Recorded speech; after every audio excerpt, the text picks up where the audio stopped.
Chapter 65, Hold on tight. Disclaimer: anything you see and recognize does not belong to me. Harry Potter is J.K. Rowling's, the Avengers and other related characters belong to Marvel. I'm simply playing in their sandboxes. 00000. Heroes assemble. Chapter 65, Hold on tight. Tony bursting through the door to the lab was enough to almost make Harry sigh in relief. There! Harry exclaimed, pointing to the console that Stearns had been working at before Harry stunned him. It took Tony bare seconds to divest himself of his armor and to race across to the indicated console.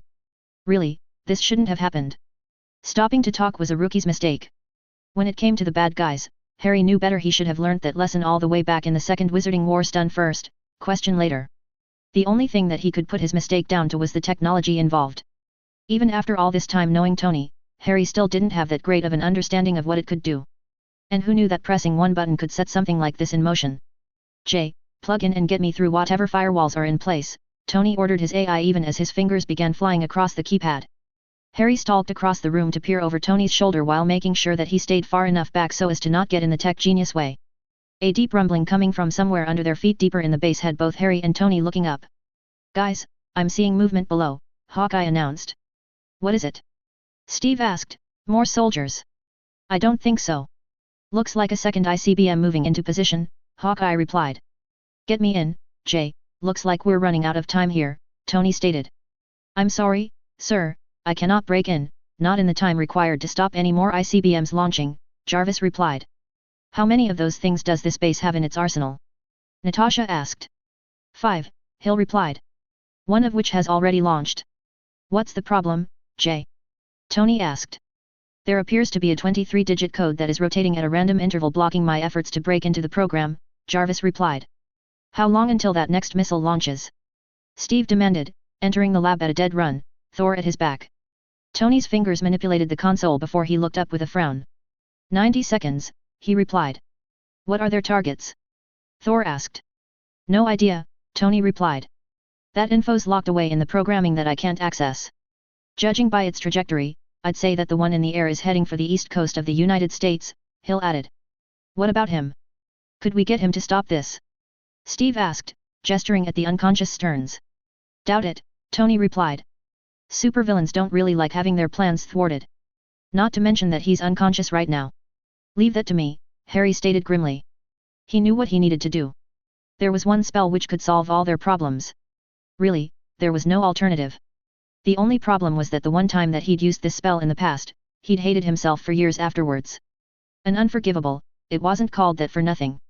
But this wasn't an ordinary time, and if it would save lives. Even as he strode towards Stearns, Harry's wand was in motion. A vicious jab renervate Stearns. "Imperio!" Harry whispered. Stearns' mind was strong, but hitting him when he was still regaining consciousness was enough for Harry to batter his way in, through the man's defenses and to take a firm control of him. "Get up!" Harry commanded and Stearns complied, standing there slack-jawed and with his eyes glassed over. "Tony, move out of the way," Harry ordered. "Harry? I don't think giving the bad guy access to the computer is a good idea," Tony countered even as he took half a step backwards. "It is if we want to stop this," Harry retorted. "I've got him under a spell. He'll only do exactly what I tell him to do, nothing else." Harry noted the stares directed at him by both Steve and Tony as well as the way that Thor simply nodded in understanding or agreement. Movement in the doorway had Harry glancing that way to see Bobby standing there. Suddenly, the rumbling under their feet stopped. "The second ICBM's in place. It's getting ready to launch," Tony stated. "Stop the launch of any more ICBMs," Harry ordered Stearns. Harry felt the scientist's mind focus on the task and he grimaced as he exerted his will, ensuring that he didn't lose his grip on Stearns. The man's fingers began to move, albeit nowhere near as fast as Tony's had been mere moments before. A loud roar told everyone that the ICBM's engines had ignited and their heads followed the sound as it rose through the base. "We have a second bird in the air," Hill reported. Half a minute later, Stearns' fingers stilled. "Will any more ICBMs launch?" Harry asked urgently. "No," Stearns replied in a flat voice. "Good. Now, destroy the two that have already been launched," Harry said. "I cannot," Stearns reported. The Avengers in the room stared at each other. "Why not?" Harry demanded. "They were programmed to not receive any radio transmissions once they had been launched," Stearns replied. "Where are they headed? What's their targets?" Steve demanded. Harry was forced to push a little extra magic into the spell to ensure that Stearns answered. "New York City. Washington D.C., Stearns replied. What's their payload? How much damage can they do? Tony asked. Each ICBM is equipped with 35 cruise missiles with a high-yield Phase 2 battery mounted behind modified repeller technology. The missiles will launch 5 kilometers from their target. I have calculated that an area in excess of 75 square kilometers will be decimated in the explosion, Stern replied, still in that dead, clinical tone. He's created a sub-ed-up Jericho missile, Tony breathed, taking a couple of staggering steps backwards. That's big enough to wipe the island of Manhattan off of the map, Steve near growled. And then some, Bobby added. Can we stop the weapons? Thor asked. Not from here, Tony replied, you heard him. We'd have to physically catch them and try to redirect them on the fly. And, to be honest, I don't know if we can. Tony, get in your suit, Harry ordered. Dropping the Imperius, Harry flicked his wand at Stearns, dropping him back into unconsciousness. A pair of pens caught his eye and he summoned them to himself with his offhand. A quick tap of his wand to each pen turned them into porkies. Tony, Steve, you two deal with the second one, Thor and I'll deal with the one headed for New York, Harry said. How are we supposed to do that? Steve asked. Both of you hold on tight to this, Harry said, tossing one of the pens to Steve. At the same time, Harry held out the second pen for Thor to grab hold of the end of. As soon as he noted that the other two were ready, Harry nodded. Activate. He said, and the four disappeared in a multicolored swirl of colors. 00000. Steve and Tony landed hard and stumbled away from each other. It was only by a great force of will that Steve even managed to keep his lunch down, although he did need to take a number of deep breaths, his hands on his knees as he did so. What was that? He asked. Tony was currently patting his armor down. Well, how about that? No real damage, those magic counters must really be working, Tony was saying. Tony? Steve asked. Hey, look. Magic Man sent us to the Quinjet, Tony said. Although this isn't the one that we came in on. Actually, it's better. Come on. Not bothering to waste his breath, Steve righted himself and jogged up the Quinjet's ramp. 00000. Thor landed as easily as stepping from the Rainbow Bridge and looked around. We are at the tower. He asked. Yab. Figured that there was no way we'd be able to catch the ICBM. The next best thing was to get ahead of it and make our way back towards it, Harry replied. A sound strategy, Thor nodded. Hill? You got us? Harry asked. Are you on the tower's roof? Bucky asked incredulously. Which way's the ICBM coming in? Harry asked, ignoring the question and pulling his shrunken broom from one of the pockets on his belt. South-southeast, Bucky replied. Track us, Harry commanded. Let us know when we're close. Roger, Bucky replied. With a swirl of his hammer, Thor rocketed into the sky, Harry on his lightning bolt right beside him. 00000. Give me everything that you've got, Tony said. The sudden acceleration was enough to have Steve quickly grabbing a hold of a convenient handle to steady himself. The fact that several crates and a number of loose objects tumbled backwards told him just how fast the Quinjet was going. Plucking his shield from his back, Steve wedged it into the nearest nook before pulling himself forward and into the co-pilot's seat. A look at their speed had him raising his eyebrows. I didn't know that Quinjets could go that fast, he commented. Tony didn't even spare him a glance, instead being completely fixated on the holographic display projected onto the windscreen. Ordinarily, they can't, Tony explained. But this one's different. It's been modified to go into space, thus the need for a few extra bells and whistles, including a supercharged engine to help us reach speeds that would get us out of the planet's gravity well. The two traveled in near silence then for a number of minutes. Thankfully, the Quinjet could hit its top speed straight from the get-go, whereas the ICBM had to work its way up to its top speed.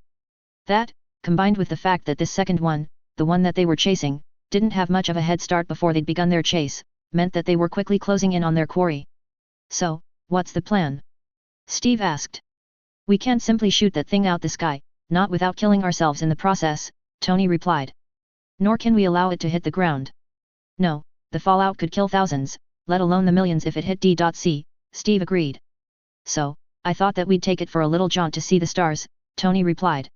Yes, I know that night's already falling and the stars are starting to appear, but something like that really deserves a much closer look, don't you agree? You're not seriously thinking of carrying that thing on our back, are you? Steve asked. Don't be ridiculous, Tony replied, glancing at his companion. The Quinjet's equipped with a grappling line with an electromagnet to catch stray metal. We'll use that and simply tow it up into space. Steve opened his mouth to voice the obvious concern but simply closed it again, carefully refraining from shaking his head. If Tony wasn't going to mention the fact that hitting the ICBM with a cable had the potential of setting the thing off, then he saw no reason to either. There she blows, Tony stated. And there it was. The long, grey cylinder would have been hard to miss in the dying light if it wasn't for the great plume of fire pushing it along. Tony maneuvered the Quinjet up and over the ICBM, their speeds so close now that it took minutes for them to inch their way past it. As they started to pull ahead, Tony's hand began hovering over one particular switch. Almost there, Tony murmured. Almost there. Now. With that, Tony flicked the switch. A soft whump sounded from the underside of the Quinjet. We have a lock. Tony exclaimed and the two shared a grin. Now, let's ease her up and away. Pulling back on the wheel, the Quinjet's nose began to climb and more stars hove into view. Somewhat expectedly, the Quinjet shuddered when the cable reached its maximum length and it took Steve adding his efforts at the wheel from the co-pilot's station before the Quinjet finally managed to overcome the ICBM's programmed trajectory and to pull the thing up and away from the Earth below. As the atmosphere thinned, the black of space began to dominate. Pinpricks of stars blossomed everywhere, except for where the waxing moon filled the view before them. I'm calculating a trajectory to make sure this thing doesn't end up caught in the gravity well and fall back to Earth, Tony said. See if you can aim it towards the sun, Steve suggested. It shouldn't cause any harm out that way. I'll see what I can do, Tony replied. The Quinjet continued its ascent, passing the point that Steve would have expected gravity to disappear. When it didn't, he assumed that had something to do with Tony's bells and whistles that he'd mentioned earlier. Sir, as requested, I have been conducting the diagnostic tests on the new systems during our first space flight, Jarvis announced. That's good, Tony replied, but it didn't sound as though he was paying a great deal of attention. I have detected an unknown emission coming from the moon, Jarvis continued. Probably some old rover or satellite, Tony commented. Log it and I'll look at it later. Right, think I've got it. Releasing the grappler in 3, 2, 1. After flicking the switch, Tony and Steve watched and waited. And then they saw it, the ICBM sailing away from underneath them, headed away from Earth into the safety of the depths of space. Well, that's done, probably not the time to do some sightseeing either, I'm guessing. Jarvis, plot our course home, Tony said with a satisfied smile on his face. 00000. Harry had never pushed his broom this fast before. Come to that, he'd never pushed any broom this fast before. Or for this long. Oh, sure, way back when he was still in Hogwarts and playing Seeker, he'd played Quidditch games that lasted for hours, but then, it'd simply been a lot of slow to mid-level flying punctuated by a rapid chase at the end. This, though, this was a full hour race after a long day and Harry was getting tired. Reaching into his belt pocket, he plucked out a pepper-up potion, pulled the cork with his teeth and slugged it back. Ordinarily, he knew, such a potion usually produced steam from one's ears, whether or not it did this time was lost to Harry. Especially as the red flames of the ICBM appeared on the horizon, rapidly closing on them. Seeing it coming, Harry spun his broom around and rocketed off away from it. There was no way that he'd be able to catch something coming that fast in the ordinary way. Instead, he intended to reduce its relative speed by having it gain on him. Twisting his head, he watched as it approached from behind. Slightly adjusting his grip, Harry lined himself up. He knew that he'd only get one shot at this. He'd already applied the sticking charm to his feet. The next thing that they touched, they'd stick to. A bubblehead charm took care of the rushing wind, allowing him to breathe. And then the nose of the ICBM appeared underneath him, moving up fast. Immediately, Harry dropped down on top the thing, his shoes gripping as expected. Unfortunately, he hadn't thought about his broom being stuck between his legs. There was simply no time to shrink it or do anything with it. Instead, he simply let it go. The lightning bolt whipped out past his legs, whether to be burnt up in the rocket's fire or lost forever below, he knew not which. An extra sticking charm aimed at his offhand gave Harry a little extra purchase, especially when he got his body down as close to the ICBM as possible to eliminate as much wind drag as possible. And then his wand went to work, blurring its charms and transfigurations in his haste to cast them. An arresto momentum followed by a featherlight charm were his first choices. The fact that the wind seemed to die down a minuscule amount told him that he'd done something right. The fuel, he knew, was somewhere beneath his body. A drilling charm produced a hole wide enough for him to get the tip of his wand into, albeit at an extremely awkward angle. And then it was transfiguration after transfiguration. As fast as he could, he changed the liquid fuel into simple water. At first, nothing seemed to be happening. And then he felt it, the ICBM seemed to stutter in mid-flight. Twisting his head around, Harry saw the flames of the rocket die for a second before flaring back on. A second and third stutter, each one longer than the last, told him that the water was getting into the fuel line. And then it happened. The flames went out and didn't come back on again. And without that constant forward thrust, the nose of the ICBM dipped downwards. Peering to the side, Harry saw that Thor was moving in, ready to do his part. With that, Harry cast 3 last spells, finite incantatums, all aimed at where he was sticking to the missile. The wind whipped at him and he allowed it to pull him away. As he tumbled through the air towards the ground far, far below, Harry focused on keeping his wand clutched firmly in his hand and his mind conscious. After all, he still had to survive the drop, and the only way to do that without his broom was to change into his sparrowhawk form once he got close enough to the ground. 00000. The Port-K landed Harry back in Brazil in the middle of Barracuda Base. He stumbled as it released him and he dropped to one knee. Pepper UPS were great at keeping one going, right up until the potion wore off and left you feeling like you could sleep for a week, and Harry was very close to feeling that now. You're back. How'd it go? Natasha asked. Harry nodded at her. All taken care of. Good. I'd hate to see how you'd look if you'd lost, she replied. Self-consciously, Harry ran a hand through his hair and sighed at finding that it was sticking up all over the place. Harry? You back? Only we need you over here, Sam called over the comms. 2 of your dragons are hurt pretty bad and they won't let any of us near them. A nod of Natasha's head towards her left told him which way to go. On my way, Harry called. It was dark here in the jungle valley and only the bulky shadows of the dragons told him where they were. Sam and Peter met him just the other side of Barracuda's fence line. Osborn hit 2 of them with mini-missiles from his glider, Sam reported when Harry joined them. The biggest one got hit in the chest and the smallest one got hit in the side. That one's bad. The blowback tore up its wing membrane. What happened to Osborn? Harry asked as he strode towards the downed dragons. The last one grabbed him and bit him, pulled one of its fangs right out of its mouth, Sam replied. So, he's dead, then, Harry stated. Nope, Peter replied with a shake of his head. Looks to be in a lot of pain though. Harry stopped and stared at the 2. Osborn's alive? He asked incredulously. Viper tooths are poisonous. Nothing and nobody survives long without the antidote after they've been bitten by one. Well, Osborn has, Peter replied. Could be that suit of his. Tony thought that it had some sort of healing or regenerative ability to it. Harry shook his head and pushed Osborn from his mind. The dragons were the most important consideration at the moment. Flicking his wand, Harry produced a great ball of light and sent it hovering above the downed dragons. Speaker. The uninjured dragon said, stepping forward between the approaching humans and the injured dragons. I'm here. Will you let me pass? I'd like to see if I can help your friends, Harry asked. The dragon lowered her head slightly. You may. I will trust the 2 legs with you as well, she said. Thank you, Harry replied with a respectful nod and gathered the other 2 with a wave of his hand. Harry's first stop was the largest of the dragons, the male. He was currently resting with his 4 legs tucked under him, his wings furled up to his sides. I came as soon as I could. Are you injured? Harry asked. Speaker. It is nothing. Some pain in my chest. My mate was hurt more seriously by the 2-leg, the dragon stated. Just as Harry began to turn away, a darker splotch of color under the dragon's neck caught his eye. Lighting his wand, he stepped closer. A patch of thick dark red blood stood out in stark relief to the dragon's copper skin. Stepping closer, Harry noted a cut, about a handbreadth wide. You are hurt. Harry exclaimed. May I look closer? As you wish, Speaker, the dragon replied. Harry moved close enough to gently press a hand to the dragon's hide beside the cut. Really, it was amazing that it was there at all. Dragon hide was one of the thickest, hardest, most durable of all natural elements. As the dragon breathed, Harry's hand shifted with the dragon's chest and the feel of something akin to gravel rubbing had him cocking his head. A broken bone? He wondered, not that Harry could confirm it, it wasn't as though there was an X-ray machine around here. And then he froze, his eyes widening. Quickly, he dug into one particular pocket on his belt until he pulled out a pair of fluorescent yellow glasses and quickly donned them. What are those? Peter asked. Expectavision goggles, Harry replied. My friend George created them. Lets you see through things, right down to the bone. Aiming them at the dragon, Harry took a close look. The dragon hide itself was simply a dark blur, but the cut was enough to let him see inside the dragon. Not much, mind you, but enough to see that there was a bone in there that definitely looked to be snapped in 2. Peeling off the glasses, Harry stepped back to think.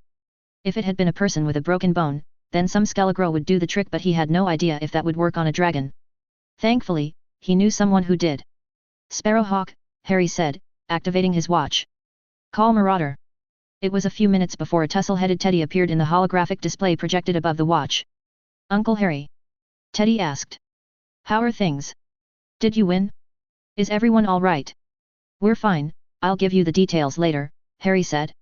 Right now, I've got an emergency. I need you to put Hagrid on the line. Hagrid? A confused Teddy repeated.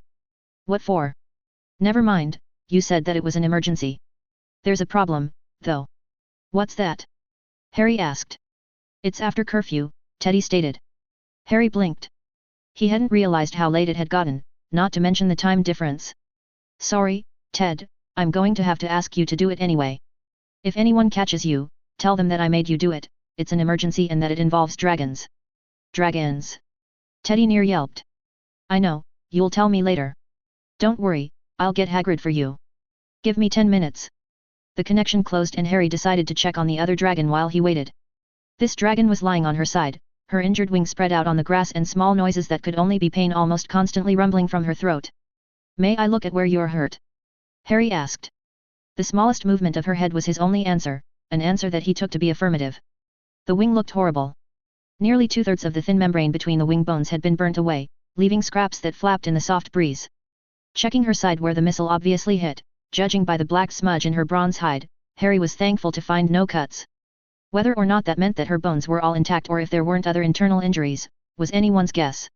Uncle Harry. Teddy's voice said from his communicator watch. Quickly, Harry activated it to see his godson's worried face looking at him. Teddy. Did you get Hagrid? Harry asked. I'm right, Harry, Hagrid's booming voice said even as Teddy obviously angled the watch to show Harry's oldest friend. Right, good to see ya, Harry. Amazing what those muggles can do, ain't it, letting us talk like this. It's good to see you, too, Hagrid, Harry smiled. Look, I've got a couple of injured dragons and I need your advice. Dragons, you say? Hagrid said. Young Teddy said as much. What kind do you have there? Peruvian viper tooths, Harry replied. Be careful around them, Harry, them's dangerous, Hagrid warned. Not to me, Hagrid, Harry replied. I can understand them using parcel tongue. Hagrid's booming laugh from the communicator startled a small flock of birds in some nearby trees. Only you, Harry, only you. Tell me what's wrong with him, Hagrid said. The biggest one, the male, he was hit by a muggle weapon in the chest. It's cut him and he's got a broken bone, Harry said. If it was a person, I'd give him some Skelegro. And you wanna know if you can give it to your dragon friend, Hagrid finished. Well, it won't do any harm. Amazing healin' powers dragons have but a little extra help's always nice. How much should I give him? Harry asked. How much you got? Hagrid asked. 6 vials, Harry replied. Well, considerin' the size of I'd say give the lot, Hagrid advised. Good, Harry said. The other one of the females, was hit in the side. I think her bones and everything are okay, but it's her wing. Here, take a look. With that, Harry turned his watch around so that Hagrid could see the dragon's wing for himself. When he was sure that Hagrid would have had a chance to see it properly, he turned the communicator back around. What do you think? Harry asked anxiously. Hagrid simply shook his head. That's bad, Harry, I don't know that it can be healed at all, Hagrid said sadly. What about Phoenix Tears? Harry asked. Would that work? I don't rightly know, Hagrid said. Can't say that I've heard of anyone using Phoenix Tears on a dragon before. Is it worth a try? Harry insisted. If you've got some handy and are willing to try, then I'd say yes, Hagrid replied. That was enough for Harry. Pulling out the special crystal vial, he moved closer to the injured wing and knelt down beside it. Ever so carefully, he pulled the stopper and tipped drop after drop near all of the major burn points. 29 drops was a lot to use on a dragon, but Harry thought nothing of it. These 3 had agreed to come and help him. Yes, for a price, but still. And if there was something, anything that he could do, then he was willing to do it. At first, nothing seemed to happen. The absence of the dragon's moans, though, was the first indication that it was, in fact, helping. And then, like the smallest of spider webs, tiny filaments of wing membrane began to regenerate near the points that Harry had dropped the Phoenix Tears. It's working, Hagrid! Harry exclaimed. It's starting to grow back. That great, Harry! Hagrid boomed back. Thank you for what you're doing. It's my pleasure, Hagrid.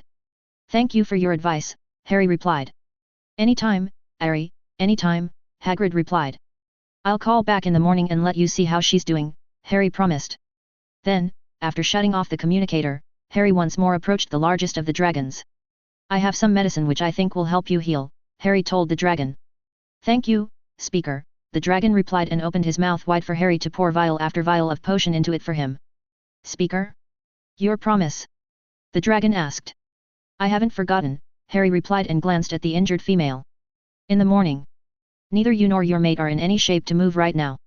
But I promise that in the morning I will fulfill my end of the bargain. Thank you, speaker. At first light, then, the dragon agreed. Chapter 66, Mopping Up. Disclaimer: anything you see and recognize does not belong to me. Harry Potter is J.K. Rowling's, the Avengers and other related characters belong to Marvel. I'm simply playing in their sandboxes. 000000. Heroes assemble. Chapter 66, Mopping Up. How are they? Harry looked around from where he was kneeling beside the wing of the smallest of the three dragons to see a concerned and somewhat apprehensive Sam standing a little ways off. It's all right, Sam, you can come closer, they won't hurt you, Harry reassured him. And to answer your question, they're doing all right, healing up nicely. Glad to hear it, Sam replied as he approached. Harry was amazed that he was able to say it. The injuries, especially the one to the wing membranes of the smallest dragon, had been quite severe. Phoenix tears, however, seemed to do just as good a job of healing dragons as they did humans. Even Hagrid had agreed to that when Harry used Teddy to get him back on the line this morning and to show him how things had progressed overnight. Whether or not the Skelgro had actually done anything to help the largest, the male, with his broken bone was hard to say. What was apparent was that the broken bone, as seen through the expectavision glasses, was nothing more than a hairline crack this morning. We are well enough to travel, speaker? The male asked. You both still need more time to heal completely, but you're well enough to travel by Port Kayat, Harry replied. Then you will uphold your end of the bargain, speaker, the dragon stated. I will, Harry replied. Glancing around, he found 3 large sticks and quickly retrieved them. Then it was a case of turning them into port keys, including adding a touch of his head of House Black ring to them as well to ensure that the wards would accept them. One by one, he then moved between the 3 dragons, giving them the sticks to grasp in their paw. Are you ready? This won't be pleasant, Harry warned. We are prepared, speaker, the male dragon stated. Then, after a final nod, Harry said a single word. Activate. Instantly, the 3 dragons disappeared in a swirl of color. Whoa! Sam said, taking an involuntary step backwards. Where'd you send them? Back where you got them from. No. That wasn't the deal, Harry replied with a headshake. Deal? Sam questioned. Yeah, Harry grinned. In order to get them to come to fight for us, I had to agree to their terms. What did you have to give them? A pile of gold each? Only, I've heard that dragons like that sort of thing, Sam said. Not quite, Harry replied. No, I've given them a new home on the island that I own, a place where they can be free to stretch their wings and fly whenever they wish and as far as they wish, without restrictions. A place where they can even have young if they so choose. Because of overcrowding, the reserve where I found them had made it so that each female dragon could only have a single egg hatch within their lifetime. Not a bad deal, then, Sam nodded. No, it's not, Harry agreed. Especially when you add in the fact that I've only got a week to ensure that I send in large flocks and herds of cows, sheep, goats, llamas, and alpacas to the island as well, at least 100 of each. That's a lot of food for 3 dragons, Sam commented. How much do they eat anyway? To be honest, I'm not sure, Harry replied. But they'll fish as well, and they're smart enough to make sure that they don't eat too many from each herd so that their food source can last for years. This is SHIELD. 616, a voice stated over their comms, interrupting them. We will be arriving at your position in 12 minutes. 000000. The small girl standing so very still was nearly missed by Bobby. Only the fact that the girl was wearing brown in contrast to the blackened and scorched earth that surrounded her in all directions for at least 20 meters made her stand out. As Bobby approached, she made sure to step purposefully, to ensure that she could be heard. After all, she had no intention of sneaking up on the girl and startling her. Doreen, she saw, had her big bushy tail wrapped around herself. Her head was bowed and her hands seemed to be moving automatically as she stroked her tail. High on Doreen's shoulder, right where Bobby expected him to be, rode a squirrel. It was only when she was within a few steps that Bobby noticed the tear tracks that ran down Doreen's face and the tears that dripped from her cheeks to splash to the ground. Doreen? She asked carefully. At first Bobby didn't think that the younger girl had heard her, but finally, Doreen shifted her head slightly, just enough for her eyes to flick up and to take note of Bobby's presence. Doreen? Are you okay? Bobby asked, stepping closer. And then Bobby's arms were suddenly full of the girl, Doreen having leapt the last small distance to wrap her arms around Bobby's middle and to hold on for what felt like dear life. As Bobby returned the hug, she could feel Doreen shaking, her shoulders heaving and slowly the sound of her sobs getting louder and louder. For a long time, Doreen cried and Bobby simply held her, stroking her hair and making comforting sounds. The squirrel that had been on Doreen's shoulder caught Bobby's attention as it shifted about, trying to find a better place to perch. There was something different about the animal. This is where it happened, Doreen eventually sobbed. Where what happened? Bobby asked, continuing her stroking of the girl's hair. Where Monkey Joe, where Monkey Joe died. And the last word come out in an agonized wail. Once again Bobby's eyes flicked to the squirrel. Yes. She was sure now. This squirrel was different. Do you want to tell me what happened? Bobby asked gently. A slight nod of Doreen's head preceded the younger girl pushing away, giving a blubbering snort as she did so. Her arms came up to wipe away tears and snot, leaving Doreen's face looking a mess. We found one of the sinister lot here, Doreen began hesitantly. Bobby reached out and captured a hand and led Doreen across to sit on a blackened, burnt stump. Which one? She asked. Kravinoff, Bobby snarled. Monkey Joe was so very brave. He led all of our new friends against Kravinoff. But he used a net to catch them all and then he just electrocuted them. Once again, Doreen began crying and Bobby pulled the younger girl in for a hug. That sounds incredibly brave, Bobby said. Monkey Joe was a true avenger. He was, wasn't he? Doreen said through her sniffles. But I don't think you were quite right, Doreen, Bobby said. Not all of your squirrel friends are gone, you've still got one here. Bobby's words must have been just right, for it brought Doreen's head up and around until she focused on the squirrel clutching her pants leg. And then the two girl and squirrel began talking, at least, that's what Bobby took all of the chittering to be. Finally, Doreen looked up at Bobby with the smallest of smiles on her face, albeit through the last of her tears. This is Tippy, Doreen introduced. All of her family died when Monkey Joe did. She wants to stay with me. She can't she? Seeing that hope in the young girl's eyes, there was no way that Bobby was going to say no. What would the Avengers be without a squirrel on the team? She asked. 000000. Steve, Clint, and Natasha were waiting at the back of the great SHIELD Globemaster 3 aircraft when the ramp descended. The three people that were already on the move before the ramp had touched down were neither unexpected nor unwelcome. Agent May. Agent Triplet. Agent Sky, Steve greeted. Cap, it's good to see you again, Trip smiled, extending his hand. Looks like you had an interesting dust up here, May commented. We like to keep things interesting, Natasha replied with a shrug. I could have done without the ICBMs, though, Clint added. Heard about them, May replied. Your team did well to take them out of play before any civilian targets were hit. I wouldn't have complained about having to take a trip to space like Steve here did, Clint said. Next time, Steve replied, when things are a little calmer. It was Harry and Thor who took down the other one, wasn't it? Sky asked. How are they? Nat and May shared a small indulgent smile. Thor went back to the tower but Harry's around her somewhere, Clint replied. The last I saw, he was off tending to the dragons. Dragons? Trip repeated disbelievingly. You guys deal with the weirdest stuff. Speaking of, I'm guessing that you are here for some weird of your own. Natasha asked. We're here to facilitate a prisoner transfer, May acknowledged. I'm assuming the Project Sinister ones. Steve asked and received a confirming nod. Where are you taking them? We'll hold them for a few days until the new facility is ready, May replied. New facility? Clint asked, sounding intrigued. It's called, the Raft. It's being rushed into service specially to handle your sinister group. State-of-the-art security that includes the fact that it's completely submersible and can move about underwater, May replied. No fixed location makes it harder to track and break out of. Or into, Sky stated. I understand that you should have 8 prisoners for us, Trip said.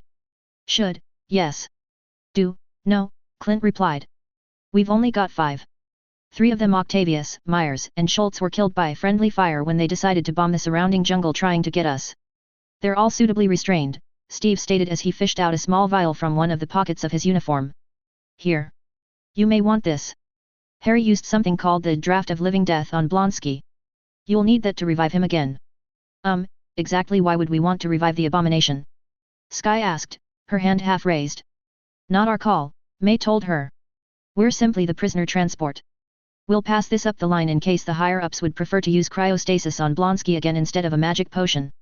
Also, Tony's taken a look at Osborn's suit, Nat added. It's got a heap of medical components to it and he's positive that it's the only thing keeping the guy alive. Right. Don't take the suit off the bad guy unless we want to kill him, Trip nodded. Any news on what's happening to the rest of the bad guys we've got in secure rooms below this place? Clint asked. As far as I understand, Fury and some people from the Brazilian military are due here soon, May replied. Our job is to get the big guys out of here before they arrive. You wouldn't happen to have seen a forklift or something lying around, have you? Trip asked. Only, I ain't volunteering to move the abomination all by myself. No, no forklift, Steve smiled. We do, however, have a hull who'd be more than happy to drag him out for you. 00000. Hey you, Sky said into his ear, her hands resting lightly on his shoulders. Sky, Harry smiled, looking around at her from where he sat. I was hoping that you were here. You were? She asked, the corners of her mouth turned up. Of course, Harry replied. Looking back at what he was doing, he plucked up the envelope that he'd found in one of the offices and stuffed the folded piece of paper that he'd just finished writing on inside. A tap of his wand sealed it, only to be opened by the correct person. Taking up the pen once more, Harry addressed the envelope and then held it out to Sky. What's this? She asked, taking it and reading the front. Director Coulson. When you get back to your base, I'd like you to give that to him, Harry said. And make sure that he reads out the part that's underlined to you. Oh, and you're going to need this. Make sure that you're holding it when you give him the letter. Sky looked down at the smooth stone in her hand, confused. A rock? She asked. That's not weird at all. Harry shrugged at her. I'll explain the next time I see you. And how long will I have to wait for that? Sky asked playfully. That's for me to know and for you to wait and see, Harry replied with a lopsided grin. Clint mentioned something about dragons. Sky asked, changing the topic even as she slipped the letter and stone into her pockets. I'm thinking that there's one doozy of a story there and you, sir, and going to tell me everything. Dragons?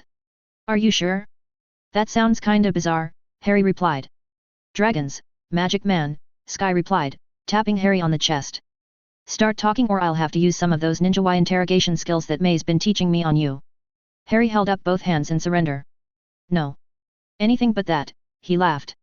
All right, but this could take a while. Good, Sky replied, settling herself on a chair and pulling it over close to Harry.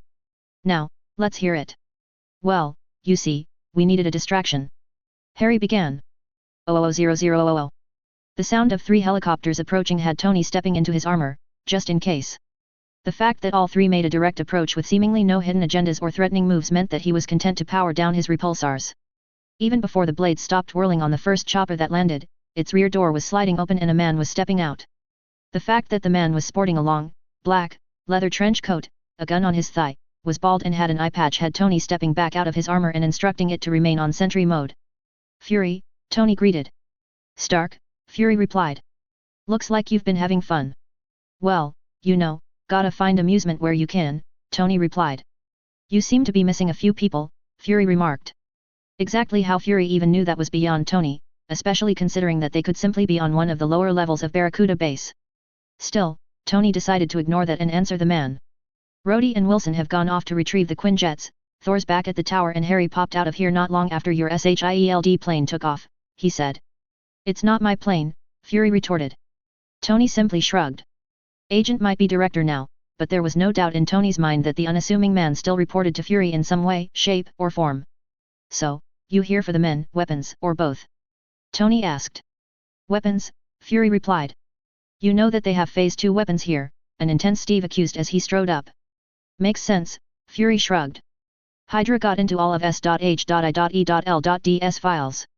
It wouldn't have been hard for them to recreate some of those weapons, especially if they're using Loki's staff as some sort of power source. That was the conclusion that you came to after that little hoo-ha down in Australia, wasn't it? I won't bother asking how you know that, Tony said. It was, Steve said, answering the question. Those batteries that we saw there were definitely powered by something related to the Tesseract. Loki's staff is the only thing that matches. Don't worry, I've got my people on the lookout for it, too, Fury reassured them. Tony and Steve nodded in thanks. Anything else here that I should know about?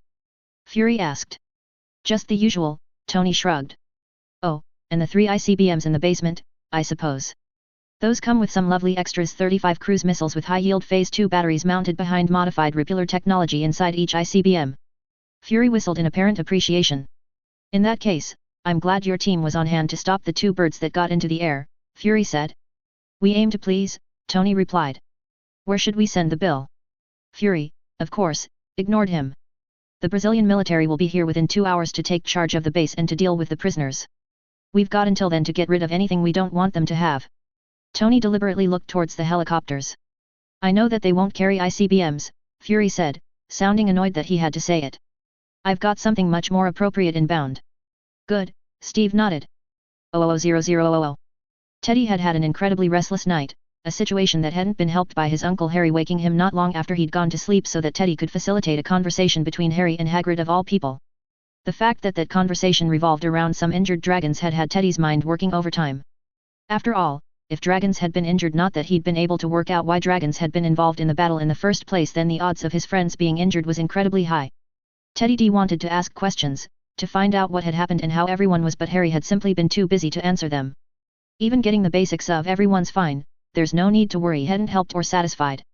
All through the night, Teddy D consoled himself with the knowledge that his Uncle Harry was due to call back the next morning so that Hagrid could see the dragon's injuries again. Then, Teddy was sure, he'd finally get to hear the whole story. Unfortunately, that wasn't to be. Apparently, there was still work to be done in Brazil and Harry didn't quite have the time just then to have a decent conversation. Oh, he'd promised that they'd have it that evening, but Teddy simply didn't think that he could wait that long. But amongst all of his friends who had gone into battle, there was one who Teddy was most concerned about, and he was sure that she, at least, would always make time for him. Connect to Squirrel Girl, Teddy instructed his communicator watch after activating it. It took very little time at all before the holographic display lit up with Doreen's face. What shocked Teddy, though, was how her eyes were all puffy and blotchy and red. If one looked close enough, and Teddy definitely was, it was even possible to make out the dried trails of tears that had run down her cheeks. Doreen. What's wrong? Are you hurt? Teddy asked anxiously. Oh, Ted, it's so good to see you, Doreen replied with an obvious attempt at smiling. No, I'm not hurt, I'm okay. But you've been crying. Teddy protested. What's wrong? Did something happen to one of the others? It's Monkey Joe, Doreen said, her voice breaking. He didn't make it. He was killed. No. Not Monkey Joe, Teddy exclaimed, fervently wishing that he was with her so that he could give her the great hug that she seemed to need. What happened? We came up against one of the bad guys, Doreen explained. Monkey Joe and the squirrel friends that I'd made tried to stop him, but he simply electrocuted them, killed them all. Oh, Merlin, no. Teddy said, shaking his head. I'm so sorry, Doreen. How are you holding up? Doreen shrugged. Okay, I guess. I don't think it ever really sunk in before that people, one of us, could get hurt or killed. Teddy nodded. He knew firsthand what battles could do. His parents had both died here in this very castle that he was currently sitting in the last big battle of the war. But even then, he'd been a baby and, while he knew it intellectually, having Monkey Joe, someone, well, a squirrel that he knew, killed really drove that point home. I know what you mean, Teddy said. Was Monkey Joe the only one hurt? Yeah, Doreen replied. Well, a few cuts and bumps and bruises, but otherwise, yeah, everyone's fine. I don't know how, though. It was insane, Ted. There were hundreds of men with guns that we had to fight through. And then they began bombing the jungle with missiles and we had to pull back. If it hadn't have been for Harry bringing those dragons to distract them, I'm not sure how we would have won. I'd heard that there were dragons, Teddy smiled. You've got to tell me about it. Where'd Uncle Harry find them? I don't know, Doreen replied, shaking her head. He just popped away for a bit and when he came back, there were these 3 dragons flying with him. At least you guys won, that's something, Teddy smiled encouragingly. Yeah. And I did make a new friend, Doreen said. She turned away for a moment and the next thing that Teddy saw was a squirrel sitting high on Doreen's shoulder. This is Tippy. Her family died, too, at the same time that Monkey Joe did, so she's going to come home with me.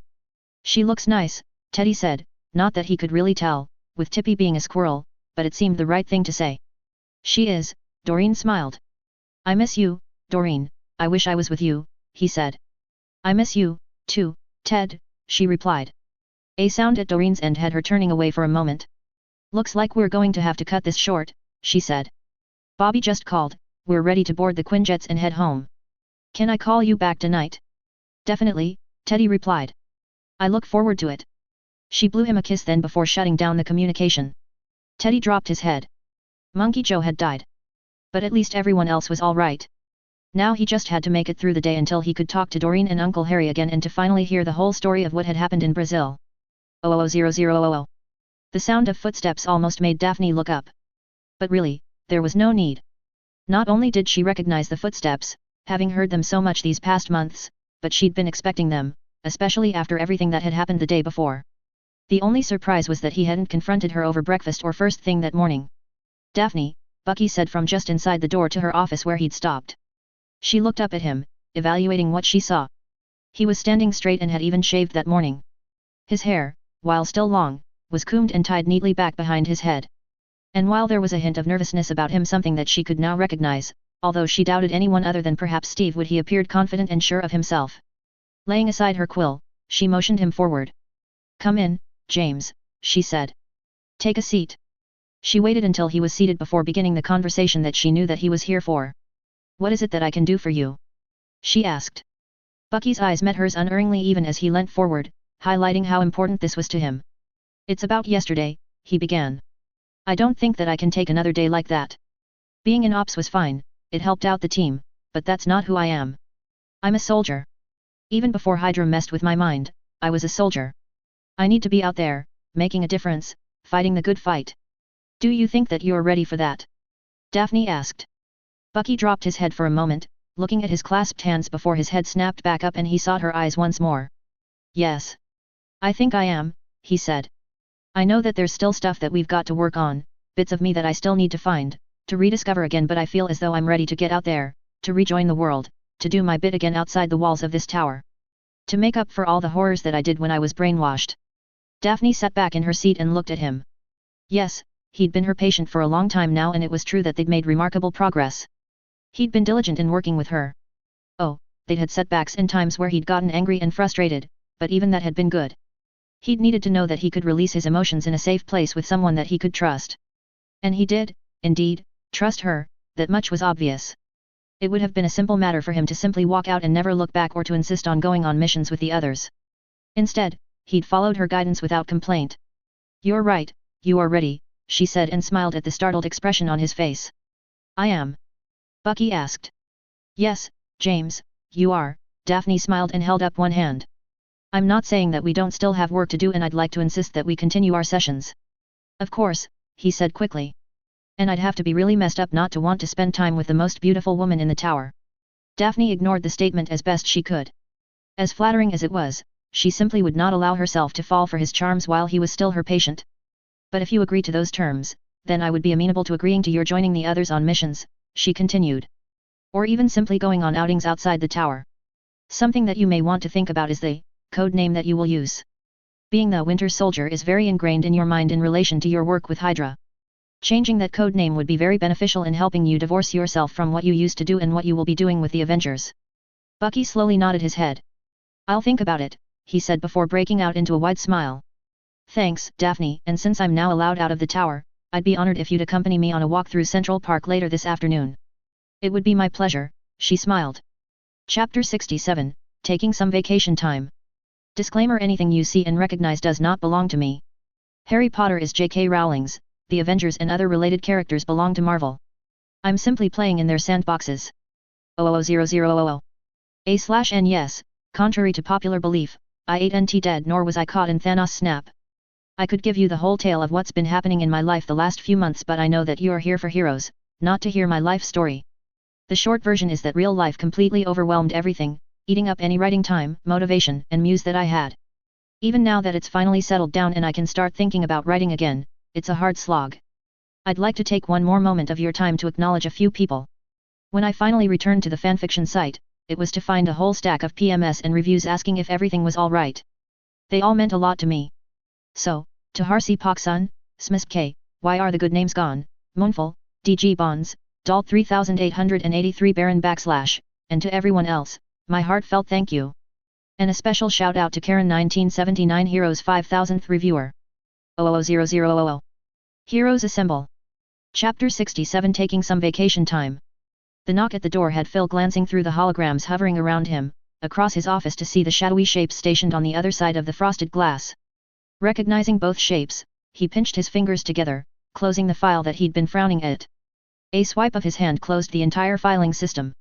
2 strides across to his desk was enough for him to be able to tap the top of Fury's toolbox, sinking it into its protective housing inside his desk. Only then did Phil face his door and invite his guests in. At his call, 2 women strode in, May in the lead. Her piercing eyes spoke volumes, at least, they did in this instance because she was checking up on him. Swallowing his annoyance, Phil gave a small, almost imperceptible shake of his head. That, at least, was enough to cause May to relax, or at least, as relaxed as May ever got. "You're back," Phil stated the obvious. "How'd it go?" The 5 surviving members of Project Sinister are tucked away on the raft, May related. They're not going anywhere. Except to the northern Atlantic, Sky interjected. At least, that was the last trajectory that we had of the raft before we lost contact with it. Our involvement? Phil asked. Remains unknown, May finished. I used some contacts as intermediaries to ferry the group from the bus to the raft. While shadowing them the whole way, Phil guessed. May's nonplussed look was enough to tell Phil that she had no idea why he'd even assumed anything different. Yep, Ross has no clue that we were involved at all, Sky agreed happily. Phil shook his head. How Thaddeus Ross ended up as U.S. Secretary of State I can't fathom. Especially after all that he did to Banner and the Hulk. Ours is not to reason why, just to follow orders. Sky half stated, half asked. Phil nodded at her statement before stopping as she pulled out a crumpled envelope and held it out in his direction. We're receiving letters now. Phil asked curiously. Yep, Sky replied. At least, you are. It's from Harry. Phil's eyebrows rose in surprise and he shot a look at May.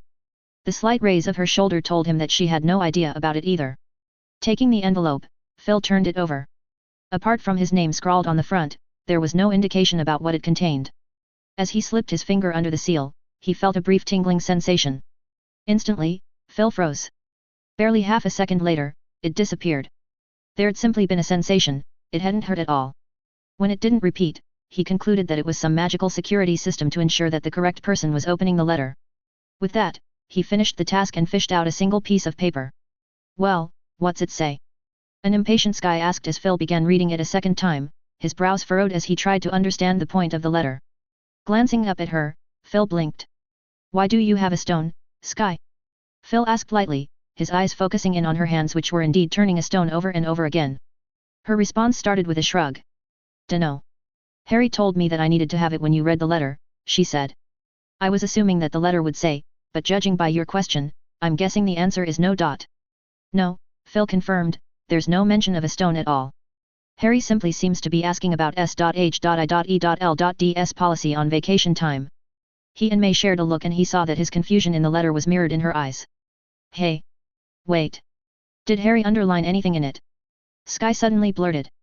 He said something about you needing to read the underlined part out to me. Automatically, Phil's eyes dropped to the paper in his hand. In fact, there is an underlined part, he said slowly. Everyone needs a vacation. As the last syllable of the underlined phrase was uttered, a multicolored light lit up the office. When Phil blinked the unexpected light out of his eyes, it was to see that his office was short one person. I'm guessing that Sky's taking some vacation time, May stated. Phil could only nod absently. At least Harry asked. Sort of, he said. 00000. The hard ground rushed up at Sky, jarring her legs as she landed. Even attempting to stay upright was impossible, as such, she fell, hard, landing on her stomach. With a groan, she lifted her head and blew at her hair, an action that did nothing to remove it from where it was stuck to her face. As she rolled over, Sky's hands went to her belly. Frantically, she patted it, even going as far as slipping them under her shirt. The fact that there was no feeling of stickiness or tears to her skin had her sighing in relief. That had been the most uncomfortable feeling that she'd ever had, the feeling of something like a hook grabbing at her behind her belly button and dragging her forward into nothingness, sending her. Just as May had taught her, Sky quickly began analyzing her surroundings, searching for potential danger. She was lying on some type of path. Gravel, not concrete. To her left was a line of trees. They weren't packed over tightly, but they were dense enough to scream forest and an extremely good place for watchers to be concealed in. To her right was open grassland. A couple of 100 meters away on that side, the forest started up again. A sniper could be hidden in there, but at the moment it was the lesser of the two potentially dangerous sides. Are you all right? A concerned voice asked. Tipping her head backwards, Sky blinked at exactly who she expected to see. The British accent was a dead giveaway. Harry? She asked. What's going on? Where are we? Better yet, how'd I get here? Harry's answering lopsided grin was somewhat sheepish. We're just outside of Los Angeles, he replied, answering just one of her questions, she noted. Accepting his outstretched hand, Sky allowed him to pull her to her feet. That's where we are. Now how did I get here? I was just in A.C's office at the playground. Wait. Let me guess. Magic, right? She said, answering her own question. Got it in one, Harry replied. A portkayat, to be precise. That's what this was? She asked, flipping the rock that he'd given her back in Brazil up into the air only to catch it again. Well, it was the easiest way to get you here, Harry shrugged. Wait. You magicked me right out of Coulson's office. And May was there, too. They're going to be freaking something chronic, she fretted. No, they won't, Harry contradicted. I did explain it in that letter that I asked you to give Phil, which, judging by the fact that you are here, he did in fact read. Sky frowned at him, trying to remember if AC had mentioned something about the fact that Harry was going to magic her away. No. No, I don't think Coulson got that message, Sky replied slowly. He only said something about vacations. Exactly. Harry beamed at her. I brought you here so you could have a holiday. But I can't take a holiday now. Sky protested.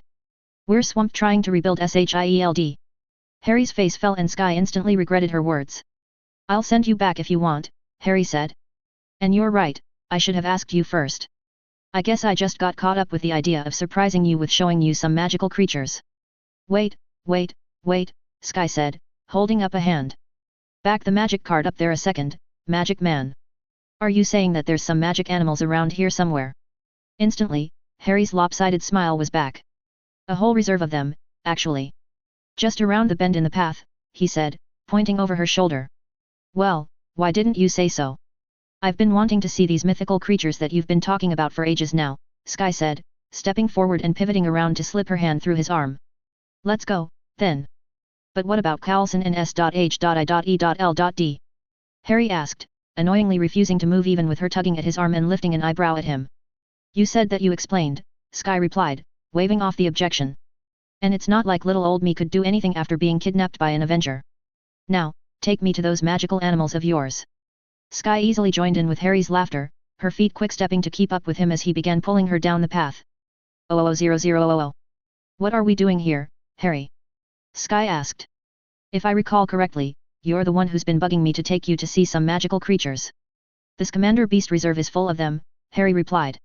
Sky reached across with the hand that wasn't holding Harry's to lightly punch him in the arm.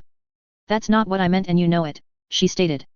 Harry remained quiet while they walked towards the next enclosure, trying to determine the best way to answer. Already, they'd spent a very pleasurable couple of hours meandering from enclosure to enclosure around the reserve. And Sky's reaction at every new animal had been priceless. Her confusion at the sight of what she'd thought were Jack Russell Terriers, turned into her wanting to rush straight into play with them when she found out that, no, these were in fact Krups, as evidenced by their forked tail. Harry had had to quickly grab her around the middle to stop her from entering and getting attacked, as Krups were wont to do when they encountered Muggles. Sky's jaw had simply dropped at her first sight of Erumpence, a magical creature that looked similar to a rhinoceros but with a single horn that glowed with power. She'd argued something fierce with Harry about whether the Magicals had the right to keep the Dodos, Diricals, Harry patiently corrected each and every time, from the rest of the world. To find a species that had been thought extinct for centuries alive and well and with the magical ability to disappear and reappear wherever and whenever it wanted was almost too much for the once conspiracy theorist to handle. In the end, she'd begrudgingly conceded that the Dodo's extinction had been the non-magical's first step in understanding that all animals should be protected and thus it was necessary to keep up the illusion. And then there was the Clabbert, a bizarre cross between a frog and a monkey. She'd taken one good hard look, swallowed, snapped a picture and walked away telling Harry that that was just too bizarre to stay around. Especially with its wide, smiling mouth of razor-sharp teeth pointed at her. I guess it all boils down to the fact that I needed to get away, Harry finally replied. And what better way to get away than a holiday? And kidnapping me? Sky asked, raising one eyebrow at him. I wanted some company. Harry shrugged in reply. Not that I'm complaining or anything, cause believe me, I'm not. I've been waiting for you to take me someplace like this forever, Sky said. But why now? What did you need to get away from? Was it what happened in Brazil? Yes, Harry replied before frowning. Well, not most of it. The fighting, that I've done a lot of in my life. I know how to handle that. And getting to talk to the dragons was cool, never knew that I could do that. You've got to show me some dragons, Sky interrupted. I will, Harry promised with a smile. Before I send you back, even. No. What really got to me was that spell. He'd spat the last, disgust at himself, with what he'd done, welling up inside of him like bile up his throat. Spell? Which spell? Sky asked, pulling on his hand to stop him and to turn him to face her. Instead of answering immediately, Harry decided to try to justify the use of it. Whether he was saying it to her or to himself, he had no idea. 2 of the ICBMs had been launched and there were another 3 programmed to go as well. Tony and Jarvis couldn't break the encryption quickly enough to stop them. We were running out of time and there was only one person who could do something about it. Stearns? Sky guessed. Harry nodded. Stearns? I knew he wouldn't help us. Not willingly at least. So, I used an unforgivable on him. Whoa.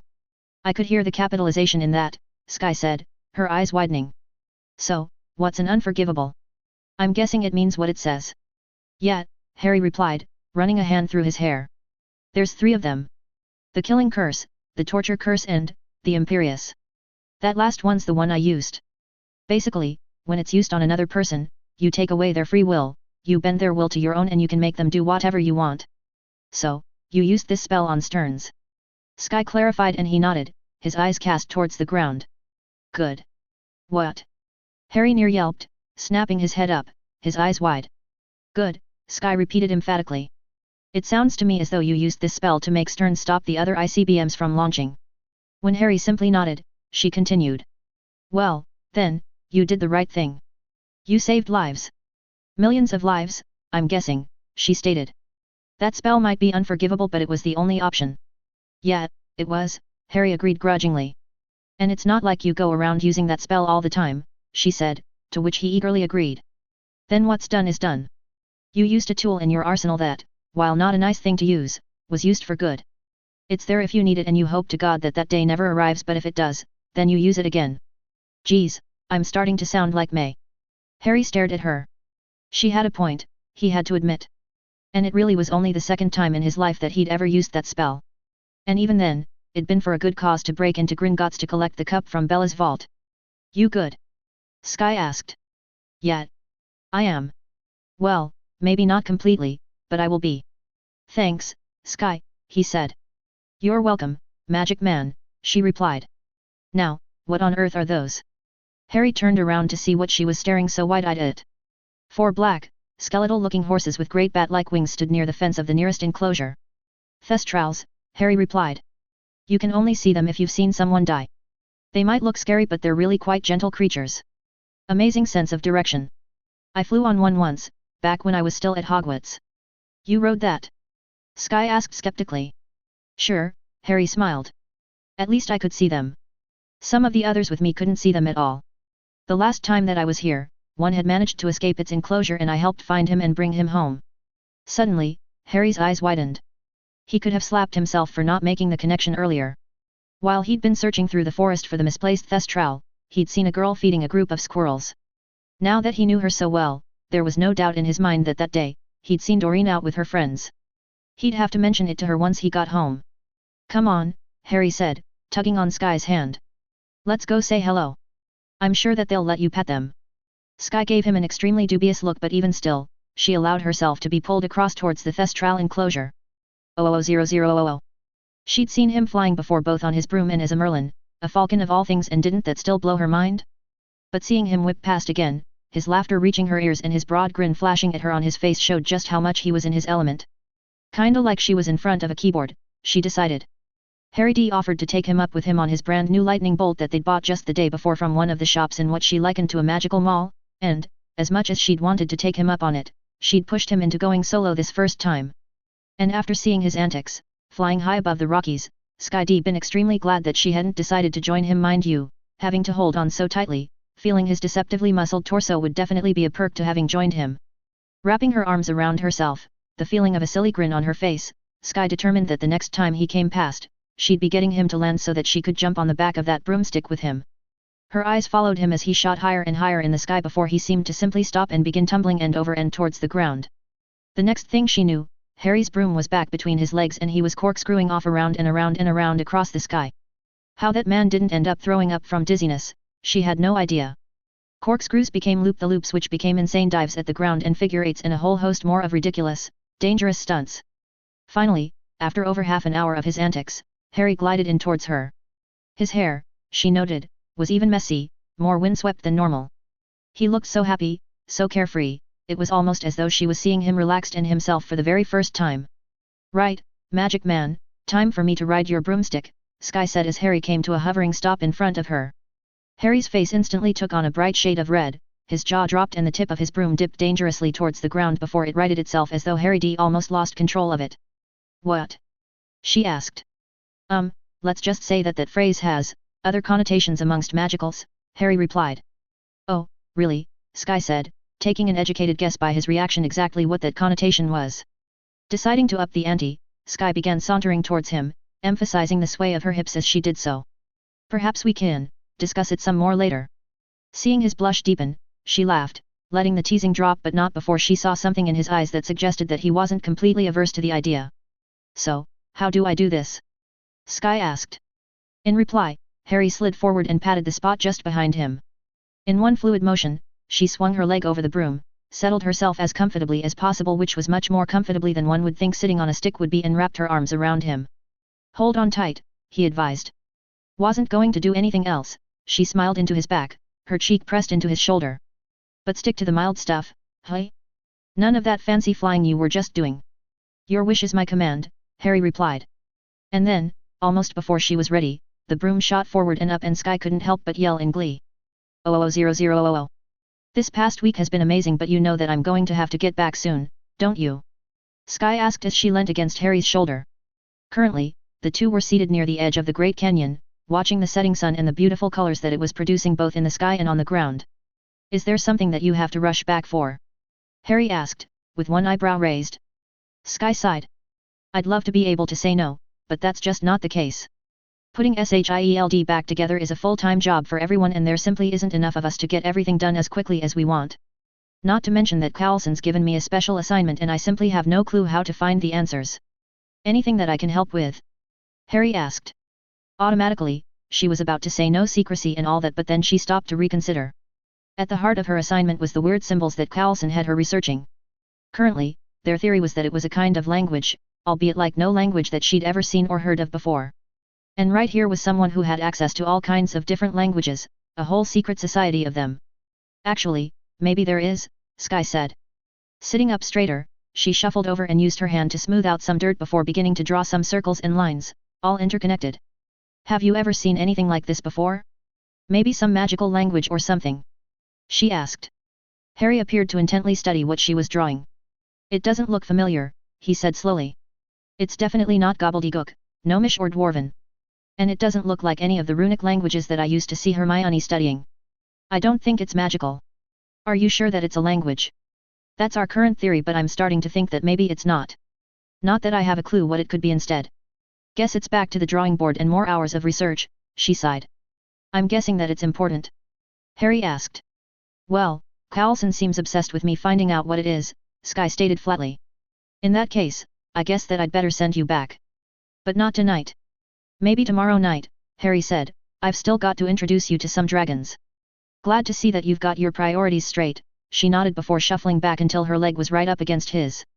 Harry's torso twisted towards her, his near arm going behind her and his far hand reaching up to cup the side of his face. Well, I've been told that it's always a good idea to keep your girl happy, Harry smiled.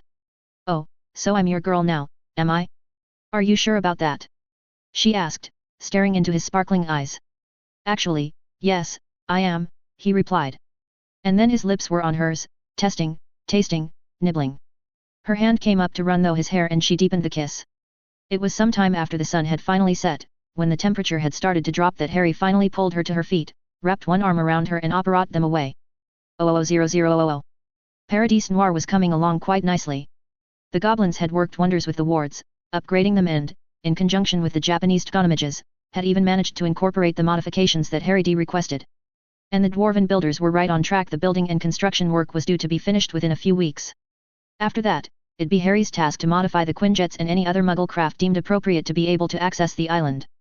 The furniture and equipment would need to be portkeyed or ferreted in and put in place to make the buildings comfortable and habitable.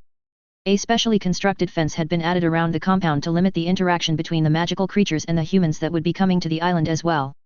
The three Vipertooths, when Harry had talked to them with Sky looking on wide-eyed, had been more than accommodating. They'd primarily stick to their side of the island where they'd have the freedom to move about as much as they wanted, and they'd leave the humans alone. But right at that very moment, the island, to Harry, felt devoid of life. Of course, he reasoned, that would probably have something to do with the fact that he'd just said goodbye to Sky before activating the portkey that would take her back to SHIELD HQ at the playground. Exactly how their new relationship was going to work, considering their jobs and the distance thing, was something that they were still working out. The pendant that Harry D given her would at least help with that. It was a simple design really, but it was its special magical features that had been enchanted into it, including a tracking spell so that Harry would always be able to find her and portkey to her side, that they really liked about it. He supposed that he should really get back to New York. After all, most of his friends were there and he hadn't seen them since Brazil. On second thought, he wasn't sure how quickly he wanted to return once they found out that he'd spent the last week with Sky. There was bound to be a fair bit of teasing, especially from the likes of Darcy, Sam, and Tony. Thinking about telling his friends about his new relationship status, had Harry pulling his phone from his pocket. Really, if his best friend ever found out that she hadn't been the first one that he told, he'd never hear the end of it. Hello? Hermione Granger speaking, Hermione said after answering the phone on the fourth ring.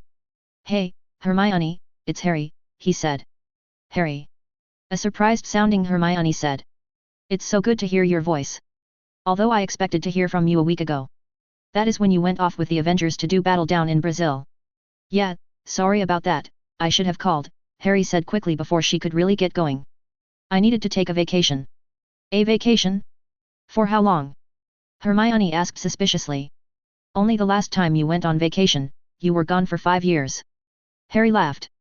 Just a vacation, Hermione, I promise. I'm heading home in an hour or so.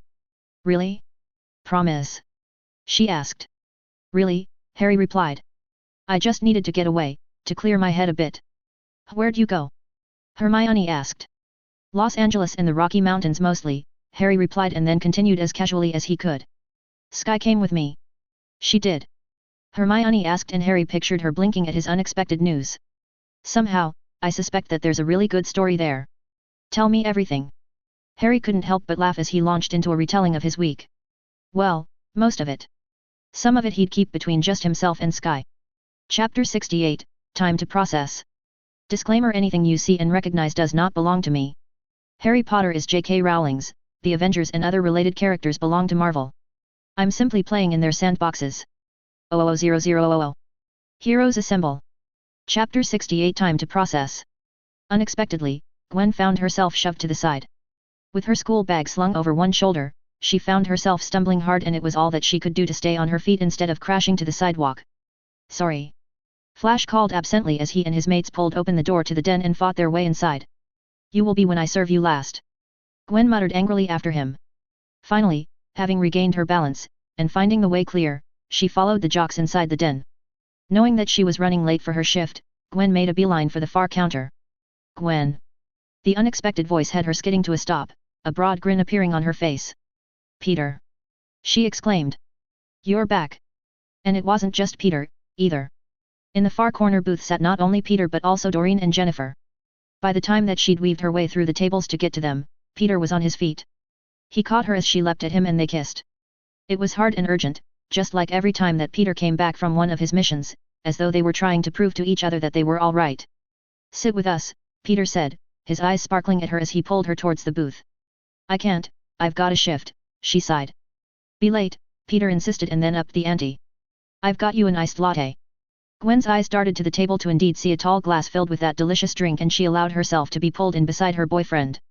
Okay, but only for a minute or so, she said. Harry'll have my hide if I sit here all afternoon. Don't worry about Harry, Doreen said. He's not here. Gwen blinked at the girl seated across from her. He's not? Where is he? She asked before leaning in and lowering her voice. He didn't get hurt, did he? Nah, he's fine, Peter said. He's just gone off on vacation or something. Whatever that means, Jennifer chimed in. Vacation. Gwen blinked. But I thought you guys were off on a mission. We were. To Brazil. Lots of bad guys there but we beat them. No, Harry took off after we'd won, Peter summed up. Gwen stared around the table, taking them all in. Brazil. She shook her head. Once upon a time, she knew that her and Peter's whole world was here in New York and at that, mostly in Queens. And before they moved here, Doreen and Jennifer had grown up in LA. Now, though, they seemed to be constantly off on jaunts around the world. Swallowing her envy at the sights that her friends were getting to see, but not at the danger that they constantly seemed to be in, Gwen focused on living vicariously through them. At least until she was out of school and college so that she could start traveling, too. Brazil? What's it like? She asked. Apart from Youngly, I'm not sure that we can answer that, Peter replied. It's not like we were there to sightsee. Oh, come on, surely you must have seen something interesting, Gwen cajoled, not believing him. Well, there were the dragons, Jennifer smirked. Yeah, but Harry had to go find them in Peru and bring them back, Doreen countered. Gwen could feel her eyes bug out and her jaw drop. Dragons? Real, live dragons? You've got to be kidding me, she squeaked.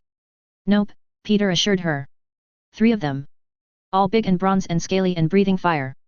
Gwen could only shake her head as she tried to wrap her brain around what she was being told. It seemed that the world wasn't as simple as it used to be, that what she'd once known to be facts simply weren't anymore. But then, considering her present company, her boyfriend who could swing from webs and crawl up walls, one of her best friends who just happened to be part squirrel, and the normal-looking lawyer who could become 7 feet tall and jade green at a thought that wasn't the world that she lived in any longer. I'm guessing with dragons on your side, taking down the bad guys was a walk in the park, she stated offhandedly. Not really, no, Jennifer replied flatly. The bad guys were all enhanced as well, Peter clarified. They had a lot of firepower. Seeing how grim her companions had just become gave Gwen a sinking feeling. Who got hurt? She asked, bracing herself for the worst. Monkey Joe, Doreen whispered, her head dropping and tears starting to leak from her eyes. Instantly, Gwen moved around to the other side of the table, nudging Doreen over to make room for her on the bench seat. Her arms went around the younger girl and she looked at Peter and Jennifer to fill in the blanks. Monkey Joe was incredibly brave, Peter said. He and some other squirrels tried to take on one of the bad guys. They didn't make it. Doreen did make a new friend there, though.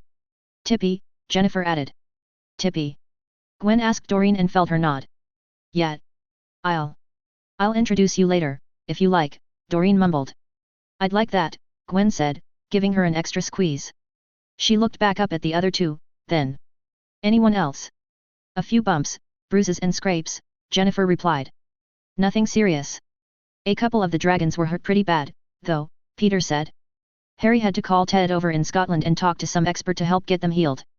Well, that's good to hear, Gwen said. Hey. Gwen. When are you gonna take our orders? A loud voice called from the far side of the room. Looking up, Gwen could see Flash and a number of his buddies staring across at her. On any other day, she would have been scampering towards them to do her job. But after the way that Flash had knocked into her right outside and now with a crying Doreen in her arms, she had no problems with making them wait. Thankfully, though, Julie, one of the other workers, was in the process of coming out of the kitchen. Gwen nodded as she saw the other girl pick up a pad and pen and head towards Flash's table. For now, she was content to spend some more time with her friends. 000000. Iron Man shot across the sky, the repulsors in his boots on full. Behind him, at an ever-increasing distance, was one of the Avengers' Quinjets. While Iron Man would prefer to have as much hardware available to not only himself, but to the Avengers in general just in case anything happened and in case they were called into the field, the reality was that the tower could only hold a single Quinjet. Thus, the need to relocate their second one to a different location. Of course, the plan was for the Avengers to eventually have a full half dozen of them at their disposal, so a secondary facility was always on the books. At least, in Iron Man's head.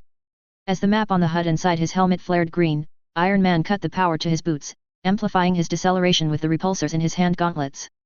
Hovering vertically above the property, Iron Man took it all in, comparing the reality of it now to the last time that he'd been here and even to the blueprints that he'd approved.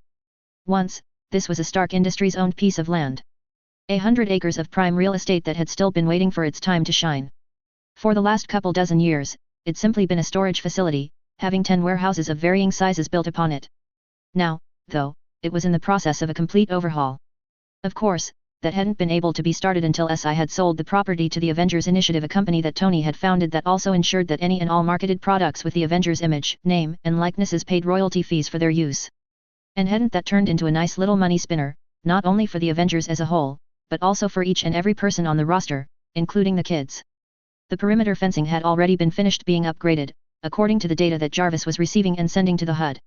4 of the warehouses were currently in the process of being completely revamped, with one having already been completed, the others would eventually have their turn as well.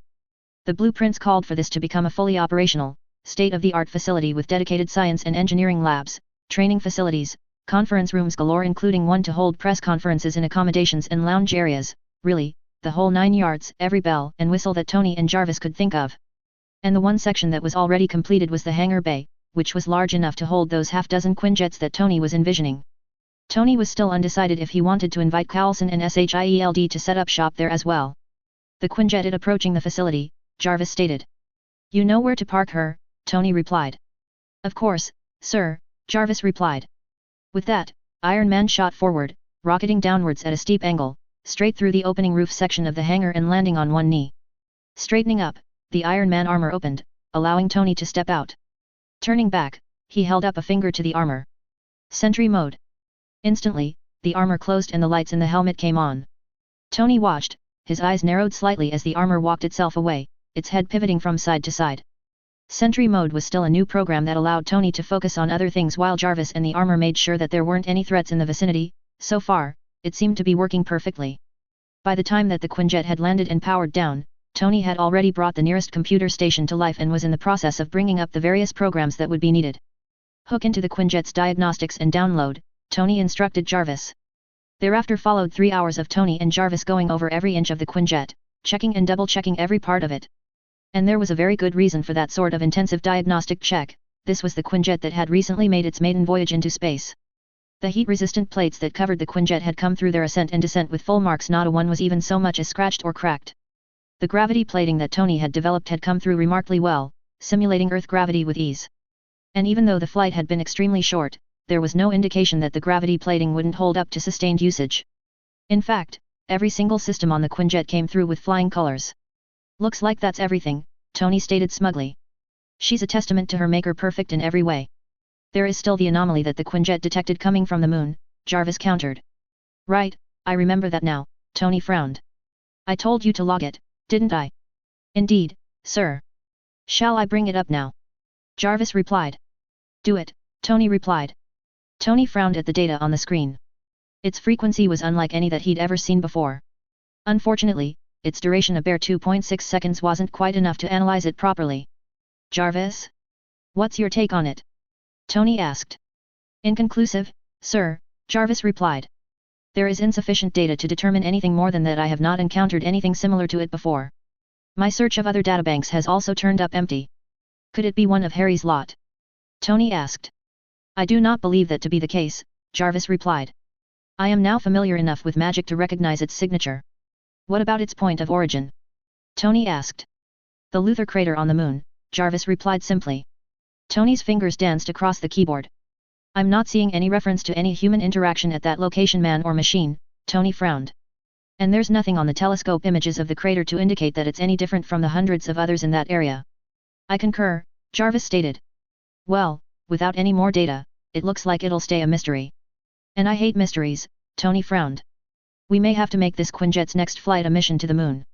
Until then, see if you can direct one of the SI satellites or Veronica to keep an eye on the area." "Of course, sir," Jarvis said. "Right. Looks like we're done here.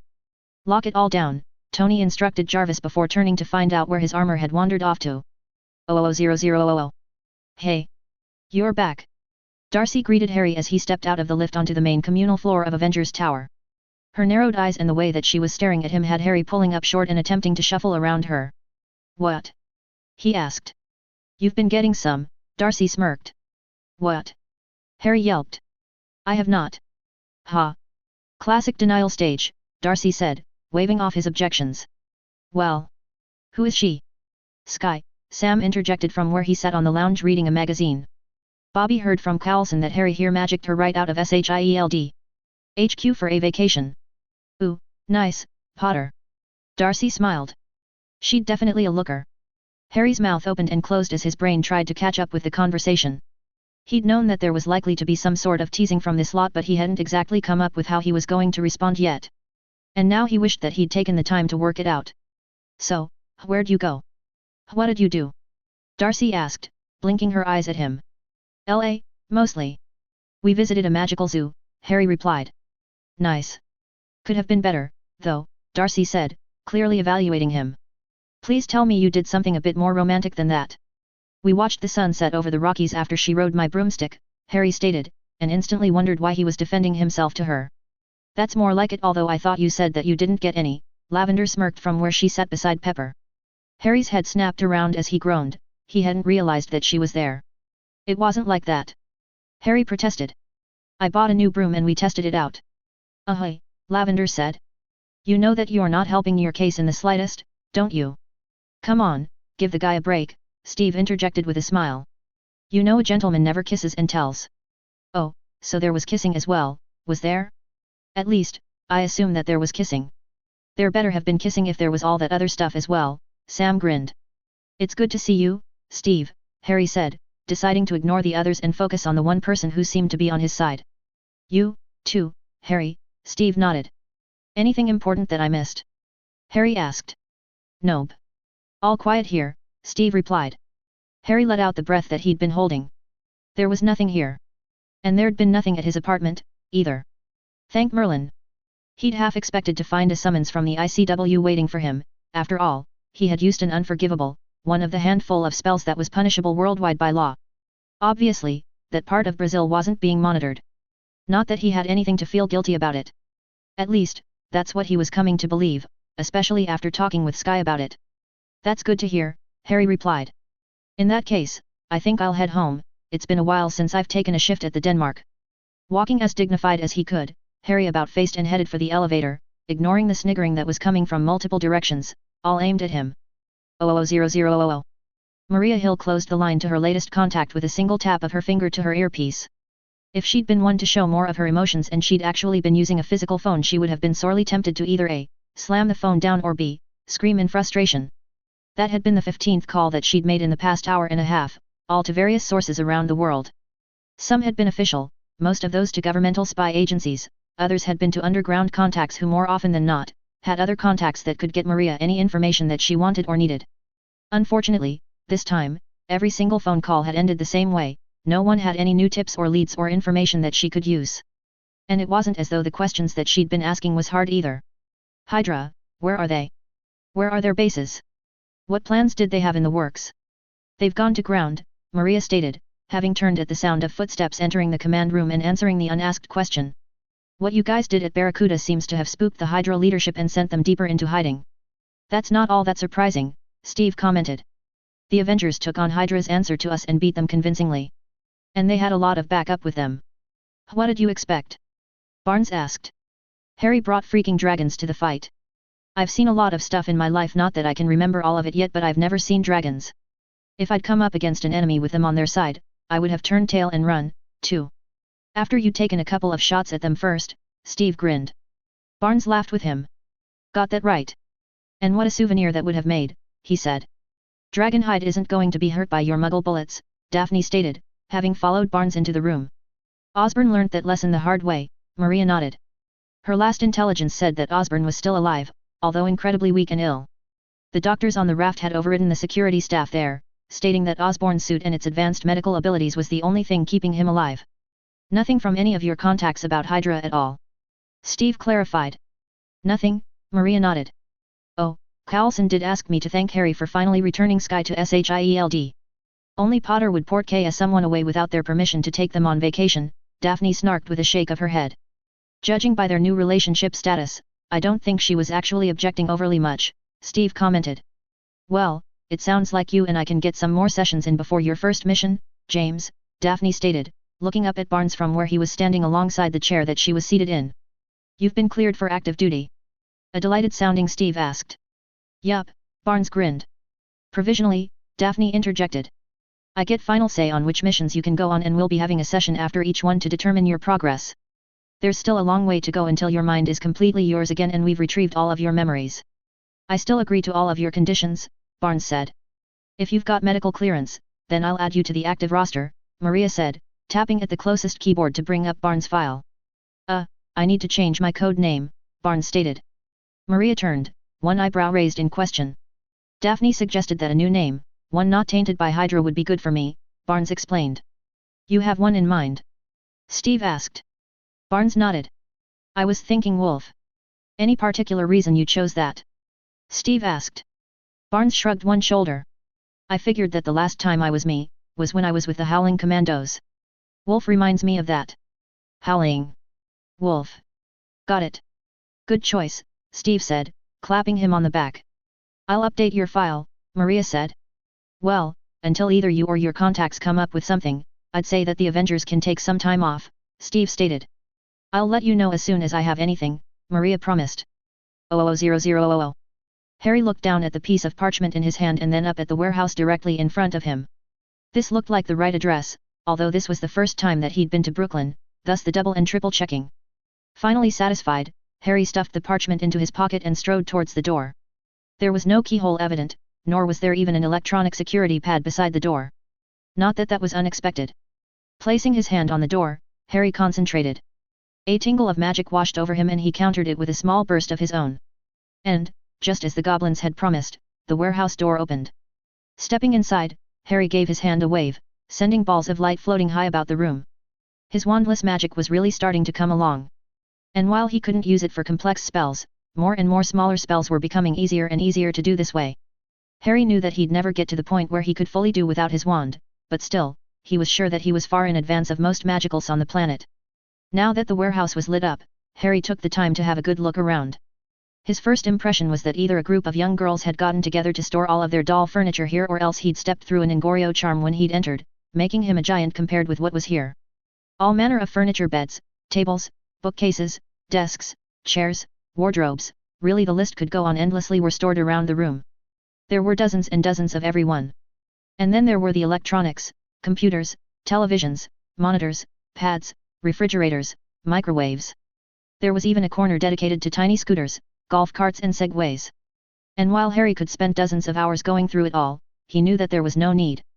He'd contracted the goblins to procure all of these items, and if they said that it was all there, then there was no way that it wouldn't be. It simply wasn't good business for it to be otherwise. No. There was only one thing missing from here that he'd asked for. Finding a clear patch of concrete, Harry stood to one side and looked expectantly at it. "House elves of the most ancient and noble House of Black," he called. Instantly, the sound of pops echoed throughout the warehouse, and when Harry blinked, there in front of him stood 20 house elves. All of them wore the same thing, a crisp, clean white pillowcase with the House of Black seal on their left breast. And every single pair of eyes were staring up at him eagerly. "Hi. It's nice to meet you all. I'm Harry," he said.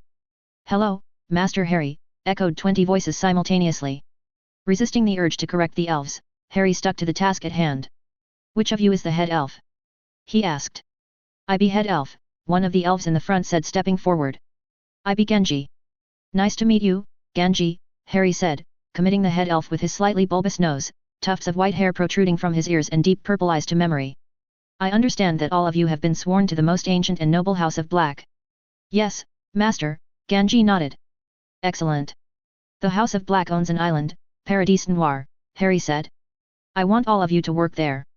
There is a large number of buildings, all with multiple rooms, and there will be many people who have access to the island who will be staying there when they wish to. There will be a lot of work to do there, both inside and on the grounds." The 20 eager faces all began quivering with excitement at this announcement. "Firstly, as Black Elves, can you access the island through the wards?" Harry asked. "Yes, Master Harry," Genji replied. "You can, so Wes can, too." "Brilliant." Harry smiled.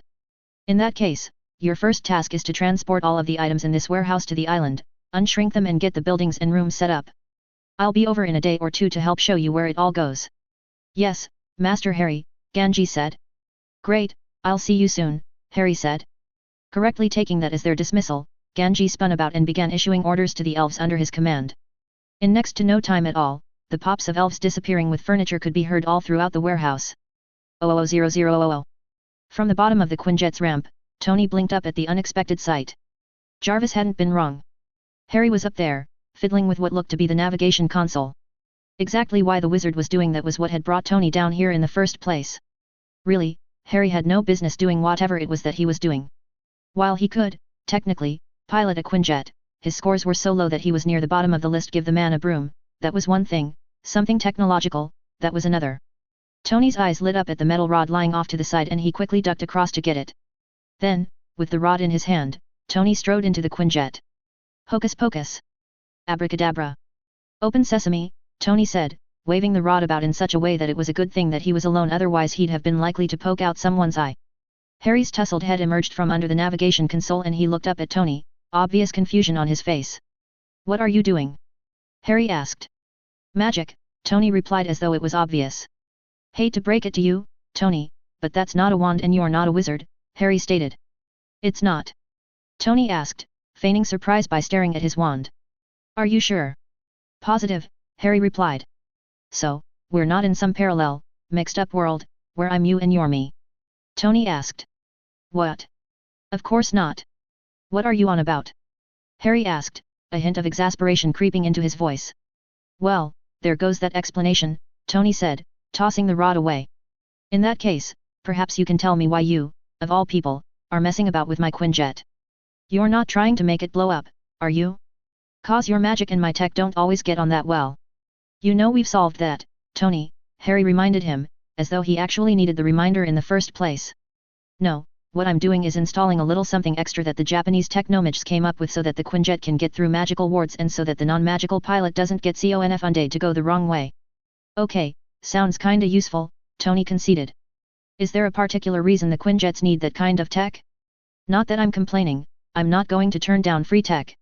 I've got a little surprise for the team, and in order for us to get there, the Quinjets need a little extra help, Harry grinned. A surprise, hey? And for the whole team, no less. What about the Iron Legion? Are they invited? Tony asked. Harry blinked at him and scratched the back of his neck. Hadn't thought of them, to be honest, he replied.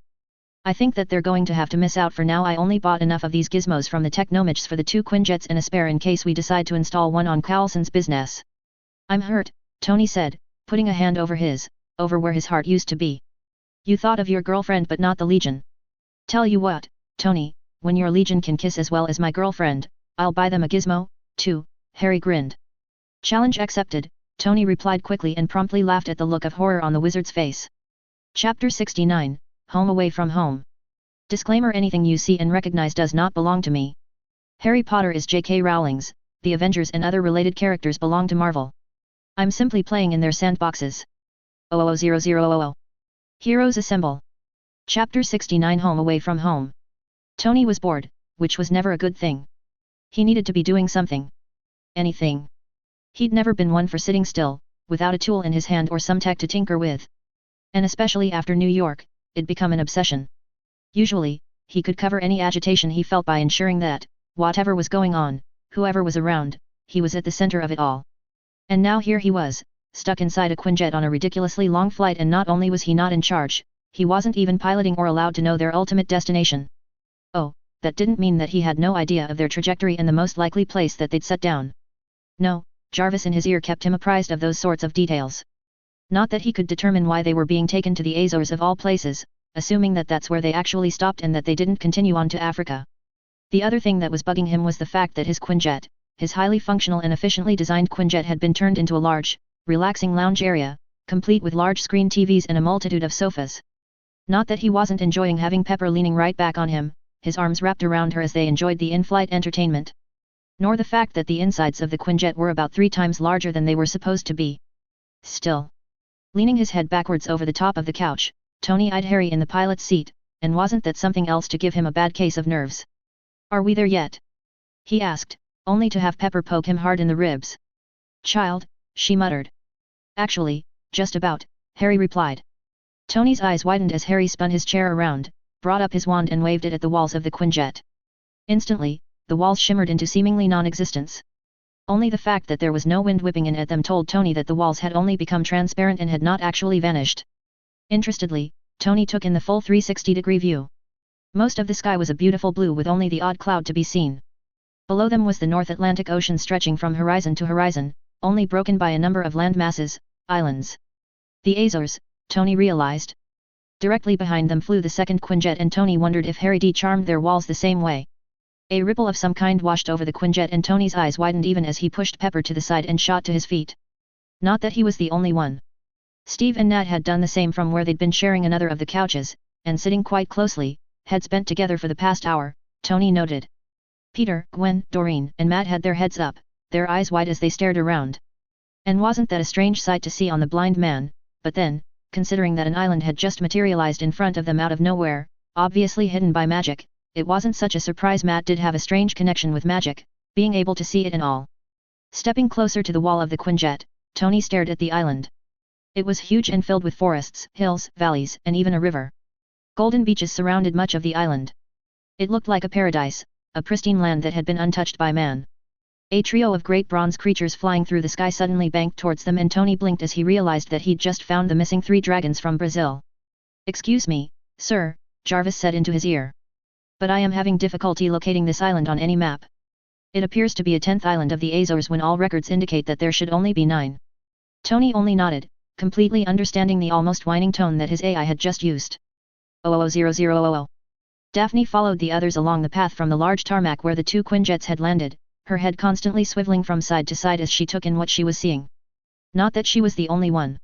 Of the 24 of them, only Potter seemed oblivious to his surroundings, although that Merlin be damned smirk of his told her that he was enjoying seeing all of their reactions. When the walls of the Quinjet had turned transparent, she wasn't the only one who'd squeaked in alarm. Obviously, Potter had layered some kind of delayed charm into them before they'd left New York. The tingling wash of powerful magic wards, she realized had Daphne searching out Lavender's eyes. And yes, the way that she stared back had told Daphne that she'd felt them, too. The island that had come into being below them had been completely unexpected, that was until she thought about who was in charge of this field trip. And then it all clicked into place and she'd realized where they were being taken. Well, not exactly where, but at least the type of place. A family secret, one that was hidden under a host of powerful magic, most likely including unplottable wards and a slew of muggle and magical notice-me-nots. She'd seen the dragons flying alongside them and shuddered. The ones way back in 4th year had been close enough, thank you very much. They, at least, had been chained up. These weren't. Thankfully, they'd veered off after only a short look at them and flown away towards the far side of the island. As the Quinjets came into land, Daphne wasn't the only ones to spot the gleaming white stone and glass buildings a short distance away. James, beside her, refrained from pointing, but she noticed that his eyes were darting every which way, taking it all in. And then they'd landed, the Quinjet had powered down and they'd disembarked. Once the passengers of both Quinjets were loosely gathered together, Harry had told them all to follow him. As the path that they'd been following emerged from under the trees, Daphne paused. The sight before her was simply stunning. It was like a small park filled with pathways, fountains, ponds, benches under trees, swathes of grass and flower beds galore, all meticulously landscaped and cared for. The scene was so incredibly relaxing after so much time in the hustle and bustle of New York that Daphne immediately felt her shoulders lose some of the tension that they'd been holding. Surrounding this garden paradise were a number of those buildings that she'd seen as they descended. There were 6 smaller buildings, well, smaller in relation to the large, slightly curved building that followed the curve of the hill that Harry was leading them towards. Daphne was pleased to note that none of the buildings dominated the landscape. They were all nestled in beautifully, almost artistically, with the trees and gardens. They also didn't tower over everything.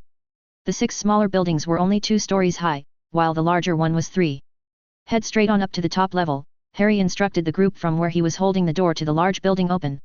Following his instructions, Daphne walked inside, giving him a nod as she passed. 000000. All right, Potter, you've got us intrigued, what is this place? Tony asked.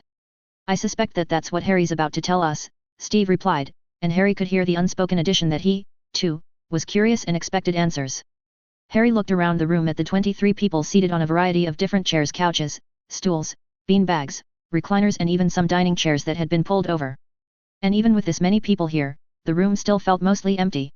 It was huge, a large, multi-purpose common room.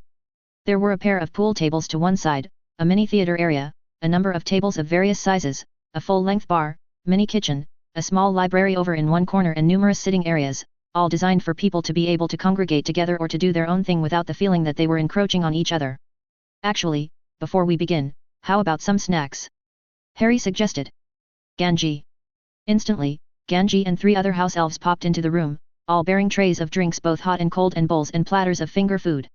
Exactly what are these, people? Helen Cho asked nervously as she accepted a mug that was floating towards her. These are house elves, they're a magical creature, Harry explained. There are 20 on the island and their job is to look after the place. And when I say job, I mean that it's not only what they're asked to do, but it's what they enjoy doing. If any of you need anything done or food or whatever, you only need to call for a house elf and they'd be more than happy to help. Ganji, Tinky, Nak, Beacom, thank you.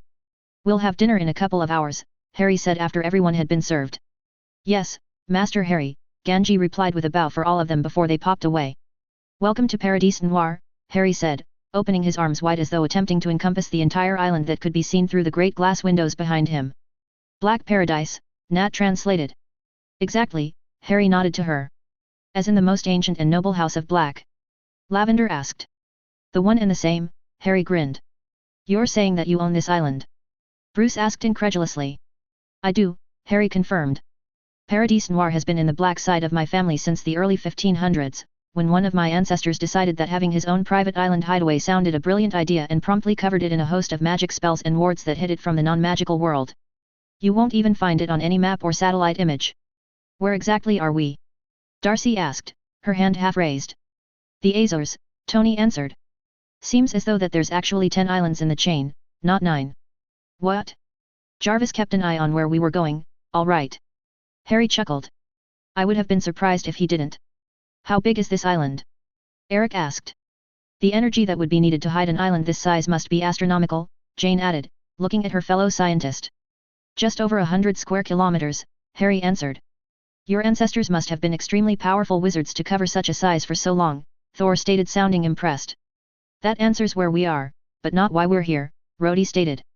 Harry swept his gaze over the room, taking in everyone before he answered.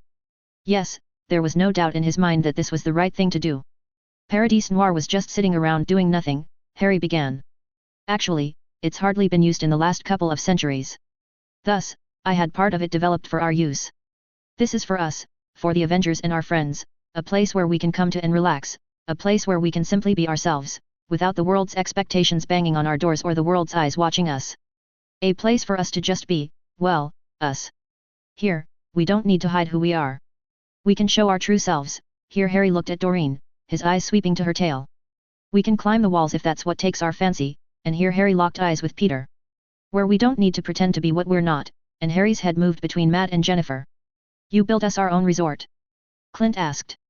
Well, that's one way of looking at it, Harry grinned lopsidedly. And while that's its main role, that's not all it is. What else is it? Tony asked, sounding not only suspicious but also something else that Harry couldn't identify. Perhaps if I explain what all of the buildings are, you'll understand. Harry mused. Murmurs of assent sweeping the room confirmed that his idea was accepted. Well, let's start with this one, Harry said. As you can probably guess from this room, this building has been designed for us to live in. There are 3 floors that, in total, hold 50 apartments, 20 on each of the 2 floors below us and 10 on this floor, 5 to each side of this common area. Every apartment has 2 bedrooms, each with their own en-suite, a small study, a lounge, kitchen, and dining room. Turning about, Harry looked out the wide windows and pointed at each of the 2 closest smaller buildings to the far ends of the main one. Each of those are additional apartment buildings, he said. There are 3 apartments, all identical to the ones in here, on each of their 2 levels. Now, the 3 remaining buildings. Directly across from us, on the other side of the park, is the building dedicated to fitness and training. There are a number of gyms and weight rooms and rooms large enough to spar in, either as pairs or as a large group. There's also a large, Olympic-sized pool attached to it with its own retractable roof. To the left of that building is the one dedicated to engineering. At the moment it's mostly empty, just awaiting whatever the engineers and tinkerers among you want installed.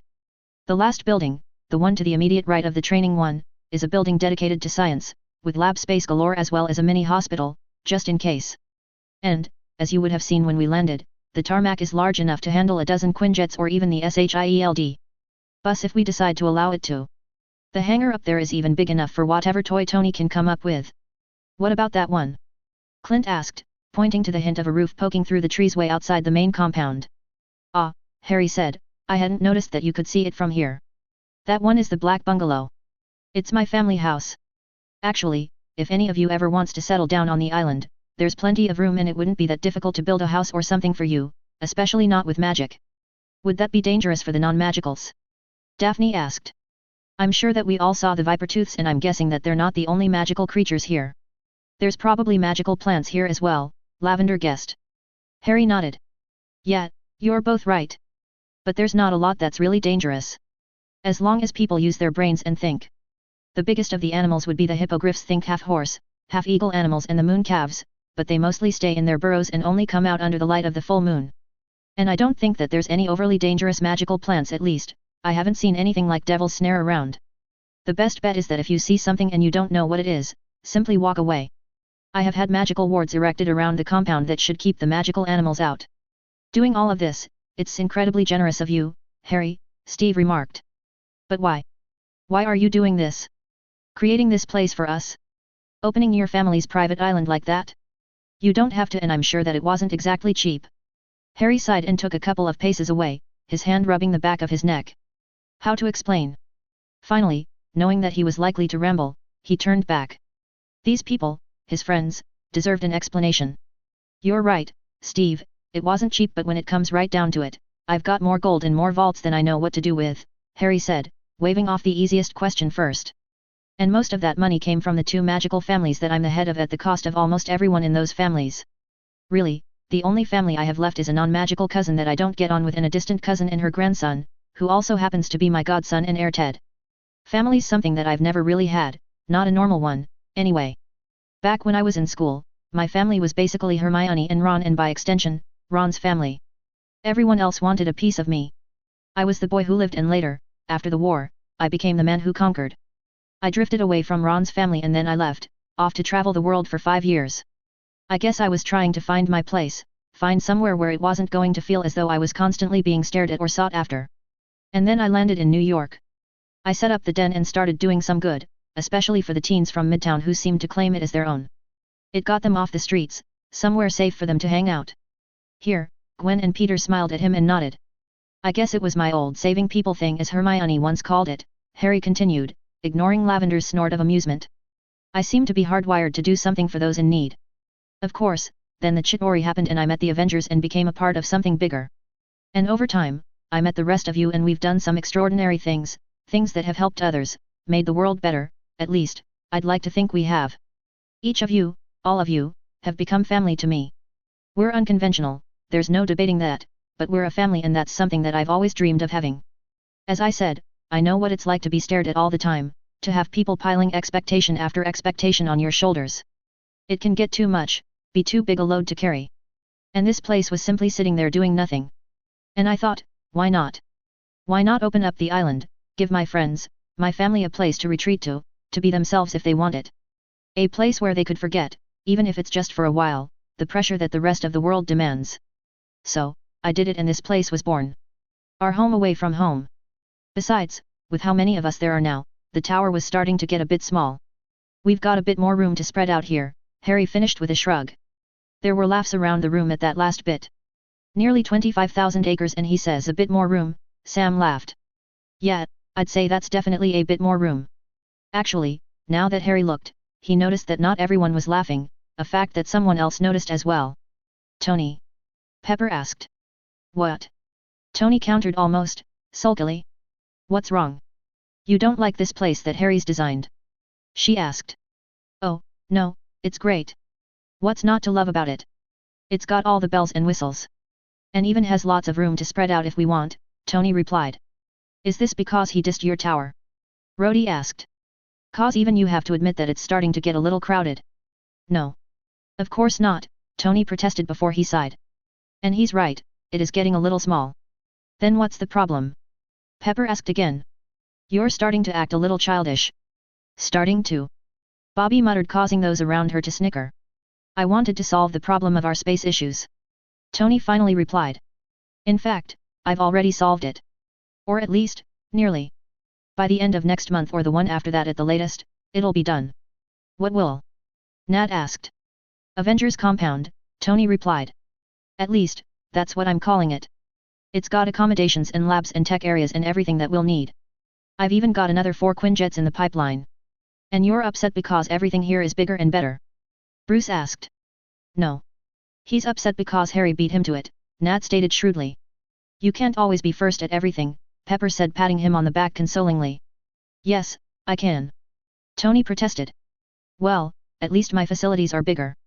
I mean the tech, training, and science buildings that I've designed are easily 3 times bigger than those ones out there, even if I only have a measly 100 acres to play with. Harry's eyes met those of Daphne and Lavender and he was sure that the 2 magical women were thinking the same thing that he was. The buildings may be small on the outside but with magical expansion charms. And at least the compound is closer to the action, Tony continued. And we can use for holding media conferences and mission briefings from people who aren't Avengers. Having to take an 8-hour flight to get here is going to limit how much this place gets used. I only brought you all on the Quinjets this first time so that you could have the experience, Harry stated. I've got a much better, easier way for everyone to travel between here and New York from here on out. Ganji. This time when Harry called, only a small table appeared and not the house elf himself. The table, though, was covered in jewelry display cases. There were rings both sized and designed for both men and women, all with the stylized A of the Avengers on them. There were also a number of pendants and even a few toe rings, for anyone who wanted something that was a little subtler and more inconspicuous. I'm guessing that those aren't simply pieces of jewelry, Maria half stated, half asked. You're right, they're not, Harry nodded. I'm guessing that you all noticed when the Quinjets entered the magical field that hides Paradis Noir from the outside world? Well, the only way that the Quinjets could do so was because they had some special, magical rune-based tech installed in them that stopped the navigation on the Quinjet from going haywire and also stopped the pilot and passengers from having the uncontrollable impulse to go somewhere else and to do something else. So, that's what that was? Jane asked. Harry nodded. These pieces of jewelry have all been heavily enchanted. Firstly, and most importantly, they allow anyone who is wearing one to pass through the wards that hide the island. They also have port keys built into them, a special magical way of moving from place to place. There's 2 destinations set on them right here in this room and in the main common room of the tower. A simple phrase will activate the port key at, depending on where you want to go, and transport you and whoever and whatever you are touching to that location. That sounds useful, Jennifer said. We could be here and port key back to New York for some shopping. Or a mission, Bucky added. Exactly, Harry agreed. And it could come in handy in an emergency. And with the modifications that we've made to the Iron Man and War Machine armor, they won't blow up if we use them, Tony nodded.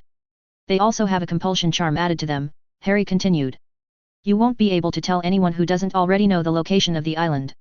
However, you will be able to talk about it, but only if you really, really want to. They will prevent you from any accidental slip ups.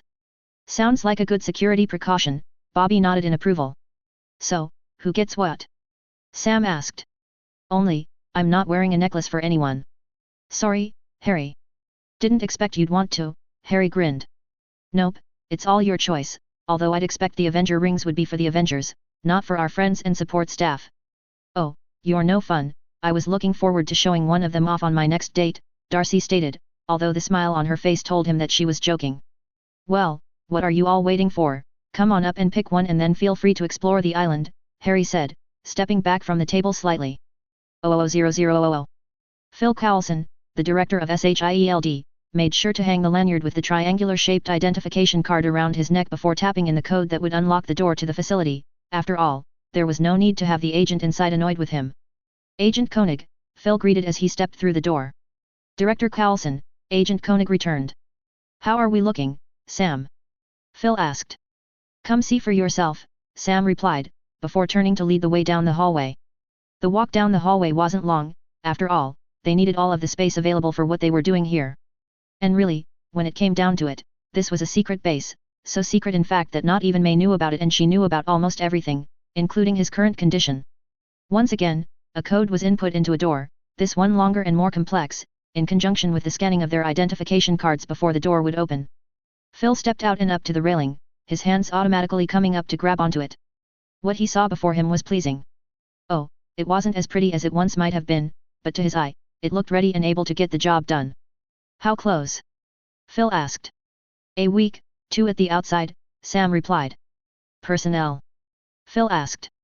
Billy and I've been calling in a lot of old favors and reaching out to a lot of people. We'll be ready. She won't be fully staffed, but there'll be enough to get the job done, Sam replied.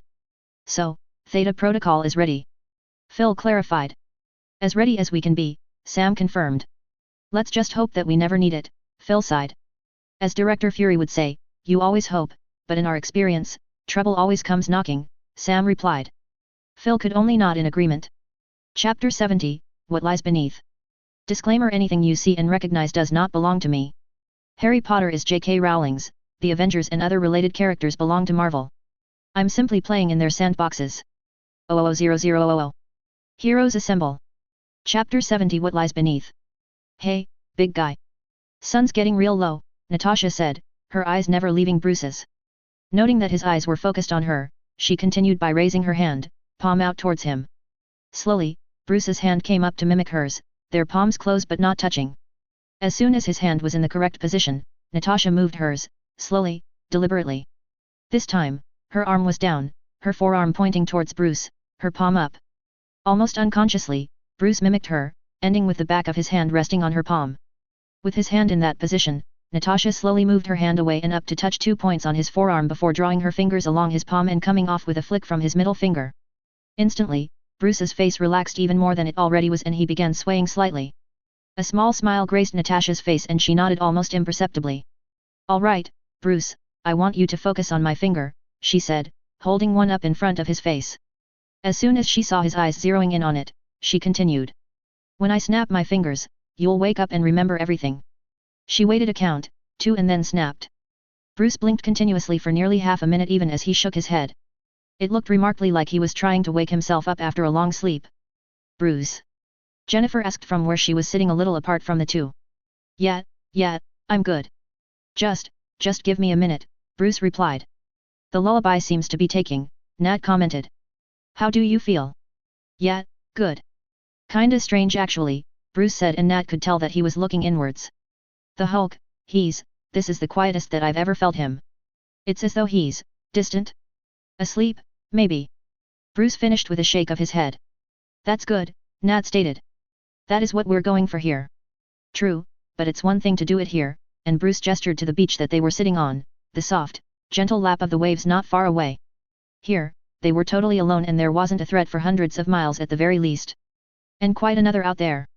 Which is why we're practicing here, Jennifer chimed in. We've got to make sure that there's extra options for calming the Hulk down, especially if I'm not there or there isn't some of Harry's special juice on hand. Yeah, I know, Bruce replied. It's just, the Hulk and we're still not used to relying on others. Don't get me wrong, we love being a part of the Avengers, this group, but after so many years of being on the run, alone with everyone after me, us, it's still challenging to let others in. You let me in, Jennifer stated. You're my cousin, Bruce smiled. Even the Hulk acknowledges you as family, as being safe, someone he can trust. So, now we've got to make sure that he and you trust me as well, Nat interjected. I think it's time that we try the lullaby with the Hulk directly. A slight shifting of the sand was enough for Nat to know that Jennifer had just shifted into her She-Hulk form. All right, Bruce sighed. I did agree to this and it's not like I can hurt anyone here. After unbuttoning his shirt, Bruce threw it over to where he'd left his shoes and socks earlier. She watched as he closed his eyes and took a couple of steps back. Great green veins emerged along the side of Bruce's neck and his head tipped back. The Hulk was coming out and Natasha braced herself for the challenge to come, seeing if the hypnotic suggestion that she'd put in Bruce transferred over to the Hulk. 00000. Harry shrugged into his blue-grey dragonhide cloak, its hood hanging down his back, and settled it correctly on his shoulders. Taking a couple of steps forward, he looked at himself in the mirror, turning slightly so that it was easier to see his left side. High up on his left arm was a new addition. Primarily, it was the stylized A of the Avengers done in red, but with a red circle around it, white filling the space inside. Harry nodded in satisfaction. That's good work, Gimpy, Harry said to the anxiously waiting house elf. And the cloak looks as good as new, too. His cloak had needed some minor repairs and cleaning after all of the various battles and skirmishes that he'd been involved in. It was good to once again have it looking as good as the day that Charlie Weasley had given it to him. Gimpy lives to serve, Master Harry, sir, the little elf replied. It does look good, Steve commented. And once they're on all of our uniforms, it'll look as though we're actually all part of the same team. You get to convince Tony to paint one on his armor, Harry grinned at Steve via the mirror. A good leader knows when to delegate, Steve countered. Pepper. They decided in unison, a beat later. The sound of urgent footsteps interrupted them and Harry spun about to face the door. Maria was the first through it, with Bobby hot on her heels. Harry, Maria said, focusing on him instantly. We've just had a message from Coulson. It's about Sky. 00000. Mage arrived in a swirl of multicolored light and looked around with a sigh of relief. Directly in front of him was the bus, the great modified Globemaster aircraft that SHIELD had converted for its use. Sitting just to one side was a Quinjet. Really, it was a miracle that he'd arrived at the correct place at all. After portkeying back to the tower, Harry had used Jarvis satellite feeds to get a good look at exactly where Coulson and his team were located just outside of San Juan, Puerto Rico. He'd then made a portkey to that location based off of simply that image. As far as he knew, no one ever attempted a portkey journey like that before. The fact that it had worked was something to consider the ramifications of later. Right now, there were much more important matters to deal with. Noting that the rear ramp to the bus was already lowered, Mage didn't hesitate in striding up it, his footsteps announcing his arrival and causing Coulson and May to turn towards him, the latter having drawn her sidearm in the process. Mage, Phil greeted. I didn't expect you here. Mage gave the man a nonplussed look, not that he could see it with Mage's obscurus spell in place, hiding his face. You messaged that Sky had been kidnapped, Mage stated. What can you tell me? Mage, May greeted. Mage returned, although his gaze never left Phil's face. Approximately 4 hours ago, the bus was intercepted mid-air by a Hydra team led by Grant Ward, Coulson relayed. There were half a dozen Quinjets making combat not an option. Once they boarded, their objective was to capture a person that we were protecting by the name of Reyna, as well as an object of extraterrestrial origin. If they were the objective, then why was Sky taken? Mage questioned. We don't know, May replied. Our best guess is that Sky was a bonus. I had the impression that it was only Ward who wanted her, so it's likely that he had a different mission in mind. Whatever the reason, with Ward having her, it's fair to assume that Skye is still alive, Coulson stated, before continuing at Mage's cock of the head. Ward's been fascinated with Skye ever since he met her. Skye does not return whatever feelings Ward has for her, May assured Mage. Mage nodded his head in thanks. I'm guessing that it's safe to assume that Skye's being held with this Reyna person and this object. Mage asked. What's so special about them? Why would Hydra mount a special operation to take them?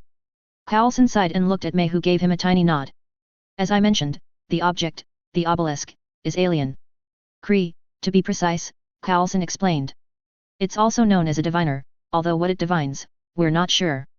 What we do know is that it's reputed to be able to unlock some kind of power, and it's that power that Hydra wants. Whenever the obelisk is touched, alien writing appears on it. At least, that's what we thought it was. Writing? Mage interrupted. Circles and lines. Coulson blinked, glanced at May and focused intently on Mage. Exactly, circles and lines. How did you know about it? He asked. Skye, May shrugged. She drew a little of it when we were on vacation, asked me if it was a magical language. Obviously, it wasn't. Hey, she didn't mention that, Coulson stated. No. She didn't, May agreed, and there was something in her voice that told Mage that May wasn't happy about Skye telling Mage SHIELD secrets without the proper authorization. So, what's so special about this writing? Mage asked. As I said, it's Kree, Coulson said, the same species from which the serum was derived to bring me back after I was stabbed in the heart at the Battle of New York. Skye was also given some of it after being shot. The difference is that, where the serum eventually gave me an almost uncontrollable compulsion to draw that writing, it didn't affect Skye at all, apart from the obvious healing her. Our assumption is that Skye's part Kree, May stated bluntly. Mage blinked at her. Skye's part alien. Mage repeated incredulously. When May did nothing but simply stare back at him, Mage was forced to seriously consider the possibility. Exactly how Skye could be half alien wasn't one that he could even attempt to fathom. But then, he himself was considered a half-blood, his father a pure blood, his mother, a muggle-born, so on an intellectual level, at least, he could understand the concept. And then something that had been bugging him ever since Harry D met Skye finally clicked. If Skye was half alien, then it was no wonder that the spell that he'd been using to separate alien matter from Earth-based things went wonky when it encountered Skye. She was from both. Okay, I can see that, Mage stated, causing the two in front of him to share a look once again, something that they seemed to do all too often. So, what's the significance of the writing? Mage asked. Some kind of special instructions? Not quite, Coulson said with a half-smile. It took us a while, but we eventually worked out that it's a map. A map of a hidden Kree city. And let me guess, this hidden city is here in San Juan, Mage stated. Good guess, May confirmed. So why Reyna? What's her part in all this? Mage asked. Only someone with Kree ancestry can touch the obelisk without dying, May replied. And Reyna can hold the obelisk. We believe that there's a temple of some kind in the Kree city that, when the obelisk is placed there, releases the power that it contains, Coulson said. So, our job is to stop this obelisk from getting to the Kree temple as well as rescuing Skye, Mage stated. Exactly, May agreed. So, what's the plan? Mage asked. 000000. Houses, buildings, parks, people, they all rushed by below him, but he took little to no notice of any of them. From up here, high above the city of San Juan, Mage had only one objective: locate Skye and by extension, the Hydra base that she was being held in. Those below were oblivious to the fact that he was there, as they should be, considering that both he and his new lightning bolt broom were both disillusioned. If any had been able to see him, though, they would have noted that Mage flew in a perfectly straight line. There was no search pattern, no back and forth, but then, there didn't need to be. Not so long ago, Harry had given Skye a pendant, a magical pendant. And one of the enchantments on said pendant was a locator charm that was tied to Harry's head of House Potter ring. Using it, Harry could find Skye anywhere, and right now, it was pulling him straight across the city. Finally, he slowed. The charm was telling him that he'd found the right place. The building was 3 stories tall and surrounded by elaborate gardens. The fact that Mage could see men toting guns also confirmed that he was in the right place. He circled it slowly, once, twice, 3 times, ensuring that he got a good look at it, including the best way in. Then, ignoring the pressing desire to charge right in, Mage turned his broom around, leant low over the handle and sped back to his allies. 000000. Here, Mage stated, pointing to the exact spot on the map of San Juan that was on the big screen of the bus command center where Hydra's base could be found. Why there? Simmons asked. That's nowhere near the fort with the only viable entry to the Kree city. Can we superimpose a map of the Kree city over the map of San Juan? Carlson asked. A moment later, a red schematic appeared over the blue city outline, a pulsing green dot indicating where Hydra was based. That answers that question, May stated. They're basically sitting on top of the Kree temple. But why? It's not like they can drill through a couple of 100 meters of volcanic rock, Tripp pointed out. We could, with a plasma drill, Fitz stated. And if we have that tech, then so does Hydra, Simmons finished. At least we now know their plan, Carlson stated. It doesn't change ours. Fitzsimmons, Tripp, your job is to get some explosives into the Kree city and destroy the area around the temple. We're gonna have to do it old school, Tripp said. We know that tech doesn't work down there. Thankfully, I've got a bunch of Grandad's old Howling Commandos gear here. I'm pretty sure that there's some old-timers in there that we can use. It'll mean that we can't set them off remotely, it'll have to be set them and run. What about Mac? Simmons asked. We lost one of our team, Mac, down there, Carlson explained, seeing Mage's confused tilt of the head. We think that the city's taken him over somehow, using him like a drone or something to protect itself. If you see him, either avoid him or incapacitate him, Carlson said. That didn't work out so well last time, May commented. He's stronger than any of us and that city's enhanced him somehow. The Icers don't even knock him out. Mage fished into one of his belt pockets and pulled out a handful of small balls, not unlike marbles. Here, just in case, Mage said, handing them over. Just smash them at his feet. They'll release an airborne potion that will cause him to go into a daydream-like state. Should give you enough time to get away or knock him out permanently. How do they work? Fitz asked, taking the balls and looking at them curiously.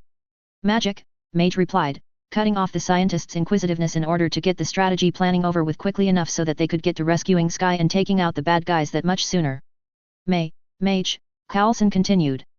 The three of us will take the Quinjet and go in through the roof and work our way down. We find Sky, stop the drill and get the obelisk and Reyna back. Nods all round indicated that the team was ready. A heartbeat later, they split up, each heading to get whatever equipment that they knew that they'd need. 000000. Sky followed Ward through the house, her eyes darting about, taking it all in. Her hands were bound in front of her and there were two soldiers 3 steps behind her, just a little too far back for her to attack if she lashed out with her feet.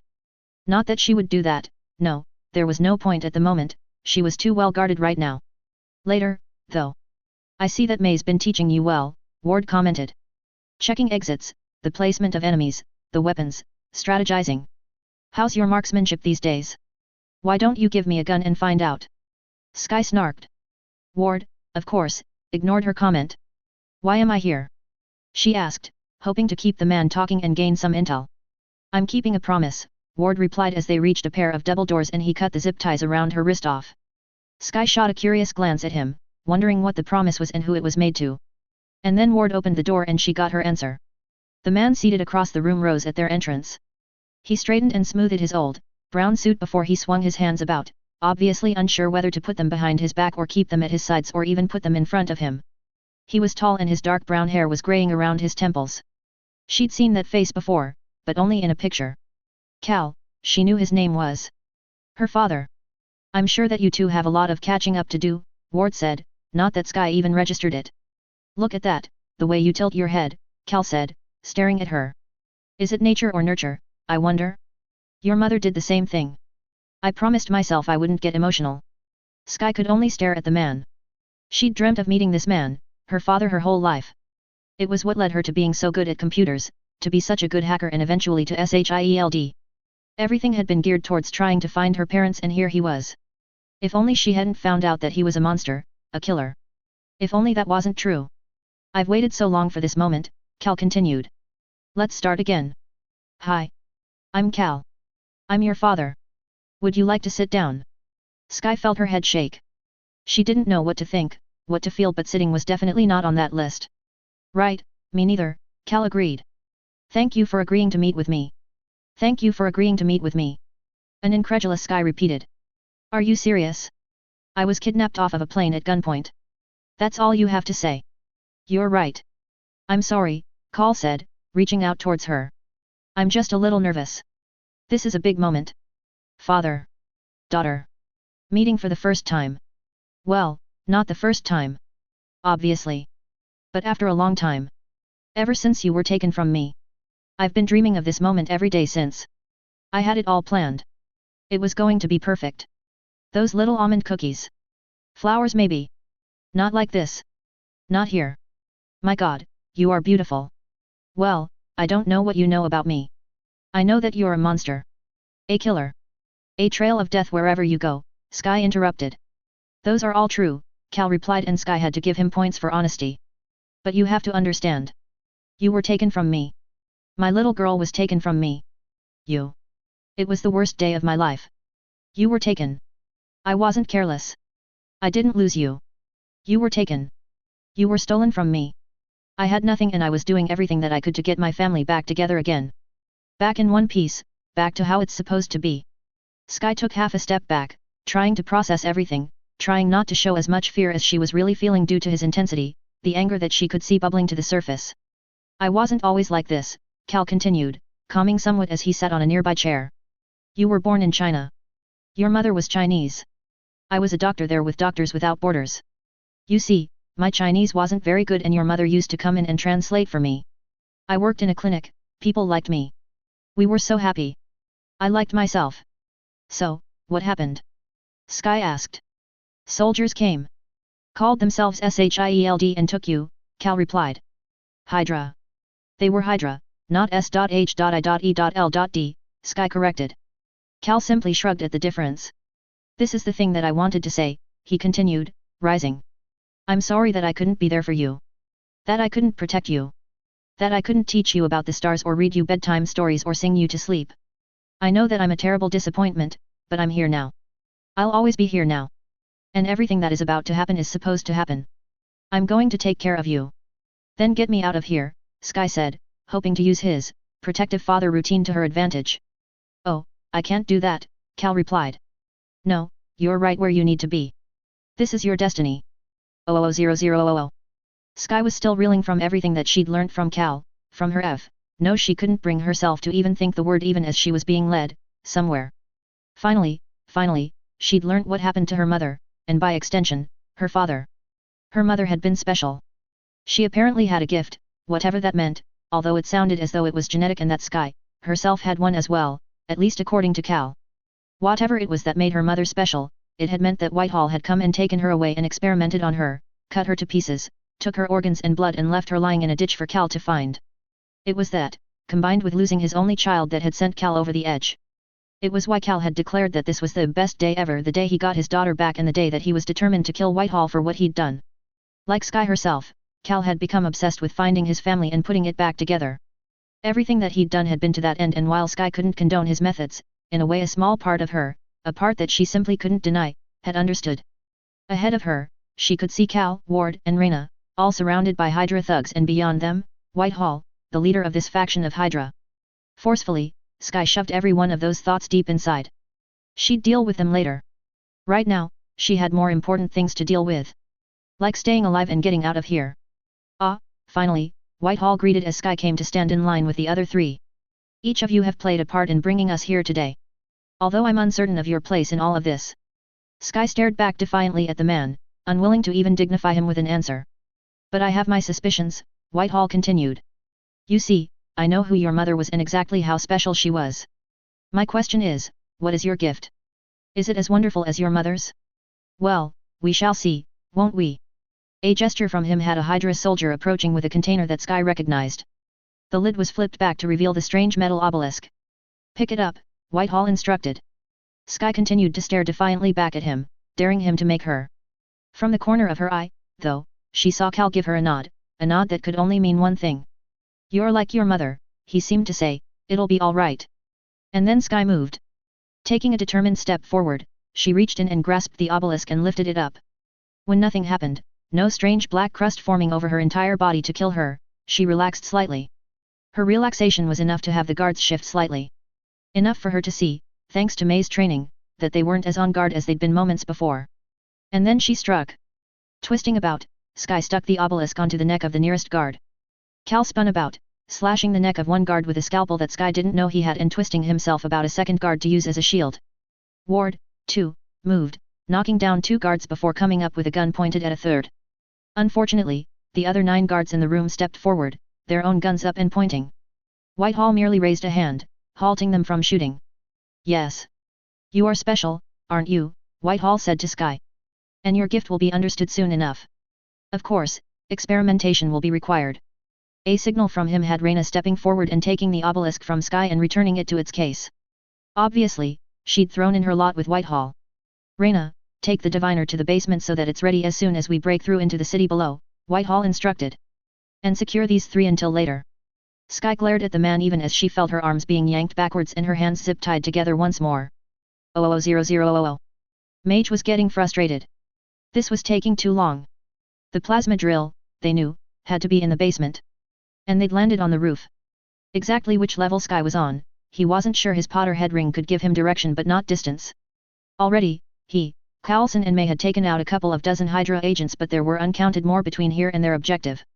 Ducking his head around the corner, Mage took note of the soldier before quickly pulling back. 4 shots slammed into the wall that he was hiding behind, chipping plaster off with every hit. Serpent Sorsha. He whispered, twice, pointing at the ground in front of him. The boa constrictors that he'd summoned hissed violently at the unexpectedness of their appearance. There is an enemy around the corner. Please restrain him for me, Mage told them. That was enough to have the 2 snakes slithering around the corner. Their appearance did not go unnoticed, as evidenced by the startled screams. With a smile, Mage stepped around the corner and stunned not only the man that he knew was there but also the soldier creeping up the hallway. A pair of bludgeoners aimed at their arms ensured that, even if they managed to wake, they would stay out of the fight. Gunfire from below caught Mage's attention and he stepped across to the banister and looked down. May, it seemed, had found half a dozen Hydra agents to play with. Deciding to lend a hand, he focused on the statues that the men were using as cover. Some simple animation spells were enough to give them something else to worry about. 00000. Movement ahead of him was enough to have Carlson pause in his descent, his gun up and ready. Crouching a little lower allowed him to see further down the steps to the floor below. There were 2 men there, Whitehall closer to Carlson but facing down the hallway and Cal further away. Cal appeared to be unarmed as he advanced towards the Hydra leader, a murderous look on his face. Considering the distance, though, and the fact that Whitehall was raising his arm, a gun steady in it, told Carlson that there was no way that Cal was going to reach his target before getting killed. Knowing that Cal was Sky's father, Carlson couldn't allow him to be killed, regardless of the many deaths that he was responsible for. Instead, he shot first, dropping Whitehall where he stood. Cal stopped in obvious shock, staring between Whitehall and Carlson. What did you do? Cal exclaimed, clearly deranged. You killed him. He was mine and you killed him. You're welcome. Carlson replied as he took the last few steps down onto the floor. Apparently, though, that had been the wrong thing to say. With a roar, Cal charged straight at Carlson, tackled him around the middle and bore him through a nearby door. Carlson ended up on his back, Cal on top of him, his fists whipping backwards and forwards, punching Carlson harder and harder with every hit. Carlson fought back, flipping the bigger man off, up and over Carlson's head. Cal, though, simply spun back around and jumped to his feet. Carlson scrambled to his own and had to promptly duck a fist. A short, sharp jab to Cal's ribs seemed to do nothing and Carlson had to dance backwards. Cal advanced, swinging wildly, and it was all Carlson could do to twist, spin away from or block every hit. He danced around him, turned and kicked, hitting Cal in the stomach, making him stumble backwards and double over slightly. Using that small advantage, Carlson leapt, wrapping his legs around the other man's neck and hitting him over and over, trying to knock him out by a combination of lack of air and brute force. Unfortunately, Cal had other ideas, grabbing Carlson and slamming him back down onto the floor, causing Carlson's breath to leave him. That was enough advantage to have Cal punching Carlson over and over again, pressing his advantage. Stop it! Stop it! The words barely penetrated Carlson's hearing through the ringing in his ears. Stop or I'll shoot. Then, Dad. That did it and Cal sat back. Carlson was dazed. He knew that Sky had arrived. And she'd stopped Cal. As he attempted to gather himself he could hear the 2 speaking. He took something from me, Cal said. No, Sky replied. Get up and get away from him. You have to finish what we started, Cal said. No, I don't, Sky disagreed. I'm not going down there. I'm not going to change or transform or whatever the hell you think is going to happen. Now, leave. I'm giving you this one chance. Okay. I'll leave, Kin said. But just remember, once it happens, once you become what you were always meant to be, no one will accept you. No one will understand. No one but me. Change is terrifying. But I love you. I will always love you, Daisy. For some reason, in his semi-daze, Carlson latched on to the fact that Cal had called Sky Daisy. That was important, but he couldn't work out why right then. And then Sky was there, leaning over him, cradling his head, crying over him. I'm so sorry. I'm so sorry. I stopped him. I stopped him, but it's not enough, Sky was babbling, not even attempting to listen to what he was trying to say. I'm going to fix this. I'm going to find the obelisk. I'm going to make sure that it doesn't get down there and make things worse. I'm going to fix this. And then she was gone, running from the room. No, Sky. Carlson coughed, but she didn't stop or come back. 00000. Mage burst into the basement from one door, just as Carlson stumbled in from the other. We're too late, May stated from where she stood over a hole in the ground. It was only about 1 meter in diameter, but all three knew that it went several hundred meters down. Sky? Carlson asked. She's down there, Mage replied, feeling the pull on his ring. She's not supposed to be down there, May pointed out. She thinks that she's fixing things, Carlson frowned. I'm going after her, Mage stated. And then, before either of the other two could reply, he jumped. 00000. The crackle of the COMM piece in her ear told May that she was about to receive a communication from the other team seconds before it arrived. May, Carlson, this is Triplet. The explosives are in place and set for detonation in 3 minutes. Trip, you need to stop those timers, May said urgently. Both Sky and Mage are still down there. Damn, was all she heard before the line went dead. 00000. Wind whipped at him, making his robe flap despite the wandless featherlight charm that he'd applied to himself. Currently, his wand was pointed straight down, firing cushioning charm after cushioning charm. This may not have been the safest way down, but it sure was the fastest. Finally, after what felt like minutes but was surely a lot less, Mage landed, his knees bent, one arm down to steady himself. Taking quick stock of his body, he was surprised to find that he'd come out of that little stunt unscathed. A flick of his wand produced a ball of light. A second spell had it charmed to hover just above him, regardless of where he went. That took care of the light problem. Now it was simply working out how to find his way around down here. The location charm helped. Somewhat. However, it only gave a direction, regardless of any walls that might be in the way. Mage took off at a jog. Twice, he needed to double back. Finally, a great grinding sound ahead of him told him that he was close. Instantly, he shot off, sprinting as hard as he could. There. Up ahead, he could see a great block of stone moving in towards a curved wall. Mage arrived a fraction of a second too late, just as it sealed shut. Slamming his fist on it in frustration, he chose a direction and ran. If there was one entrance to this temple which he guessed had to be behind the curved wall, then surely, there'd be others. A second indent showed where another door was. Unfortunately, he was too late to reach that one either. Nor was he in time to reach the third. A flash of movement up ahead as he rounded a curve increased his speed. But while the body ahead of him managed to slip through the crack of the stone block door before it closed, Mage wasn't so lucky. He was locked out. Skidding to a halt, Mage drew his wand and approached the first door, a determined expression on his face. 00000. Sky found herself in a circular room with stone walls. In the very center was a pedestal, also made of stone, a bright circle of light coming from some unknown source shone down on it like a spotlight. Across the room stood Reyna, the obelisk in her hands. It's over, Reyna. Give me the obelisk, Sky demanded. My life. Our whole lives have been leading to this one moment, Reyna stated. Sorry, I don't buy into the whole "this is your destiny" thing, Sky shot back, her gun steady on Reyna. You've got it all wrong. Everyone's got it all wrong. This, Reyna said, lofting the obelisk slightly to emphasize it, doesn't destroy lives. It gives life. New life. We finally get to find out what we become. I'm happy as I am, thank you, Sky replied. Suddenly, the obelisk began glowing, highlighting the glyphs on its side in red. Then it simply floated up and out of Reyna's hands. Make it stop. Sky demanded. I can't, Reyna replied.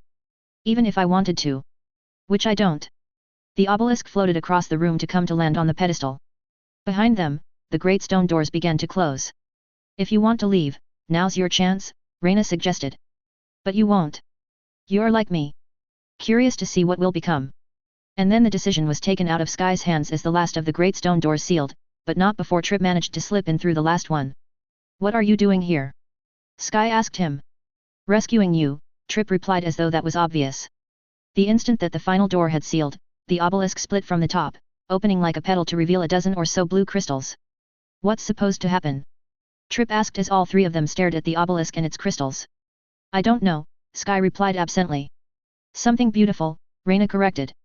And then a great gust of compressed gas shot out from the crystals, engulfing the three of them and knocking them backwards. And that's when Sky felt it. A black, something, a crust began forming on her body, encasing her from her feet upwards. Across the room, Reina was undergoing the same phenomenon. As it moved up her body, Sky could feel her heart rate skyrocket and panic set in. Oh, God! Oh, God! Trib! She cried, her gun falling from her hand. Trib, it seemed, was unaffected. At her cry, he looked at her and Sky saw him looking around in desperation. As the black crust swept up her neck and towards her face, the very last thing that Sky saw was Trib completing a spinning kick, his aim the obelisk and its crystals. Chapter 71, Not What We Once Were. Disclaimer: anything you see and recognize does not belong to me. Harry Potter is J.K. Rowling's, the Avengers and other related characters belong to Marvel. I'm simply playing in their sandboxes. 000000. Heroes Assemble. Chapter 71, Not What We Once Were. A deep, bass rumble was Harry's only warning. Dust drifted from the ceiling. Next were small stones. Harry only had time to glance upwards before the deluge of rocks began to rain down on him. Jerking his arm up from where it was outstretched ready to pulverize the great stone door that was blocking him from reaching Sky, Harry instead created the most powerful shield that he'd ever managed. His legs were braced far apart as the very ground that he was standing on shook violently under him. A great golden dome formed above him, not unlike an umbrella, as rocks of all sizes fell. With each new one that hit his shield, he felt it deep in his arm and bones. When one nearly twice his size landed on the dome, he was forced to brace his wand arm with his left arm, even as he dropped to one knee. Gritting his teeth, he held on, channeling more magic into this one spell than he ever had with any other spell before.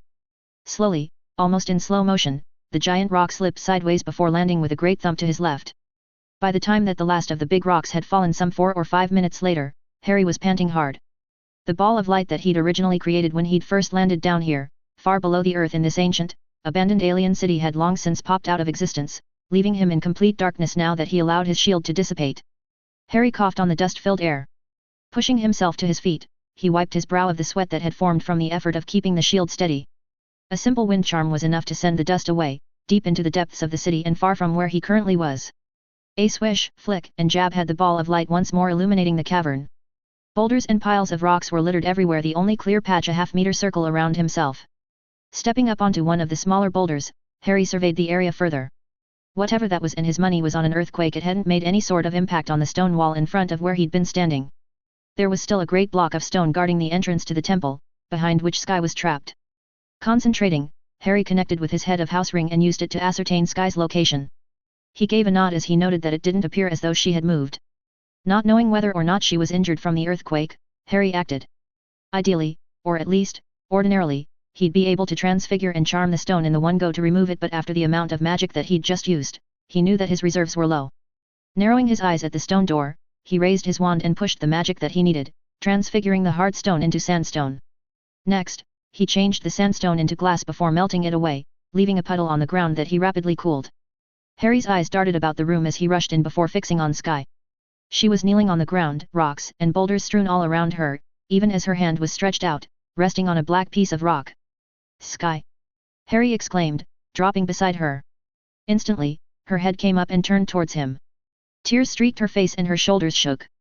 Harry! She exclaimed, turning to him, all but leaping into his arms. Harry grabbed her, his arms wrapping tight around her as he reassured himself that she was alive, her arms holding tightly to him in return. I couldn't save him.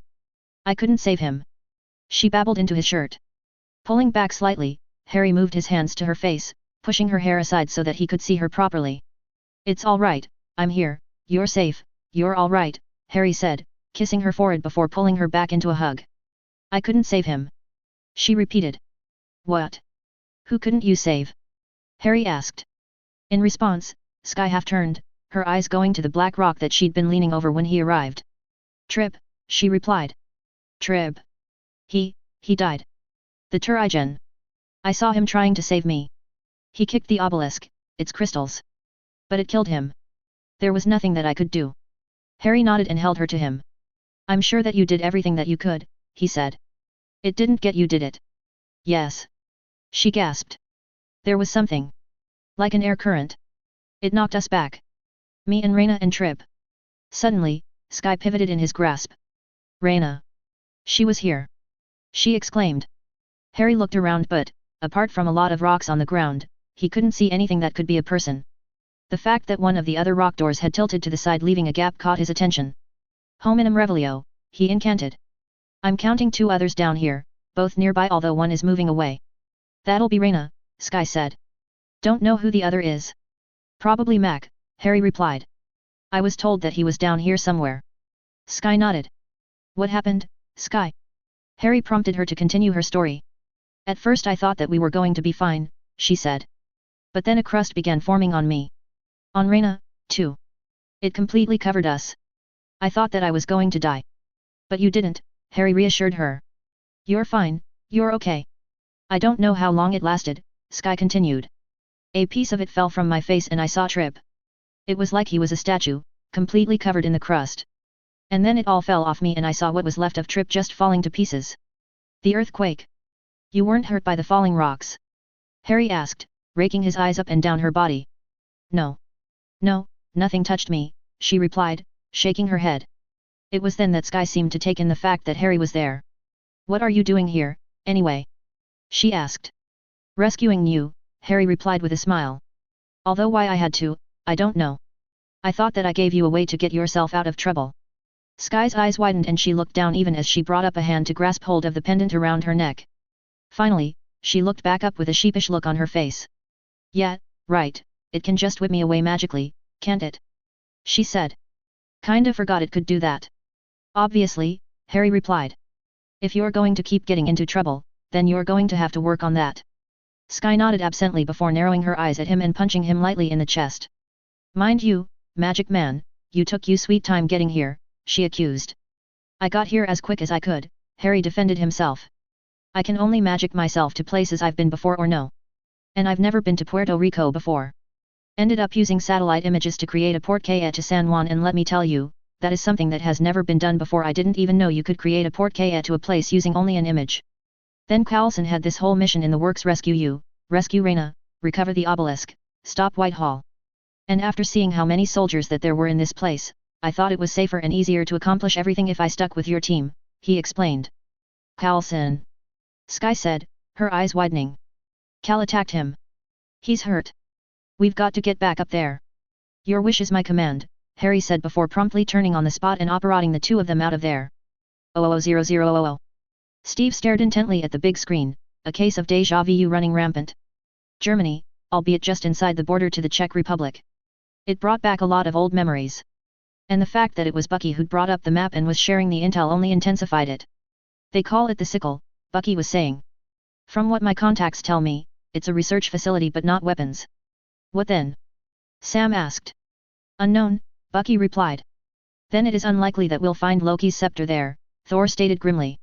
Don't worry, Point Break, Tony said, clapping the Asgardian on the shoulder, it'll turn up eventually, and when it does, we'll get it back. And this time I'll return it to Asgard where it can do no harm, Thor agreed. What sort of resistance are we likely to face? Steve asked, getting the briefing back on track. From what I'm told, minimal, Bucky replied.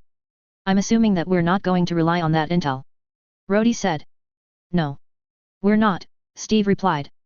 We'll go in hot, expecting the worst, and if it works out in our favor, then we're not going to complain. And hopefully we can get some added intel to find and finish off the last dregs of Hydra once and for all, Tony stated. Amen to that, Steve nodded. 000000. The team landed the Quinjet to the east, hidden behind a small hill and a bank of trees. Scans had already told them the layout of the land and buildings that they'd be infiltrating and attacking. There were 2 buildings, one larger than the other.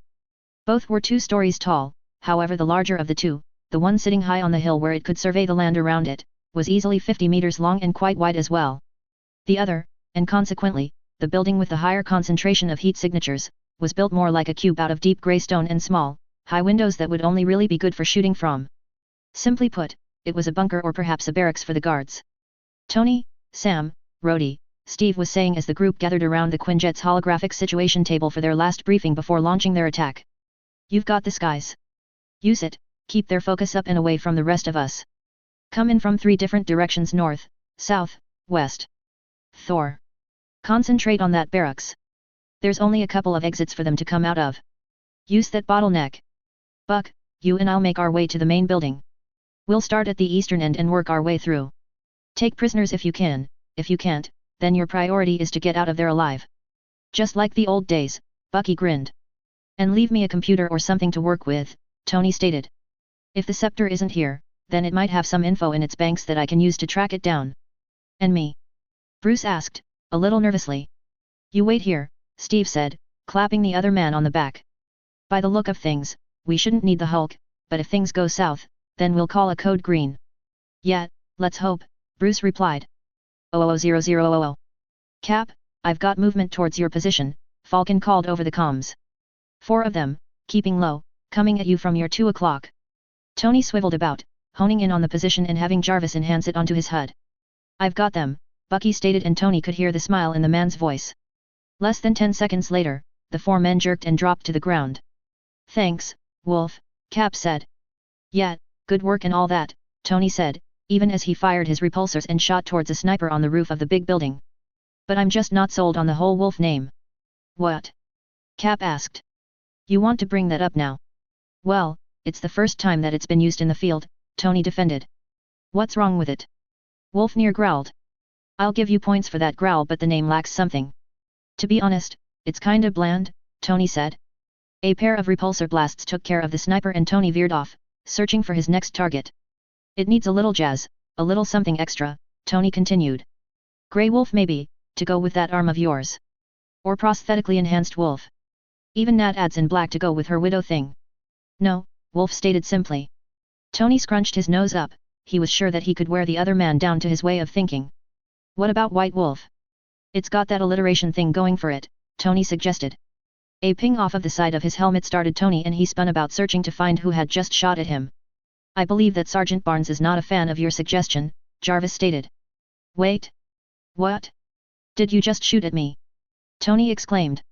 I wasn't aiming for anything vital, Wolf said. If I was, you'd know. Now quit your suggestions. I'm happy with my new code name. And we're supposed to be in a battle. Concentrate. Wolf's right, Tony, Cap interjected. We're here to get a job done. I was multitasking, Tony complained. It's not my fault my brain runs so fast and efficiently that I can do more than one thing at a time. Unlike some others I could name. This is not a barracks, nor is it a bunker, Thor interjected, cutting off their conversation. What is it? Cap asked. It's a prison, Thor replied grimly. 000000. Sky sat at the very back of the medical bed, her back against the small headboard, one knee pressed right up against her chest, her other leg and both arms wrapped around it. Her head was down, her hair partially shielding her from the outside world. Not that the outside world was anywhere close right now. Currently, she was locked up tight in one of the playground's medical containment rooms. There was medical equipment everywhere. A half-dozen cables were attached to her temples, wrists, chest, all monitoring her vitals and well-being. Beeps were her constant companion from the various machines stationed around the room. Currently, she was in quarantine while Fitz and Simmons worked out what, if anything, that burst of compressed air in the Turigen crust had done to her, why it was that she survived when others, when Trip, hadn't. The glass walls of her current cell allowed her to see what was going on outside her room. Mac had just been released from his own containment room, having spent the past 8 hours in it, just as she had been. Your blood work came back clean, Gemma smiled at the big man. So, whatever that alien city did to me is out of my system. Mac clarified. Indeed, so, Gemma confirmed. It is my hypothesis that it was using you as some kind of antibody, as a tool to ensure that the city remained safe until the obelisk could be brought to the temple and used the way it was supposed to. Not that we understand exactly what it did as of yet. It also ensured that your body remained in peak condition even while it took over your mind. Sort of like an Imperius, Mage stated from where he stood against the far wall, his arms folded, just as he'd been since Sky been put in the containment room, before clarifying. A spell that allows one magical to control another. Yes, quite, by the sound of it, Gemma said before turning towards Sky. The results of your tests aren't ready yet, but they should be soon. How are you feeling, Sky? Carlson asked. I feel fine, she replied, lifting her head slightly. I still don't understand exactly what you hope to achieve, Mage said, stepping forward. They're trying to work out whether that alien stuff has changed her, done something to her that we don't know, or whether it has a hold on her like it had on me, Mac replied shortly. You think that Sky's mind might not be her own? Mage asked, cocking his head to the side. I'm unwilling to rule anything out at this time, Gemma replied. We'll know more once the blood, DNA and other test results come back. Well, that's an easy one to rule out, Mage said, taking a single step forward before vanishing. If Sky hadn't already been pressed up against the back of her bed, she would have jerked backwards at the unexpected arrival of Mage right beside her bed. She looked up at his hood and hidden face as he swiped a hand across it, only to see his smiling face appear. "What are you doing?" May half yelled. "Get out of there. Considering that I'm the one who found Sky after whatever it was happened and that we've already touched, then I seriously doubt that I'm in any danger," Mage replied without turning around. Sky's eyes searched his vibrant green ones, trying to work out what he was doing in there with her. "Harry," she whispered, too low for any of the others to hear. "Do you trust me?" he asked with a lopsided smile. "Of course," she replied instantly. "Just relax," he said, "I'll be as quick as I can." Legilimens. Sky felt a pressure in her head and found that she couldn't look away from Harry's eyes, not that she really wanted to anyway. The pressure gradually eased into something warm and comforting. Just as she realized that it was Harry in her head, the pressure, his presence, retreated. He gave a single nod to her before once again hiding his face and turning about to face the others. "Sky's mind is her own," he stated. "That's good to know, but you really shouldn't be in there until I've cleared her medically," Gemma admonished. "That was dumb, Mage," Max stated. "Tripp's already sacrificed himself for Sky, we don't need anyone else doing it." "I'm sure that Agent Triplet did everything that he could to save his own life as well as Sky's," May stated. "But he shouldn't have had to." Mac bit back. "What does that mean?" Carlson asked. "It means that if you and Sky hadn't been looking into stuff you shouldn't have been, none of this would have happened." "Stuff they shouldn't have been?" May repeated incredulously. "We're SHIELD agents. Looking into the strange is what we do." "But not alien strange," Mac countered. "We're here to protect Earth, to deal with humans and the danger that they pose to others. And there's surely enough of that kind of weird happening more and more of late so that we don't need to go looking into stuff that doesn't concern us. That alien writing should have been left alone." "But if not us, then who?" Carlson asked. "We're the shield that protects humanity." "Yes, traditionally, that has been from other humans, but after New York, after London, not to mention some of the files that are way above your pay grade to see that have happened over the past few decades, SHIELD has had to branch out, to be ready for whatever else is out there. And look what it's got us." Mac near yelled back. "Trip dead. And God knows what it's done to Sky." "Please, stop," Sky whispered, her eyes darting between her friends arguing on the other side of the glass. She could feel her pulse starting to race. Images of seeing Trip kick at the obelisk, of seeing his encrusted body, of seeing it begin to shatter apart began to assault her. And she felt the guilt begin to well up inside her. "We don't know that it's done anything to Sky at all," Fitz said, joining the argument. "We don't know that it hasn't," Mac countered. The sound of one of the monitors changed and Sky's head whipped across to see the lines on it that were monitoring her heart rate begin to spike and go all jagged. At the same time, she felt her bed begin to shake. Mage, who'd been leaning against it, looked down and then at her and she could imagine his eyes staring at her, questioning her. From the other side of the partition, her friends kept going and Sky brought both hands up to her ears in an attempt to block them out. Still, though, the bed kept shaking, getting more and more violent as the seconds ticked by. And then the light shining through her closed eyelids seemed to flicker off and on. "Sky! Sky!" She looked up to find that it wasn't just Harry looking at her, it was everyone outside the containment room as well. May, Carlson, and Fitz looked concerned. Gemma looked horrified as her head and eyes darted between Sky and the pad that she was holding. Mac looked scared and that was something that she never expected to see on his face. "Sky, you need to calm down," Harry said. If she wasn't so caught up in her feelings of guilt over Trip, not to mention the growing feeling of panic about what was happening to her, she would have snapped off a witty comment or simply slapped him for that, when had saying that to anyone actually ever worked. And then Harry was there, the hood of his robes blocking out everything and everyone else as his hidden lips found hers. The kiss was tender, loving, comforting and Sky found herself melting into it after a couple of moments. It was only when he pulled back that she noticed that the bed had stopped shaking and the monitors had resumed their steady beeping rather than the frantic, shrill sounds that they'd been making moments ago. "What was that?" Mac asked. "I have no idea," Gemma replied. "Was that a result of whatever happened in the Kree temple?" May asked. "The results should be done soon," Fitz commented. Mage whirled to face the group outside the containment room. "I ask again, what do you expect that they'll show you?" He near snapped. "You told me that Sky was able to hold the obelisk because of her Kree ancestry. That means that she's not fully human. Do any of you have any experience dealing with physiology that isn't human?" Gemma and Fitz shared a look. "Some," Gemma said. "But not a lot," Fitz added. "Exactly," Mage nodded. Whatever that was just then, it was centered around Sky. I'm now healer, but to me that tells me that something has happened to Sky. I also know that she's not contagious, if she were, then I'd be showing some kind of symptoms by now.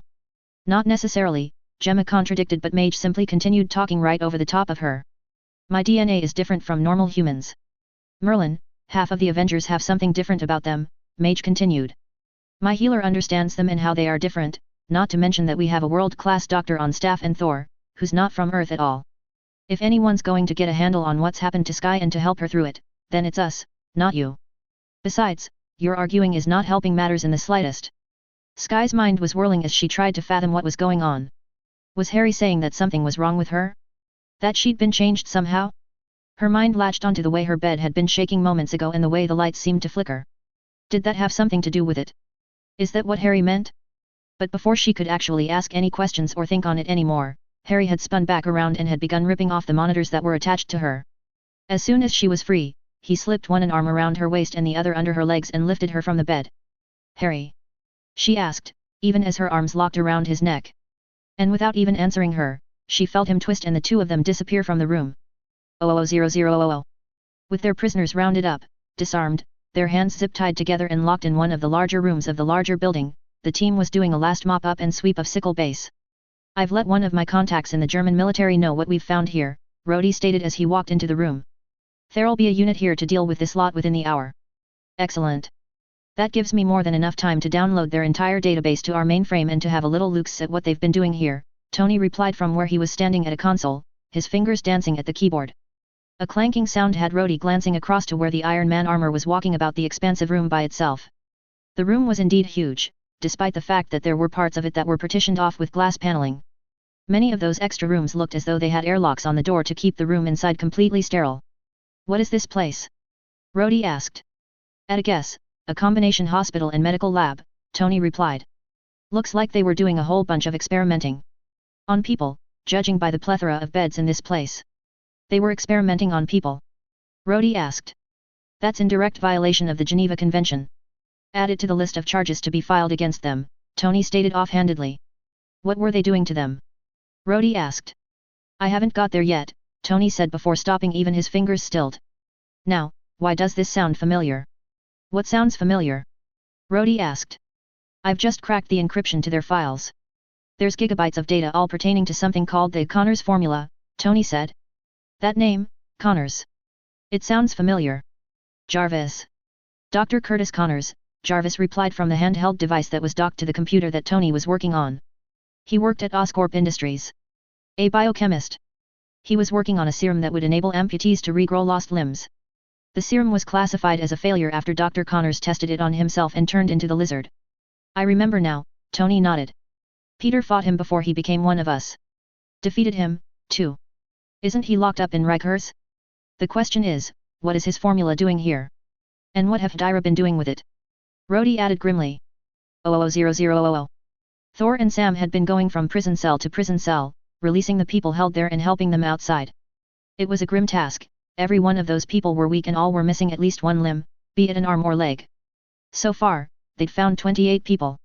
Sam, there appears to be another level, Thor called from where he stood at the far end of the hall, a metal door now standing open. As Sam joined him, he nodded and led the way down the staircase.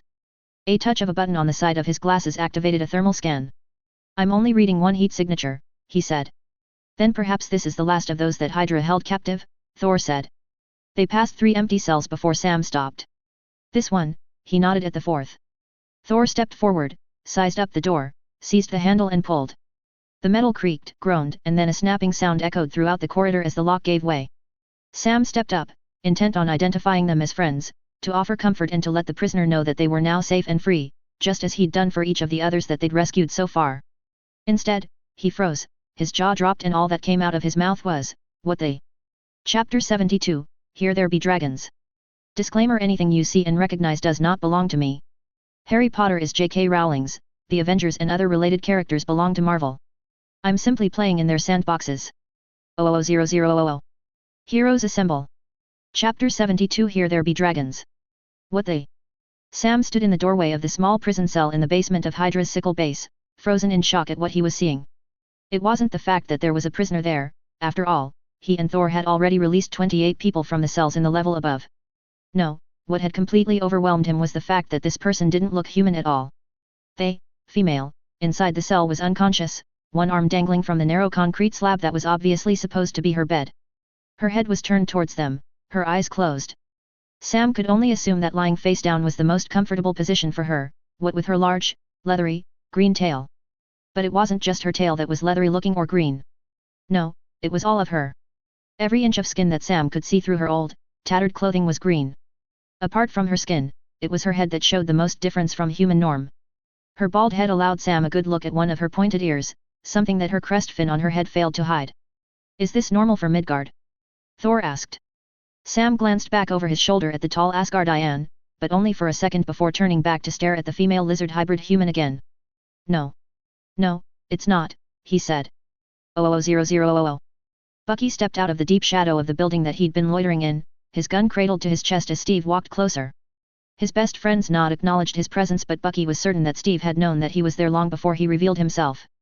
We'll be regrouping at the Quinjet in 30 minutes, Steve stated. The prisoners? Bucky asked. The ones we took are being taken into custody by the German military, Colonel Rhodes is seeing to that as we speak, Steve replied. As to the ones that Thor and Sam found, the last of them are being checked over before they will be loaded into the last of the fleet of ambulances that the military called in. What's the odds that Hydra will get their claws back into them? Bucky asked. Next to none, Tony stated, joining the conversation via his COMM even as he brought the Iron Man armor into land just beside them. How can you be sure? Steve asked intently. Tony's face appeared as his faceplate flipped up. It won't happen because I've had Jarvis call in the Iron Legion, Tony stated. Jarvis will have them monitor the hospital for the time being to ensure that they're getting the best care and that Hydra won't have the opportunity to kidnap them again. What were they doing with them? Steve asked. I'm guessing some kind of experimentation. Bucky couldn't help but flinch slightly. He'd been through enough of that over the decades to never wish that on anyone, and especially not innocent civilians. From the records that I read, I don't think that the Hydra scientists actually got to those people, Tony replied. There were others, though. What was their aim? Bucky asked, moving the conversation on from the thought that Tony's last statement had left. They were trying to replicate something that, until today, I thought had only been achieved once before by Dr. Curtis Connors, Tony replied. Wait. I know that name, Steve said, a thoughtful look on his face. Tony gave him a significant look. Think Parker, back when we first met him, Tony hinted. Suddenly, recognition bloomed on Steve's face. The lizard. Got it in one, Tony nodded. Is that what happened to that woman? She's part lizard or something? Bucky asked. Or something, Tony replied. Thankfully, she's the only one. Is she going with the other civilians to the hospital? Steve asked. No, Tony replied grimly. Parker and Gwen came up with a fix for Connors once, I'm betting that they can do it again for this woman. Sam and Thor are transferring her to the Quinjet as we speak. If we can undo what Hydra did to her, then I'm all for it, Steve nodded, a sentiment that Bucky could only agree with. 00000. Harry stumbled slightly as he apparat into the tower, Sky in his arms. Jarvis, he called, even as he dropped Sky's legs, allowing her to regain her feet, one arm still around her. Please have Daphne and Dr. Cho meet us in the medical wing. Of course, sir, Jarvis replied. We're at Avengers Tower. Sky asked, looking around. We are, Harry confirmed. Come on, let's get you checked out. A short elevator ride later and Harry was escorting her into the wing. The instant that they appeared, Daphne had her wand up and waving about the two in an intricate pattern. What are the injuries? Dr. Cho asked. I'm not detecting anything, Daphne frowned. Potter, if you summoned us down here for no reason. Sky was caught in some kind of alien mist in San Juan, Harry cut her off. SHIELD have been running tests, but there was an argument and the room started shaking. The room started shaking, a nonplussed-sounding Daphne repeated. I think it was me, Sky admitted in a small voice. You mentioned an alien mist? Dr. Cho asked. Sky nodded. Yeah. It's Kree, whoever they are. At first, I didn't think that it affected me at all, probably because I'm apparently part Kree as well, don't ask, some ancestry thing that I've got no clue about. But then, when everyone started arguing I could feel my heart rate racing and then the bed, not to mention the whole room, started shaking. Daphne shot Harry a look. Like accidental magic? She asked. Sounds something like it, Harry agreed before turning to Sky to explain. When magic first begins appearing in children, they don't know how to control it. That's what schooling is for, to teach us how. Until then, heightened emotions are most often the main cause of magic manifesting, often in unusual ways. For me, that meant operating onto a roof and turning my teacher's hair blue, amongst other things. You're saying that I'm magical now? Sky asked wide-eyed. No, Daphne replied. Magic doesn't work that way, it's something that you're born with. This is something different. Potter here was just trying to help you understand why the shaking happened, that it wasn't your fault. What were the results of the tests that SHIELD conducted? Cho asked. Don't know, Harry stole me before they came in, Sky replied. I could get them for you if that helps. I'm not taking you back right now, Harry stated. And I wasn't asking you to, Sky countered. I was a hacker long before I joined SHIELD, and breaking into a system that I helped design is child's play. You can do that? Harry asked. Watch me, Sky replied, striding across to the nearest computer console. Harry, along with Daphne and Cho, watched Sky manipulating the computer for the next couple of minutes before, with a flourish, she turned towards them, a broad smile on her face. Voila! She exclaimed. Dr. Cho all but pushed her aside to get to the screen. This can't be right, she murmured a couple of seconds later. What can't? Harry asked. Sky's DNA, Cho replied. There are extra sequences in it that are simply not human. I've never seen anything like it before. Noting Sky wrapping her arms around herself, Harry moved across and put an arm around her. Instantly, he felt her lean into him. The rest of the results all look normal enough, Cho continued. So, it's just my DNA? Sky asked. What does it mean? I'm not human anymore. At this point, I'm not sure, Cho admitted. I've seen mutant DNA with the X gene and even numerous mutates DNA, notably Doreen's and Jennifer's, but even with their differences, it's easy to tell that they're still of Earth origin. Yours definitely has something else, something that I doubt any human has seen before. I'm sorry. At this point, I don't have any answers, hopefully after I've run some additional tests, I'll have some. Harry startled as he felt the girl in his arms begin to shake, a vibration that impacted him and reached deep into his bones. And then the floor began to sway slightly. Objects, pens, cups, pads, bottles and trays began sliding along the desks. I am detecting what appears to be an earthquake centered on the tower, Jarvis stated urgently. Currently, it measures 4.2 on the Richter scale and rising. Knowing exactly what was happening, Harry did the only thing that he could think of. Spinning Sky around in his arms, he kissed her, long, hard and deep. At first, she resisted, but the more that he insisted, the more passion that he put into the kiss, the more that she seemed to respond. By the time that he eventually pulled away, the tower had stopped shaking, although they were both breathing quite hard. Well, that's one way to calm her down, Potter, Daphne stated dryly. Hey, there's no complaints here, Sky smiled, even as her sparkling eyes remained locked on his. However, it isn't a long-term viable solution, Dr. Cho stated. What happens if Sky becomes agitated and you're not around, Harry? 4.2 and rising, Jarvis said. Sky has the potential to do a lot of damage. You're right, Harry agreed. Daphne and we had to learn how to control out magic, make it work for us the way we intended. Doreen, Jennifer, Peter, Steve, a lot of the Avengers, really, had the same issues when they first gained their powers. There's no school where you can learn to control whatever this is that you're doing. However, you do need to be someplace safe, somewhere where you can learn to control what you can do without the risk of hurting others. Makes sense, Sky sighed. You got someplace in mind? 00000. Sky cracked one eye open and peeked at Harry sitting across from her. He looked so serene, so peaceful sitting there, his hair being gently tousled in the light breeze, the ocean framing his back, the sand under his crossed legs. You know that you're never going to get this if you keep letting yourself be distracted, Harry stated unexpectedly, even without opening his eyes. With a sigh, Sky opened her eyes properly and shifted about so that her legs were out and crossed in front of her even as she leant back on her elbows. I just can't seem to get it, Sky admitted. And I'd have been surprised if you had have been able to begin meditating on your first try, Harry smiled at her. Especially with the day that you've been having. Hey, I've meditated before, Sky defended herself.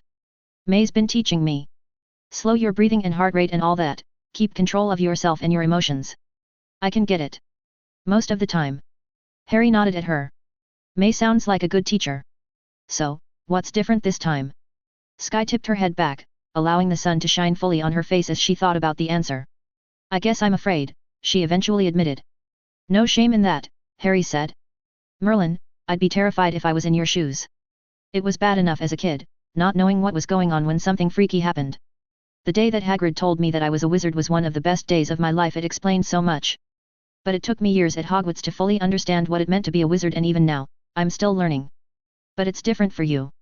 You've just had whatever this is thrust upon you without any warning, and you're trying to learn about it and understand what's happened to you as fast as you can. And it has only been a day, after all. No one would expect you to have a handle on it so quickly. Yeah, you're right. Thanks, she smiled at him. Hearing that Harry understood what she was going through, well, as much as he could, anyway, was a relief, and Sky felt a small part of the tension that she was carrying fall away. Once again, she allowed her head to tip back and she soaked up the sun. Lying here on the beach of Harry's private island was amazing. It was so peaceful and calm. There was no hustle and bustle of the city, no constant chatter of hundreds of people, just the sound of the ocean, the rustle of the leaves in the trees and birds calling overhead. And then she felt it. A vibration deep below her. Frowning, she focused on it. No, it wasn't coming from her. It wasn't something that she was doing, it was in the ground, deep, deep underground. Sky focused on it some more, letting everything else wash away. Whoa! She exclaimed, sitting up, her eyes wide as she stared at the ground that she was sitting on. Sky? Harry asked. She looked up at him and she wasn't sure exactly what she was feeling. It was a combination of awe and terror with a few other, minor emotions all mixed together. I think that I just felt your entire island, she admitted. You did? Harry asked. What did it feel like? It's hard to describe, she replied, her brows furrowed as she thought about it. It was just vibrations really, as though the entire island was vibrating. Makes sense, Harry nodded. Maybe that's what you can do now, feel vibrations. Jarvis did say that he detected an earthquake at the tower, and earthquakes are just vibrations, aren't they? Yeah, I guess, Sky replied. And if I can feel vibrations, maybe I can affect them or make them. It's as good a theory as any at this point, Harry agreed. Unexpectedly, his head whipped up and to the right. Speaking of vibrations, it looks as though the Quinjet is back with the team from their mission to Germany, he said. Well, I've had enough of feeling islands for now, Sky said, scrambling to her feet and brushing the sand off of herself. What say we go say hi? Sounds like a plan, Harry agreed as he, too, stood. Then, hand in hand, the two walked off the beach and into the trees. 00000. A pair of rushing teens had Thor stepping to the side, away from the door. Hi Thor. Sorry, Peter called as he raced past, all but pulling Gwen along behind him. That's the problem with youth today, always in a hurry, Stark commented. 'Cause you're never in a hurry, Steve shot back. Thor couldn't help but laugh at Stark's face. There was no denying that the Man of Iron was indeed one of the fastest on the team. In fact, it appeared that each new suit of armor that was created was designed to go faster than the one before it. But then, Thor could have made the same comment about Stark as he had about Peter. After all, what is a few decades of life compared to Thor's own millennium and a half? Thor. Just the Asgardian that we were hoping to see. Sire, Thor greeted the Midgardian wizard with a nod. What is it that I can do for you this day? The Sire and the one called Sky were seated in one of the lounge areas of the great common room of the island's main building. Also there were the Sire healer and the Midgardian doctor. What do you know of the Kree? The Sire asked. The Kree? Thor asked, unable to hide his surprise. They are a most disagreeable race, prone to war and violence. Why do you ask of them? At the Sire's gesture, Thor, as well as both Stark and Steve, settled into the empty chairs with the others. We've just come from a Kree city hidden under San Juan in Puerto Rico, the Sire stated. I was unaware that there were any Kree cities on Midgard, Thor said. Indeed, there are only rumors, stories of myth and legend that the Kree ever visited Midgard at all. The Sire and Sky shared a look. There's been other alien races here? Stark asked. Considering we're sitting with an Asgardian whose father was here in the time of the Vikings, is that really so hard to believe? Steve asked. When you put it like that, then no, it isn't, Stark replied. Still, it'd be nice to know these things. I think that we need to hear these stories, the Sire stated and continued before Thor could begin. When Sky was in the Kree city, she was in a temple of some kind and a Kree device shot her with some kind of mist. It's changed her. Turigen, Sky added. It's called a Turigen mist. From a Kree obelisk or diviner. Thor shot to his feet and began pacing, his eyes never leaving the woman seated next to the Sire. And you live still? Thor questioned before waving away the question. This is most troubling. Thor? What is it? Steve asked. The Kree have always been a warlike race, forever finding other planets and peoples to fight, attempting to expand the borders of their empire, Thor said, deciding to begin at the beginning. Even today, they have not long signed a peace treaty with the Nova Empire, ending decades of war. There is one part of their violent history that is all but lost to time.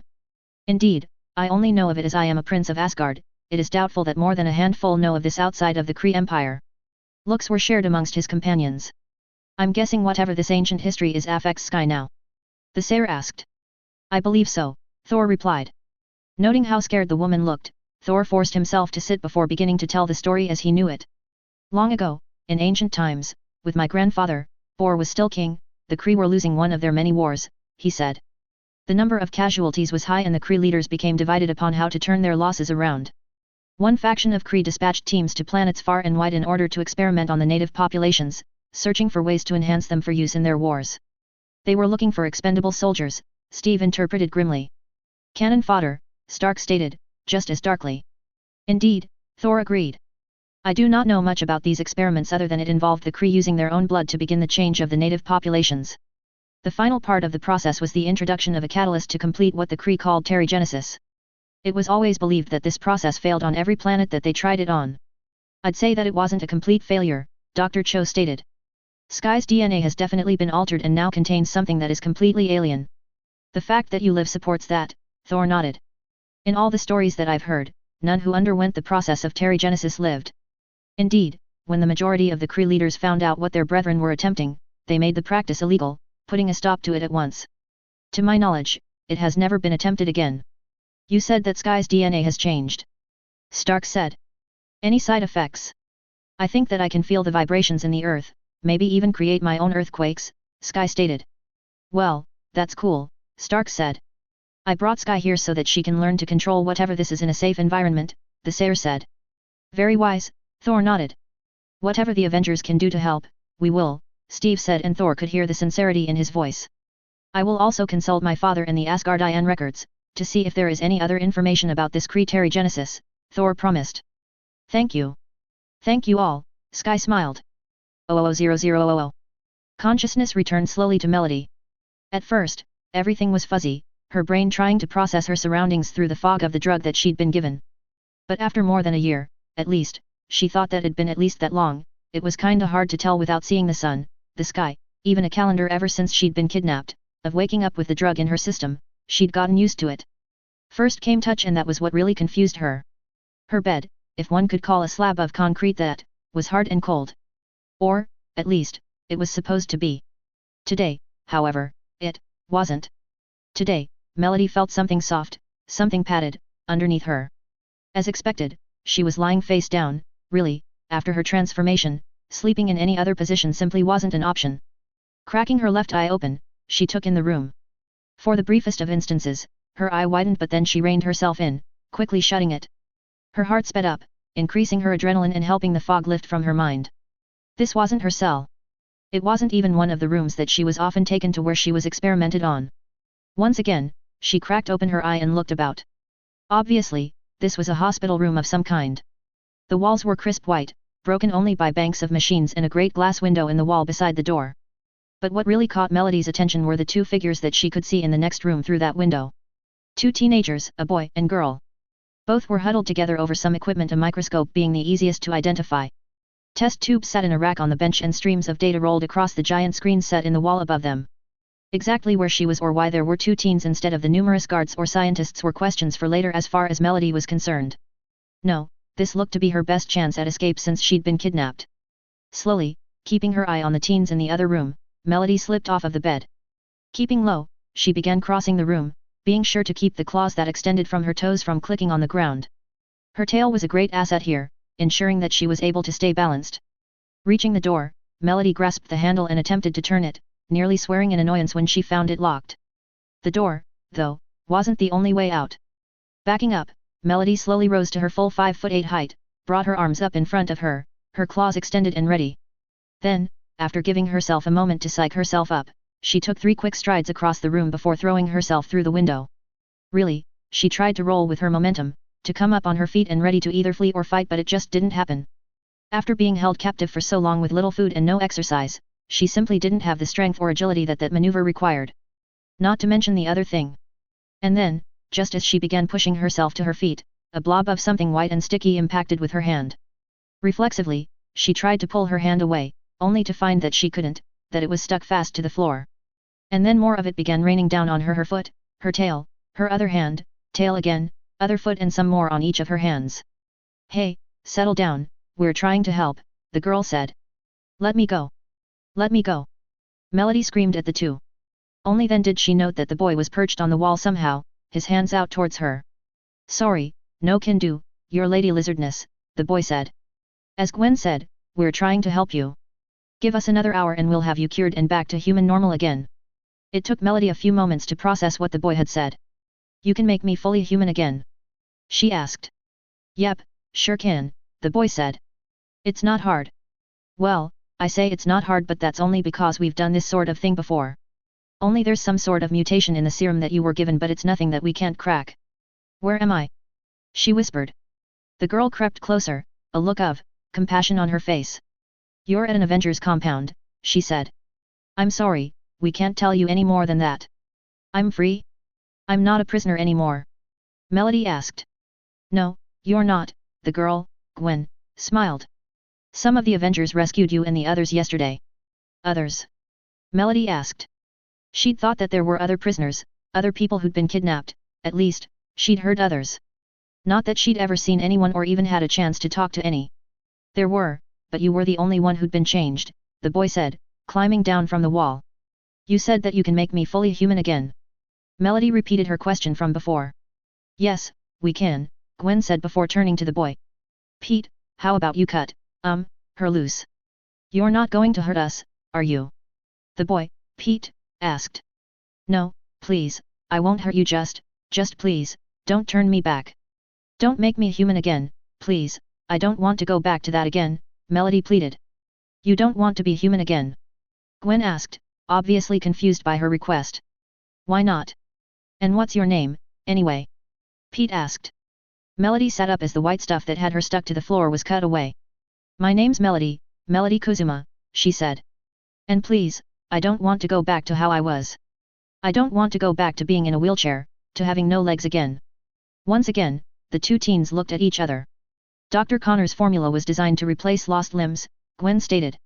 Yeah, and it did for him as well, with the added bonus of turning him into the lizard as well, Pete added. You, at least, seem to have kept your sanity, though. What happened? Gwen asked gently. Melody sighed, she really didn't want to tell this story, but if it was the only way to get them to not change her back into what she was, then she'd do anything. It happened years ago, she said. I'd only had my license for 6 weeks. I was stupid.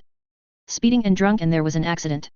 It took them 2 hours to cut me free, and after it was all over, I'd lost both my legs. I tried to make something of my life, I really did. I was even accepted into Empire State University on a full scholarship to study biochemistry. I'd just completed my first year when I was kidnapped. I was sure that I was going to die there. And then they injected me with some kind of serum and I woke up like this. With 2 whole legs again. Can you imagine what that was like? After being a cripple, stuck in a wheelchair for years, to finally have 2 legs again? To be able to walk again?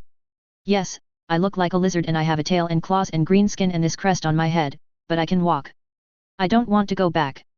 I can deal with the other side effects so long as I can walk. I can understand how much it means to you, Gwen said, and if you don't want us to turn you back, then we won't. Yeah, I can get how much being changed means. Been there myself, Pete said, and Melody remembered seeing him stuck to the wall and she wondered exactly what change he'd gone through. How about we get you and all this glass cleaned up and we go find the others and you can talk to them, Gwen suggested. Others? Melody asked warily. Yeah, the rest of the Avengers, Pete grinned. 000000. A light blinking on Maria's computer caught her attention, prompting her to tap it. Numbers popped up on her screen and she raised a singular eyebrow. An encrypted communication, and, considering the channel that it was coming in over, there could only be one person calling. Carlson, she greeted as the man's face appeared on the screen after she accepted the call. Hill, he returned. I'm guessing you have something for me.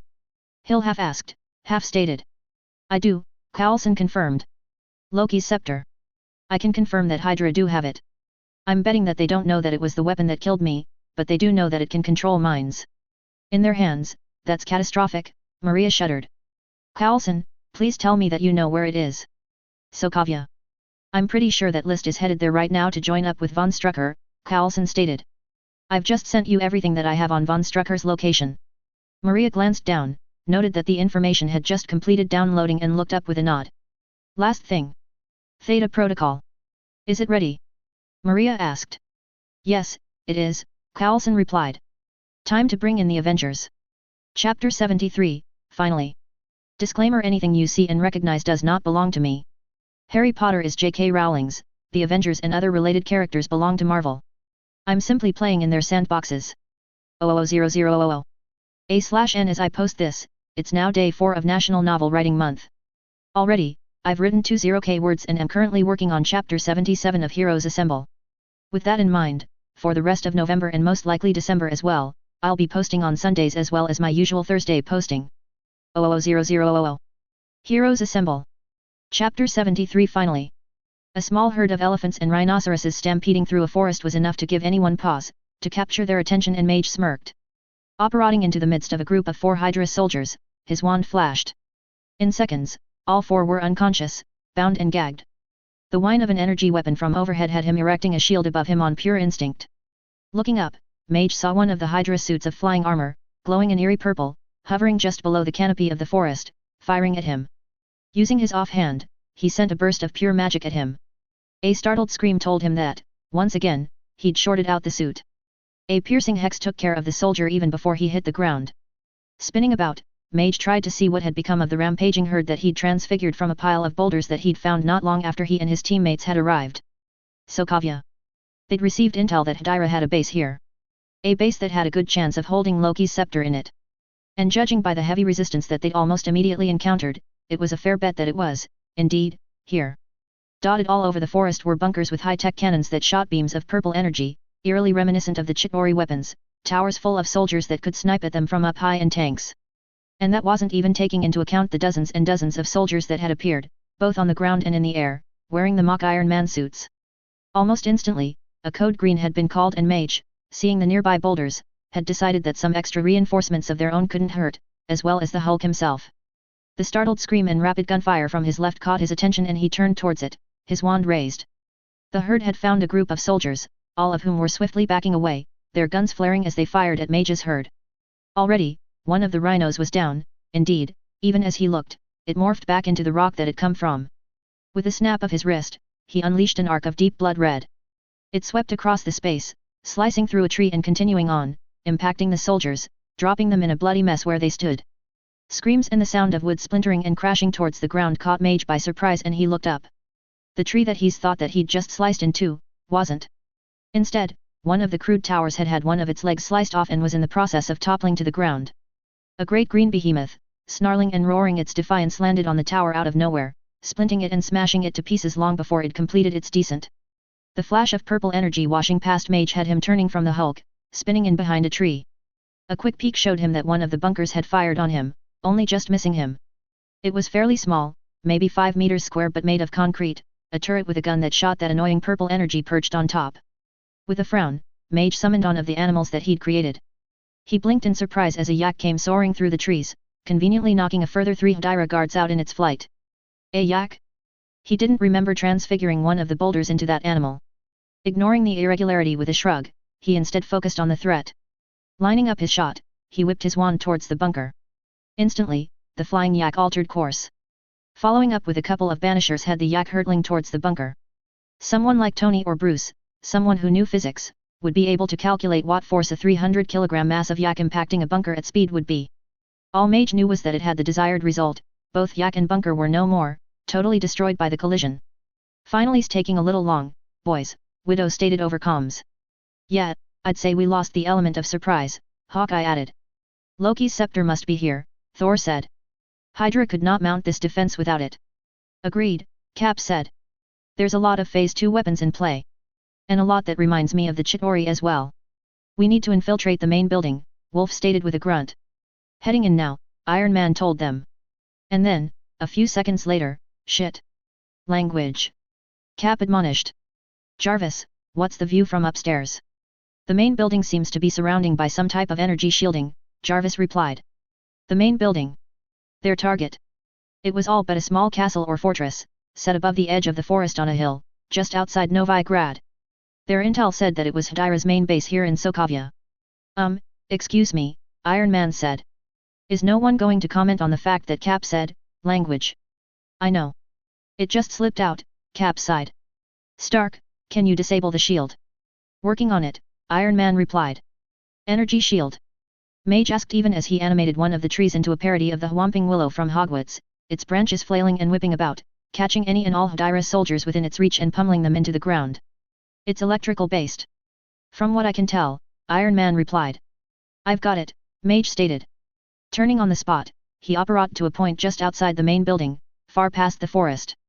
Raising his hand and closing his eyes, he felt. There. A few meters ahead of him. That distinctive tang of electricity. It was stronger than he'd ever felt before, but he was sure that his idea would work. Lifting his wand towards the energy barrier, he dug deep inside himself and released his magic, pouring it raw and pure into one steady stream. The golden arc impacted the energy shield and lit it up in a crackling field of blue. The longer that Mage held the magic stream, the more of the shield could be seen, its blue appearing wilder and wilder, flashing and flaring as his magic began overloading it. A sharp thump impacted the middle of his back and Mage was sent stumbling forwards. Gritting his teeth, he turned his head, keeping the magic going.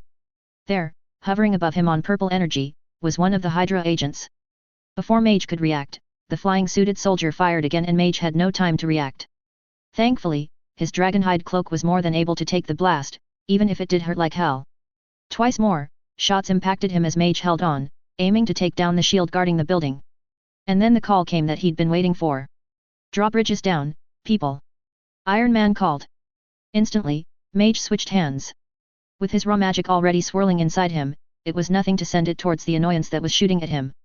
Mage's magic simply absorbed the next shot even as it headed towards him and continued on. The suit was overwhelmed in a second, going completely dark even as the soldier was sent flying, tumbling through the air with a scream that was silenced when he hit the nearest tree. Mage dropped to one knee, sucking in great gulps of air. Never before had he channeled his magic like that, so pure and raw, and released it, let alone holding it for the couple of minutes that was needed to overwhelm the electrical energy of the shield. He felt drained, but it was nothing that a quick pepper-up potion could cure. Downing the disgusting potion in a single swallow, Mage pushed himself back to his feet, feeling his energy return and prepared to return to the fight. 00000. Wolf was in his element. This was war, fighting, something that he knew instinctively, even better than he knew himself. Block. Block. Strike to the throat. Spin, knife up, slicing the next soldier's arm. Backwards kick, slamming the first enemy into the tree.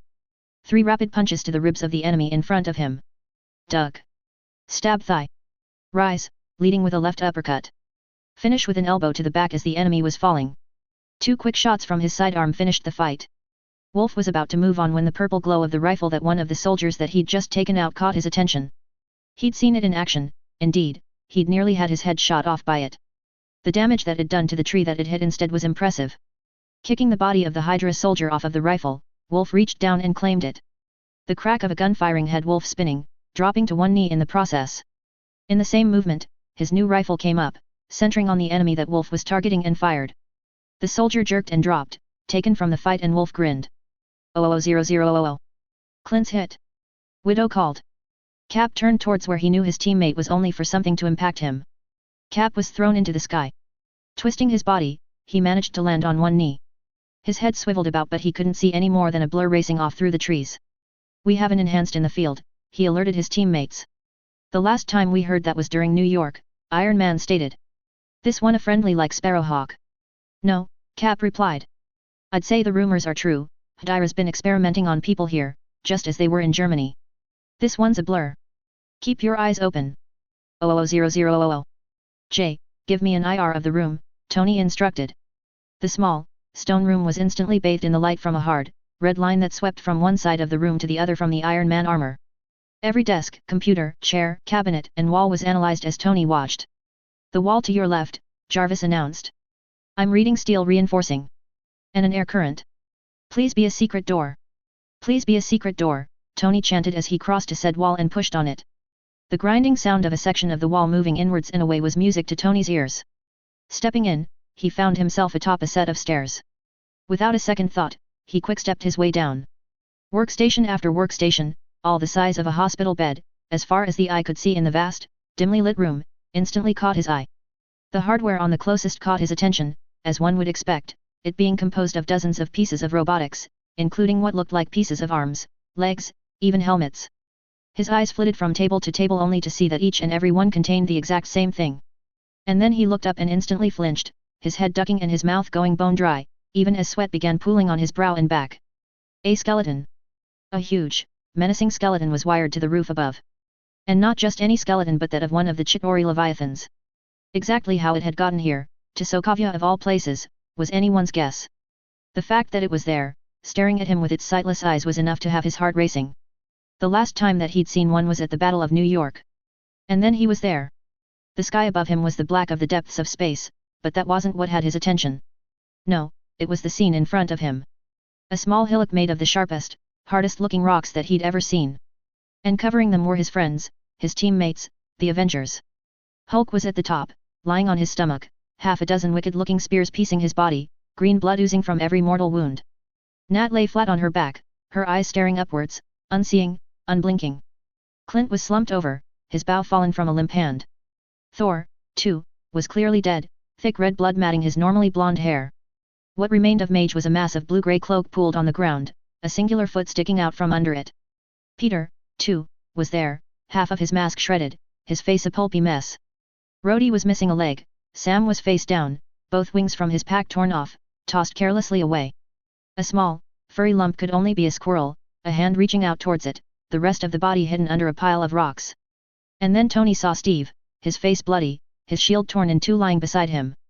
Instantly, Tony was by his side, checking for a pulse, despair welling up inside him at not finding it. Steve's eyes snapping open, his hand grabbing Tony's own, startled him. "You could have saved us all," the dead man accused before slumping back down once again. It was only then that Tony noticed what was happening above him. Chitauri leviathans by the dozen, each surrounded by hundreds of chariots, streamed towards the portal in space, a portal that clearly showed a very familiar image, Earth. And then Tony was back in the underground lab in Sokovia, blinking profusely. Tentatively, he looked up, checking and double-checking to ensure that the skeleton of the Leviathan above him was indeed dead. It was. And then he saw it. "Guys, I have eyes on the prize," he announced. "About time. We're all locked down out here," Nat stated. Holding his hand out, Tony walked towards Loki's scepter. Just before he reached it, the gauntlet of his Iron Man armor arrived, instantly attaching itself to his hand and forearm. And then, in one movement, he grabbed the scepter, snatching it from the tech that surrounded it. "Tony." At the sound of his name, Tony spun, bringing up his other hand, only to grimace at the realization that it was just a hand without any armor on it. "Don't do that!" he admonished Harry, who was currently facing the opposite direction, a flash of some kind of spell shooting across the room at the far wall. "You're gonna give me a heart attack one of these days if you keep that up." "Did they hurt you?" Harry asked urgently. "What did they want?" "Who?" Tony asked, his narrowed eyes taking in the deserted room. "There was two of them. Male and female. I'm guessing that you didn't see them." Harry asked. "Are you sure that you're not imagining things?" Tony asked. "No. I didn't," Harry replied. "They were there. I think the guy grabbed the girl and they disappeared." "Like you?" Tony asked. Harry shook his head slowly. "No. More like ran off in a blur. My spell to stop them was too slow." "Something to keep an eye out for then," Tony said. "Come on, let's get this thing to the Quinjet and stop Point Break from wearing a hole in the deck plating with his pacing." 00000. The tide pool was large, easily 15 meters long and half that wide. It was relatively deep, too. At least, it was deep enough to have captured some tiny fish after the tide had gone out, in conjunction with its usual inhabitants, hermit crabs of various sizes. Sky eyed it almost warily. Here, sheltered as it was by the high cliffs from the wind, the water was still as glass, perfect for what she wanted to attempt. Well, wanted may not be quite the right word. Needed might be closer. Somehow, she'd developed these powers. Powers to feel vibrations in objects, powers to create vibrations, to manipulate the natural vibrations. And it was damn scary. To know that if she wasn't keeping herself calm and in control, that a mini earthquake could occur. Indeed, that had happened more times than she cared to count, usually at night when she'd been asleep and lost control and had to have someone, usually Harry, wake her, to calm her down in order to stop the entire building from shaking. It was imperative that she get a handle on things. Especially if she ever wanted to be a SHIELD agent again. She knew the protocols. Any powered individual needed to be indexed, to be documented and probed and subjected to a multitude of evaluations before they'd be deemed safe enough to continue working for the organization. Taking a deep breath, Sky centered herself, forced herself not to grimace at the constant feeling as though a swarm of bees were buzzing just under her skin, and prepared. She lifted her hand towards the rock pool and concentrated. At first, there was nothing. Concentrating deeper, Sky searched for the vibrations. There. The rock on the beach. She could feel it, its natural vibrations connecting it to the greater island. With a frown, Sky concentrated further, allowing the singular large rock that she was feeling to fill her, for the other vibrations to drift away. And then, once she had it, she twisted the vibrations, amplified them somehow, not that she could explain exactly what she did, just that she knew that that was what she was doing. Ever so gently, ripples appeared on the water. Smiling at her achievement, Sky took a single step forward and amped up the vibrations. Ripples turned into small waves. Small waves became larger until water was splashing out and over the rocks. Pleased with her achievement, Sky allowed the vibrations to taper off, to return to normal. Not bad, a voice said as she lowered her arm. Looks like you're getting the hang of it. Bobby, Sky said, having turned to see the XS.H.I.E.L.D agent standing behind and a little to the side of her on the sand. You keep going at the pace you're going and you won't be waking the entire island up at night anymore, Bobby said as she walked towards Sky. That's the plan, Sky said. I can control it enough for smaller things now. Well, smaller than the whole island, at least. It hasn't exactly been that long, the finer control will come in time, Bobby said. If you like, I can help you train. Sky cocked her head at the other woman. But you don't have powers, Sky pointed out. I don't, not that that stopped me before, Bobby replied. But I'm not just talking about controlling your powers. Somehow or other, I ended up as the trainer for the Avengers Academy. I teach all kinds of fighting skills hand-to-hand, weapons, how to use your powers effectively in combat situations as well as tactical awareness, how to fly a Quinjet, you name it. But I'm not an Avenger, I'm a SHIELD agent, Sky pointed out. Bobby simply shrugged. You're powered now, you might not find that SHIELD is the best fit for you anymore. Not to mention that it'd give you more time to spend with Harry. Something to think about. Slowly, Sky nodded her head. Spending more time with Harry did sound good. What they had was fast becoming the best thing in her life, especially now that her questions about her parents had been answered. One thing, though, Bobby said, holding up a finger. You'd best think of a code name. If you're going to hang around here, you'll want one, especially if you go on any missions with us. And believe me, Tony has an annoying habit of coming up with names if you don't do it yourself. Thanks, I'll definitely give it some thought, Sky replied. Good. Now, let's see exactly how well you can control this power of yours, Bobby said. You see that coconut tree over there? Make it drop a nut. Sky gave her a confused look. What? I'm hungry, Bobby retorted. Now, get to work. 000000. Merlin's balls. Ted groused under his breath. He'd just found the second to last star of the night, having spent ages trying to center it in his telescope when his watch had vibrated, making him jerk and send his telescope slewing across the night sky. His hand wrapped over his watch, muffling the slight buzzing sound that it was making. It wouldn't be Doreen or Uncle Harry, Ted knew they both knew his class schedule and that he'd have astronomy on that night. Therefore, by process of elimination, it had to be one of the others. Glancing around surreptitiously, Ted made sure that he wasn't being observed. Professor Sinister was on the far side of the tower, giving him just the opportunity that he needed. Pulling up his sleeve, he muttered the passphrase, unlocking the watch for use. It wasn't a call, though, just a simple message, and by the looks of it, it hadn't even been intended specifically for him, just a general call to every Avenger. Party. The Tower. Saturday. 7 p.m. Revels to celebrate finally getting the scepter back. Be there or be square. Ted cocked his head at it. Obviously, the Avengers had still be going on missions while he was stuck here at Hogwarts. And by the sound of it, they'd had another successful one. Tony, he guessed. That's who'd most likely sent it. And it had come to him, therefore he was invited too. For now, Ted pushed the thought of what Uncle Harry would say about him turning up far away. No, it was much better to think about Doreen's response to his surprise. Not for an instant did Ted even consider the idea of not going. 7 o'clock. With the time difference, that meant he'd have to port Kaya out at 11. Doable, especially with the map to help him get out of the castle. Noting that Professor Sinister was beginning her circuit back towards him, Ted closed the message, slid his sleeve back over his watch and spun his telescope back to the right area of the sky. The party wasn't until Saturday, he had time enough to plan later. 000000. Green Grass and Cho are all set up in the medical wing for Barton, boss, and Lavender has already given a statement to the press outlining the Avengers' actions in Sokovia, Maria Hill stated as she ascended the Quinjet's ramp. She's declared it a major victory in the fight against Hydra, one of the leaders captured and handed to NATO, the major weapons and research and development facilities shut down and a major Asgardian artifact recovered. That's great, but I'm not the boss, he is, Tony stated, pointing at Steve. I'm just here to pay for everything and to make everyone look cooler. And you do a bang-up job of it, Stark, Steve acknowledged. It would have been nice if we'd managed to capture List as well as Strucker, but I'm sure that he'll turn up again. Where are we with the enhanced that we encountered? Much of the data that Stark was able to recover was corrupted, Maria admitted. However, we were able to reconstruct and extrapolate on some parts of it. Wanda and Pietro Maximoff, twins. Orphaned at age 10 when a shell collapsed their apartment building. Sokovia has had a rough history. It's nowhere special, but it's on the way to everywhere special. Their abilities? Steve asked as the two exited the Quinjet. He's got increased metabolism and improved homeostasis. Her thing is neural electrical interfacing, telekinesis, and mental manipulation, Maria replied. Seeing Steve's confused look, she simplified it for him.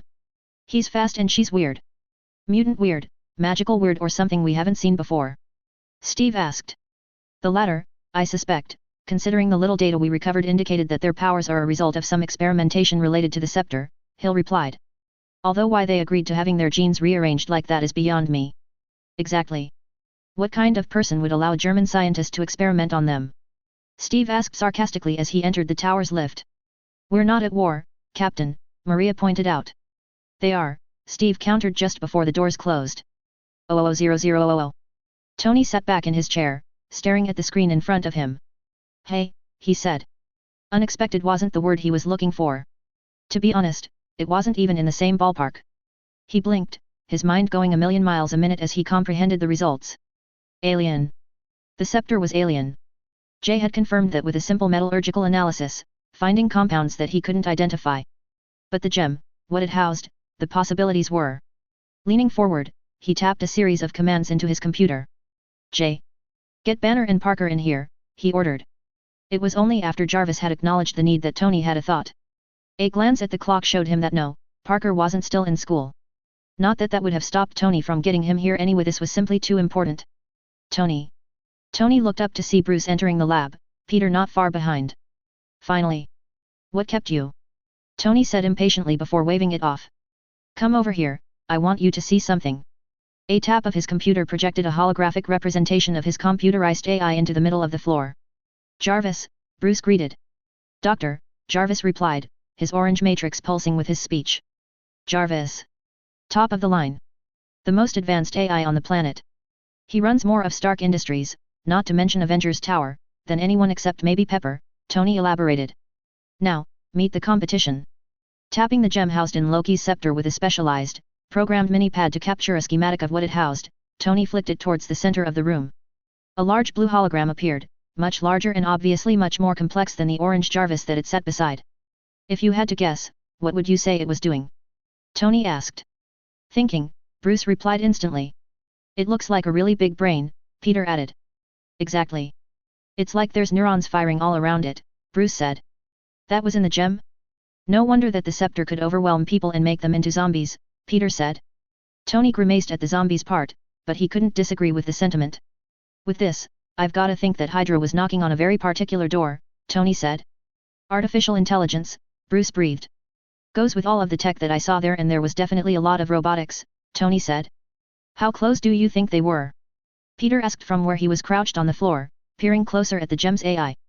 Close, much closer than I'd have given them credit for, Tony replied. Just think what robotics combined with computing power like this could be capable of. Bruce's head whipped towards him. Ultron. You're thinking of Ultron, aren't you? Bruce asked.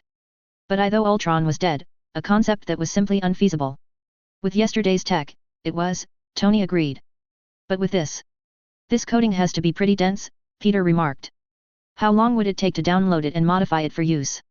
Thor's taking the scepter back to Asgard in 3 days. There's no time, Bruce pointed out, his eyes narrowed. There is if we do it while we still have the scepter, Tony said eagerly. Just think, the Ultron program combined with this coding, using the Legionnaires, the world would finally be safe from whatever big bads are out there, just waiting to crash the party. Any aliens that turned up simply wouldn't be able to get past the bouncers. You want to go for full AI in 3 days? Without consulting the team? Bruce asked incredulously. You don't want to tell everyone else? Why not? Peter asked, looking confused. Because we don't have time for a city hall debate. The man was not meant to meddle argument. We have this opportunity to end the mission. For peace in our time. Imagine it. 3 days. All I'm asking for is 3 days. Tell me you're with me, Tony pleaded. Bruce and Peter shared a look and Tony could see the intrigue on their faces. Well, intrigue, interest and resignation. He could work with that. Chapter 74, getting past the bouncer. Disclaimer: anything you see and recognize does not belong to me. Harry Potter is J.K. Rowling's, the Avengers and other related characters belong to Marvel. I'm simply playing in their sandboxes. 00000. Heroes Assemble. Chapter 74: Getting Past the Bouncer. It seemed that even the combined intellect of the genii Tony Stark, Bruce Banner and Peter Parker was no match for a simple time deadline.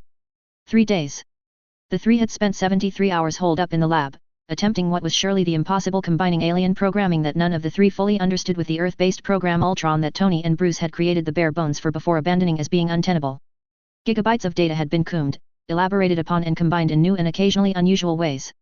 The three had filled numerous screens at each of their workstations with data. Once or twice, they'd even resorted to a simple pen and paper method. Countless permeations had been attempted, but all had finished with the same outcome: failure.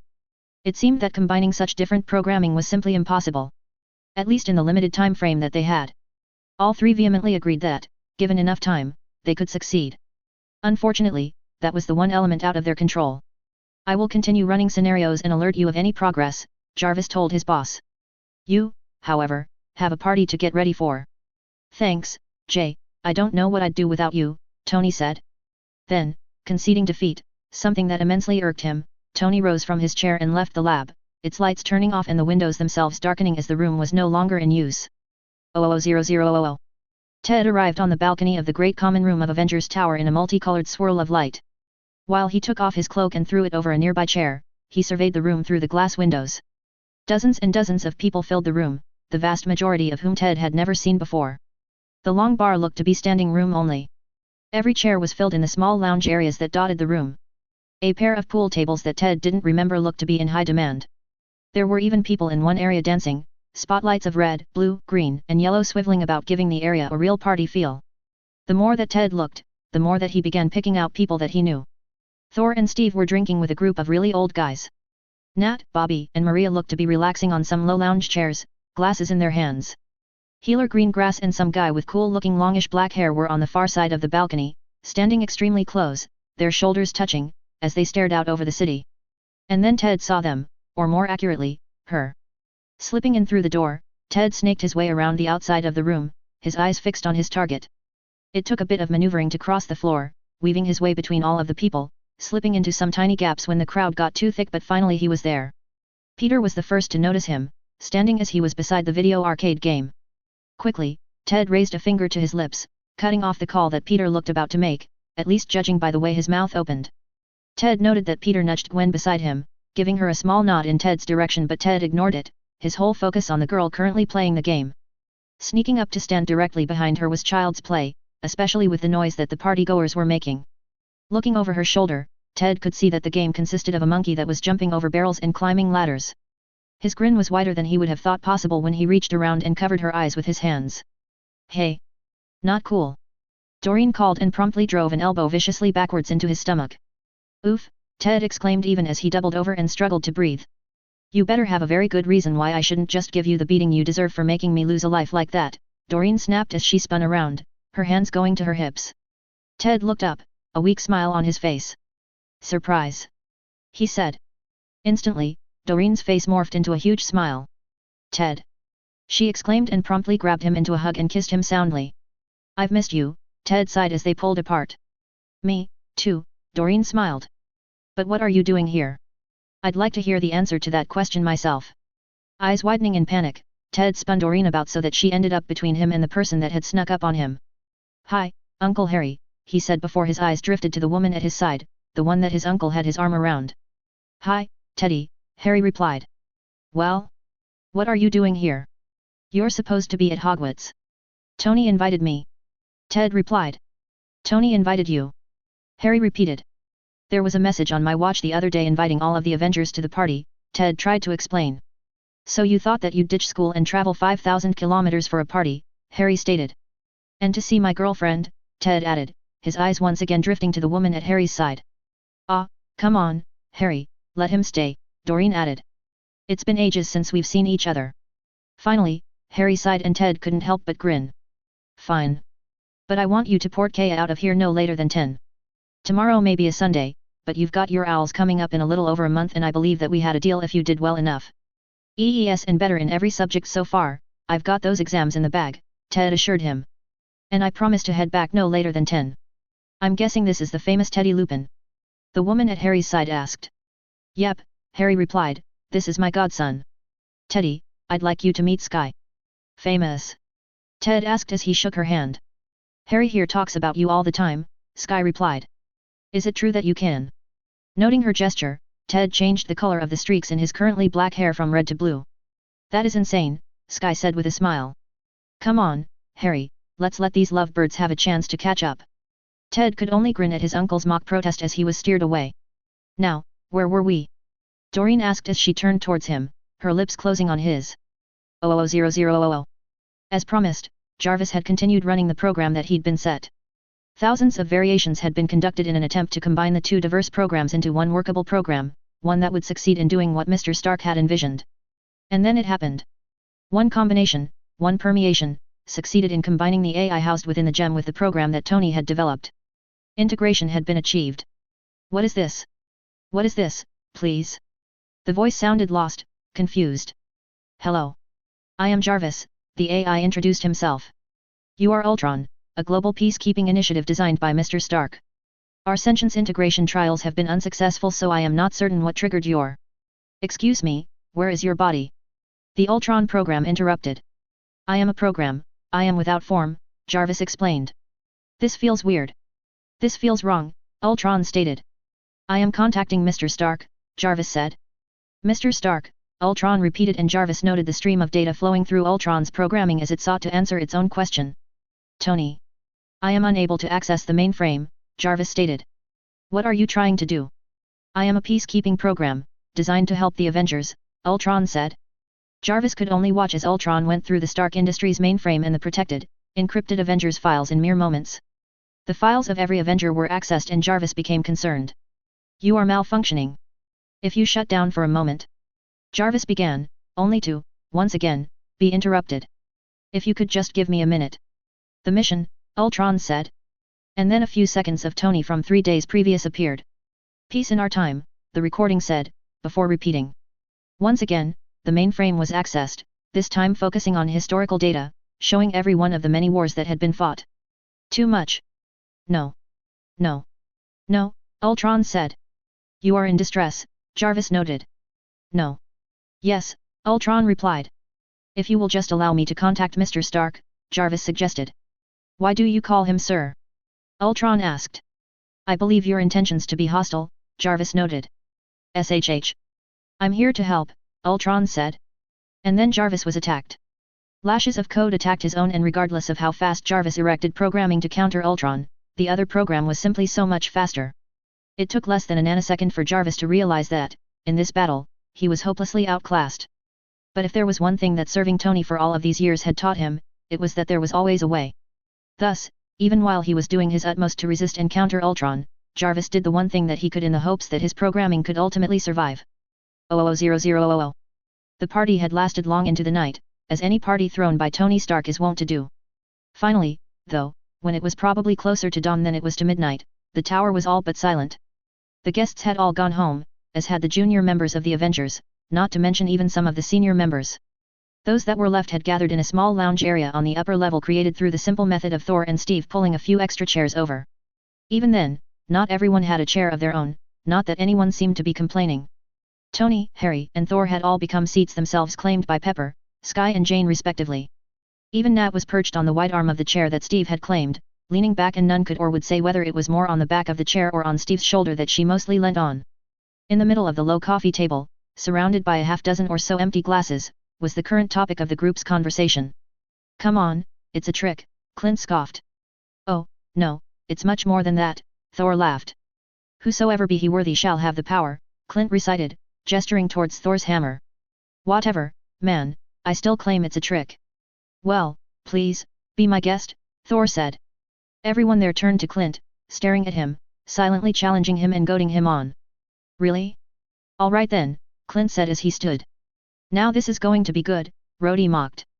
Clint pushed his sleeves up, moved around the table, all the time staring at Mjolnir before finally grasping its handle. He grunted as he pulled. After only a few seconds, he gave up. I still don't know how you do it, Clint said. Don't worry, we're not judging you. Much, Tony stated. Please, Tony, if you think you can do it, then by all means, Clint said. If you'll excuse me, dear, I've got to show all these plebs what a real man can do, Tony said, shifting Pepper off of his lap. Testosterone cough, came from Maria. It's physics, Tony declared as he slipped the hammer's strap onto his wrist. So, if I lift this, I get to rule all of Asgard, right? Yes, of course, Thor agreed. What followed was seen as nothing but a comedy, at least judging by the amount of laughter that entailed as first Tony tried to lift Mjolnir by himself, then he tried with the help of one of his Iron Man gauntlets firing and finally in conjunction with Rhodey and his War Machine gauntlet. And then the challenge persisted. Bruce tried, enhancing his try with a Hulk-like bellow. Steve gave it a go and, for an instant, Harry was sure that he'd seen it wiggle. Afterwards, he gestured to Nat for her to have a go. Oh, no, that's not a question that I need answered, she replied, shifting slightly to allow Steve to retake his seat.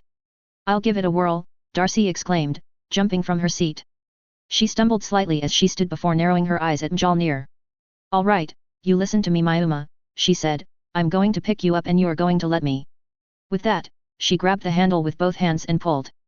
That's it, I don't like you anymore, she pouted when Mjolnir failed to budge. All deference to the man who would be king, but it's rigged, Tony declared. You bet your ass it is, Sam agreed. Steve, he said a bad language word, Maria pointed out. Yeah, Steve doesn't like that kind of thing, Nat added. You know what, Romanoff? Steve mock threatened. I think the literal translation is that all those with Thor's fingerprints can lift the hammer, Clint said. Yes, that's a very interesting theory. I have a simpler one. You're simply all not worthy, Thor retorted. What about Harry? He hasn't had a try yet, Sky said, before getting up and pulling the wizard with her. No, how could you be? How could any of you be worthy? You're all killers, a voice accused.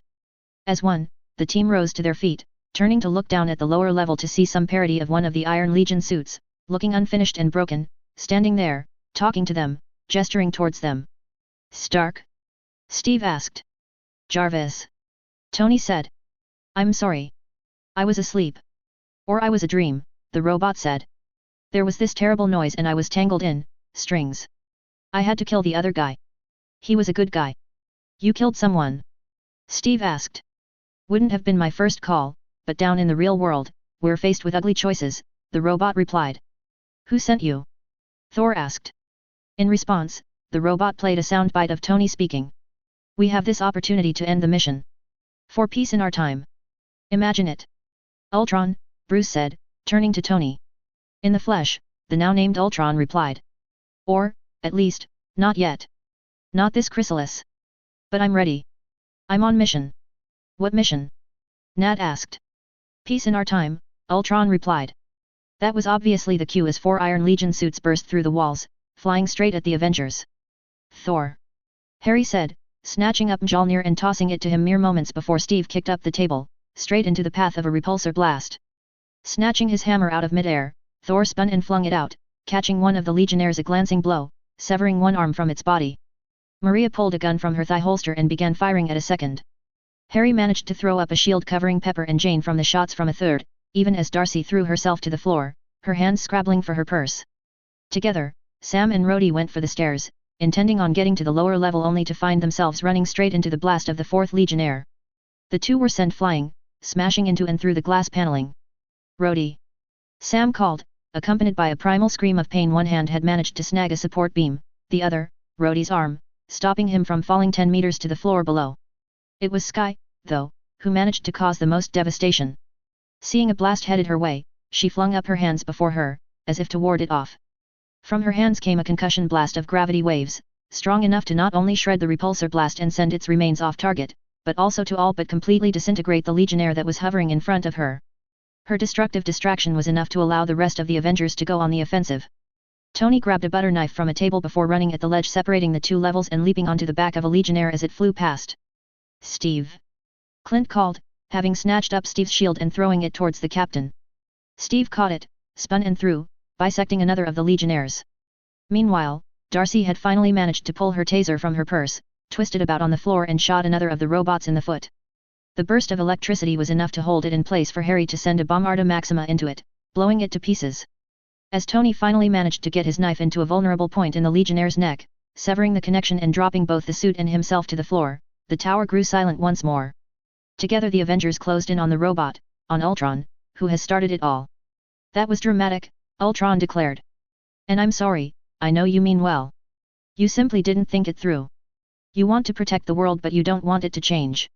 How is humanity saved if it's not allowed to evolve? With these. Here he picked up one of the Legionnaire's severed heads, crushed it and tossed it aside. These puppets?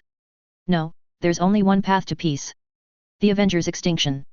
That was enough for Thor, who immediately threw Mjolnir straight at the robot, smashing into and through it before flying back to his hand. I had strings but now I'm free.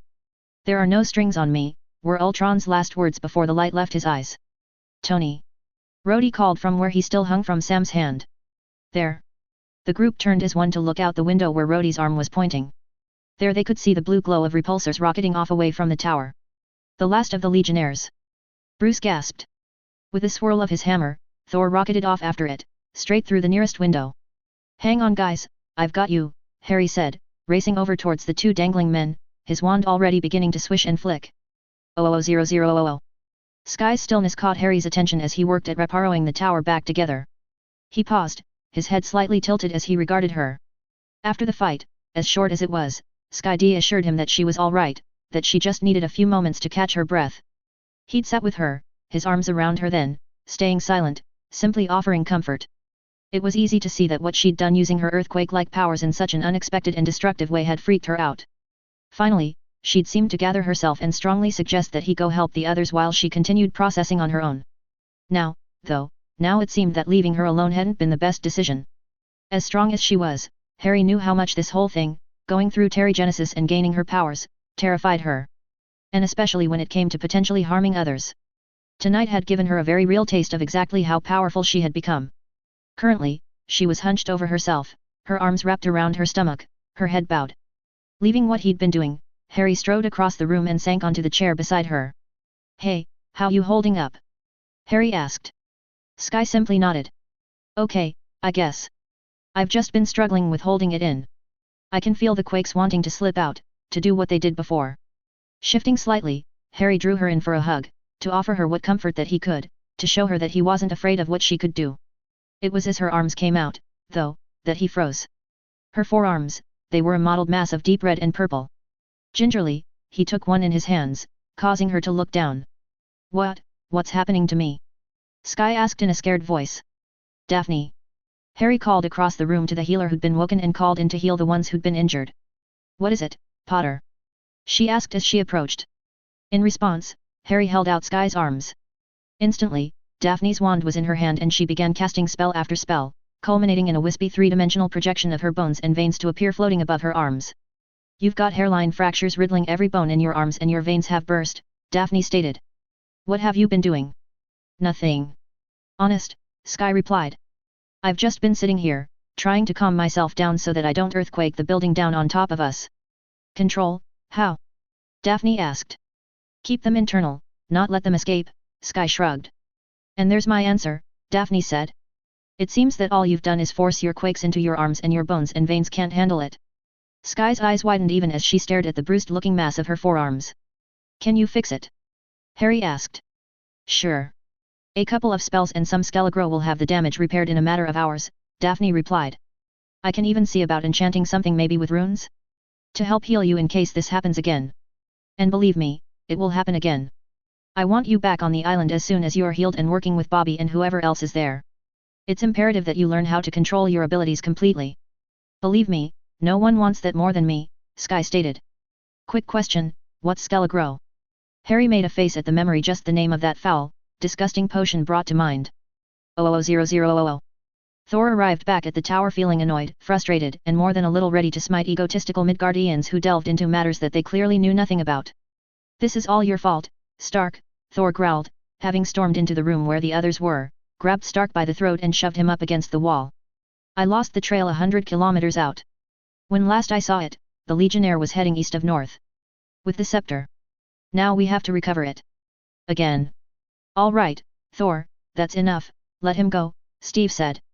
Thor did as asked before pacing off, trying to bleed off some of the excess energy in his system. Care to tell us exactly what you were thinking? Steve asked. I was thinking that there was a way for us to end the mission, Tony stated. Isn't that why we do this? To end the mission? So that we can all go home, safe knowing that we don't have to be the ones to deal with the bad guys. There's always going to be bad guys, Stark, Maria said. Bad guys, yeah. Arms dealers, terrorists, drug lords, petty criminals, we can bust their asses all the livelong day without breaking a sweat, Tony replied. No, I'm talking about the end game. The ones that come from up there. Here he pointed upwards, towards the sky. Anyone remember a great big hole in the sky, an army of aliens pouring through it not so long ago? If that nuke hadn't have come when it did, and if I hadn't been able to redirect it through that portal, how were we expecting to win that one? Together, Steve stated flatly.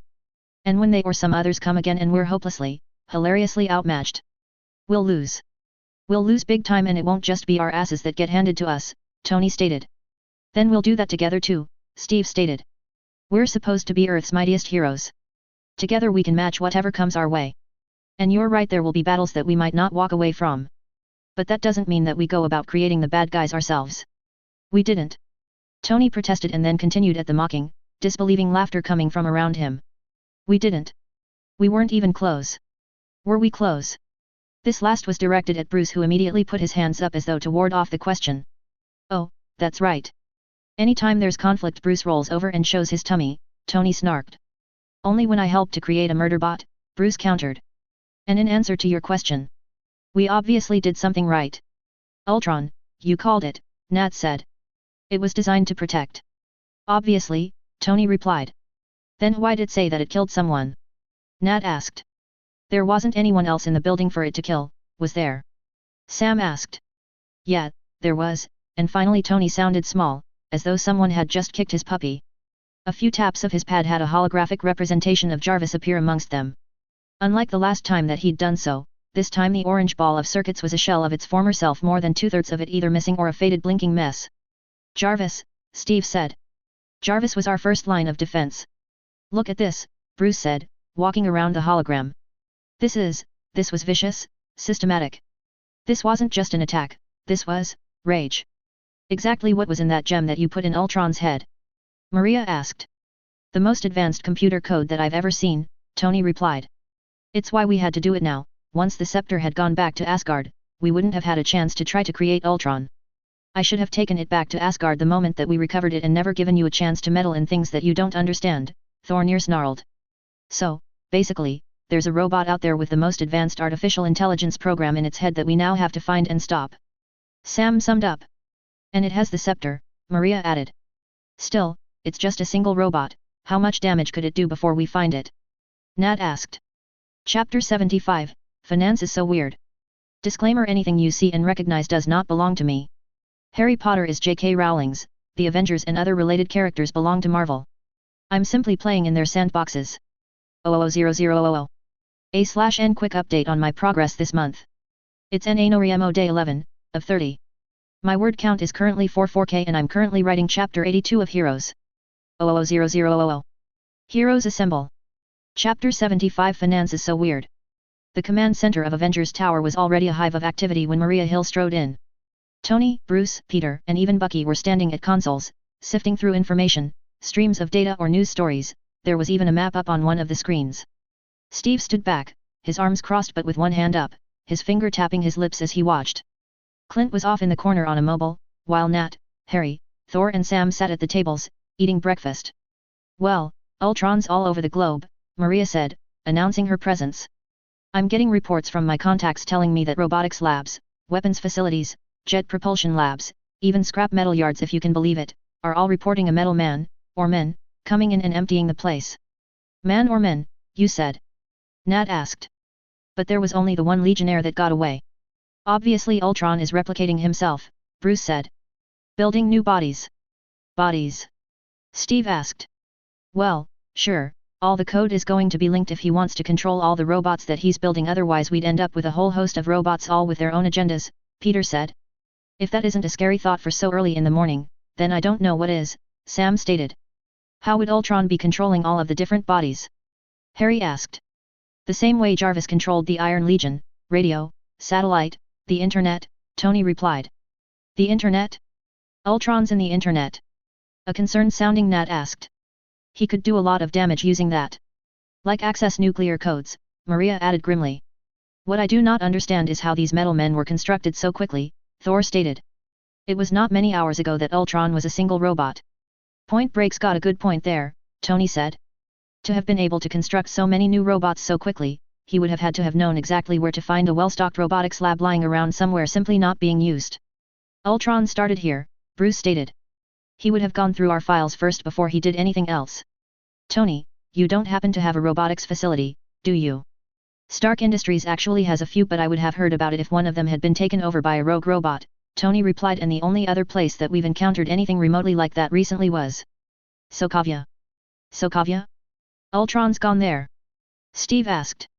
That could tally with something from some of the reports, Maria said. There haven't been any fatalities except when the robots were engaged.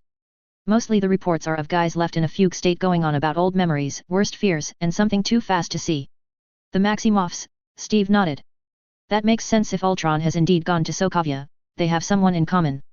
Not anymore, Maria said, tapping her pad to bring up the relevant footage and turning it around for all to see. Von Strucker was found murdered in his cell this morning. Clint, moving from his corner to join the conversation, caught everyone's attention. Who was that?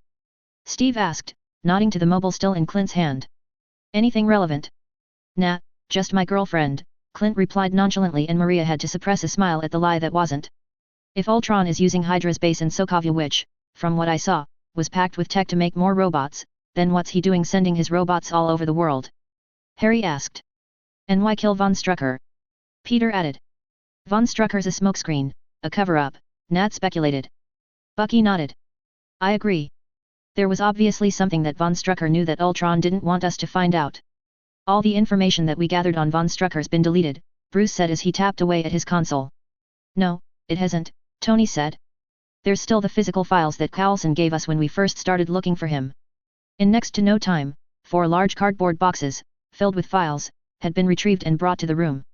With so many people in the room, it didn't take long for the files to be divvied up. These are all known associates, Steve stated, flipping through the file in his hand. You've got to give it to Von Strucker, he definitely had a lot of friends. A lot of horrible friends, Peter shuddered, looking between the file in his hand and the one in Steve's. Wait. I know that guy, Tony interrupted, pointing to one particular page. From back in the day. He operates off of the African coast in black market arms. This guy, Ulysses Claue. Met him at a convention. At least, I think it was, definitely something like that. I know that I never sold him anything, anyway. He was talking about finding something new, a game changer, he said. It was all very Ahab.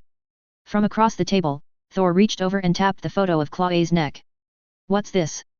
He asked. Tattoo, Tony replied. I think. No, those are tattoos, Thor contradicted, indicating the man's arms. This is a brand. Pass it over, Bruce said, as he brought up an algorithm to search for brands on his computer.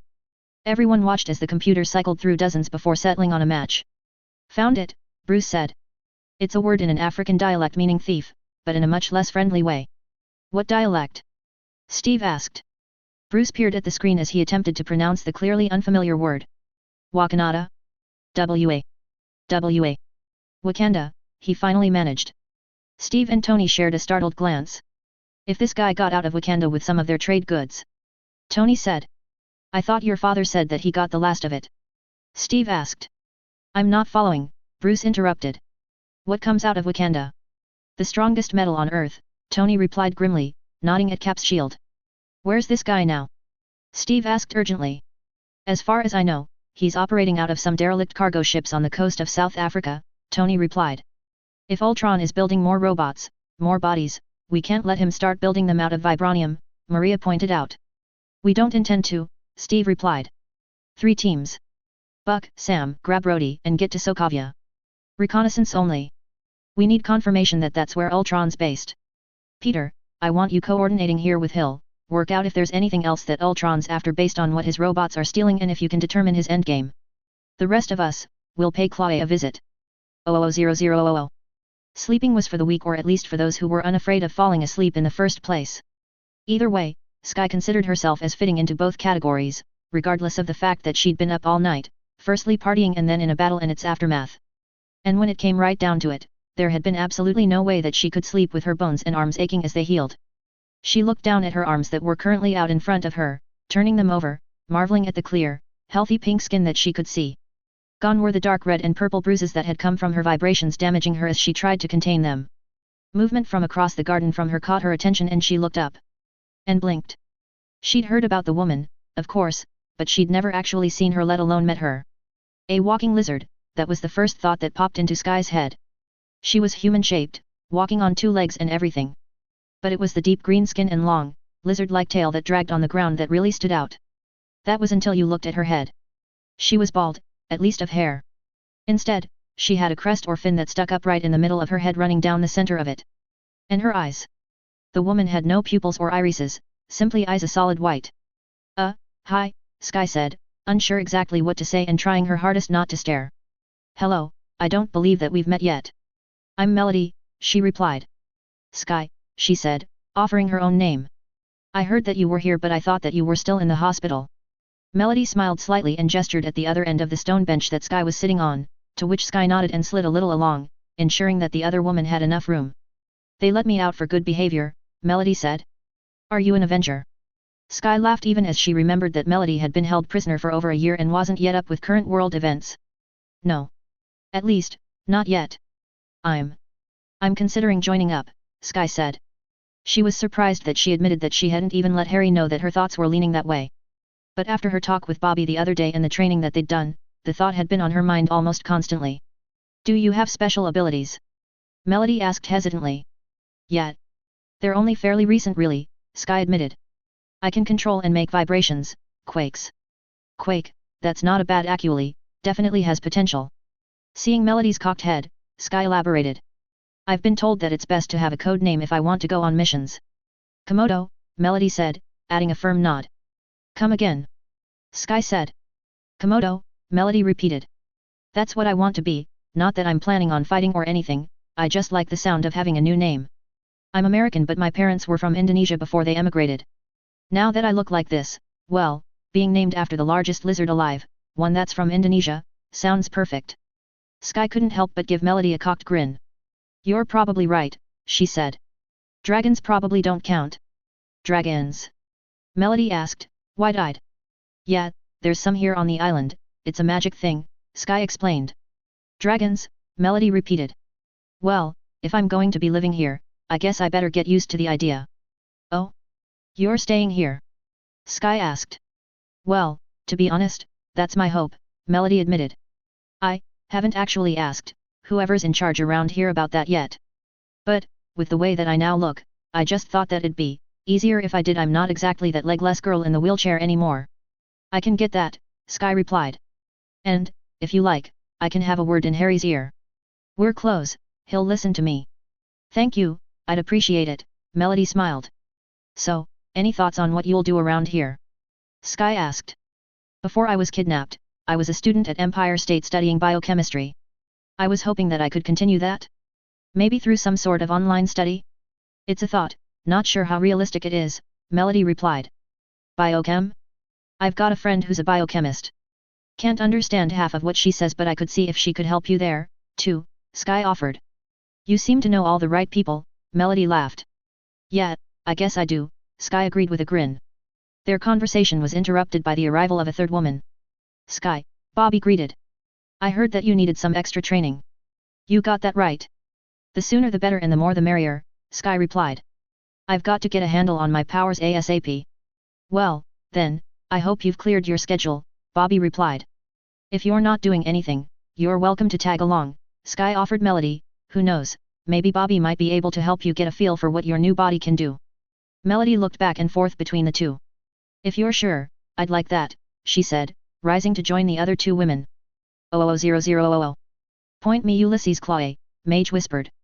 At once, his wand that was lying flat on the palm of his hand began spinning in place before settling straight ahead. Mage nodded. That was exactly what he'd expected.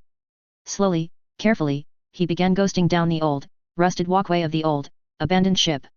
Well, not so much abandoned, but derelict. There were easily 36 men on board that he'd already seen, everyone heavily armed. Thankfully, a disillusionment charm combined with silencing his feet meant that he was able to infiltrate Claw's base without complications. Finally, he found his target. Claw was easy to identify, not having changed from the picture that Mage D seen. At his back was a tall, solidly built man of African descent, obviously Chloe's muscle.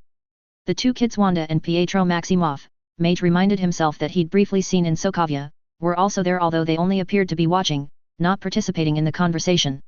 And then there was the robot, Ultron Mage supposed, although he'd obviously given himself an upgrade. He looked powerfully built, sleek and shiny, easily 7 feet tall and imposing. His eyes glowed an ominous red, something that Mage had extremely bad memories of. From this distance, it was impossible to hear what they were saying, nothing that a simple listening charm couldn't fix. Rock, I will build my church. Vibranium. The metallic sound of the voice told Mage that had to be Ultron speaking. You know, it came at great personal cost. It's worth billions, Chloe stated, rubbing his neck. Now, so are you, Ultron replied. It's all under your dummy holdings? Finance is so weird. But as I always say, keep your friends rich and your enemies rich, and wait to find out which is which. Stark, Chloe growled. What? Ultron asked. Tony Stark used to say that, to me. You're one of his, Chloe stated. What? I'm not. Ultron near shouted back as he grabbed Chloe by the arm. I'm not. You think I'm one of Stark's puppets, his hollow men? I mean, look at me, do I look like Iron Man? Stark is nothing. Mage watched as Chloe's man pulled his gun only for Wanda to move and produce a strange red glow around her hands as well as the hand with the gun. Mage frowned as he saw the man replace the gun back into its holster. It was almost like a compulsion charm, but then, not. Suddenly, Ultron's arm began glowing a deep red before flashing down, severing Chloe's arm and making the man scream in pain. It was obvious that the wound had been instantly cauterized by the intense heat of Ultron's hand as not even a single drop of blood fell from the stump of what remained of Chloe's arm. I'm sorry. I am SOR. Ooh, I'm sure that's going to be okay. I'm sorry, it's just I don't understand. Don't compare me with Stark. Ultron stated, punctuating his order by kicking Chloe down the stairs. It's a thing with me. Stark he's a sickness. Junior, and Mage looked around to see Iron Man, Cap, and Thor standing across the walkway on the other side of the ship. You're gonna break your old man's heart. Ultron seemed pleased by the idea. If I have to. Their conversation continued, but Mage had other ideas in mind. The Enhanced. The Maximoffs. As innocent as they looked, they were key players here. Slowly, carefully, Mage crept forward until he was right behind the twins. Just as he was raising his wand, ready to stun the pair, Ultron attacked his teammates. Thor and Cap were both thrown backwards by some sort of pulse even as Iron Man was hit by a repulsor-like blast. From the corner of his eye, Mage saw one of Ultron's robots flying towards the battle and he had to duck to avoid being flown into. Unfortunately, that meant that he accidentally nudged a loose piece of pipe, the clanging sound alerting the twins to his presence. As they turned, Wanda used that red glow around her hands again, this time gesturing towards him. Mage didn't take the time to work out what it was, instead focusing on taking Pietro out of the equation. As the blonde man dropped to the decking, unconscious, Mage finally realized what the girl had done, his disillusionment spell had been stripped away. How did you? Mage began before dismissing the question. There'd be time for questions later, right now, there was a battle to be won. His moment of hesitation was enough for Wanda to get off the first spell, though. Mage felt something penetrate his mind, slamming up against his occlumency shields. It was strong, powerful, and enough to have him momentarily frozen as he fought off the mental attack. It was almost as though he had to fight his way through a thick syrup, a goop that was intent on finding his greatest fears and weaknesses. But Mage had always had an affinity for mental battles, even before he got rid of that Merlin-be-damned Horcrux in his head, he'd been able to fight off even Riddle's Imperius. And when it came to demons that caused negative emotions, well, this attack was nothing compared to Dementors. Finally, with one great mental shove, the attack was over. Mage blinked and cursed. The twins had gone, disappeared into the dimly lit walkways of the old ship. A glance at his teammates assured him that they had the robots and Chloe's men under control, or at least, Mage was confident that they would. Instead, he simply reapplied his disillusionment charm, did a point me spell and raced off after the missing pair. He found them a few minutes later and promptly cursed. The girl, Wanda, was standing just behind Thor, a red glow around both her hand and Thor's head. Thankfully, though, Thor appeared to be just as resistant to mind control as Mage himself was, a thought that was confirmed by Thor. The girl just tried to warp my mind. Take special care, I doubt a human could keep her at bay.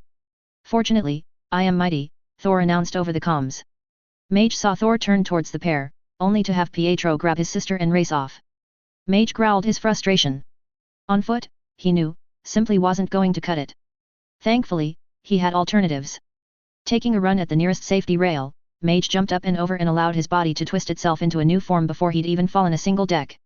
Then, with the flap of his wings, the Sparrowhawk flew off after the pair. 00000. Thor strode around a corner, intent on finding the next enemy to smite.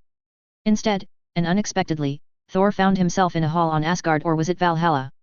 He froze, looking around. A great celebration seemed to be taking place. There were people everywhere, eating, drinking, dancing and enjoying themselves. Most of these Asgardians he did not recognize, but seeing their garb, they could be no one else. Is it him? Is that the first son of Odin? A well-known voice called. And then, out of the crowd, appeared Heimdall, only a Heimdall that was not quite the friend that Thor knew. Heimdall. Your eyes! Thor exclaimed, noting that the gatekeeper of Asgard had lost the golden irises to his eyes, instead they were completely white. Oh, they see everything. They see you leading us to hell, Heimdall said. Wake up! And then, Heimdall reached out, grabbed his throat and began trying to strangle him. We are all dead. Can you not see? Heimdall continued. With a mighty shove, Thor pushed Heimdall off of him. You're a destroyer, Odinson, Heimdall stated. See where your power leads. It was in that moment that lightning began crackling all around Thor's body, growing in strength and power before it began lashing out. Asgardian after Asgardian was struck by the bolts lashing out from his body, utterly destroying them. And then, just before Thor was able to pull his mind back to himself and away from this vision, two images flashed before his eyes. The first was 4 gems, each a different color: yellow, purple, red, blue, floating in space. The other, a pair of eyes. Thor stumbled to his knees onto the metal of the ship, panting. That vision or dream, there was something there, something important, but right at that moment, when he was still trying to get his mind back to being his own, he could not place it. It was important, though, of that he was absolutely certain. 00000. Mage zipped out of the small hole in the side of the ship, holding his wings close to his body. As soon as he was clear, he twisted about, his wings working hard as he raced high into the sky. His head darted about, searching. And then he found them. The two were standing not far from the Quinjet. The fact that the ramp had been lowered was concerning, but that was something to deal with later. Right now, Mage knew that he needed to get to the twins and put them down before they could do any more harm, especially to Bruce, who was inside the Quinjet waiting and most likely praying that a code green wasn't called. Angling his wings just right, Mage shot towards the ground. This, he knew, was going to have to be precise. Precise and fast if he stood any chance. Luck, it seemed, was actually with him this time.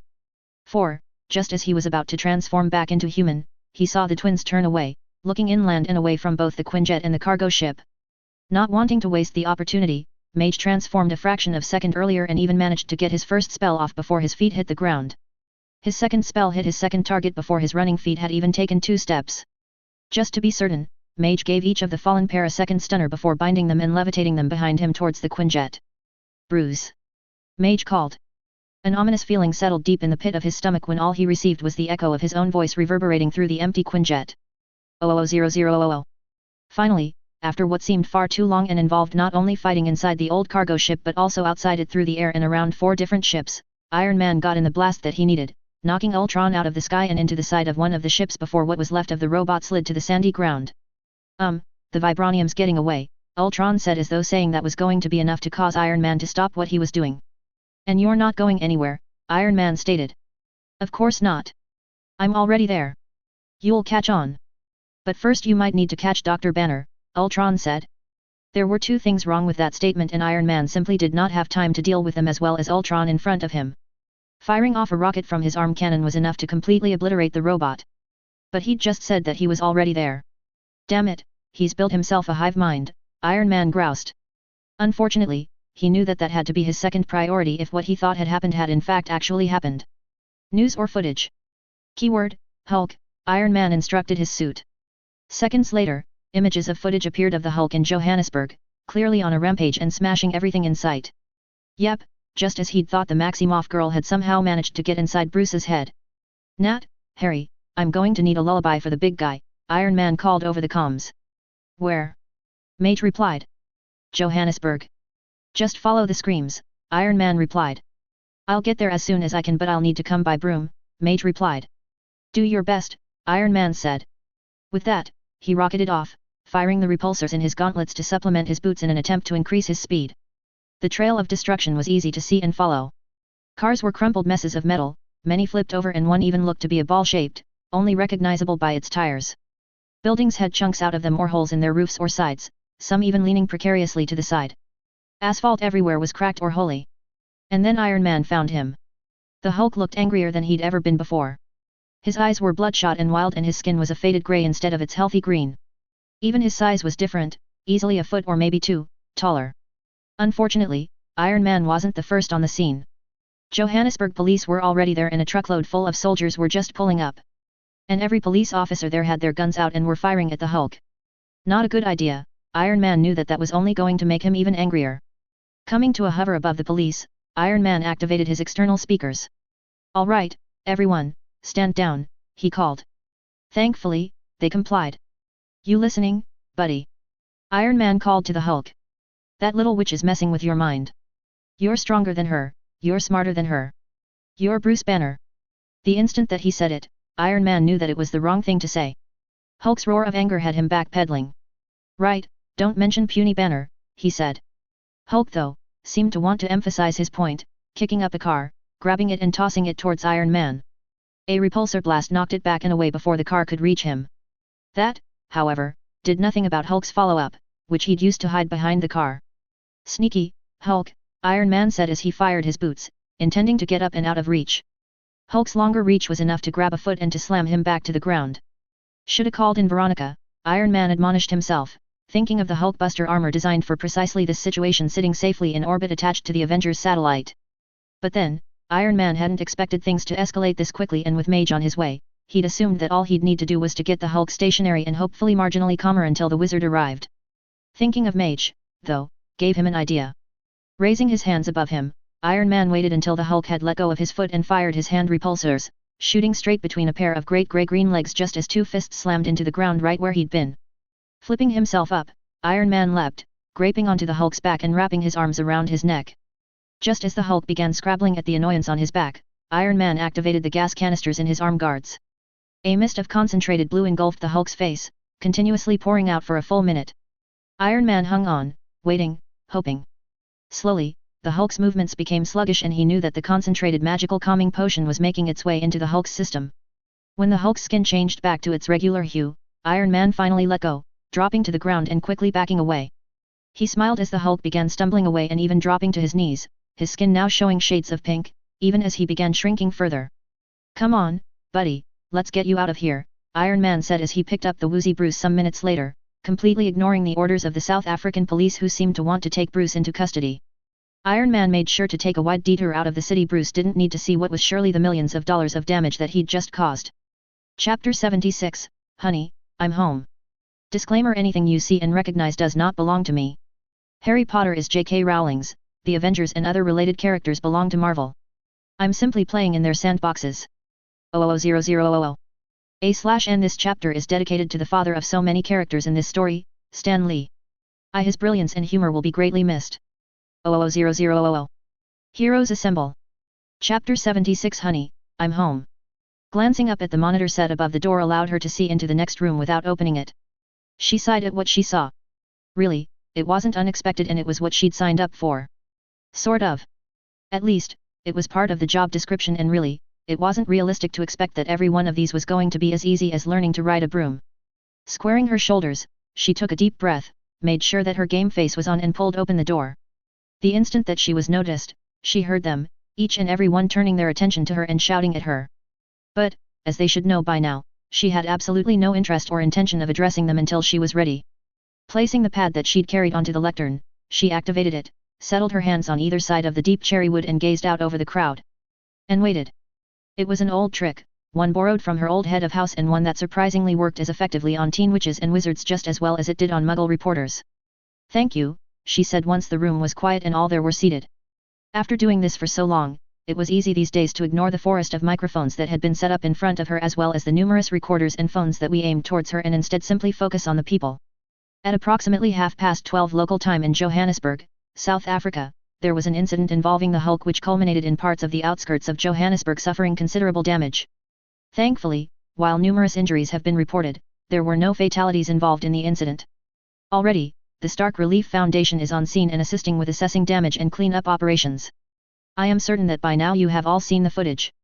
What you are currently unaware of are the circumstances that led to this extremely unfortunate incident. A short time prior to the incident in Johannesburg, the Avengers were on a mission targeting a black arms dealer. This dealer has been known to operate off of the African coast for the past 2 decades. He has specialized in selling weaponry to terrorists and rogue militia groups. The Avengers arrived at the site during the middle of one such deal, and as such, a fight broke out. The buyer that was involved in the deal had a number of enhanced individuals in their employ, one of which has the capability to manipulate the minds of others. This mind manipulation was used on the Hulk, sending him into a terrible rage, a rage that he was trying to escape from. During this time, he was not aware of what he was doing or of the damage that he was causing or of the civilians that were being hurt. Please direct your attention to the screen behind me. Here, Lavender tapped the pad in front of her, causing side-by-side images of the Hulk to appear on the large screen. On the left, you can see an image of the Hulk as we know him. On the right is an image of the Hulk during the incident in Johannesburg. Please note the differences between the two images, particularly the hue of his skin. With the Hulk's unique physiology, it is easy to see how this mental manipulation affected not only the Hulk's mind, but also his physical appearance, which is directly linked to his emotions. I would also like to point out that this mental manipulation was attempted on 2 other Avengers, one of whom suffered minor mental trauma, while the other was able to fight off the invasion to his mind. This concludes my prepared statement. I will be taking questions at this time, Lavender said, wishing that she didn't have to. Immediately, the room full of reporters were on their feet, all shouting their own questions at her. As she'd learned to do, Lavender ignored them all, waiting until they'd settled back somewhat before calling on the first. Mr. Jameson? She asked, hoping to get the annoying man over and done with quickly. When will Bruce Banner be handed over to the South African police? He asked. Having expected your question, I contacted the Avengers lawyers prior to this press conference, Lavender said. I have with me a prepared statement from Mr. Murdoch of Nelson and Murdoch, attorneys at law. At this time, Nelson and Murdoch are meeting with representatives of the city of Johannesburg as well as the Director of Public Prosecutions for South Africa to determine whether or not any charges will, in fact, be laid against Dr. Bruce Banner, also known as the Hulk, due to the extenuating circumstances which resulted in the incident. Until such time as an agreement has been reached, no other comment can or will be entered into. Miss Everhart? Lavender asked, indicating the next allowed to ask a question. You mentioned some enhanced individuals. What happened to them? She asked. The Avengers have detained 2 for questioning and to determine exactly how complicit and involved they are and have been in any criminal proceedings. It is also believed that they may have information leading to the ringleader of the deal that the Avengers interrupted, Lavender said. Miss Riley? Which 2 Avengers were attacked by this mental manipulation? Miss Riley asked. Thor and Mage, Lavender replied. Both are currently fully recovered and no other Avengers were injured during the mission. What sort of weapons were being sold in this deal? Jameson shouted. Lavender frowned at the man. Mr. Jameson, you know better than to ask out of turn. What I will say is what you've heard me say numerous times before. I will not comment on any ongoing Avengers mission until I have been given clearance to do so, and you'll know when that is because I'll call a press conference. I believe that will do for today. Thank you all for coming. And, ignoring the shouting and questions still being thrown at her, Lavender strode from the room, holding her composure until the door was firmly closed behind her. 000000. The Quinjet was subdued. At best, the mission was a stalemate. Ultron had managed to get away with the vibranium. In the confusion of the fight, Chloe had also managed to escape, although the majority of his men had been captured and handed over to the South African military. Yes, they'd taken down some of Ultron's robots, but with the numbers that they suspected that he'd already built, not to mention the numbers that he was likely to build given the resources that he'd been amassing, it was a drop in the bucket. The only redeeming factor was that they'd managed to capture the Maximoff twins. The news is loving you guys, nobody else is, Maria stated over the comms. There's been no official call for Banner's arrest, but it's in the air. Murdoch? Tony asked. He's running interference and is quietly optimistic, Maria replied. Brown's done her best with the press with some success, but the footage is bad. How's the team? Tony shrugged. Frustrated. Any word from Rhodey and the others? Not yet, but I wasn't expecting it yet, Maria replied. Until we do, I'd suggest staying in stealth mode and stay away from here. Run and hide? Tony asked incredulously. Stay off the radar, somewhere Ultron can't find you until you're ready to find him, Maria countered. With a final nod, she closed the connection and Tony moved up to Clint at the helm. Hey, you wanna switch out? He asked. No, I'm good, Clint replied. If you want to get some kip, now's a good time. We're still a few hours out. A few hours out from? Tony asked. Safe house, Clint replied. Shrugging with the vagueness of the answer, Tony moved deeper into the Quinjet. Are guests still out to it, hey? He asked, nodding towards the two still forms bound and lying on some seats near the back. And they'll stay that way until we're ready to talk to them, Harry stated. Well, if it helps, we're apparently a few hours out from a safe house. We can put them through the screws then, Tony said. Harry simply nodded, his eyes never leaving the unknown pair. 000000. The farmhouse was unexpected to say the least. Although, when one thought about it, the fact that they'd landed in the middle of nowhere, with no other houses around and only light forests and fields as far as the eye could see, perhaps it wasn't quite so unexpected after all. And considering that this was a farm, then the large barn, woodpiles, and the old pickup truck fitted right in. Clint, at least, seemed to know where he was going, and so the others followed obediently along.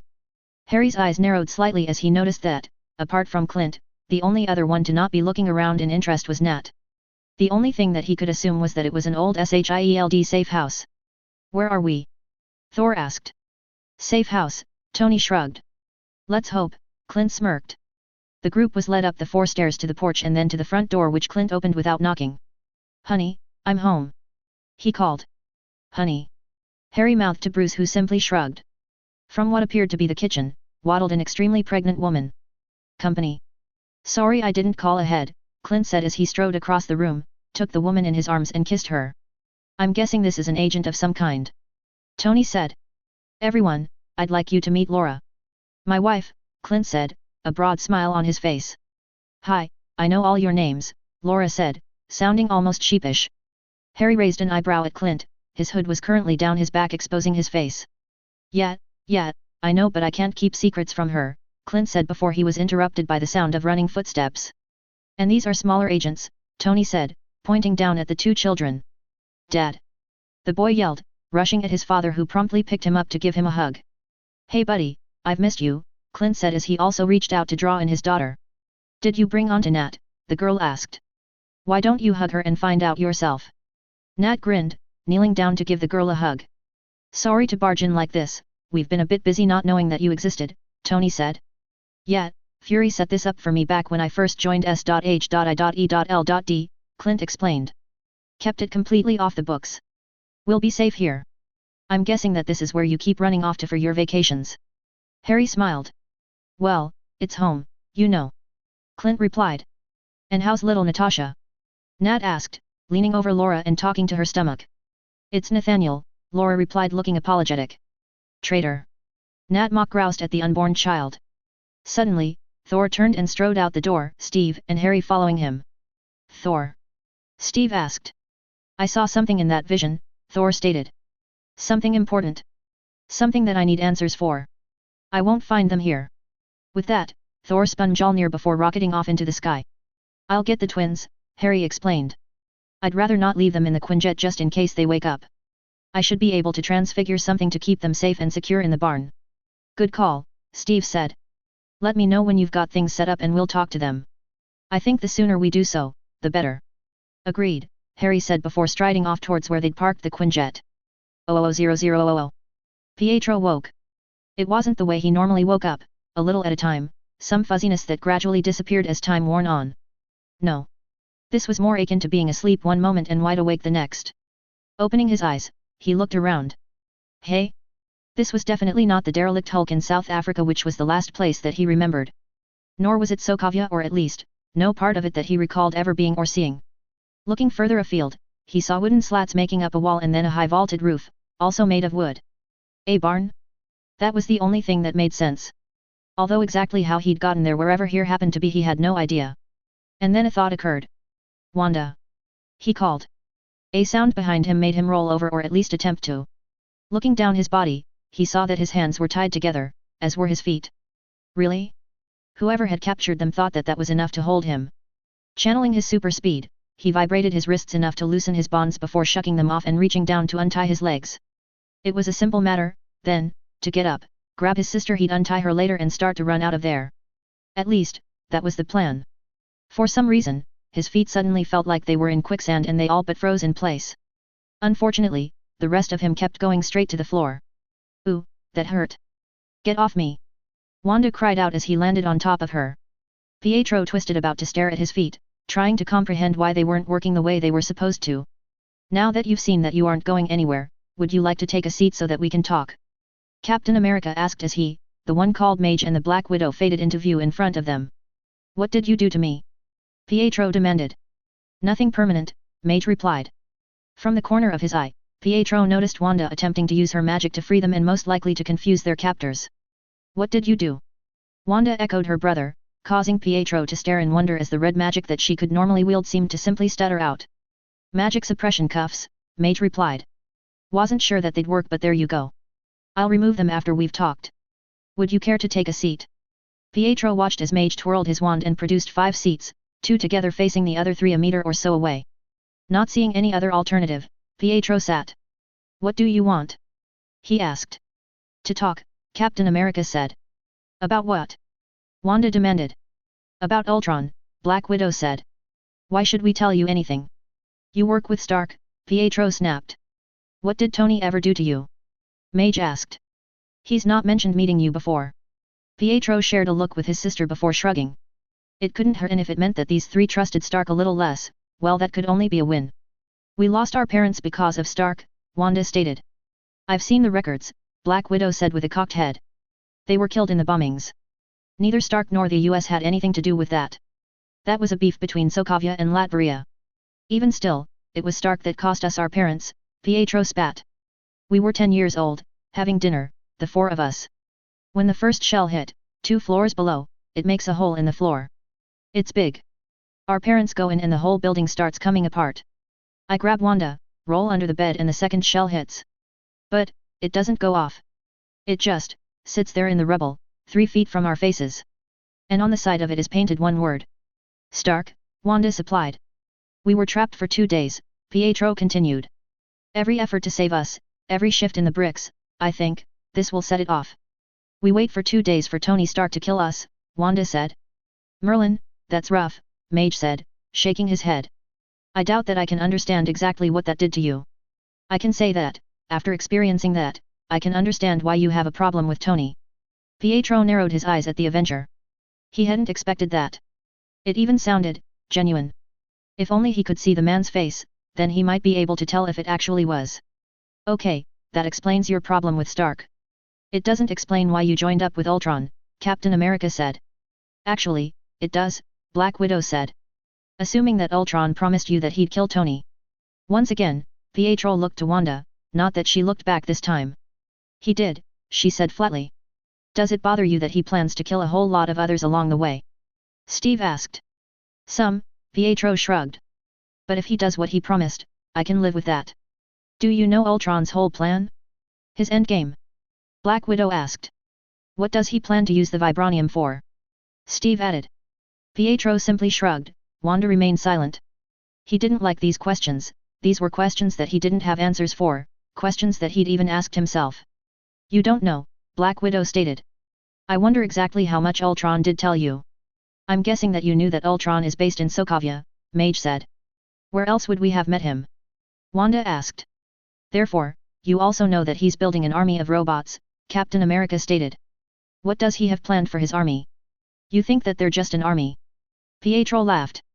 Pietro, Wanda said warningly. No, what harm is there in telling them? Pietro countered.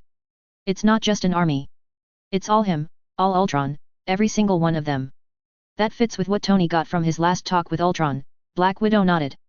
A robot army with a hive mind, and you think anything good will come from it? You think something bad will come from it? Wanda countered. Well, apart from your own deaths, of course. Yes, the very first time we met Ultron, he did say that he wanted the Avengers' extinction, Steve said. And that's a very particular word, extinction. It makes me wonder exactly what he has planned.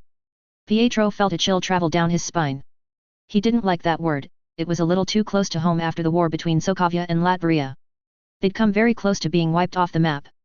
If NATO hadn't stepped in, it was very likely that within a year, 2 at the most, all of Sokovia would have been extinct. I think that it's time for a break, Mage suggested. I'm sure that you two are hungry.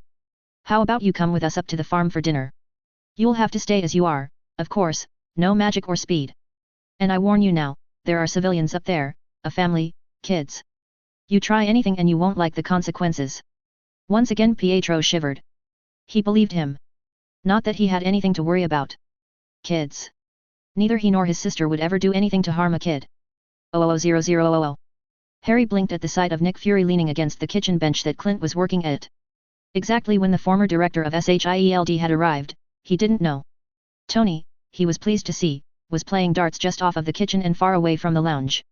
Apart from a single glance across when they first entered, Tony appeared to be ignoring them, which was fine as far as Harry was concerned. The Maximoff twins definitely needed some time adjusting to the fact that they were basically in the same room as the man who they blamed for their parents' deaths before there was any sort of interaction. Leaving Steve to settle the two on the couch, Harry followed Nat across the room to the dining table where Clint's kids, Cooper and Lila, were currently drawing. "How'd it go?" Bruce asked as Harry slipped into the seat beside him. "A start, I think," Harry replied with a shrug. "Can I have the blue, Lila?" Cooper asked. Lila didn't even flinch at her brother's question. Seeing the boy reaching across the table for the crayon and noting that it was far out of his reach, Harry decided to pass it over to him. But as he reached out, the strangest thing happened. The crayon began rolling across the table all by itself, straight into Cooper's hand, who promptly grabbed it and began to draw. "What?" Harry asked. Laura was there in an instant. "I'm sorry, were they bickering again?" she asked. "Not at all," Harry replied. "How old's Cooper?" "Just coming up on 8, Laura replied. "Have you noticed anything odd or out of the ordinary happening around him?" he asked. The wary expression on Laura's face was answer enough, and Harry quickly stood and gestured for her to follow him over to Clint. "Hey, guys, what's up?" Clint asked without even pausing in chopping the carrots. "Clint," Harry said, and his tone was obviously enough to capture the other man's attention. "What's wrong with Cooper?" a clearly worried Laura asked. Harry made sure to lower the enchantment covering his face, which he was keeping up with the Maximoffs so close, so that the two could look him in the eye. Nothing in the slightest," he smiled.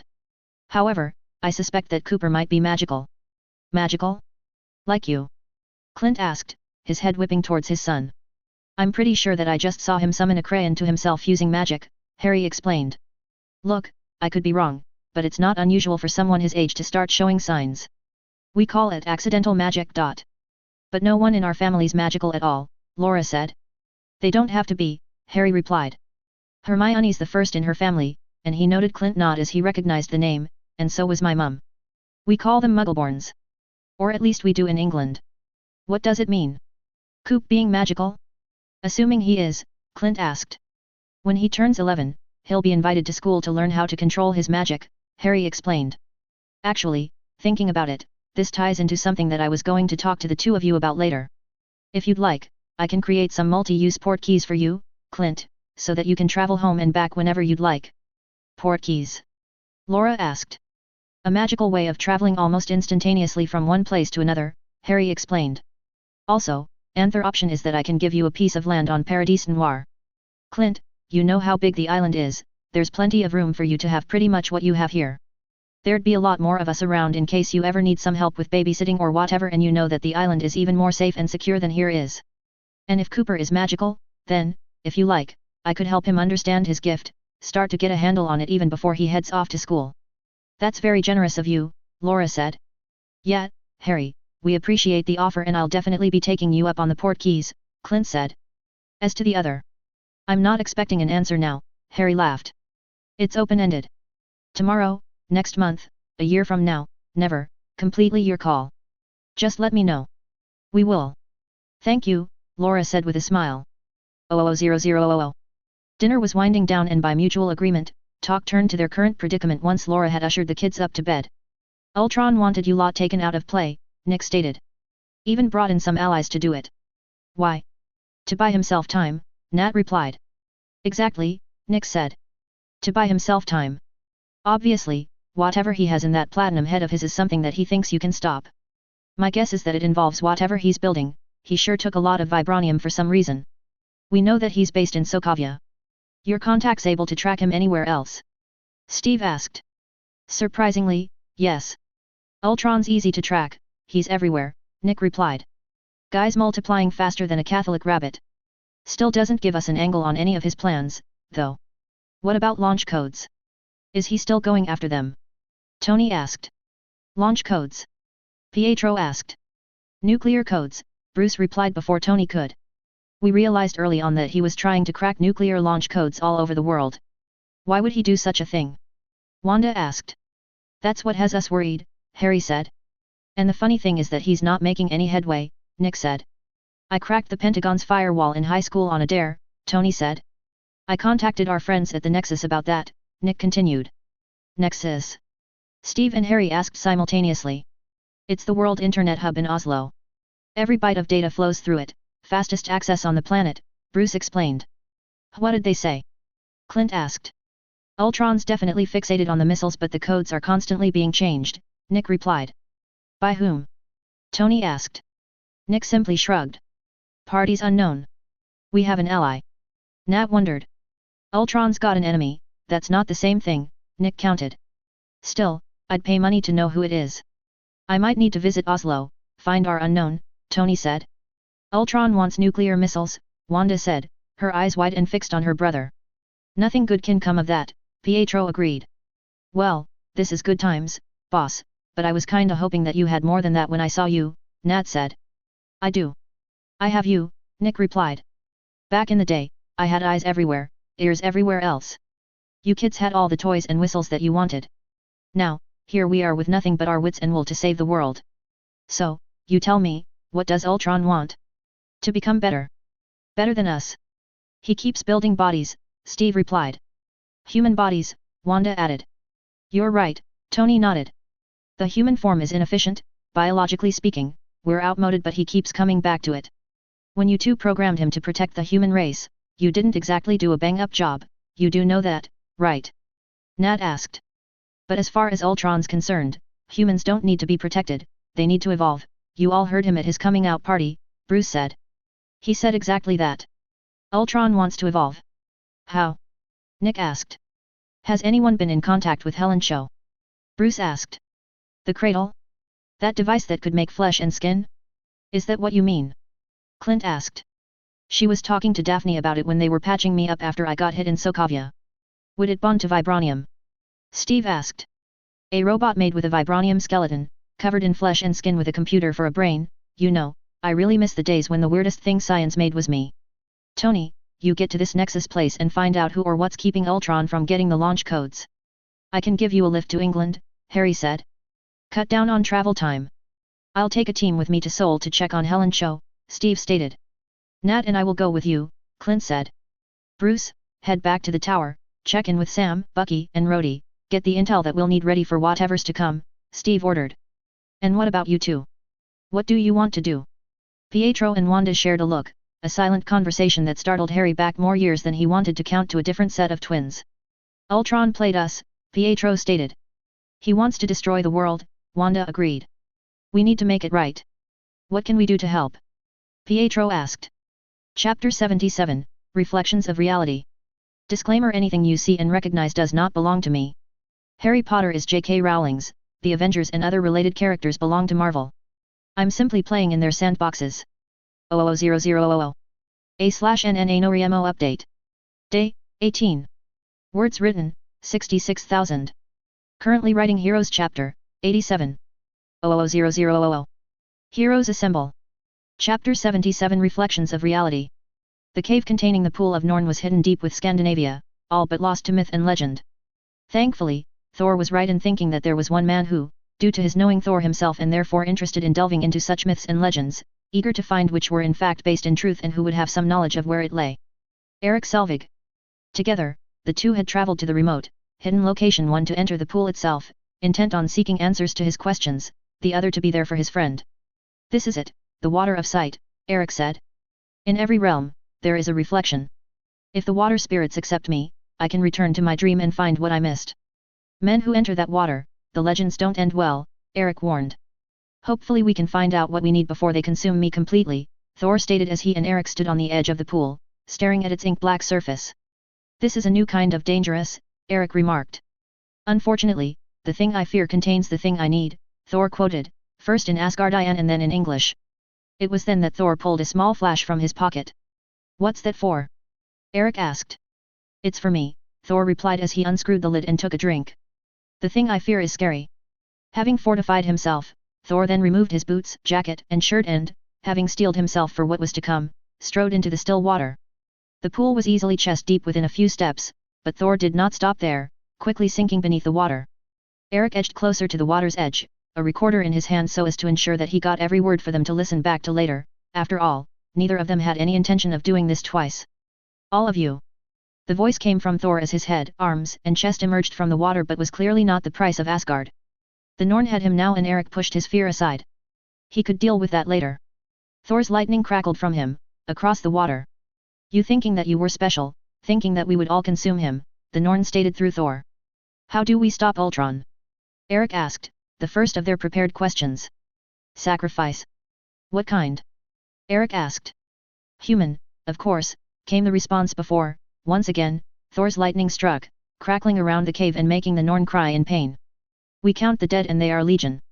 The stone draws you all to its brilliance and you to your end. The stone, Erik said. From Loki's scepter. It is. It is of the six. The infinite six. Cannot be joined nor kept apart. Ah. This one fights us. This stone, Erik persisted, attempting to get the Norn back on topic and away from fighting Thor. The Mind Stone, that rules perception and molds the mind's monsters. It carved out your will, Erik, and still you don't see. The Norn mocked. Erik moved back, away from the horrors of his past before managing to catch himself. If Ultron has the Mind Stone. He began only to be cut off by the Norn's laughter. Your enemies are closer, the Norn replied, struggling visibly now against Thor. And fear the horror's ambition and brilliance only blinds. The Norn was cut off by a particularly violent surge of Thor's lightning while culminated in Thor's body throwing itself back under the black water. When Thor next emerged, he was shaking and panting and struggling towards the rocky shore. Instantly, Erik was there, grabbing him under his arm and helping him out of the pool. Thor? He asked. I see now, my vision is clearer, I understand what I missed, Thor replied. I see what has to happen. 00000. Getting access to the Nexus was extremely easy, what with him being Tony Stark and all. Sure, there might be a babysitter, but she was cute, so it wasn't like he minded. What is it that you are looking for? The girl asked. A hacker, Tony replied. Someone who's been stopping an AI from accessing any and all nuclear codes worldwide. And a hacker who can do that? They could be anywhere. And as this is the center of everything, then what better place for a guy who's looking for a needle in the world's biggest haystack? And how would you find such a person? She asked. Pretty simply, really, Tony replied, his fingers already doing their dance across the keyboard. You bring a magnet. And then he began singing to himself. Oh, I'm decrypting nuclear codes and you don't want me to. Come and get me. It took surprisingly little time to get a hit, to get shut down and blocked from what he was trying to do. That just made it even more fun. Tony started to grin as he worked, doing his utmost to find a way around the hacker. And then, just as he was booted out for the 8th time, he noticed a piece of code. A very familiar piece of code. It couldn't be, could it? He asked himself. 00000. They found Helen Cho standing docile in the middle of her lab at Eugene. Steve had never been there before, but the fact that the room looked so empty, he could tell that something was wrong. Helen! He called, racing across the room and grabbing her arm. When she neither responded nor moved, Steve turned her around. Damn, he muttered, seeing her clear blue eyes, eyes that should be brown. What is it? Wanda asked. Ultron was here. He used the scepter on her, placed her mind under his command, Steve replied. Wanda cocked her head slightly before focusing her magic. A flick of red energy at the other woman's head produced instant results. Cho's eyes cleared back to their normal brown and she shook her head as though coming out of a daze. Steve managed to catch her before she fell when her knees buckled. Easy, you're all right now, he said. Ultron, he was here, Helen said. He made me. I didn't think it was possible. You were under his control, it's okay, just tell me what you remember, Steve said, using his voice to keep her calm. Vibranium, he brought vibranium, Helen said. Had me use the cradle to graft flesh and skin to the vibranium. It was amazing, it was like they were bonding in ways that I'd never imagined possible. Is it finished? Is he in that body? Steve asked. Helen shook her head. The body is complete, but he didn't have enough time to complete uploading his matrix into the body before he detected your Quinjet.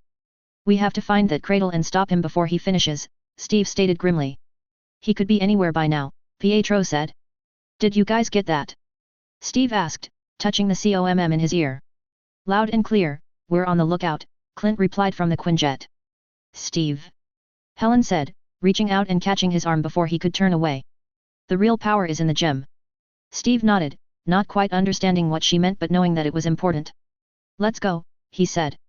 00000. There's a small, private jet preparing to take off at the airfield across the city.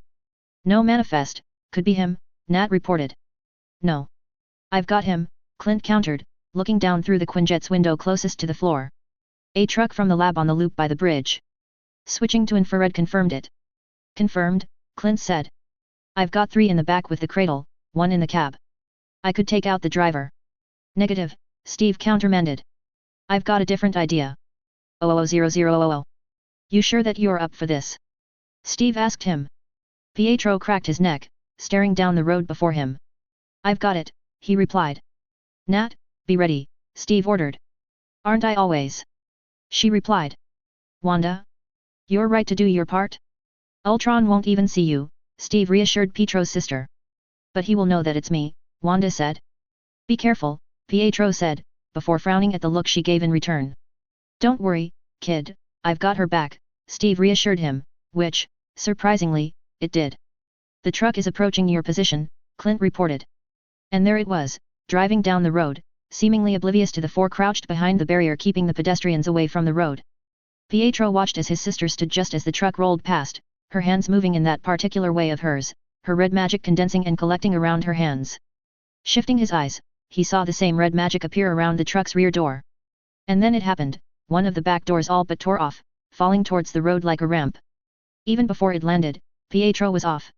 If Steve had said, go, then he missed it, already being so far away. The cars, bikes, and trucks around him slowed to a mere crawl in a second, appeared to become stationary as he reached his full speed. Weaving through the traffic, Pietro raced down the road and straight up the ramp, having to actually take a small jump as it still hadn't fully fallen. As Clint had reported, there were 3 inside, Ultron himself and 2 of his smaller robots. All were frozen in place and he barely spared them a glance. A singular circuit around the great metal coffin-looking box and he had released the 4 ties holding it in place. Another half-circle took him back closest to the cab and the head of the cradle. Then, putting his shoulder into it, he pushed, his feet churning for traction. And then it was moving, straight towards the opened back of the truck. Pietro kept pushing until the end tipped up as it fell from the truck to the road. His part done, he left, just as fast as he'd come, straight back to his sister and the others. Oh. Steve finished as he came to a stop. You were saying? Pietro said smugly. A slight push from his sister was the only response as he ducked down but only far enough to still be able to see a speeding Black Widow race out onto the road on a motorbike. He watched as she skidded the bike, coming off of it right beside the cradle on the road, the bike continuing. From the back of the truck, Ultron appeared and if a robot could look angry, then this one did. Pietro saw him raise his arm, ready to fire on the Widow, but before he could do so, Widow had reached her target and, in a swirl of multicolored light, both she and Cradle disappeared. Now that's something you don't see every day, Pietro commented. You ain't seen nothing yet, kid, Steve replied. Right, let's get out of here and rendezvous with Clint. Keeping low, Pietro and his sister followed him away from the seething robots. 00000. Maria Hill looked down the list that she'd just finished creating and nodded in satisfaction. Yes, she decided, that should do it. After hearing Sam, Bucky, and Rhodey's report after their reconnaissance mission to Sokovia, she knew that, even sending in the Avengers, might not be enough. The last time that they were there, Von Strucker hadn't cared where his shots had landed, necessitating sending in the Iron Legion to help keep the civilians from getting injured or worse in the crossfire. She doubted that Ultron, with his mandate on extinction, would care either. And the Iron Legion wasn't available this go-around either. Tapping open her comms, she ensured that the line was encrypted and made her first call. Maria, this is a pleasant surprise, Coulson smiled as he answered the call. You won't think so when I tell you why I'm calling, Maria replied. I need you to enact Theta Protocol. You're sure? I'm guessing that it's necessary, Coulson replied. It is. I wouldn't ask if it wasn't, Maria said. You do know that a helicarrier is a little hard to hide, don't you? We do this, it'll announce to the world that SHIELD still exists, Coulson pointed out. As I said, it's necessary, Maria repeated. She saw him looking down, tapping something on his desk. I've alerted Agent Koenig, Coulson said. I'm assuming that you have additional personnel in mind to help fly it. And a commander. Fury will be taking command, Maria replied, amused by the surprise that Coulson let slip. As to a crew, I've got Agent Klein rounding them up as we speak. Understood, Coulson said. Good luck. With a nod, Maria broke the connection before activating a second. Hill, I'm going to guess that this isn't a social call. Bobby Morse said in way of greeting. It's not, Maria confirmed. We have a mission. The main team will be combating and neutralizing Ultron. I need a secondary team ready to go in a couple of hours. Their primary job will be protecting the civilians from the fallout. Maria could see Bobby's mind working, considering options before she replied. Falcon, War Machine, and Wolf for certain, she said. She-Hulk's probably a little too unusual for civilians. Daredevil's still doing his lawyer thing in South Africa. I'll go, of course. And as much as I hate to do it, but if there's real danger of civilians getting hurt, then I'm going to pull Spider-Man and Squirrel Girl from school for the day. Maria nodded. As much as she disliked the idea of sending teens into a combat situation, it wasn't the first and it certainly wouldn't be the last time that she had done so. Actually, I might have one more, I'll confirm in half an hour, Bobby said. Maria raised an eyebrow. As far as she knew, they'd already gone through the whole roster. Unless? And she was a SHIELD agent, one that Maria had no problems with, assuming that Bobby had worked her magic, which was a given if she was suggesting bringing her along. Understood, Maria replied. I'll send Happy to Midtown to pick up our wayward 2. Closing the connection, Maria looked back down at her list, picking the next most important thing to take care of. 000000. The cradle sat in the middle of the lab, ironically in the exact same spot that Tony, Bruce, and Peter had initially attempted and somehow, succeeded to amalgamate the Ultron program with the program hidden inside the gem of Loki's scepter. Now, inside that sarcophagus, sat the culmination of their work, albeit in a form that not one of them could have ever envisioned. This thing is sealed tight, Peter commented from where he crouched on top of the cradle. Once we hook it up to the computers, I can work on tissue degeneration if you two can fry whatever operational system that Cho and Ultron implanted, Bruce suggested. Yeah, about that, Tony said. What? Peter asked, flipping off the cradle and over to his regular workstation. Bruce, though, saw the look in Tony's eye. It was identical to the one that started all of this madness in the first place. No, he said. You have to trust me, Tony said.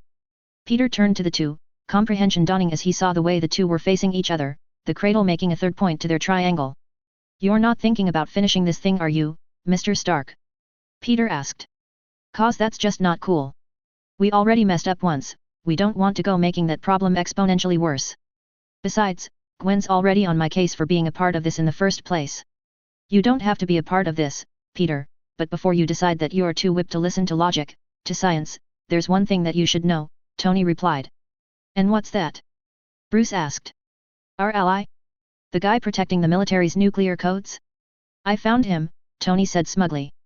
With a single tap of his pad, an orange ball of light with all of its missing pieces and code beautifully restored appeared holographically on the floor beside the cradle. Jarvis, Peter breathed. It was Jarvis? How? Hello, Peter. Hello, Dr. Banner, Jarvis said. Ultron didn't go after Jarvis because he was angry, Tony said.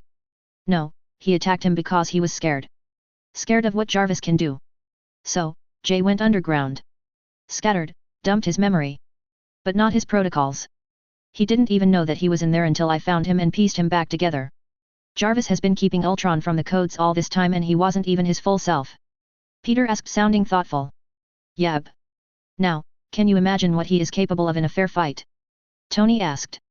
Peter was close, he could feel it. One more small push and he'd have him on his side. Bruce, though, Bruce was the unknown factor. You want us to help you put Jarvis into this thing? Bruce asked incredulously. No, of course not. Tony replied and then hit Bruce with the punchline. I want us to help you put Jarvis in this thing. Bruce shook his head, his hands coming up to rub his face, and so, Tony pressed on. We're out of my field here.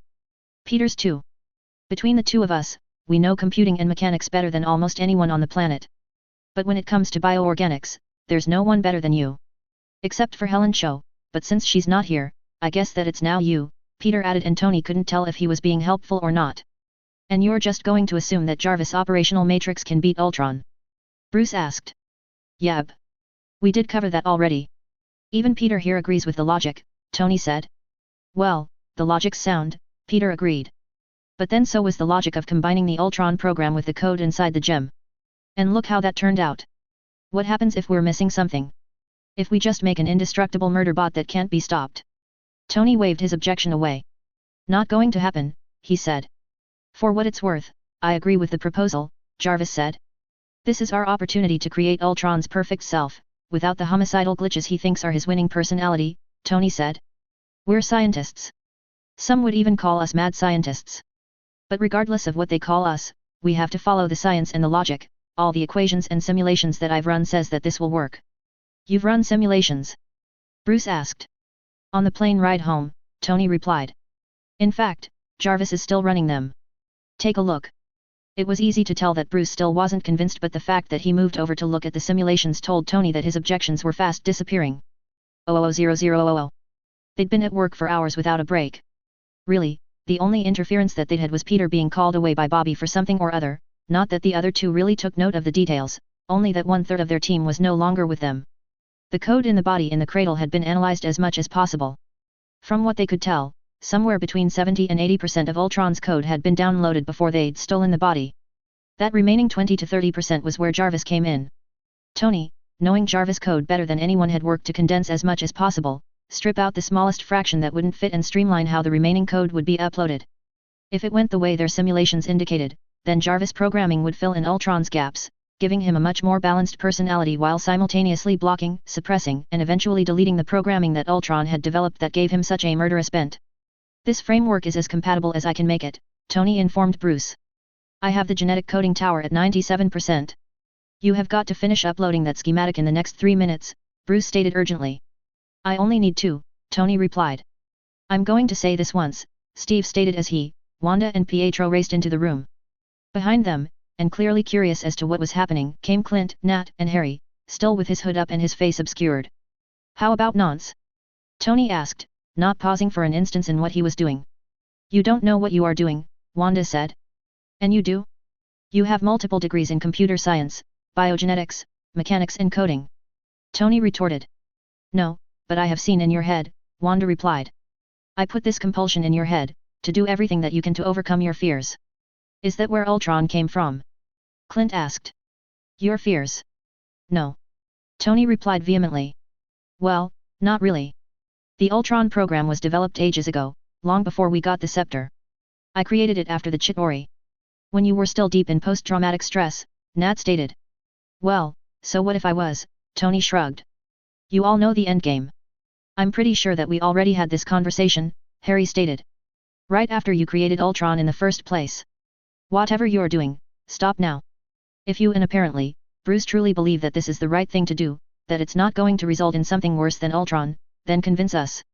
Make us understand.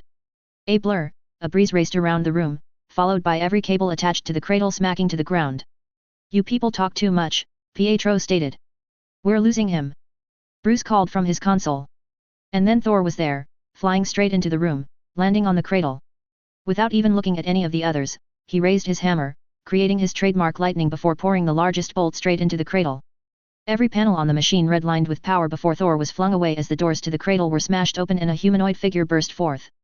Thor, who'd managed to catch himself and remain upright, also caught the figure before throwing it away towards the far side of the room. Guns, shields, wands, weapons of all kinds were raised towards the purple and silver figure hovering motionless in front of the glass window. Wait! Thor ordered, his hand outstretched. Slowly, the figure turned, examining its hands even as its form changed so that a dark silver bodysuit appeared, along with high red boots and long red gloves. As he landed, a yellow cape appeared on his back. His bald head, though remained as it was, purple and silver colored with purple eyes and a glowing yellow gem centered in his forehead. I'm sorry, that was odd. Thank you, the being said. Thor, you helped create this? Steve asked. Thor nodded, his eyes never leaving the new being. I've had a vision. A whirlpool that sucks in all hope of life, and at its center is that. What? The gem? Bruce asked. Indeed. It's the Mind Stone.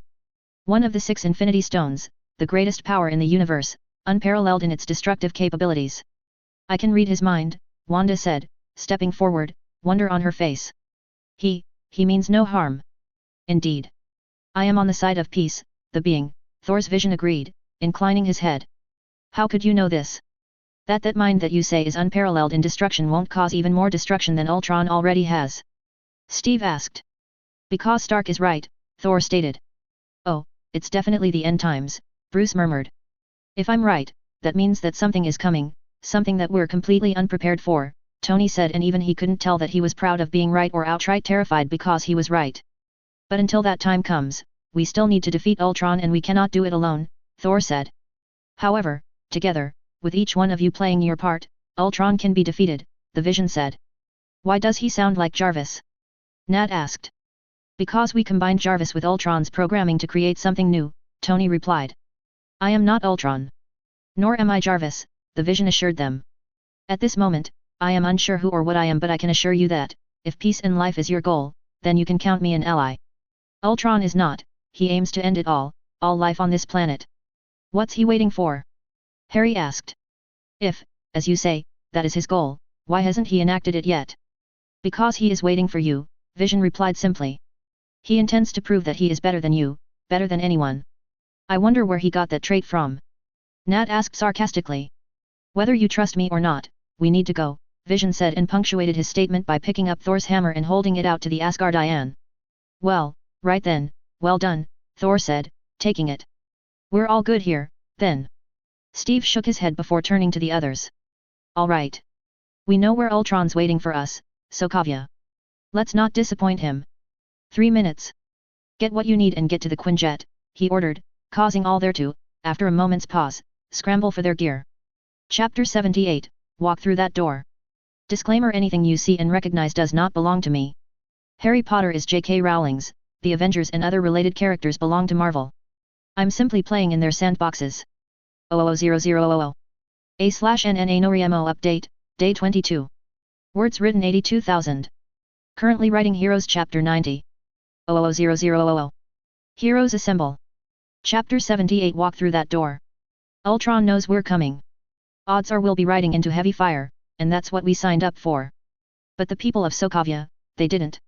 So, our priority is getting them out. All they want is to live their lives in peace, but that's not going to happen today. But we can do our best to protect them. And we can get the job done, and find out what Ultron's been building.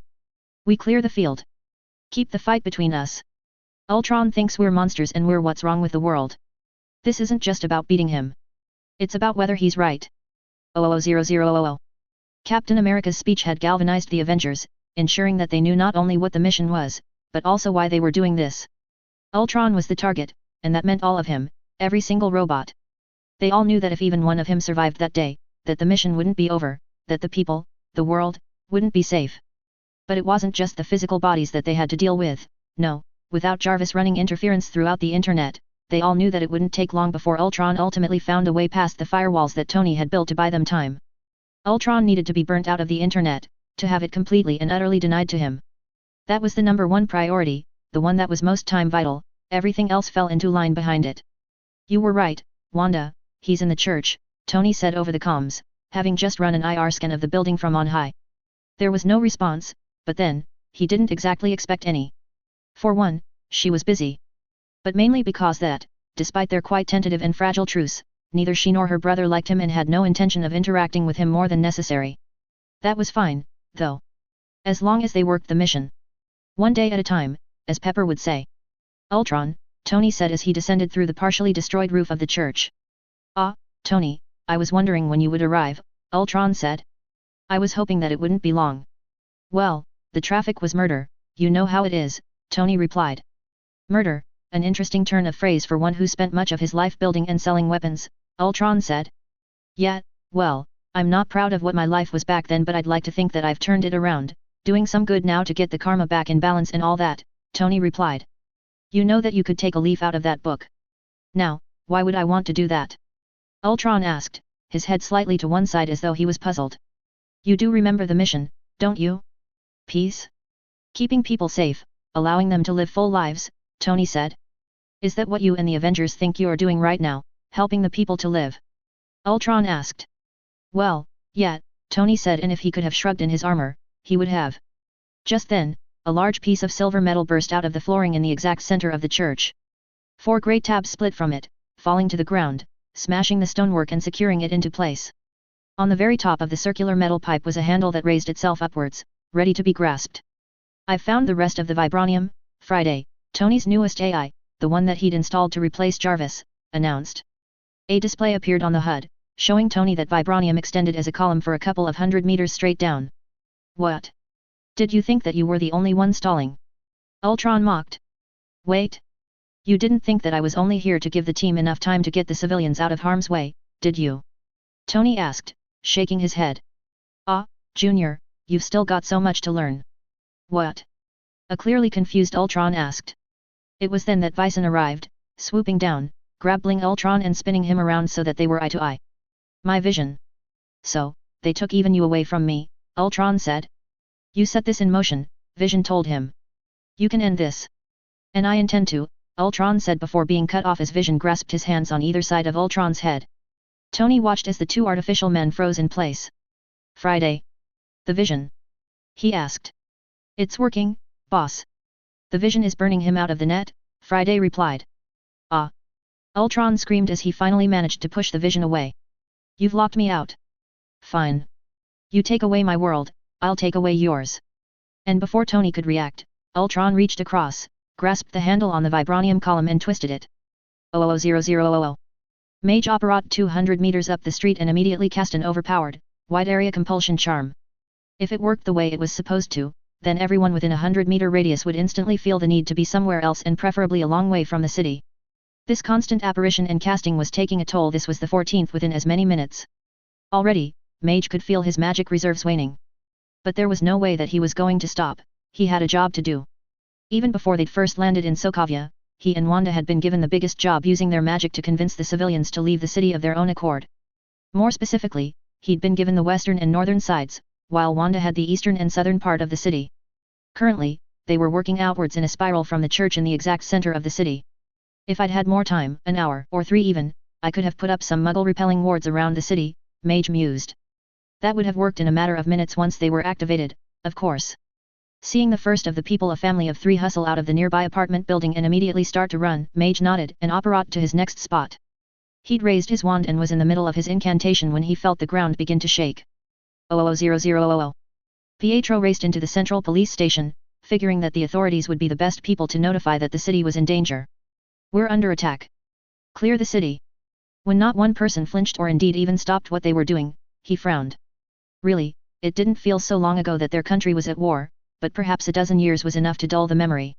Racing over to the station's weapons locker, he grabbed a rifle and raced back, firing a concentrated burst of bullets into the ceiling. Get off your asses, he said. This time, they moved. 00000.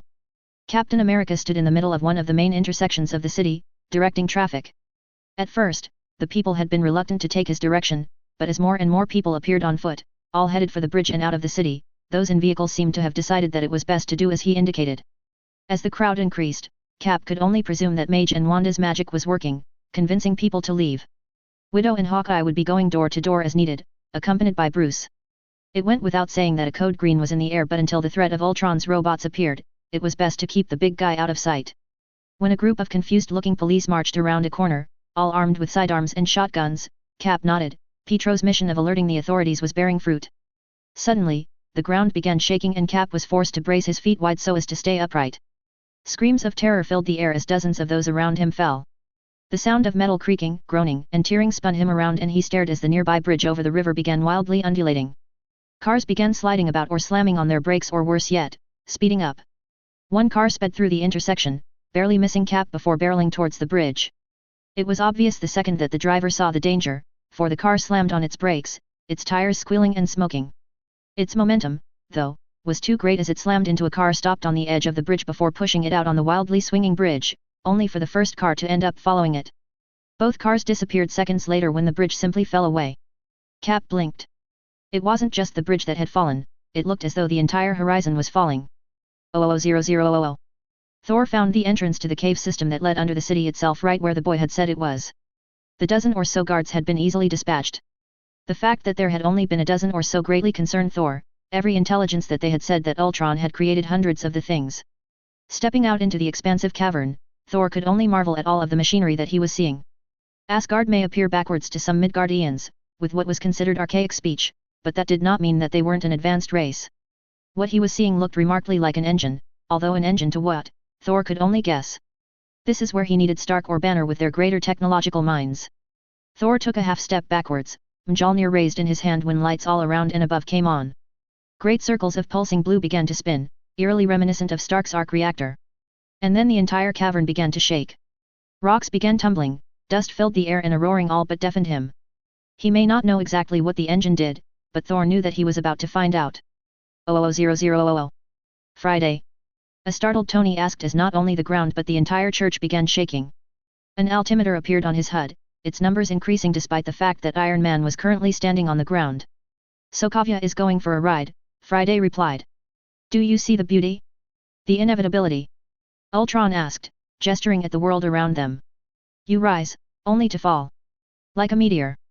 They have such a purity about them. Boom. The end.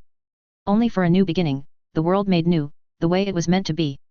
You Avengers, you are my meteor, my swift and terrible sword, and the earth will crack under the weight of your failure. No longer will the people look up to you, searching for hope. No, instead they will only see the horror of your failure. Purge me from your computers, turn my own flesh against me. It means nothing.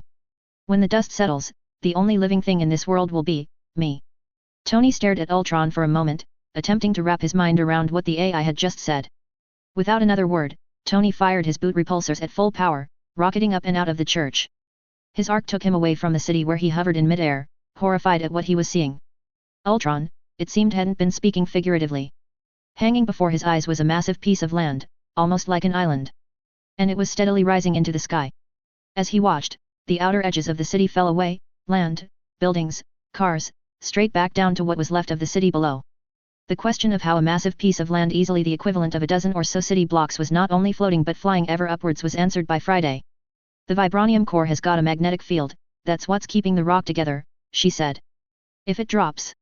Tony asked, suspecting what the answer was going to be. Right now, the impact would kill thousands, Friday replied, confirming Tony's fears. Once it gets high enough, global extinction. Now that Tony knew the variables, he could start to work on a solution.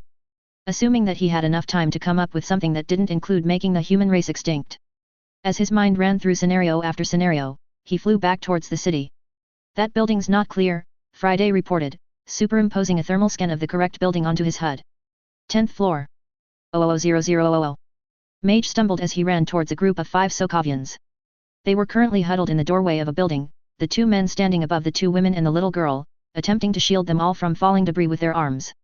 A slew of Ultron's robots appeared in the air between Mage and his targets, not the first that he'd seen in the past couple of minutes. Without even pausing in his run, his arm moved in a blur, sending a rain of blasting hexes, exploding curses, and cutting curses at the robots. Within seconds, all 7 of them were in shattered pieces, falling from the sky. Mage was incredibly grateful that Ultron seemed to have forgotten to include any of the anti-magic tech that Tony had come up with into his creations. Grabbing up a chunk of rock as he ran, Mage tapped it with his wand, making it briefly glow blue. Here, everyone put your hand on this, he instructed, thrusting the rock out in the midst of them. Despite their doubtful and confused faces, they did as told, starting with the girl, the 2 men being the last. As soon as all 5 were touching it, Mage let go. Activate, he said, making the 5 disappear in a swirl of color to somewhere safe outside the city, not far from where they'd landed the Quinjet. Stark? You worry about bringing the city back down safely, Cap instructed over the comms. The rest of us have one job, tear these things apart. You get hurt, hurt them back. You get killed, walk it off. 00000. It felt good to be back in uniform. The standard black SHIELD jumpsuit and belt, gun strapped to her hip, felt almost comforting. Even the logo on her right shoulder felt right. The only thing different about this uniform and her previous one was the gauntlets that she now wore on her forearms and the top of her gloves. Daphne had presented them to her just before she'd left the island with Bobby, designed and enchanted to protect her bones and veins from potential further harm. Apparently, they also contained some runes to help speed up healing. Sky had taken one look at them and innocently asked if they came in black instead of the lurid purple. She could only blink when Daphne had simply waved her wand over them, changing them to the desired color. Glad you could make it, Bobby said as Sky walked through the door. Looking around, she could see the Avengers team assembled there and everyone was in their costume or uniform. Noting Bobby's frown, Sky looked down at herself. Is something wrong? She asked. You're missing something, Bobby said. Sky watched as the other woman walked over, reached out, and pressed something to her left sleeve. Twisting her arm about, Sky blinked at the affixed, stylized A that now adorned her jumpsuit. Hey, now you're officially one of us, Spider-Man said from where he leant against the wall. Harry's gonna be so happy. I never agreed. Sky began only to be cut off by She-Hulk. What's your code name? Sky blinked at her and blinked again as she noted everyone looking expectantly at her. Quake, she said. I'm Quake. Fitz, Wolf stated with a nod. Right, now that the official stuff is out of the way, Mockingbird said. Let's get down to business. We've had intel from Sokovia. Ultron has activated the device that he was building. Somehow, and don't ask me how, he's sent a large piece of Novigrad real estate flying up into the sky. If it came down from its current height right now, Sokovia would be wiped off the map. Give it another 1,000 feet, it's all of Europe. You can guess what comes after that. The helicarrier will be in position alongside the flying rock within 10 minutes. As soon as we're there, our job will be to protect the civilians and to get them off that rock and over here. What about Cap and the others? Falcon asked. They're currently fighting a battle on numerous fronts, including trying to protect the civilians, Mockingbird replied. Once we take over that side of things, it'll free them up to take out Ultron and then, together, we'll work out a way to bring that rock down safely. Sky flexed her hands, ready to do her part.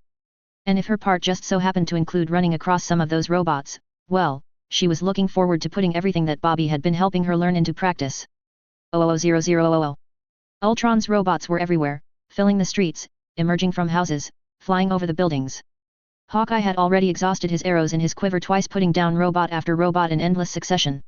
Thankfully, he had spares, charmed by Mage to be no larger than a matchbox which could be pulled out, tapped with the special rod that Mage had given him in order to enlarge them and to keep going.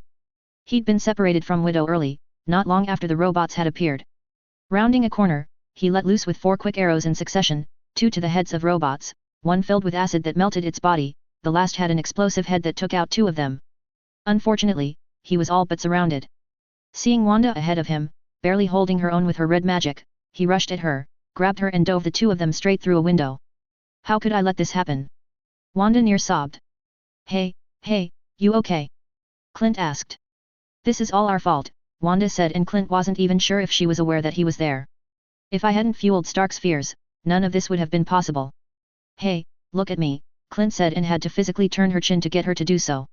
It's your fault, it's Tony's fault, it's everyone's fault, who cares? Are you up for this? Are you? Look, I just need to know cause the city is flying. Okay, look, the city is flying, we're fighting an army of robots and I have a bow and arrow. None of this makes sense. But I'm going back out there because it's my job. If you go out there, you fight to kill those things. Stay in here, you're good. I'll send your brother to come get you, but if you step out that door, you are an Avenger. Wanda looked at him and Clint made sure to hold her gaze for a moment, making sure that she understood. Finally, he stood. Plucking an arrow from his quiver, he prepared himself. Right. The city is flying, he said, and promptly took a step back, kicked open the door and spun out, firing as he went. His movements became fluid, automatic, repetitive, and fast. Arrow after arrow flew, striking robot after robot. Not that he appeared to be making much headway in taking them down. And then Wanda was there, her magic colliding with the robots, sending them flying, tearing them apart, turning them into nothing but scrap metal, and Clint nodded. She'd made her choice and he couldn't be prouder. 00000. Falcon soared in, his wings tipping from side to side as he avoided return fire, his own guns blazing. Woohoo! He yelled as he looked back at his handiwork.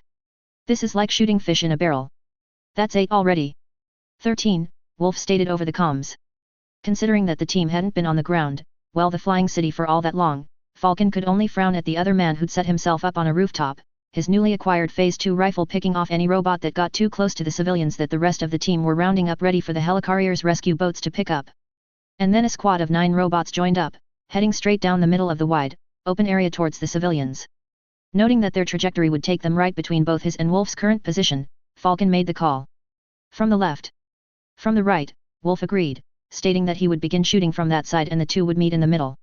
But before either of them could fire, Quake strode down the middle of the park, both arms out in front of her. Her gravity wave smashed into the middle robot, tearing it to pieces. And then Quake separated her arms, sweeping them outwards as 2 waves rained down on the rest of the robots, smashing into them, making them either careen into each other, smash apart or disintegrate into piles of metal. This isn't a competition, boys, Quake told the pair. But if it was, 23. Damn, Falcon breathed, still wide-eyed at what he'd just witnessed. 00000. Steve threw his shield as hard as he could and promptly had to duck under the swing of a metal arm. Grabbing a leg, he pulled, twisted it, and as he rose, threw it up over his shoulder and down onto a nearby car. Hearing that familiar whirl, he stuck his hand out, grabbed his returning shield from its journey to decapitate 2 robots and promptly slammed it straight into the robot's chest. Seeing its eyes dim to nothingness, Steve sighed. Turning, he found that he had a short reprieve. There were no immediate threats to be taken care of. Stark, tell me that you've got something, he said, his finger touching the COMM in his ear. No good news, I'm afraid, Tony replied. This thing's rigged to flip if it's tampered with. And create that meteor that Ultron wants, Steve finished. Yeah, Tony agreed. I might have something, a way to blow the thing up. Smaller pieces raining down on the world below will cause less overall damage than if it comes down in one piece. No, not while there are still civilians up here, Steve countermanded. Steve, all the people up here versus all the people down there. Nat said, weighing into the conversation. There's no maths in that equation. Besides, there are worse ways to go. Where else are you going to get a view like this? Glad you like the view, Romanov, it's about to get a whole lot better, Fury chimed in. Steve took a couple of steps closer to the edge in disbelief as a SHIELD helicarrier rose into view. He didn't even know that any still existed. This is S.H.I.E.L.D. Pietro asked from beside him, arriving Steve knew not when. It's what it's supposed to be, Steve replied. We've already dropped off the rest of your team, Fury said. Their mission is to get the civilians off safely. That allows you to take care of the platinum bastard and that flying hunk of rock. Steve doesn't like that sort of talk, Nat said, amusement clear in her voice. For once, I'll let it go, Steve shot back. Stark, sounds like your plan is a go. Why? Harry asked. What do you mean, why? Steve asked. Why bring it down or blow it up if both options are going to get people killed on the ground? Harry asked. You want me to fix it so that it permanently stays flying in the sky? Tony asked, and it was clear to hear that he was seriously considering it. That's not quite what I had in mind, Harry replied. I was more thinking of letting it keep going up into space. While your first ideas was much more fantastic, Tony mused. Your other idea would probably be better, at least with our time constraints. 000000. Thor was the first to the church after Captain America's call to assemble. Unfortunately, the church was already occupied. Thor didn't even slow his descent a fraction, instead barreling straight into the Prime Ultron robot, bearing him to the ground and beginning to pummel him. With a massive heave, though, Thor found himself being flipped up and over so that he was the one on his back. Continuing his roll, Thor regained his feet, only to have Mjolnir knocked from his hand on his first swing, his second, though, connected, rocking the robot backwards. You think you are saving anyone? Ultron asked. I turned that key and dropped this rock even a little early and it's still billions dead. Even you can't stop that.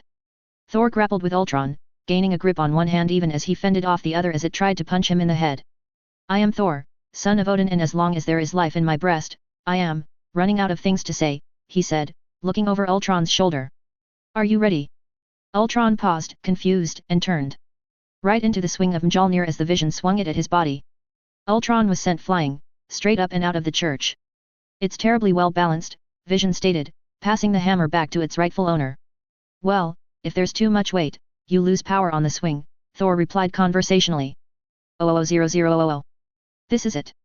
Copy everything and download it to my private server, Tony instructed Friday.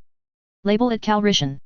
Oh, and make a note to remind me to look into purchasing some land, preferably some with a mountain or extinct volcano or something. Now, let's take a look at what we've got here. Tony's fingers ran over the computer, being extremely careful to simply look without altering anything. After all, he had no intention of speeding things up. I'm not seeing a workaround before the city flips, boss, Friday said, agreeing with his assessment. Agreed, Tony sighed, checking the current altimeter reading and comparing it to the specified height that the city was due to flip at and the speed that they were rising. Once it reaches that height, Tony said, and then cocked his head at it. Assuming it does. Boss? Friday asked. We can't alter the programming in time, so let's not, Tony replied. Instead, we'll just play with the altimeter itself. It took only a moment to change the current height above sea level that the city was at from a positive number to a negative.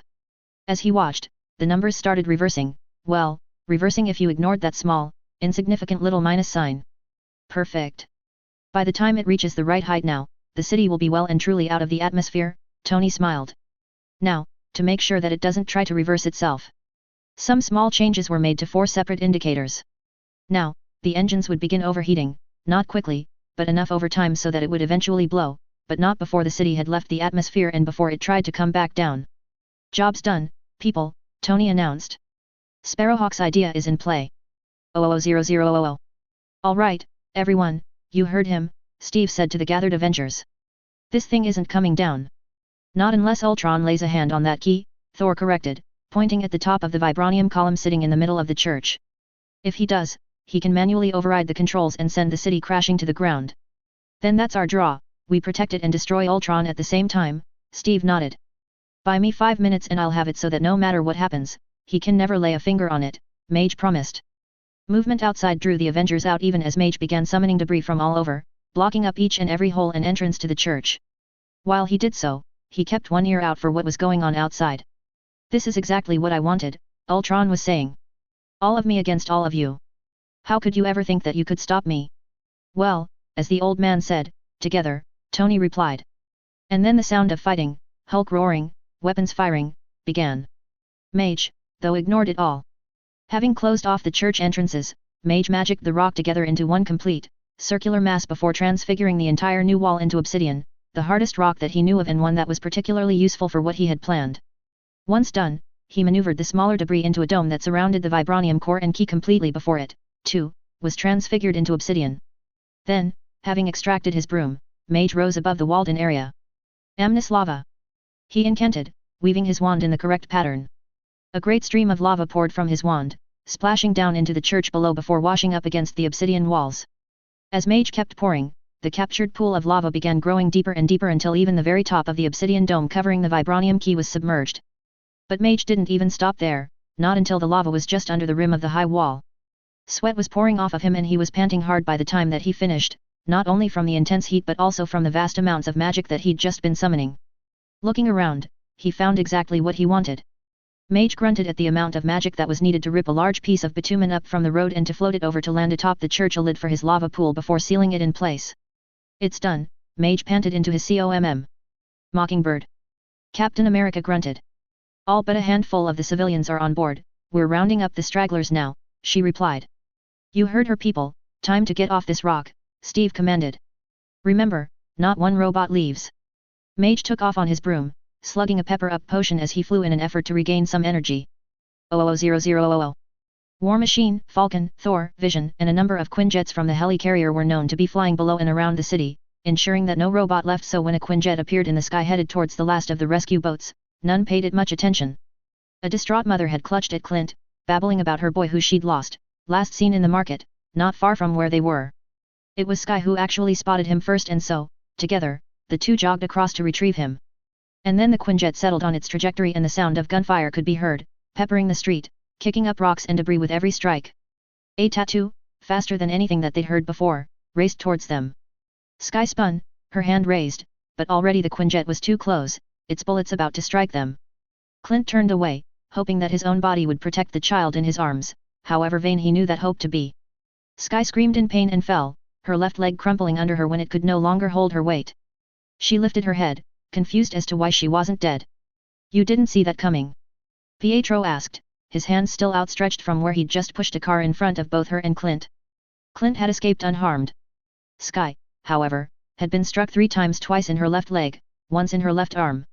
Pietro had sacrificed himself, blood blossoming from countless wounds all over his body, torso, legs, arms. And then he fell. Sky may not know the guy, but he'd just saved her life. With a cry of rage, she flung out her good right arm, her quakes pulsing with so much energy that the vibrations could be seen in the air. And when they struck the Quinjet, there was a visible jerk to the craft. Both its wings instantly tore off, its engines went dark and it nosedived into what was left of the city. A great, green shape soared overhead in a single leap, it, too, roaring its rage, and Sky could imagine that what was left of the Quinjet and that particular robot was about to pummeled into something unrecognizable. "Sky!" Harry cried, arriving at a run, his broom still in one hand. "I'm okay, check him," Sky replied, pushing him across to Pietro, despite how hopeless she knew it was. And then Harry began waving his wand over the body, muttering continuously. For an instant he paused, a fierce expression on his face and a curse escaping him. And then his wand began waving furiously. Harry spun towards her, flicking his wand at her, and Sky squeaked at the unexpectedness of soaring through the air to land beside Harry and being pressed up against Pietro. "Take this," Harry said, pushing a small, crystal vial into her hand. "Give it to Daphne. Tell her that I've put Pietro's body in stasis. The vial is Phoenix Tears, she's to use as much as she needs. And when she protests, tell her it's my saving people thing, and I'll be very annoyed if she doesn't at least try." "What?" Sky began, only to be cut off by Harry's lips landing on hers hard, insistent and full of passion. "Black passion," Harry said, and Sky recognized it as the phrase that would take her to Harry's island a fraction of a second before she felt a massive pull behind her navel. Chapter 79, No Good Answers. Disclaimer: anything you see and recognize does not belong to me. Harry Potter is J.K. Rowling's, the Avengers and other related characters belong to Marvel. I'm simply playing in their sandboxes. 00000. A/N Firstly, a huge thank you to all for the positives about the story, each and every one was greatly appreciated and cherished. NaNoReMo Update, Day, 25. Words, 98,000. Currently writing Heroes Chapter, 93. 000000.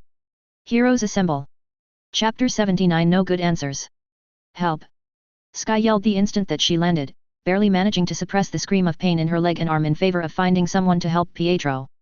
A pop startled her and she jerked backwards, away from the intense purple eyes that appeared right in front of her. What does Miss need from Ganji? The house elf said. But before Sky could reply, Ganji's eyes widened as he fixed on the sight of the blood pooling from Sky and the amount that was all over both her and Pietro. With a snap of the elf's fingers, Sky found herself magically moved once again. She blinked, recognizing that she'd been moved from the large, open lounge room in the main building on Paradis Noir across to one of the rooms in the small hospital.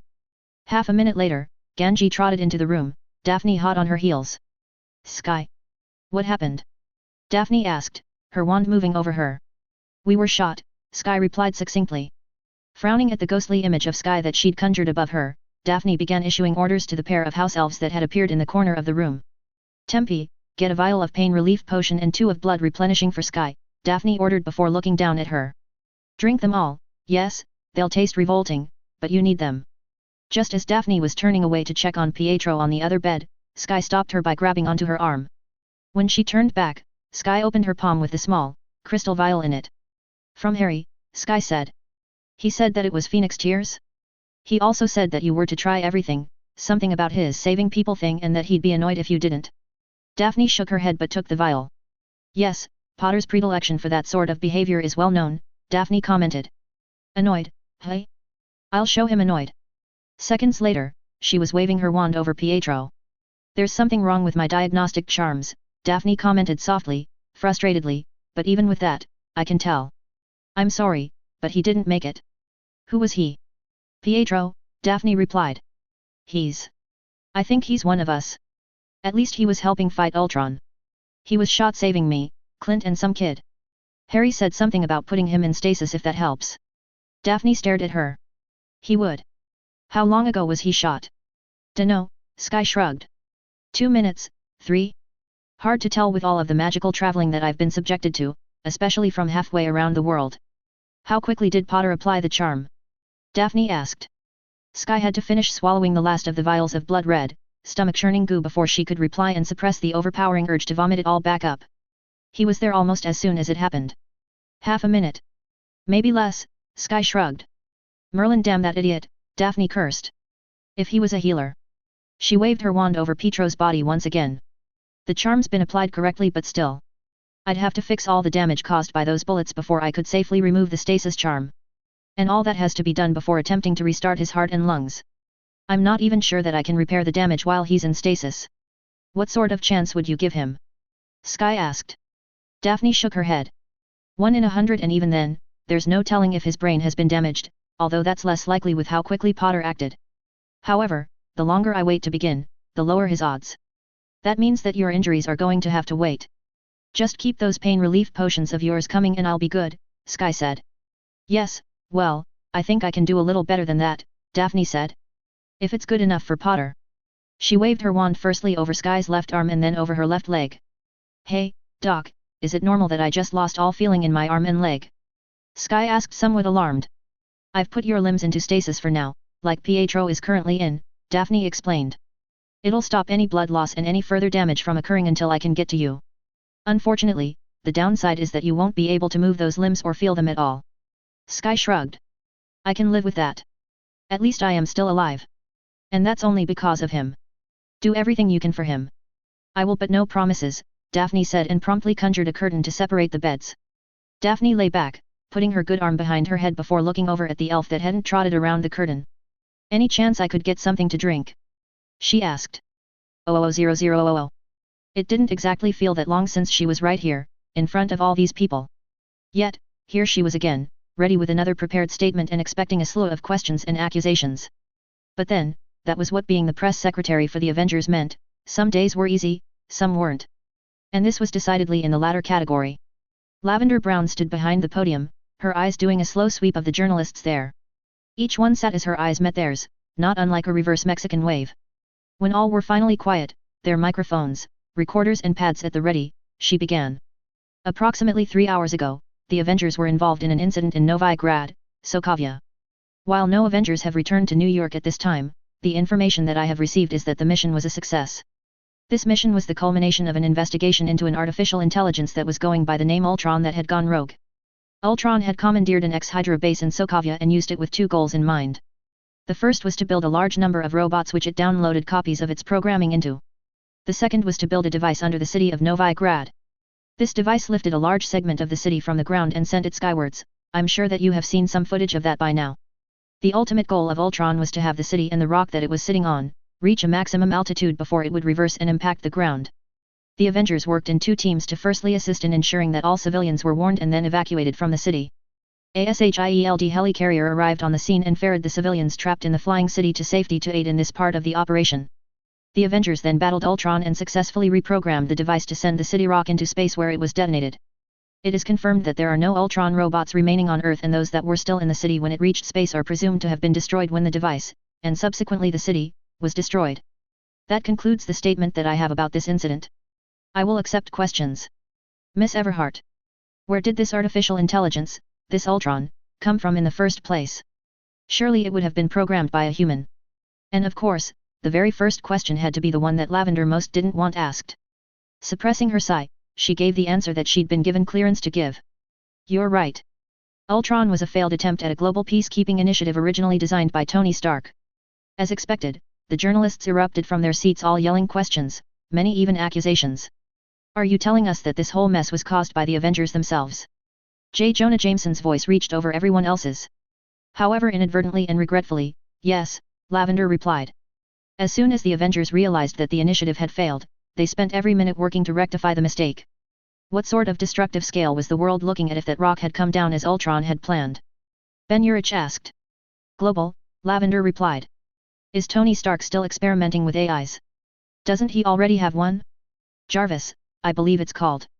Mr. Stark has asked me to ensure you all that he will not be delving into artificial intelligences at any time in the future, Lavender replied. In fact, his one successful attempt, Jarvis, has been merged with a new program, given a new body, and has been assessed by the Asgardians as being of a peaceful nature. His name is Vision. Here, Lavender tapped her pad so that an image of the Vision appeared on the large screen behind her.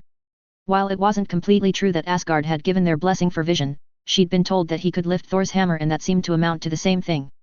Do you expect us to believe that SHIELD are the good guys again? Everhart asked.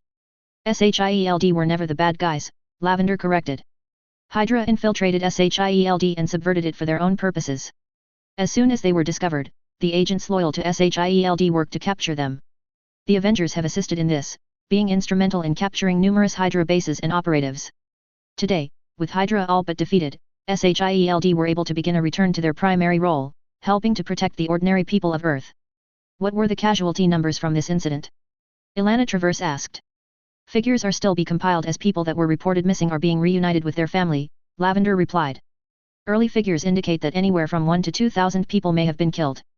Conversely, the SHIELD helicarrier in conjunction with the Avengers, were able to rescue 7,500 people from the flying city. Were any Avengers injured? 2, both new members, Lavender replied and tapped her pad to replace the image of the Vision with side-by-side images of Sky and Pietro. On the left, is Sky. She is a SHIELD agent who recently came into her powers. She can control vibrations, much like an earthquake, thus her code name, Quake. She was shot 3 times while rescuing a Sokovian child. She will make a full recovery. On the right is Pietro Maximoff, a Sokovian citizen. He has super speed. He was injured in the same incident. Unfortunately, at this time, his prognosis does not look good, although the doctors hold out some hope. If the Avengers caused all this, shouldn't they be charged? Imprisoned? What makes them think that they're above the law? At the very least pay for the damages that they caused, Jameson shouted. The Avengers do what they do in defense of this world, Lavender replied, barely keeping her cool. Really, there were times that she was so tempted to pull her wand and either silence the man or to simply hex him into oblivion. Yes, they are human and mistakes can be made. But it is easy to see that the good that they do far exceeds any mistakes that they may make. It should also be noted that the Stark Relief Foundation is already on the ground in Sokovia helping with the disaster. Thank you. This concludes today's briefing. With that, she tapped the pad, turning off the screen and strode from the room. 00000. Harry sprinted into the hospital wing at a dead run, skidding on the smooth floor, his head swiveling as he searched out the one that he was desperate to see. Sky. He breathed and immediately strode across to her bed. How are you? The way that she blinked at him told him that he'd actually woken her. Sorry, I'll come back, he said. Don't you dare go anywhere, mister, Sky countermanded, reaching out and pulling him so that he was perched on the side of the bed. Harry's eyes examined her and he frowned, noting that her sleeve and pant leg were still bloody. Why? Has Daphne even examined you yet? He asked, near shouted. Easy, big guy, Sky replied. I've been triaged. Daphne said something about there being a time constraint in trying to fix Pietro. My arm and leg are in stasis until she can get to them and, quite frankly, I'm fine with that, the guy did save my life after all. I take it that that means that Daphne is trying to save him. Harry asked and continued at her nod. How long's she been with him? Pretty much since I arrived, Sky replied. Harry's eyes went wide, that had been hours ago. He'd never heard of a magical healer working so long on a patient before. But then, thinking about it, his own scans indicated that Pietro's heart had stopped back in Sokovia. If there was even the smallest chance that Daphne could save him, then it wasn't likely to be a quick fix. How are you holding up? Harry asked. I heard about you using your powers. Seemed to do okay for yourself. Yeah, finally getting them under control, Sky smiled. Still a bit to learn, but it's coming along. And this? Harry asked, touching the Avengers logo on her sleeve with one finger. Oh, that. Yeah. I was going to talk to you about the idea but then Bobby sort of sprung it on me and it just felt right, you know. Sky rambled. Actually, I do, he laughed. Joining up wasn't my first thought either, I just sort of seemed to fall into it. What will you do about S.H.I.E.L.D? Sky shrugged. Haven't decided yet. I didn't leave under the best circumstances but I don't want to cut all ties, if that makes sense. Harry's nod was interrupted by Daphne walking around the curtain that separated them from the other bed. Harry's eyes searched her face, she was tired, bone-tired by the look of it. Quickly, Harry summoned a chair for her to fall into. Thank you, she said. How's Pietro? Harry asked the most pressing question. You know the problems that you just dumped in my lap, Potter. Daphne snapped before continuing before he could even consider answering. 9 bullets. That's how many times that he'd been shot. 2 in the left leg, 1 in the right, 1 in his right arm and 5 in his torso. I had to find them and remove them before I could even think about healing his body. And that stasis charm of yours? I'm guessing that you overpowered it. Most of my spells simply would not work. I had to do it the Muggle way. But you did get the bullets out and heal his injuries? Harry asked, leaning forward. The Phoenix Tears. Yes. And they were a Merlin send, she replied. Physically, all of those injuries were healed enough for his body to be able to recover from, although they're going to need time to heal fully. And his heart? Sky asked. Were you able to restart it? Daphne sighed and shook her head. It's beating. Took nearly 2 minutes of spellcasting to get it to restart though once I'd taken off the stasis charm. And then I had to get him breathing again. His body's alive and before you ask, that's as much as I can say. There's no way of knowing whether his brain, his mind was injured from his heart being stopped for so long until and unless he wakes up. Which I won't even hazard a guess as to when or if that happens. Thank you, Harry said sincerely. Her head came up and she blinked at him. You're welcome but you owe me for putting me through that, Daphne said. I thought that doctors were supposed to do everything that they could to save their patients, Sky said and there was clear admonishment in her voice. Harry laughed at that. Oh, they are but that would never stop Daphne or someone with great ambition and cunning from getting something out of it, even if it is their job. Exactly, Daphne agreed. What can we tell Pietro's sister? Harry asked. He has a sister. A twin. Wanda. She's got some kind of magical ability but it's not like ours, it comes from an alien device, Harry explained, shaking his head. I'll want to spend a lot of time with her trying to figure it out. Tell her he's alive, that he's stable and that I'm quietly hopeful, Daphne said after a moment's thought. The next 24 to 48 hours are critical. But caution her that we won't know fully how he is until he wakes and that might not be for a while, no telling how long. Might even be weeks. Thanks, Daphne. Now, how about I get you a pepper up so that you can heal Sky here? Harry asked. Daphne simply scowled at him before holding out her hand. 00000. Wanda paced. She couldn't help it. Her whole world had been completely turned upside down. Her city was gone.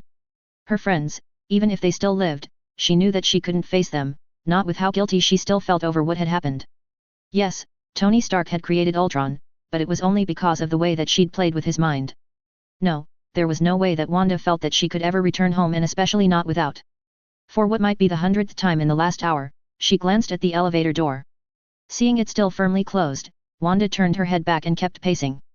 A mere few days ago, she might have found the view out of the window mesmerizing. New York City. Never in her wildest dreams had she ever thought that she would be here. Today, though, she had no eyes for it, not once since she'd been brought to Avengers Tower had she looked out at the view. At least, she couldn't remember doing so. A small noise spun her head around, but it was only Clint, shifting on the chair as he placed another arrow on the small table in front of him. Why he was there, she had no clue. Yes, he'd disappeared for an hour or two, to go home to see his wife and family as he should. But he'd returned and promptly set up shop on the lounge nearby. He didn't say anything, but he was there, and Wanda found herself grateful. Vision, too, was there, standing off to the side as though unsure what to do, so she ignored him. Movement from the corner of her eye turned Wanda's head. The elevator's door had opened and she'd missed it. She froze, her eyes fixed on the four walking towards her. Stark, Steve, Mage and a woman in black, her arm in a sling, that he was helping hobble across the room. Carefully, it seemed, Mage lowered the woman into a chair before the three men turned to face her. Clint, she noticed, had sat up intently, his eyes, moving from one to the other, as though trying to read them. Wanda, Mage said. Pietro. You have news of my brother? She asked eagerly. Where is he? I want to see him. Mage lifted his hand towards her before stopping and tilting his head. Slowly, he continued his arm motion and swept his hand across his face. Wanda blinked as the face of the man appeared, made more visible when he pushed the hood covering his head back and off. He was definitely older than her own 22, but by how much, she couldn't tell. His black hair was messy, but whether that was its natural state or because of the hood was impossible to tell. But it was his eyes, a shining, brilliant emerald green unlike anything that she'd ever seen before, which really captured her. And then she noted the softness, the compassion in them, and her knees buckled. Pietro's dead, isn't he? She asked flatly as she was gently maneuvered across to a chair by the Vision, not that she even registered him moving to catch her. No, he's not, Mage said. Healer Greengrass managed to repair his body and get his heart beating again and to get him breathing again. It was an extremely long surgery, even with the use of magic. Wanda blinked at that.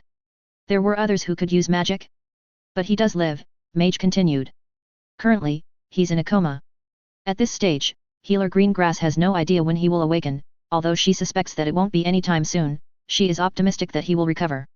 We can only hope that there is no damage to his brain, or his mind from the trauma, but we won't know until he wakes up. But he's alive, Wanda said, and she could only feel relief flooding her, as though a part of herself was switching back on, coming back to life again. Thank you. I told you, he's one of us now, Clint said. He saved both my life as well as Sky's here and that kid's. When can I see him? Wanda asked. I can take you to him shortly, Mage said. I'll explain where he is once you're there. Which brings us to the other part of us being here, Steve said. Wanda, Vision, Sky, the three of you fought with us in Sokovia, as Pietro did as well. You all proved that you were willing to fight, to put the lives of others ahead of your own. You fought to make the world better, to right wrongs, and that is something that every Avenger values. Even without your unique talents, we would all be honored to have you become a part of our team. I'm already signed up, got the badge and everything, Sky said, raising her hand. Wanda found herself staring between each of them. I did tell you that if you walked through that door, Clint smiled. And Pietro, you'll have him, too? She asked. All of you, Steve replied. Of course, you'll start in the academy with Bobby and gradually make your way into joining in missions. Yes, Wanda finally said. Brilliant. I'm Harry, by the way, Harry Potter. If you're ready, I'll take you to your brother and we can talk more about what your new life could be like. Quickly, Wanda stood. Her life might be changing in ways that she was struggling to comprehend, but at least she still had that one constant in her life that she'd always had. She couldn't wait to see him, even if he was in a coma at the moment. 00000. Unpacking after an overseas trip was, apparently, a luxury, one that Matt had been denied. He'd barely been home long enough to put his suitcase on his bed when he'd been interrupted by someone at his door. As soon as she'd seen him, Matt had the impression that he was to go to Bruce right then, with no deviation or leeway given. And, while she never said it, he wouldn't have been surprised if she'd simply thrown him over his shoulder and carried him there if he tried to refuse. The fact that he knew that she was more than capable of the feat had him agreeing at once. Thus, just over an hour after his flight from Johannesburg had touched down, Matt found himself seated across from both Jennifer and Bruce. Well? Jennifer asked impatiently. Bottom line, Bruce, they're not issuing a warrant for your arrest or for your extradition, Matt assured him. That's something, Bruce said, and Matt could tell that he was relieved. His body lost some of its rigidity and his heart rate slowed marginally. I'm guessing that there are consequences, though. There are, Matt nodded. While I got the South African authorities to understand that neither you nor the Hulk were in your right mind during what happened in Johannesburg, they are afraid of something happening in the future. I'm barred from the country, aren't I? Bruce asked. They can't do that. An indignant-sounding Jennifer stated. We'll appeal. No, we won't, Bruce replied, placing his hand over his cousin's to calm her down. I understand where they're coming from and I will respect it. Matt nodded, expecting nothing less from the man that he'd come to know. They've stated that if you return in any capacity, and that includes on a mission with the Avengers, then you will be arrested and anyone with you will be charged as being accessories to unlawful entry to the country, Matt explained. Could have been much worse, Bruce shrugged and held out a hand. Thanks. You worked miracles keeping me out of whatever hellhole they probably wanted to put me in. I really appreciate it. What are friends for? Matt smiled, shaking his hand. 000000.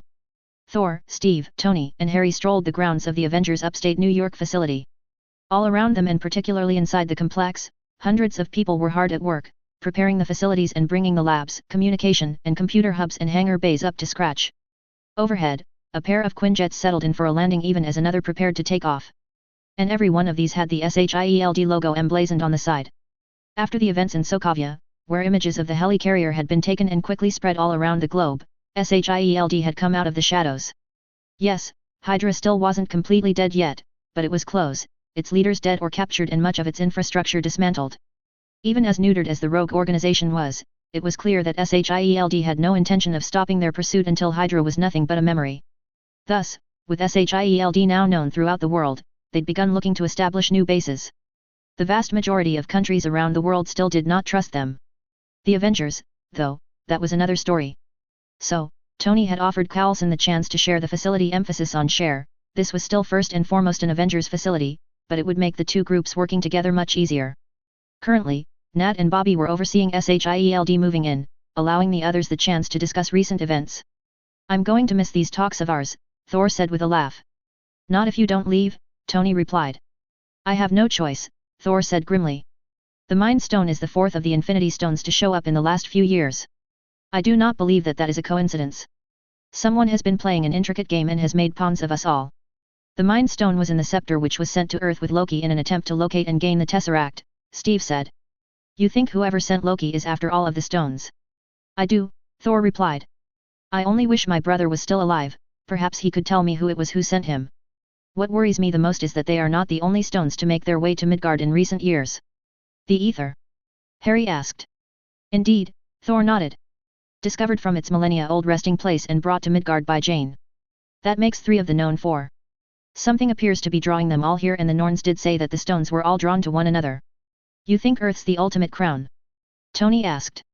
That is what I hope to find out, Thor replied as he stepped away from the other 3. Then, after a nod of farewell at each of the others, Thor raised his hammer skyward. Heimdall! He called. Above them, the clouds swirled together as the light of a rainbow descended on top of Thor. And then he was gone, leaving only an intricately patterned design in the grass.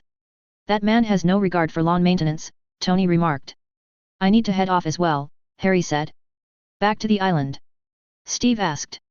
Yes, well, after a stop at my vaults, Harry replied. There's something that I want to get. I'll see you two later. And then, he, too, was gone. What about you, old-timer? Tony asked. I think that I'll stick around here for now, Steve replied. Bobby wants to get the academy all set up and I thought that I'd give her a hand. The new recruits have potential, Tony remarked. Obviously, they're not as good as the originals, a cheap knockoff at best, but still, potential. Steve smiled at him. Don't worry, we'll whip them into shape soon enough. You heading back to the tower? Yeah, I should probably check in with Pepper, and there's a few projects that I've left on the back burner for too long, you know how it is. Tony, Steve said. Be careful. Tony nodded, understanding exactly what he was saying. But he knew that the Capsicle didn't have anything to worry about. Now that he knew he was right, and better yet, that the rest of the team knew it, he knew that he didn't have to try so hard. Together, they could and would deal with whatever came. But that didn't mean that he couldn't have a little fun in the meantime. And he definitely had a couple of projects that looked extremely fun to keep him occupied. Chapter 80, and you are? Disclaimer: anything you see and recognize does not belong to me. Harry Potter is J.K. Rowling's, the Avengers and other related characters belong to Marvel. I'm simply playing in their sandboxes. 00000. A/N. A new poll is up. NaNoReMo update, day 29. Words, 106,000. Currently writing Heroes chapter, 95. 00000. Heroes assemble. Chapter 80. And you are? The building, the tower may not be the tallest in the city, nor the oldest, but it was fast becoming one of the most recognizable and well-known. But that wasn't why she'd come to New York, it was because of what it meant. Or, more accurately, who it represented. It'd taken everything for her to come to New York. She'd left it all behind: her work, her house, her father, and hadn't that been terrifying, defying her father like this, after so many years of conditioning to follow every order. Only once before had she defied him, weirdly enough, it was for much the same reason as now. New York. The last time that she was here, hadn't been good.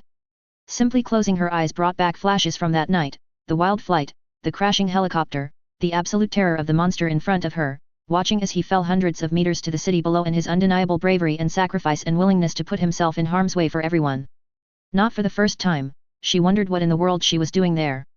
But after seeing the latest events on the news, the latest in a long line of events that showed him being the hero that she always knew he was, she couldn't stay away any longer. Every day for months, she'd been beating herself up for the way that she'd treated him, the way that she'd simply dropped out of his life, not contacting him, not calling, not even attempting to see him. And so, she'd come. Now it was just a matter of summoning up the courage to cover that last couple of 100 meters, to walk into that tower and to ask to see him. Wildly, she looked around, her eyes searching for what, she knew not. Coffee? No, definitely not coffee. That would do absolutely nothing to calm her nerves. Ideally, a stiff drink or three was what she really wanted, but doing so at the current time of the morning just felt wrong. A cup of tea, though? That might work, she finally decided, desperately shoving the thought that she was, once again, trying to put off what she'd come to do as far from her mind as she possibly could. 00000. As expected, Harry found Wanda in Pietro's room in the hospital building. This time, she was seated on a chair pulled up close to his bed, his hand clasped between both of hers. "Wanda," he said softly from the door, so as not to startle her. Her head came up off of the bed where it'd been resting, turned in such a way so that she had a clear view of his face, and looked towards Harry. "Is something wrong?" she asked in her accented voice. "No," Harry replied, stepping more into the room. "I just thought that you could use a break." "A break?" "No, I'm good. And I want to be here when Pietro wakes up." "You will be," Harry assured her. "The elves are monitoring him closely, and they'll make sure that you and Healer Greengrass are here when he does. In the meantime, how about you come with me and get some fresh air and sunshine?" Wanda looked back at her brother, her eyes staying fixed on him for a time before she finally sighed and nodded. "Okay, I guess that I could, but only a short time," she said. Harry waited for her to place a kiss on Pietro's forehead and to walk across to him. Together, they walked down the stairs and out into the day. Silently, Harry led her along one of the paths that meandered through the garden before it turned away, passing between two of the buildings. "Where are we going?" Wanda asked as the dappled sunlight played across her face. "The beach," Harry replied simply. Almost as though he'd conjured it, the path curved around a copse of trees and opened to an exquisite scene. Golden sand flowed in front of them and for hundreds of meters to either side. The ocean, today a deep blue with small waves, the occasional crest of white topping them, stretched as far as the eye could see.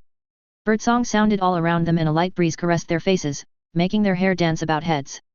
Harry watched as Wanda took it all in before her eyes closed and she breathed deeply. Her shoulders rose and then fell, and with them, tension seemed to melt away. Her face relaxed of the worry lines that she'd gained over the past week, and he nodded. This was exactly what she needed. "And this beach is yours?" Wanda asked, having opened her eyes to look at him. "The whole island," Harry confirmed, but he knew that she knew that. "Thank you for bringing me here, I only wish Pietro could see it." "He will. In time." Daphne expected that it'd be a while before he woke, Harry replied. Neither added the rest of that sentence, but both thought it. Already, it'd been a week and there'd been no sign from Pietro. Yes, his body was healed, but his mind, that no one could penetrate, not Wanda with her own kind of magic, nor Daphne or Harry when they tried legilimency. All knew that it was simply a wait and see, hope and pray kind of situation. "Since we're here, how about a little extra distraction?" Harry asked. Wanda's eyes narrowed. "I'm guessing that this is why you really brought me here," she said. "What is it?" "I'm curious about your magic," Harry admitted. "I'd like to know more about it, compare it to my own, I suppose." She sighed and nodded. "What do you want to know?" Well, let's start with your mind magic. What can you do with it? I can enter people's heads, she said. I see what they are thinking and can convince them to do what I want. Compulsion and legilimency. What about when people try to enter your thoughts? He asked. I don't know. No one's ever tried. May I? Harry asked. She looked unsure for a moment before seeming to steel herself. Okay. I'll only attempt to skim your surface thoughts, Harry assured her. I won't try going too deep or invading your privacy. Turning to face her, Harry lifted his wand. Legilimens. Harry pushed his way into Wanda's mind and immediately encountered red. Everything around him took on a reddish hue, her magic, he noted. With a small amount of effort, he pushed deeper and finally managed to worm his way in. And stopped, gaping at what he found. Her thoughts were there but they were wild, chaotic, whirling in patterns that he didn't understand. It was the most bizarre experience that he'd ever encountered. Pulling out, Harry shook his head. It's not true occlumency, he noted, but whatever it is, it'll sure keep anyone from finding out your thoughts. What else can you do? I can move things, anything really, doesn't matter how big or small or how heavy. A series of waves of his wand produced a dozen rocks, all different sizes from basketballs to a boulder bigger than he was. It was not the last one, though, that Harry was most interested in seeing what Wanda did with it. Packed inside the second largest rock was a great ball of lead, making the stone much heavier than it appeared. A gesture was enough to have Wanda step forward. Maneuvering her hands in an intricate pattern produced her red magic around firstly them and then around each rock in succession. Soon, 8 of the rocks were dancing about mid-air as though to music that only Wanda could hear. Finally, she reached the last ones, adding them to her choreography with ease. Harry watched her closely and was impressed when the trick rock that he'd included didn't even make her flinch. Okay, let them drop where they are, Harry said. Instantly, the dozen rocks fell to the sand, kicking up plumes of it as they impacted. What about transfiguration or charms? Harry wondered. Can you change the rocks in any way? Make them a different shape or into something else or even just something simple like changing their color? Wanda stared at him and then at the rocks, her hands glowing for nearly a minute with her magic before fading out. No, that I can't do, she said. Fair enough, that just shows a way that your magic is different. I think I remember seeing you form a shield during the battle in Sokovia? Can you do that again? Instantly, a haze of red magic appeared between them. Hold it there, Harry said. Summoning the smallest rock, he directed it towards the shield where it promptly hit and dropped to the ground. A second rock was sent after it, this time at a much greater velocity with the same result. And then Harry sent a Rictus Empra.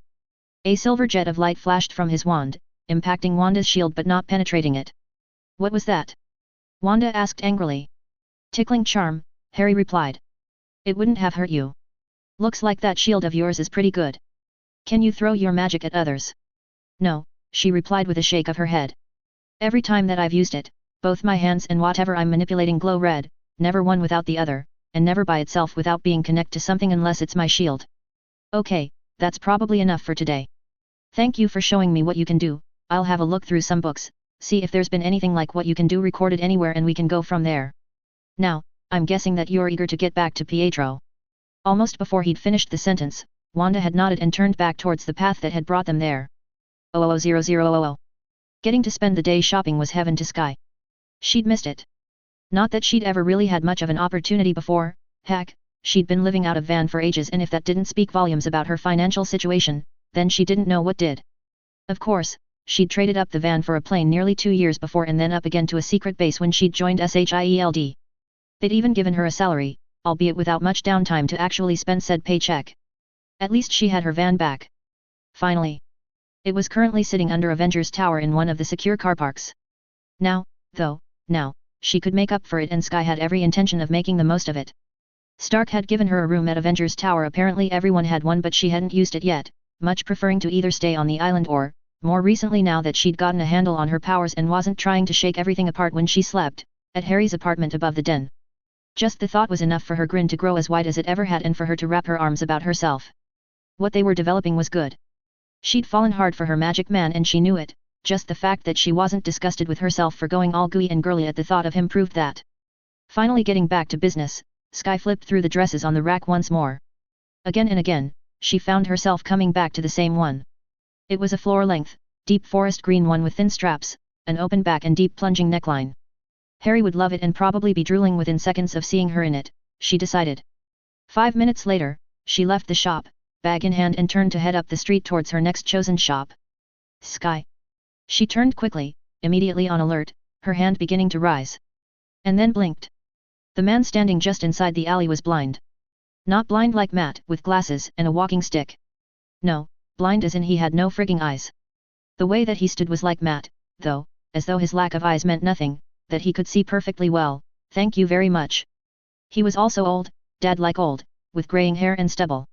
Who are you? Sky asked. A friend, he said. Do you know how hard it's been, trying to track you? Something kept you hidden from me and then, if it wasn't that, you were surrounded by others. The Avengers. Even got yourself on the news, making people take interest in you. Being noisy. And that's a bad thing? Sky asked. For us, for those like us, yes, he said. Us? Sky asked, her eyes narrowed. What us?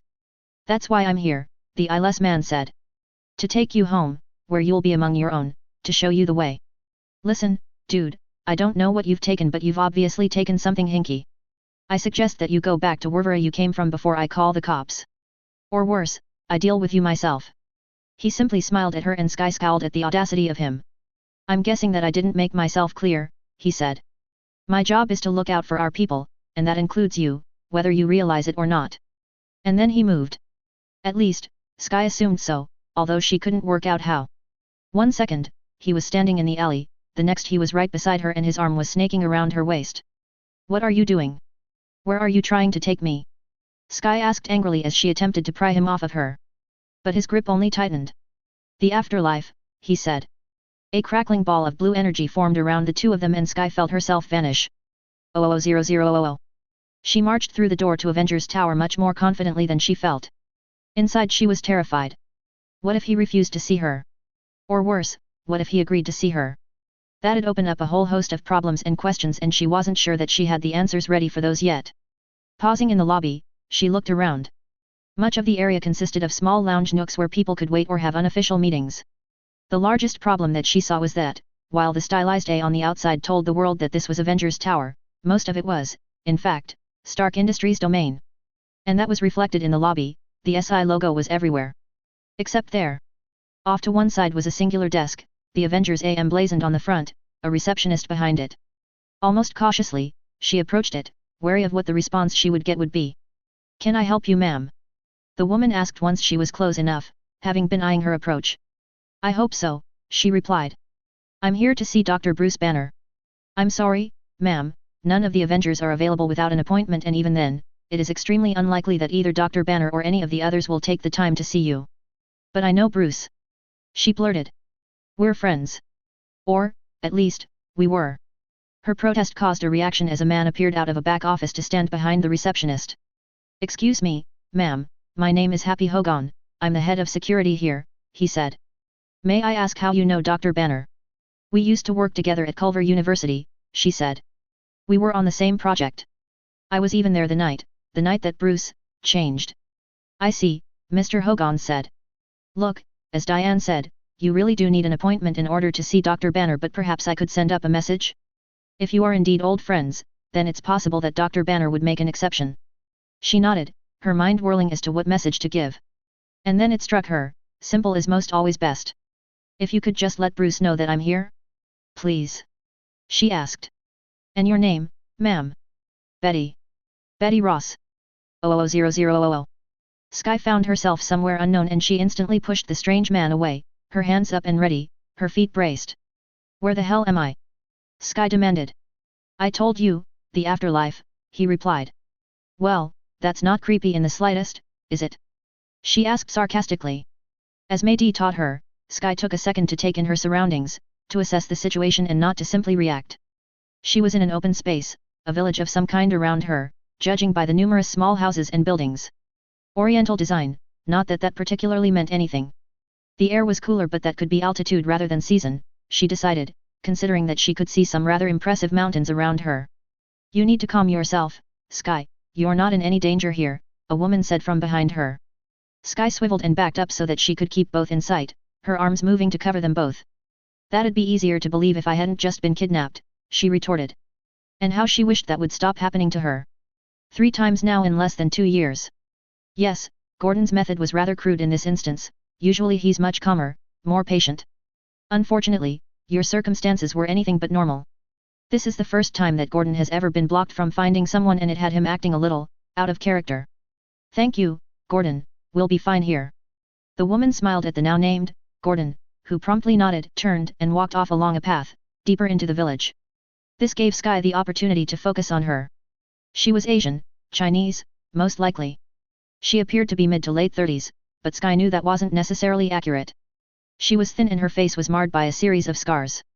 Obviously, by the way that Gordon deferred to her, she was a leader here, wherever that happened to be. I'll ask again, where am I? Why was I brought here? And, for that matter, who are you? Sky demanded, not lowering her defenses in the slightest. My name is Jia Ying, and as I'm sure Gordon told you, we're in the afterlife, she replied. It's a safe haven for our people, a place where they can be themselves without fear of prejudice or fear of attacks from those who don't understand. You and Gordon? You keep saying us, Sky pointed out. What am I to you people?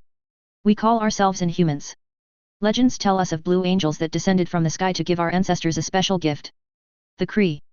I've heard of them, Sky stated, eliciting a look of surprise on Jia Ying's face. Then perhaps this will be easier for you to understand and accept.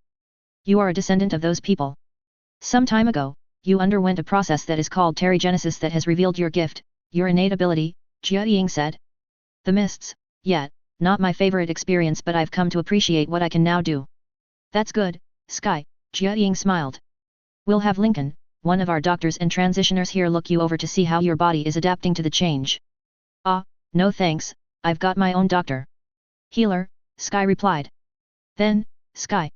You know who I am. How? Your father. He told us what happened to you, how you'd undergone the change. He's here, in afterlife. Perhaps you'd like to see him. Nope, our last encounter didn't go all that great and I'm not in a hurry to repeat it, thanks, Sky replied. Jia Ying frowned. I had promised that he could see you again, but I can see you are determined.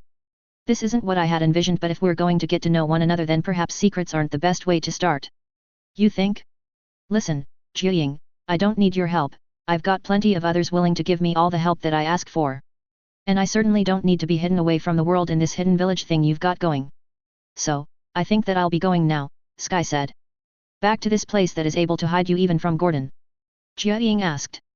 Perhaps you could tell us how it does that. Sky guessed that she was talking about the island and its magic, and that was something that she'd never give any information about to a complete stranger. Or anyone really. And how do you expect to leave here? Jia Ying continued. Gordon is the only one who can come and go as he chooses, in fact, he's the only one who knows where we are. And I know that your gift doesn't work like that.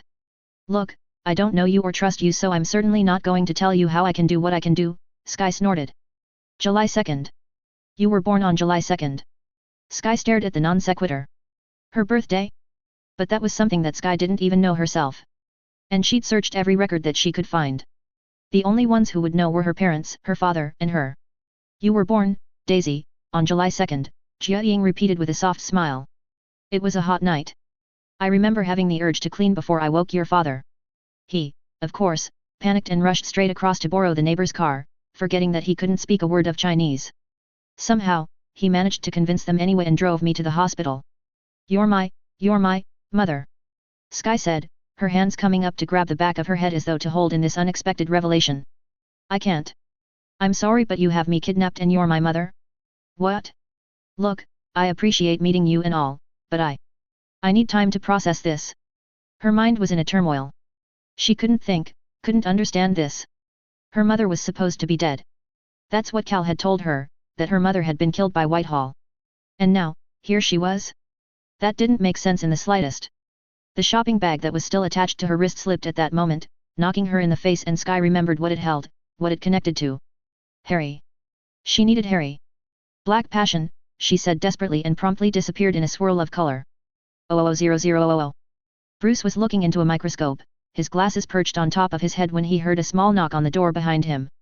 Twisting his arm backwards, he held up one finger. Just a minute, he said. Refocusing on the sample, his eyes narrowed onto one minuscule part of it before his head lifted and he scribbled down his observations. Only then, did he turn to see who had come to his lab. What can I do for you? Happy? Bruce asked, surprised. As far as he could remember, this was the first time that the head of security for the building had ever visited his lab. Sorry to interrupt you, Dr. Banner, Happy replied. But there's a woman down in the lobby asking to see you. She says that she's an old friend, used to work with you at Culver University even. Bruce instantly stilled, his mind darting back over the years to the one person that he both hoped and dreaded that it was, the one person that fitted the bill of Happy's description. I told her that she'd need to make an appointment and that, even then, there was no guarantee that you'd agree to meet her, Happy continued. She did ask me to give you a message, though. I only agreed because she said that she was a friend. What was the message? Bruce all but croaked through his suddenly dry throat. Just her name. Betty, Betty Ross. Thanks, Happy. No, Bruce said, changing his mind mid-thought. Could you show her up? I'll meet her in the lounge. I don't think that there's anyone else in the tower at the moment, so we won't be disturbed. Of course, Dr. Banner, Harry nodded before turning and leaving to carry out Bruce's request. Betty Ross. The last time that Bruce had had even the remotest interaction with her was when he posted her necklace back to her after managing to retrieve it from the pawnbroker that they'd sold it to when they were on the run. On the run. Harlem. The general, no, secretary now. A million questions raced through Bruce's mind as he made his way up to the lounge to wait for her. Why was she here? What did she want? Why now, after all this time? Did her father know that she was here? If so, what did that mean? If not, what did that mean? He'd loved her once, still did in a way. But he'd kept his distance from her for a reason, to keep her safe, not that the Hulk had ever even come close to harming Betty in any way. In fact, he was more likely to protect her than anything else. Still, though, Bruce D known that it'd be safer to stay away. Even after the events of New York and everything since and the Hulk becoming known worldwide, he hadn't tried to contact her. He hadn't even tried to find out where she was to limit that temptation in the first place. But the reverse had also been true. His location wasn't a mystery, not once he joined the Avengers, and Betty hadn't tried to contact him at all, either. Until now. And then the elevator doors opened and she was there. Bruce stood quickly, his hands wringing together as they were wont to do when he was nervous. She looked nervous, unsure, as well. His eyes roved over her, taking her in. She was still as beautiful as ever. Her hair was maybe a little longer, but her blue eyes were as expressive, as intense as ever. It was almost as though she hadn't changed, as though the intervening years hadn't mattered. Hello, Bruce, she said. Chapter 81, I've got the power, man. Disclaimer: anything you see and recognize does not belong to me. Harry Potter is J.K. Rowling's, the Avengers and other related characters belong to Marvel. I'm simply playing in their sandboxes. 00000. Heroes assemble. Chapter 81, I've got the power, man. Hello, Bruce. What are you doing here, Betty? Bruce blurted. The question wasn't harsh or demanding, more desperate than anything else. It wasn't even as though Bruce had intended on leading with it. He'd intended on being polite, to greet her, perhaps even ask how she was. But it kind of just forced its way out his mouth, the urgency of needing that answered overriding everything else in his head. I should have come before this, Betty replied, and it was easy to see how nervous she was in the way that her eyes darted about and the way her hands played with her skirt. I know that. And I want to apologize, but I know that you don't like apologies. I am sorry, though. I shouldn't have allowed him to dictate my actions. And I did. But I'm here now and I'd like. Oh, Bruce, I just needed to see you, to see that you were all right, to see what kind of life you've made for yourself, to see. Bruce held up a hand and took a step closer to cut off her ramblings. Don't get me wrong, it's nice to see you again, Bruce said. It's just, after all this time, I'm feeling a little overwhelmed. I can get that, Betty smiled. I'm feeling pretty much the same. Really? I never would have guessed. Would you like to sit down? She nodded and moved closer, and for a fraction of a second, Bruce was sure that she was going to hug him. Or perhaps it was that he was going to hug her. In the end, it didn't matter, for the moment passed and the two moved to sit on one of the couches, their bodies turned to face each other. Before anything else, I've got to know. The general, your father, does he know that you're here? Bruce asked. Betty shook her head, her hair swishing hard from side to side. No. He'd have a heart attack if he did, you know what he's like, she replied. No. I left everything behind when I decided to come. You know that he's Secretary of State now? Well, that hasn't stopped him from ensuring that his map for my life has progressed pretty much exactly how he wanted. The only way for me to come was to leave it all behind. All? You left your whole life behind to come see me? Bruce asked. He removed his glasses, pinched the bridge of his nose and shook his head. If it was so important to see me, to do that, why now? Why'd it take so long?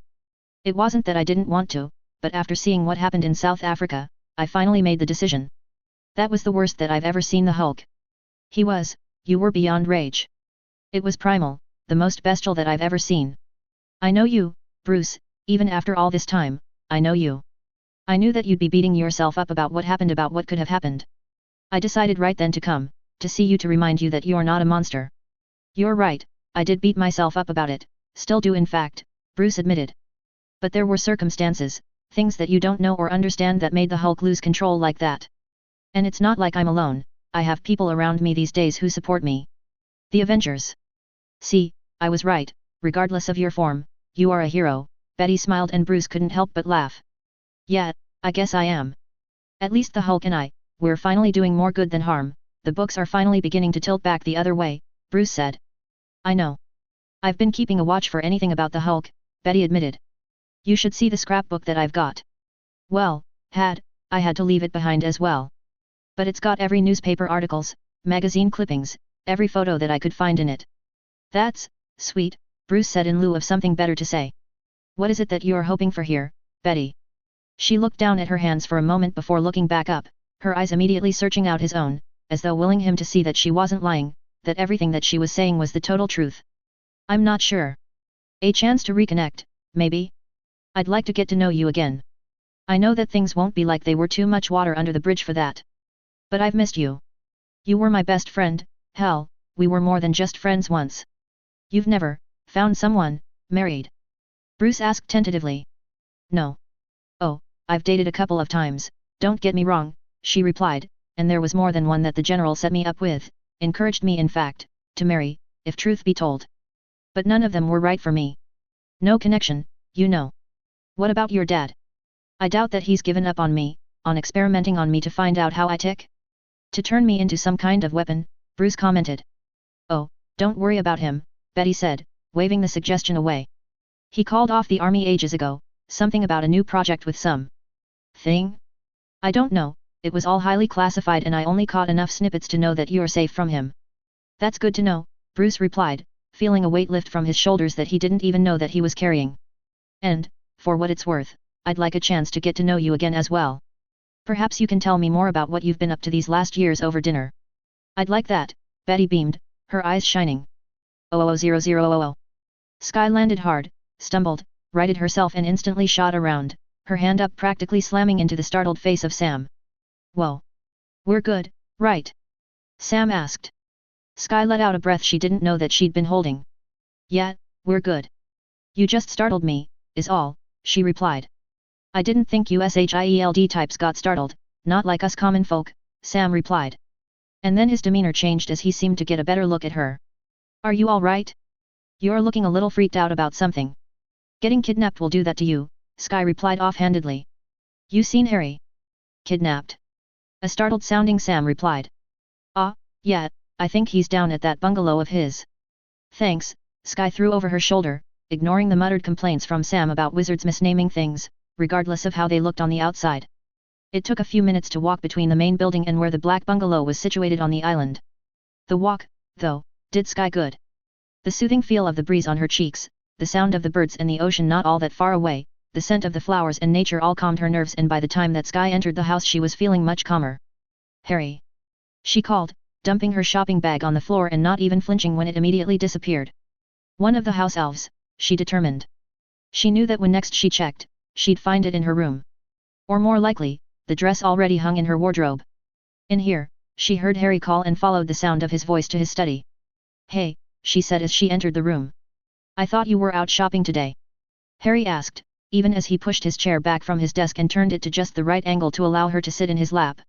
I was. Until I was kidnapped. Again. She said. She felt his body tense and his arms squeeze her just a little more tightly before he relaxed. Obviously you got yourself out of it. So, who were the unfortunate souls that decided kidnapping Quake was a smart move? He asked. Would you believe my mother? She asked, still wrapping her head around that fact herself. Actually, no, Harry replied.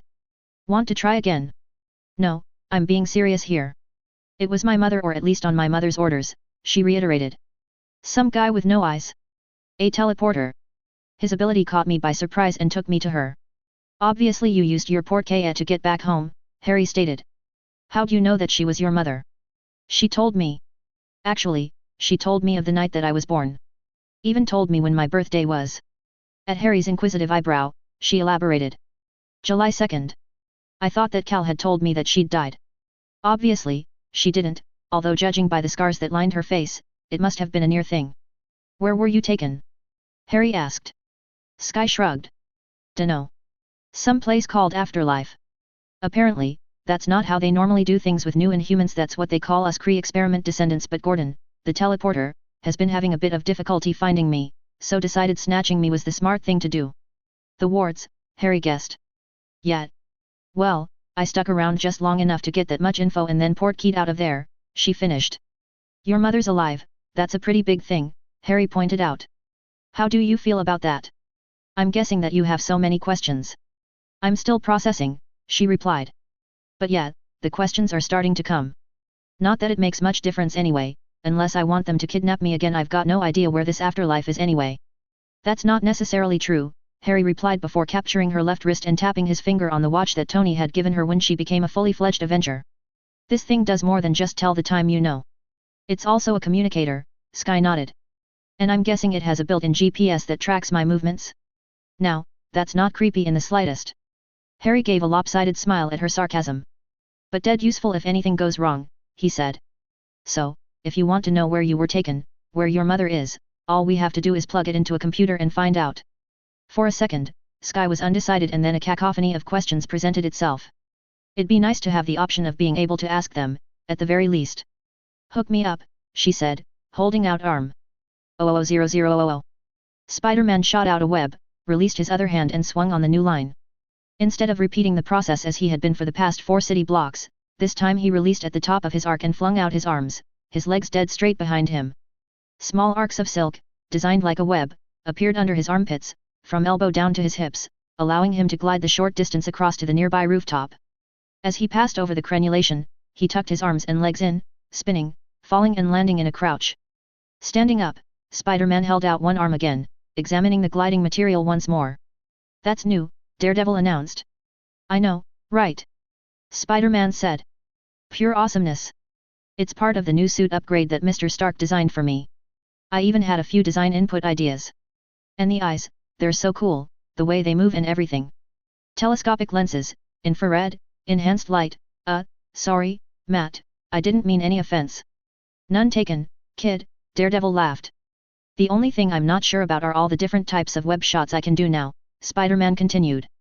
Don't get me wrong, the versatility is great, but 300 different combinations? Seems a little overkill to me. Oh, and the talking AI, that I haven't decided on. Karen's nice and all, especially when I'm out by myself, but still, it can get a little unnerving having her in my ear all the time. Karen? Daredevil asked. Yeah, I named my AI, Karen. Well, I had to call her something. Miss Page won't mind, will she? I didn't think about it when I named Karen, and it'd be a bit weird to rename her now, if you know what I mean. I'm sure that Karen won't have a problem, Daredevil assured him. She'll probably even get a kick out it. The way that Daredevil suddenly turned his head had Spider-Man on alert. Gunfire. 4 blocks south, Daredevil stated. That's Harlem, Spider-Man said. Trouble's been building up there for the past couple of months. Gangs all trying to take over, outdo each other. You'd think that they'd get a clue. You going to stand there talking all night, or are we going to do something about it? Daredevil asked and promptly jumped over the edge of the building just to reappear at a run on the next building's roof. Well, that was rude, Spider-Man said. Flinging out a line, he leapt off the building after his partner. When next he landed on a roof, he could tell that he was practically right over the top of the action. His ear easily picked up 4, possibly 5 different automatic rifles, as well as a handful of handguns. All of them were firing. Gang war, Spider-Man guessed before crawling along the roof and sticking his head out to assess the situation before swinging in, and also to give his partner time to catch up. What he saw below defied even his imagination. He was close on the numbers 12 or 13 guys with guns. And they were definitely all part of the same gang. Who they were fighting, though, who they were all up against, wasn't another gang. No. It was one single guy. One guy, and they were all shooting at him, and if their gun ran out of bullets, they simply reloaded and kept on shooting. That is pure crazy, Spider-Man said, his eyes wide. This guy wasn't even attempting to dodge the bullets the way he or Daredevil or some of the others could. No, he simply stood there, letting the bullets hit him and bounce off. The guy was big, one of the largest men that Spider-Man had seen, and it was all muscle. He was obviously a powerful black man and looked even more intimidating with his hoodie all shot up. Whoever he was, and regardless of whether he actually needed any help at all, Spider-Man simply couldn't let some guy just be shot at like that. Shooting out a web, he leapt from the building, swinging hard and fast. "Give me a rapid shot, Karen," Spider-Man said. As he approached the bottom of his arc, he fired 4 rapid bursts. Each one hit their target, gumming up the rifles, sticking hands together, wrapping around feet and then sticking the men to the ground. Letting go of his web, Spider-Man landed at a run and switched types of webs hots. This time, a ball of netting bagged one of the men, his gun landing on the ground. A second shot of webbing align this time had that netting picked up and strung up from a nearby lamp post, the man now dangling upside down. The bulletproof guy seemed to decide that that was the correct time to fight back. Spider-Man's eyes bugged out as the guy plucked a traffic sign out of the ground as though it was a blade of grass and swung it at one of the men, sending him flying across the street. And when one of the others tried to sneak up and shoot him in the back, the hoodie guy just turned around and nodded the street sign around the guy. 2 of the gang then turned their guns on Spider-Man and he was forced to flip and turn and twist and dive out of the way. When one suddenly stopped firing, Spider-Man fired his webs, balls, this time, knocking the second man backwards until he tripped over and the balls exploded all over him, pinning him to the ground. "Thanks, but I had him," Spider-Man called to Daredevil, who stood over the unconscious man that had been firing a second before. Within a couple of minutes, the street was quiet except for the occasional gang member that was still conscious. Spider-Man looked around at the carnage and dusted his hands off. And then he noticed Bulletproof Guy.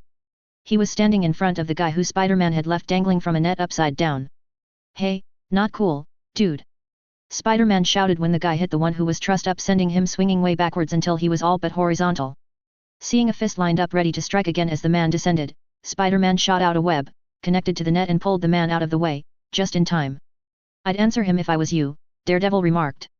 "Spider-Man over there's probably the only one here who'll care if your bones remain in one piece or not." "Cottonmouth!" the man near yelled.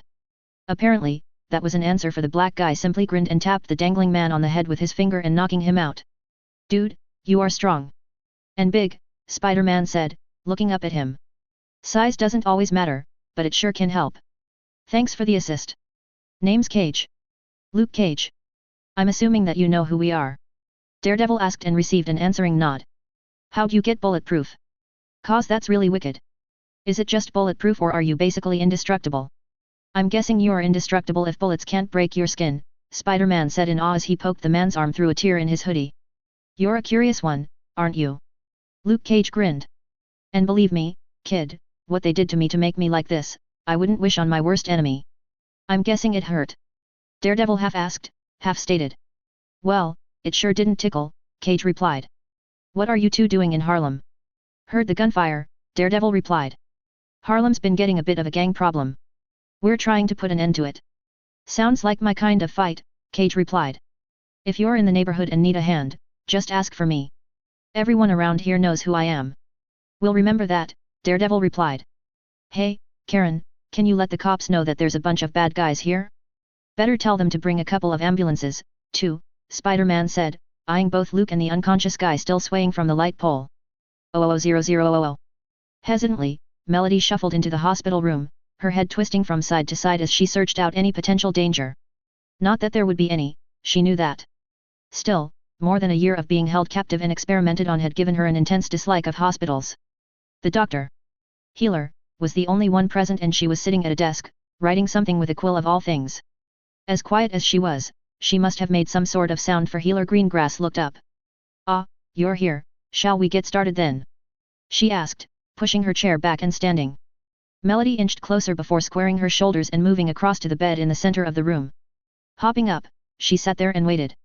As she'd done many times before, Healer Greengrass simply moved within arm's length and took out her wand, to begin waving it over her. A wand, a piece of wood, wasn't nearly as intimidating as some of the things that she'd seen in a hospital of late. Really, when Melody thought about it, what did she have to fear anyway? She was now part lizard with the proportional strength to go with it. Not to mention the claws that she could extend and the power in her jaw. Within a minute, Healer Greengrass had lowered her wand with a smile. "As far as I can tell, you're perfectly healthy," she said. "There's no sign of malnutrition and your bone and muscle density all looks good, well, from what I can determine, considering I'm not exactly sure of what your physiology is now supposed to be. Regardless, I'm content with your progress and can use your current health as your new baseline. So, I don't have to come see you anymore? Melody asked. Not unless you are feeling sick or get injured, Healer Greengrass replied. I know that you're eager to get out of here, so why don't you head across to the main building, there's a few people there waiting for you. Melody narrowed her eyes at her request. Not that she believed she had anything to worry about. Still, she didn't like being ordered around. Regardless, she quickly hopped off the bed, thanked the healer and exited the building. Walking across the park-like area, she glanced up at the great glass windows. With the sun at this angle, it was hard to make out more than shadows of 4 people in the room, even with her enhanced sight. Walking into the long, expansive lounge room, Melody found that she'd been correct in the number of people that she'd thought was here. Harry was expected, after all, he owned the island. Steve Rogers was also expected, as was Bobby. The last one, a woman in a pristine business suit with reddish blonde hair, she'd never met before, rounded out the group. Allow me to make introductions, Steve said. Melody, meet Pepper Potts. Melody blinked. She'd heard of the woman. Girlfriend of Tony Stark. CEO of Stark Industries. It's a pleasure to meet you, Pepper said, and Melody was pleased to note that she didn't even flinch when shaking her hand. You, too, Melody replied. I'm sure that you're wondering why we're all here, Steve said, obviously taking charge of the meeting. At Melody's nod, he continued. Now that you've been given the all-clear from Dr. Greengrass, we thought that you might like to talk about your future. Firstly, you are more than welcome to stay here on the island for as long as you like, Harry said, taking over. You've already picked a room here, it's yours as long as you want it. In this case, you'll find rings, necklaces and ankle bracelets. Please choose one to keep. They are all permanent port keys, magical means of transporting you from one place to another, in this instance, from here to Avengers Tower in New York.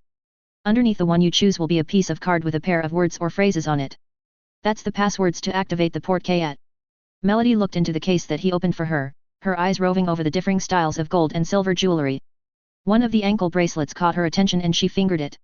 Don't worry, it won't break, Harry told her. It's been enchanted so that not even the Hulk could break those links.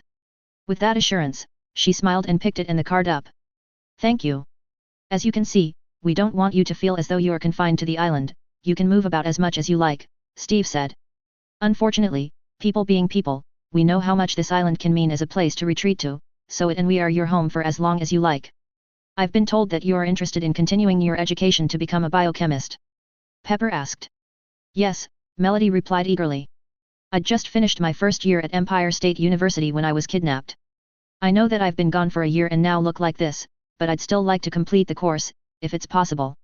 It's certainly more than possible, Pepper assured her. Stark Industries has some pull with Empire State after all of the donations we've made over the years.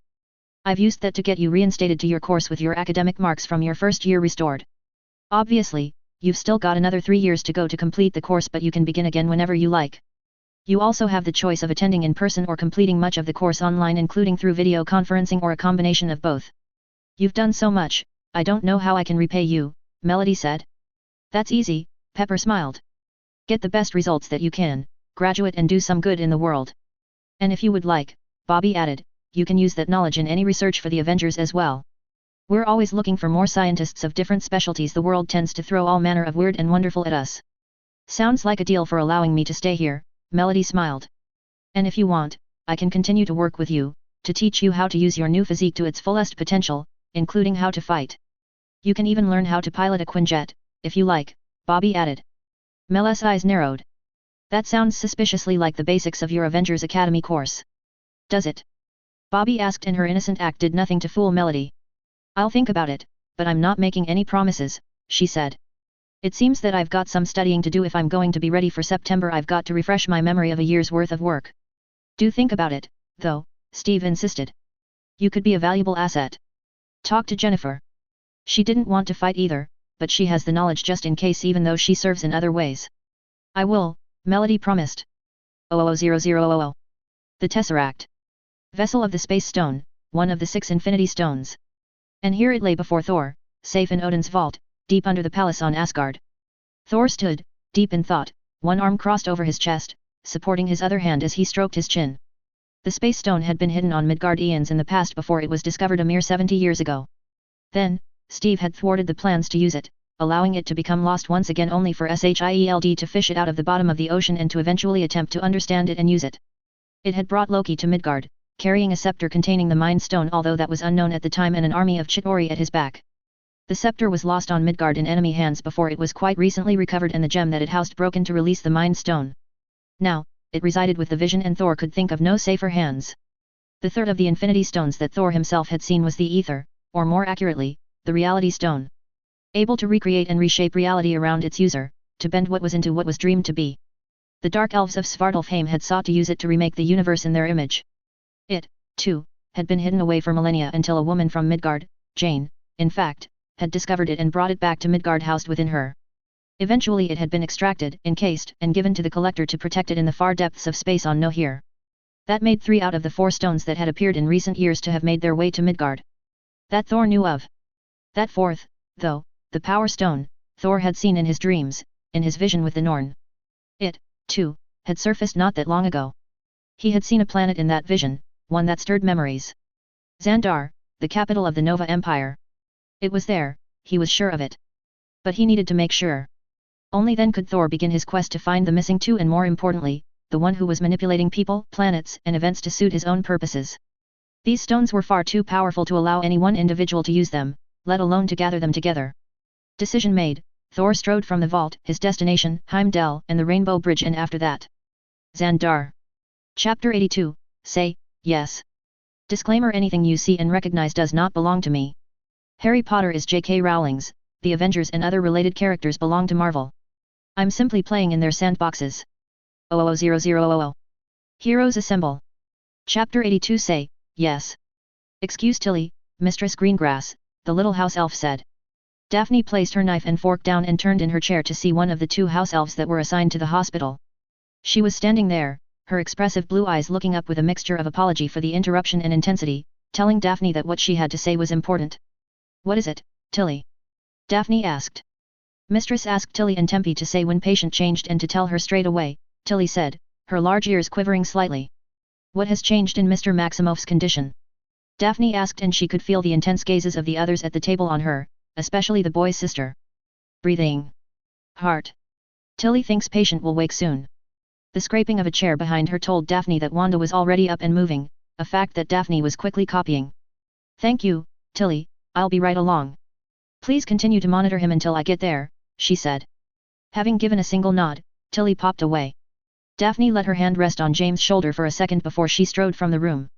Wanda, she found, was leaning over her brother's bed, one hand carding through his blonde locks, the other holding his hand.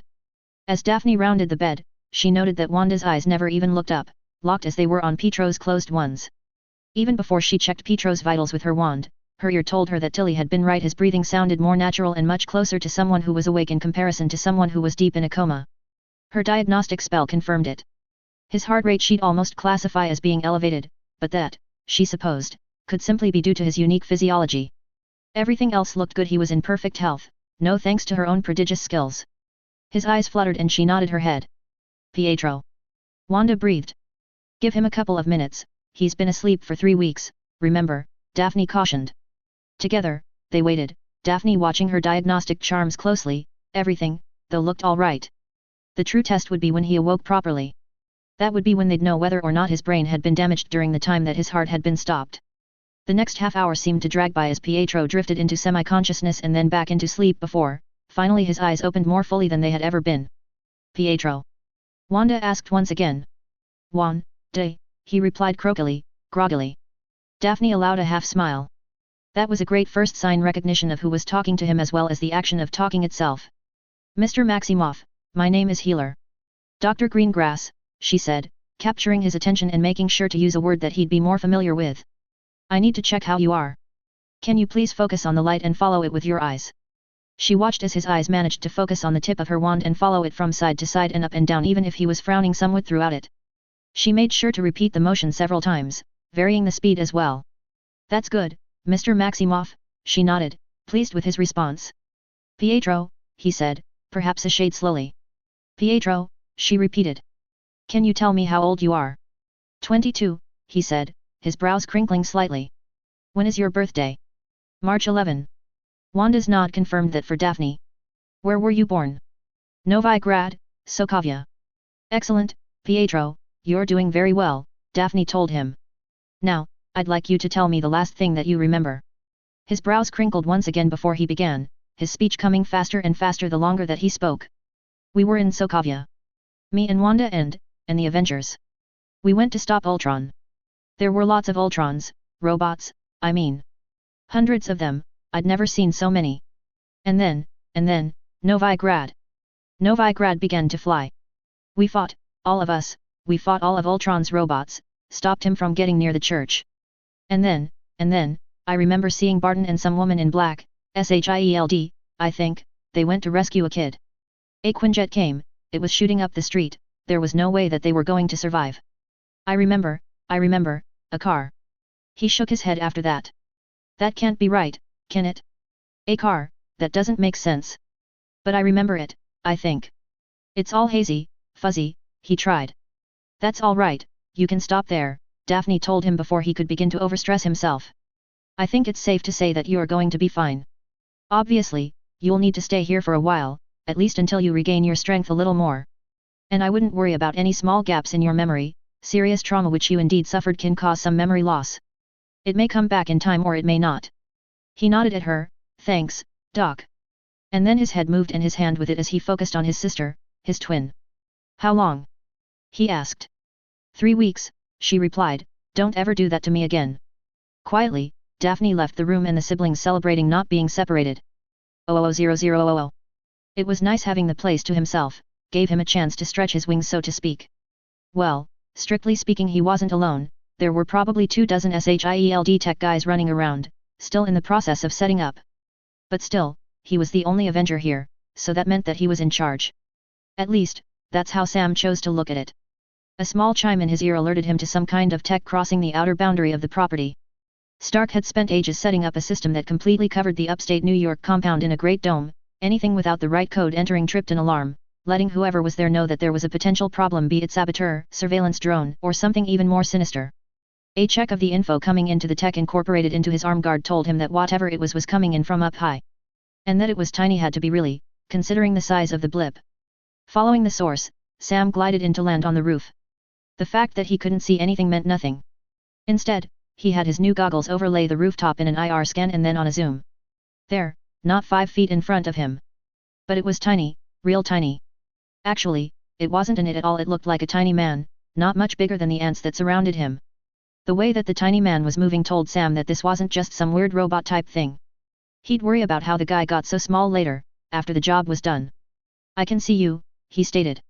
Instantly, the man grew from half an inch tall to around 6 feet. He was dressed in a strange red and black leather suit with a fully enclosed helmet with red eyes. Sam's eyebrow rose as the man slapped a button on his helmet, causing his visor to pop up and the part covering his mouth to drop down slightly. Hi, I'm Scott.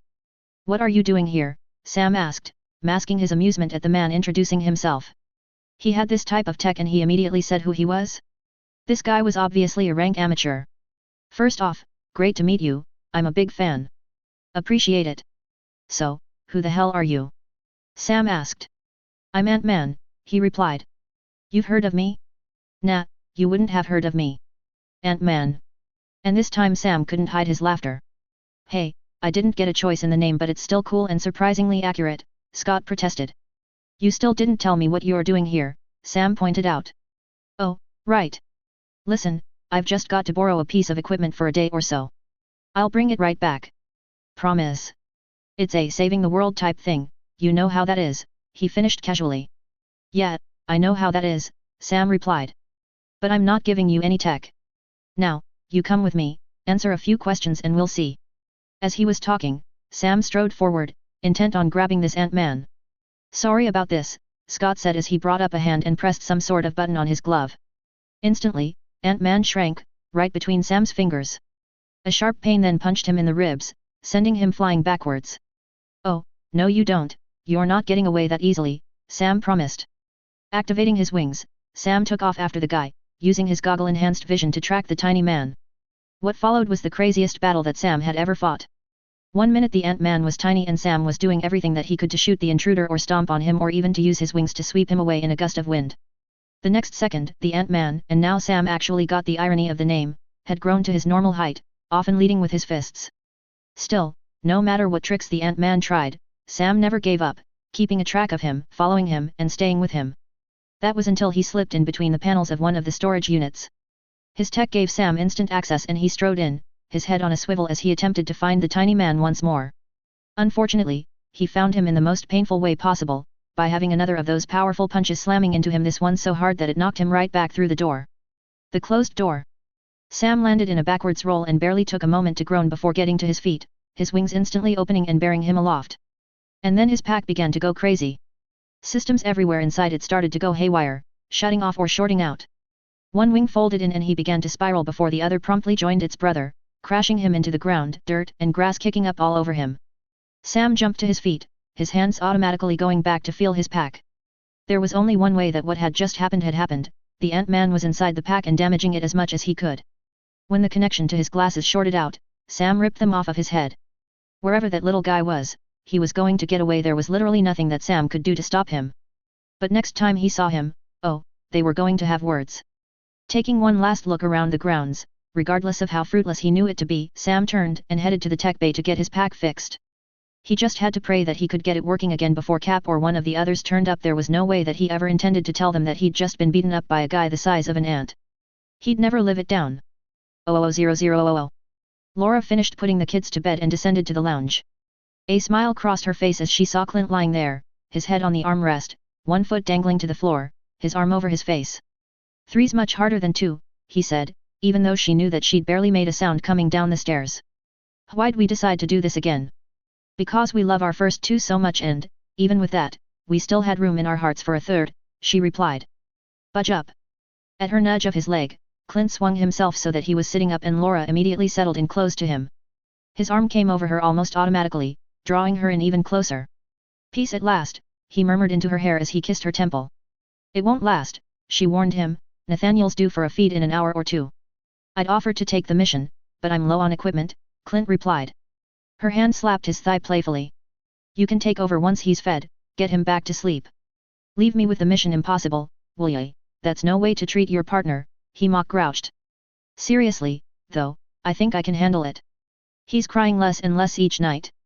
"That's because he's getting to know you," Laura told him. "He's had 9 months already with me."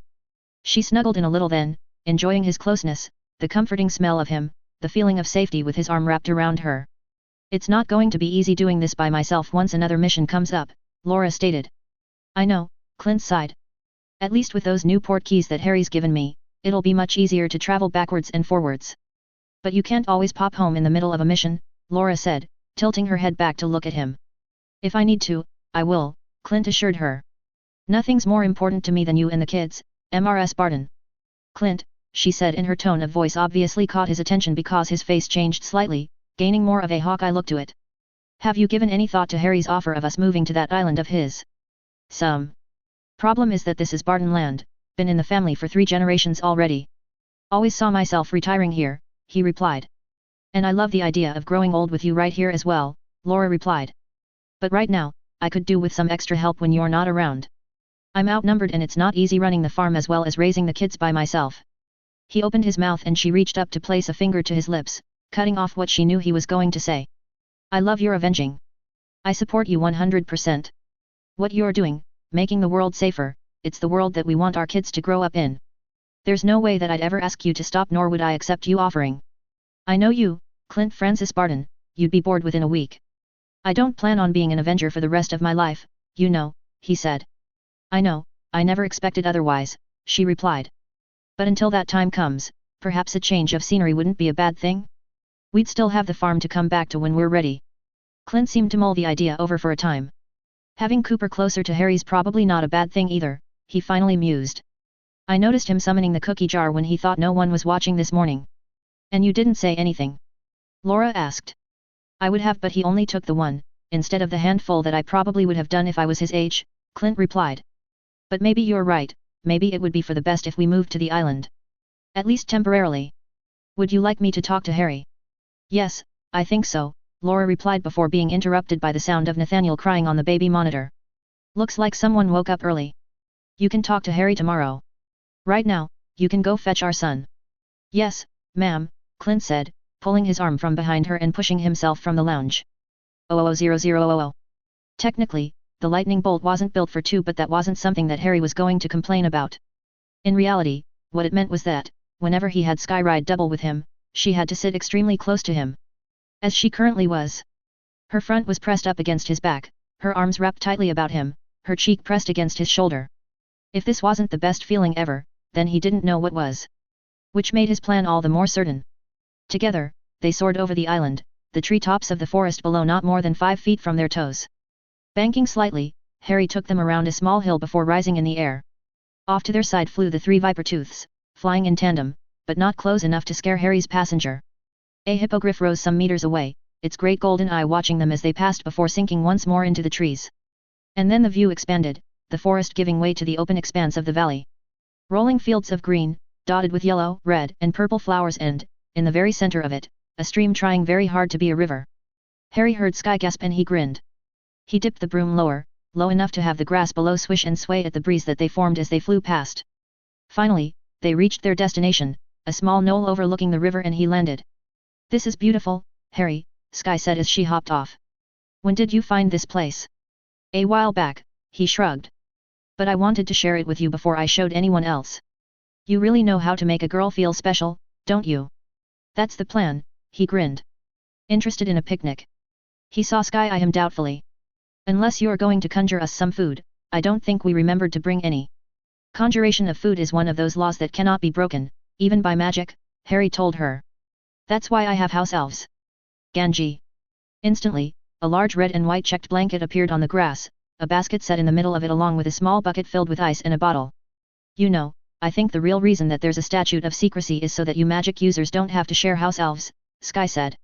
"Oh no, you've discovered our secret," Harry said dramatically, flinging a hand dramatically over his brow. "Whatever will we do now?" The two laughed at his antics before he held out his hand for hers and gently tugged her down onto the blanket. "Now, let's see what we've been packed." One by one, plates of food were pulled out.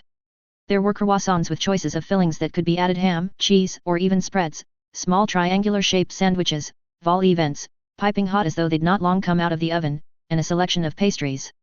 There were also plates, napkins, and fluted glasses for the champagne. In all, much more than one would expect that the basket would hold.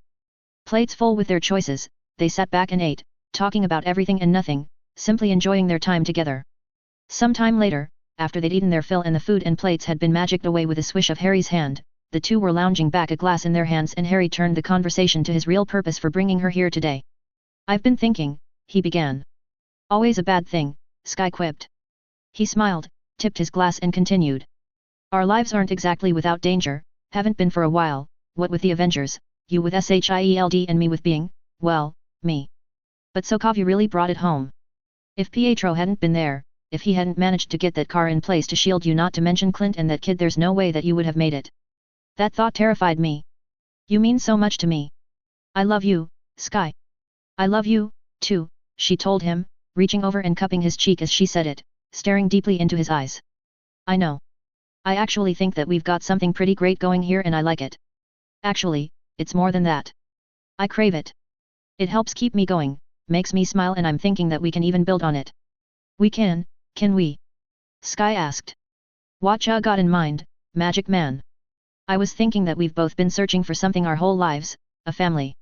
You've been trying to find your parents and, while I know you finally have some answers and have even met them, it's not quite what you dreamed.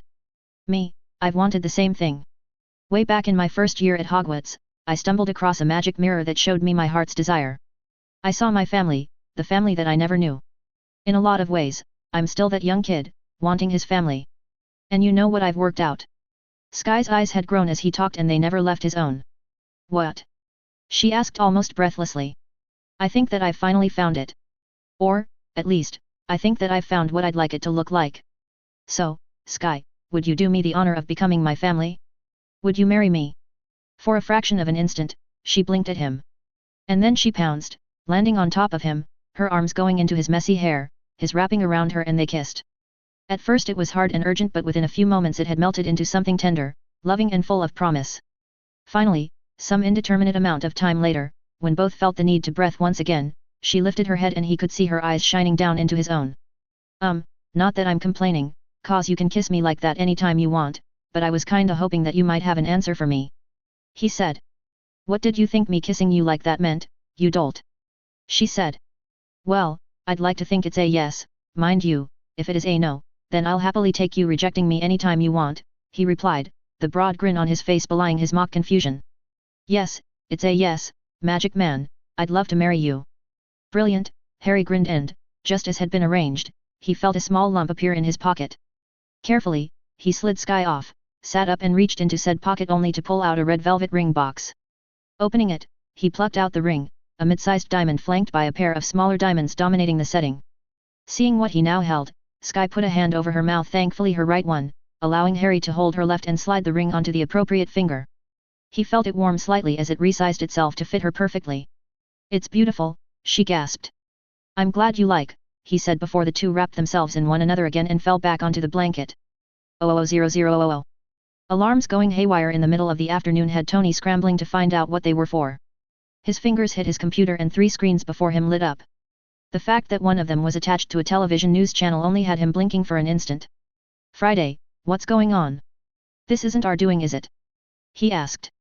No, boss, his AI replied. The Avengers satellite picked up unusual energy and gravimetric readings centered in Montana. I detected keywords on the news and routed the channel to your screen. There is a 94.7% chance that the two are related. Only 97? Tony asked. 0.7, yes, sir, Friday replied. Well, let's see how accurate your predictive algorithm is, then. This is Chad Ramsey for Channel 8 News, a voiceover said, the sounds of a helicopter in the background indicating that he was reporting from high in the sky. I am currently sitting high over the site of a location in the northwest that is believed to be owned by the United States Army. While no official word has been given to us by the Army, it is believed that below us is a research facility where an experiment of some kind has gone drastically wrong. What you are seeing is some kind of strange energy ball, that is the one way that I can describe it. And it appears to be growing. Already it's the size of a 2-story building. This ball looks like a roiling ball of blue wind, water, and electricity all wrapped in one package. And everything that it touches is being sucked inside it. You can see that anything loose and not nailed down, including cars, trucks, even parts of buildings are being ripped off and eaten up. Even from all the way up here, we're not safe. I can feel the helicopter lurching and it's taking my pilot every bit of his piloting skills to keep us this close. After taking one long, hard look at the image, Tony ignored it, allowing the words to wash over him. Yep, whatever this was, Friday had it right. The news report and the readings from the satellite definitely went together. Tony pored over the data. Gravity waves unlike anything that he'd ever seen were being recorded, and the way they were building, they'd soon be off the chart. The satellite was picking up a whole host of different ionizing radiation centered on that ball of energy as well. There was everything in there: alpha particles, beta particles, gamma rays, X-rays, you name it. Tony's fingers almost began to blur as he tried to determine where it came from or what had caused it. A glance at the news report startled him. The ball had grown to the size of a mid-sized city block in barely a minute. Ignoring trying to work out where it'd come from, Tony instead worked feverishly at trying to determine a way to stop it or, at the very least, to slow it down. At the rate that it was growing and barring any unforeseen circumstances, it was bound to start affecting the entire planet within half an hour. At the outside. It's gone. It's gone. But, oh my goodness, would you look at the crater that it's left behind? And so, Tony did. There was a definite crater left behind, the type of crater that wouldn't look out of place on the moon, if you didn't count the brand new waterfall that was on one side where a river used to be. But the size of it, he was sure that a dozen city blocks could fit in the gap that it left in the land, and Tony shivered. He'd been wrong, very wrong in his calculations. That thing, whatever it was, had been growing exponentially, not algorithmically as he'd first thought. If it hadn't stopped when it did, then the planet would have been affected in under 10 minutes, 20 for total global catastrophe. Taking out his phone, Tony hit the 2 roads. Hey, buddy, how good are your contacts with the Army? Tony asked. Why? Rhodey asked, sounding suspicious. I want to take a trip to Montana and the Army's got a base up there.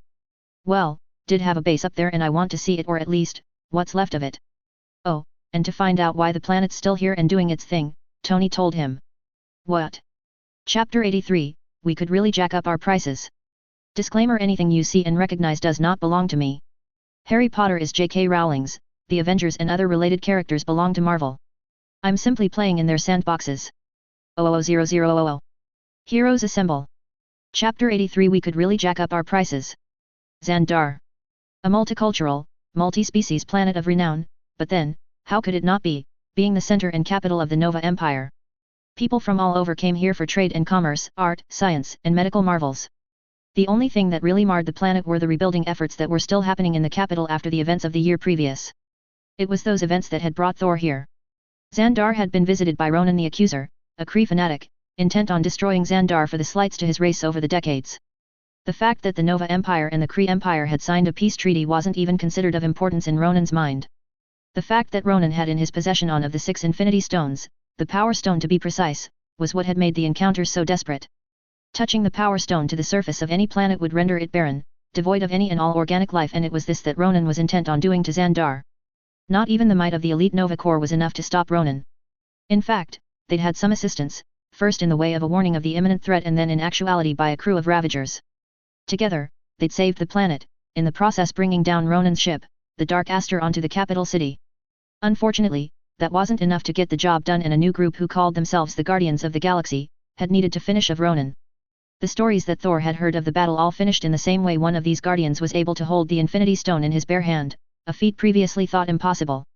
Thus, Thor had spent the last handful of days waiting on Xandar, waiting for the Guardians to arrive so that he could speak to them, to find out what they knew about the stones. Thor Odinson, your presence is requested at Nova headquarters, a purple-skinned Xandarian informed him over the COMM system. My thanks, I will be there soon, Thor replied. Closing the connection, Thor strode from the room that he was staying in and out into the bright morning light of the twin suns. He was met at the entrance of the headquarters by one of the Nova Guardsmen, a man who could pass as an Asgardian or even as one from Midgard. Mr. Odinson? My name is Dinarian Day, I'll be escorting you today, the guardsman said.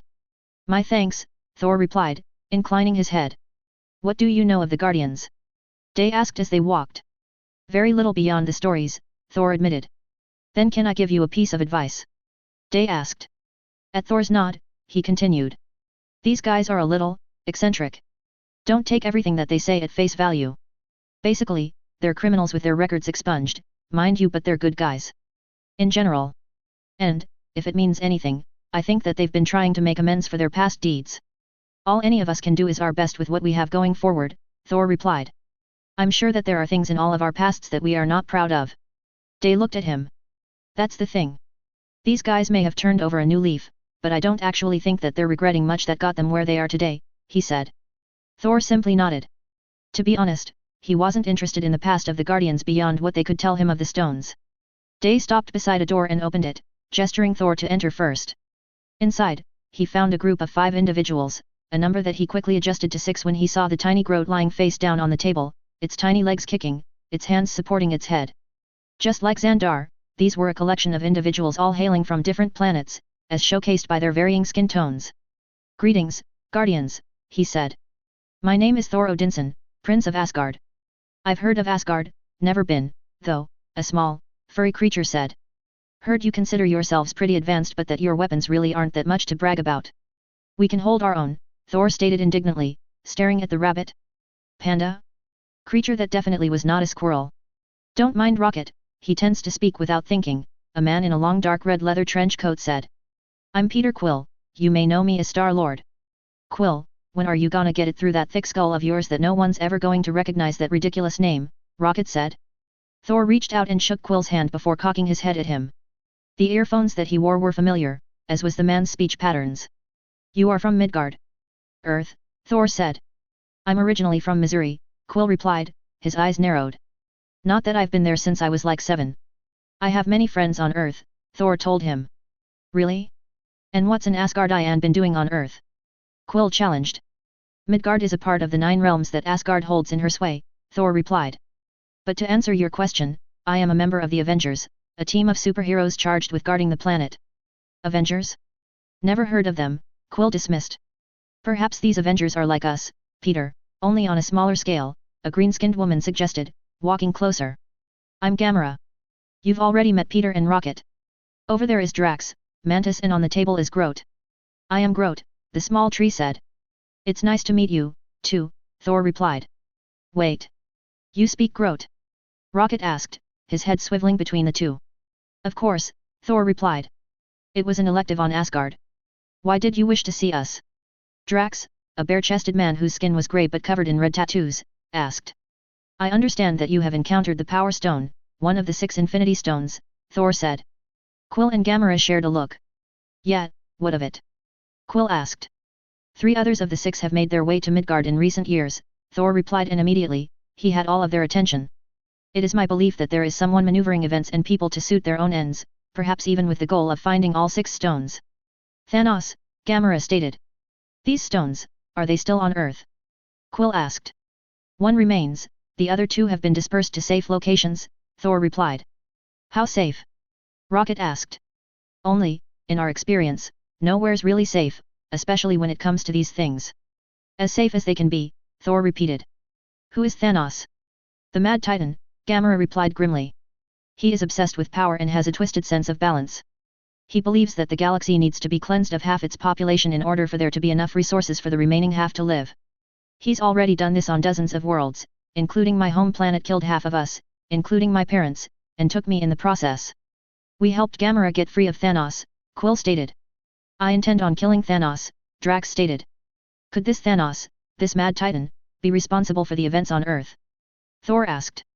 Quill, Gamera, and Rocket looked between each other before Gamera sighed. Probably more than likely, she said. I have been told that you were able to hold one of the stones. Thor asked. Yet. Something to do with my heritage, Quill replied. Apparently, I'm only half Terran. The other half is, whatever ego is. Was. Are you saying that you have an ego? Thor asked cautiously. Oh, buddy, you've got no idea, Rocket replied. Not helping, Rocket, Quill stated. No, ego was my father, a celestial, for whatever that's worth. That was the part of me that held the stone, but we destroyed that ability when we killed him. I am not sad that he is now dead, the green-skinned, Antennae, Mantis said from where she sat. If this Thanos is searching out the stones, do you have any knowledge of where they may be? Thor asked. Apart from the one here on Xandar, and you said one was on Earth, then no, Quill said. I am Groot, Groot said. If he's asking, then I doubt it, Rocket replied. Besides, who'd be stupid enough to put more than one of those things on the same planet? Tree is right, though, Thor mused. 3 of the 6 have made their way to Midgard, it is possible that the missing 2 will at some point as well. I am Groot, Groot said. What? Quill asked, seeing Rocket's thoughtful expression directed at him. Groot wants to see the planet where you came from, Rocket said. Oh no, no way, I ain't going back there, Quill backtracked. Peter, if this is about your mother's death. Gamera began. I would be honored to help you grieve, Mantis added. I don't need help to grieve, thank you very much. My mother died over 2 decades ago, I think I'm over it by now, Quill protested. Look, we don't know anything about the stones. I'm sorry we can't help. Rocket stepped forward and held out a small rectangular device. Here, he said, handing it to Thor. You need us, press that button, we'll come. Rocket, Quill groaned. What? We've already saved the galaxy twice already, can you imagine what we can charge if we do it a 3rd time? He replied. My thanks, Guardians, Thor said, tucking the device into his belt. You have been more help than I think you realize. 000000. You're sure that these are the coordinates? Sky asked from the co-pilot's seat of the Quinjet. She stared out the cockpit window, taking in the sight of snow-capped mountains stretching for as far as the eye could see in every direction. It certainly looked like the right general vicinity, but up here in these mountains, an entire city could be hidden and no one would ever find it. This is the place, Harry replied, and she was pleased to see that he double-checked the GPS before replying. Neither of them was a great pilot, but both had had lessons in piloting a Quinjet and, while they wouldn't win any awards for fancy flying, taking off, flying on a predetermined course and, hopefully, landing, wasn't beyond them. There! Skyneer yelled suddenly, pointing down and just to the left of their heading. A small village of a couple of dozen small buildings had just come into view as the clouds shifted. This is the place, Sky confirmed. I'll set us down to the east, there's a good-sized plateau there, Harry commented. The landing was perhaps a little rough, but both had had worse in the simulator. As soon as the engines had cycled down, they unstrapped and made their way towards the back of the Quinjet. For an instant, Harry's hands grasped his hood as though he was about to flick it up and over his head. In the end, though, he gave a slight shake of his head and instead removed the cloak altogether. Good call, Sky said. Probably not a good look to meet the in-laws all cloaked and pretending to be intimidating. In-laws, Harry groaned. Exactly, why'd I come again? Because you love me and were the one that helped talk me into this, Sky replied. Besides, I've heard that it's always best to have backup when going into a potentially hostile situation. You class meeting your mother and seeing your father again as a potentially hostile situation? Harry asked. Hey, she had me kidnapped not that long ago, Sky replied, checking that his gauntlets were sitting properly. The ramp lowered to find 3 men standing there, waiting for them. You're a couple of days early, the one in the middle stated with a frown. Jia Ying has agreed to meet with you anyway. Follow us.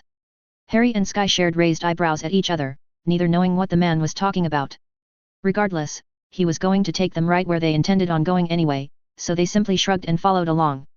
It almost seemed as though the village was deserted as they walked through it, not one other person was seen, nor was a sound heard. Finally, they came to a building that was slightly larger and appeared more opulent than those around it. 2 of the men stepped to the sides of the doors, while the third opened it and walked in before them. The SHIELD representatives, he said. Thank you, Michael, Jia Ying replied before she focused on the pair. Daisy. I was unaware that you were representing SHIELD in this meeting. We're not here with S.H.I.E.L.D, Sky replied, and we don't know what meeting you're talking about. But you did come on a Quinjet. She confirmed. We did. But if you'd looked on the side, you would have seen the Avengers logo instead of the SHIELD eagle. My apologies for the confusion. It's very pleasing to see you again, Jia Ying said, and for a moment, it looked as though she wanted to step forward and hug Sky. After our last meeting, I wasn't sure that I would ever see you again. Your father was most upset. You'd had me kidnapped, Sky stated sarcastically. You didn't really think that I'd be in a good mood, did you? I needed time to calm down. Harry here helped me see that I needed to come back. Thank you for that, Harry, was it? Jia Ying smiled. Yes. Harry Potter. It's nice to meet you, he replied. I'm guessing that you're not one of us, Jia Ying said. No, I'm not an inhuman, Harry replied. But that doesn't mean that I don't have my own special abilities. Jia Ying, Mum, and it was clear that Sky was testing out the word. Harry is my fiancé. Jia Ying looked between the 2 before she did step forward and hugged Sky. I'm so happy for you, she said. Your father will want to be here to meet Harry. She looked past the 2 and they heard the door behind them open and close. I'm so happy that you decided to share this with me, with us, Jia Ying said. I am assuming that it is a recent development. Very, Sky smiled. Please, sit, you must tell me all about yourself, Harry. And once your father gets here, Daisy, I'm sure that he, too, will want to hear how Harry proposed, Jia Ying said. Proposed? Did someone say proposed? Cal said as he walked through the door, his eyes shifting between Sky and Harry before flicking to Jia Ying. You're not telling me that my little girl is engaged, are you? Apparently, it was only recent, Jia Ying said, indicating that Cal take a seat. Come, Cal, Daisy wants to tell us how Harry proposed. All right, but I'm holding judgment. You're only 26, after all, Cal said, sitting beside Jia Ying. Sky opened her mouth to begin the story but stopped when Cal's words registered. 26? I'm 26? I thought that I was only 25. She said in confusion. Nope, definitely 26. I remember the night well. Cal said. Cal, Daisy was going to tell us how Harry proposed, Jia Ying interrupted. Of course, of course. Go right ahead, Cal beamed. I'm looking forward to this. Best day ever. As Sky began telling the story, she marveled at what was going on. When she'd first agreed to come here, indeed, even on the flight here, she had no idea what to expect. All she knew was that, regardless of the stories of her father, regardless of her mother having her kidnapped, she needed to give them another chance. A decade and a half of searching, of trying to find them ensured that they deserved that chance. Maybe, just maybe, she could finally have that family that she'd always wanted, not just with Harry but with some kind of relationship with her parents as well. After all, a girl could dream. 00000. Well, this is definitely the place, Tony commented dryly. What gave it away? Rhodey asked sarcastically. A thought opened his Iron Man armor and Tony stepped out. Sentry mode, he said, holding up one finger without even turning back. And run a full spectrum analysis on the area. Cautiously, Tony stepped forward, right to the very edge of the crater and looked down. It was huge.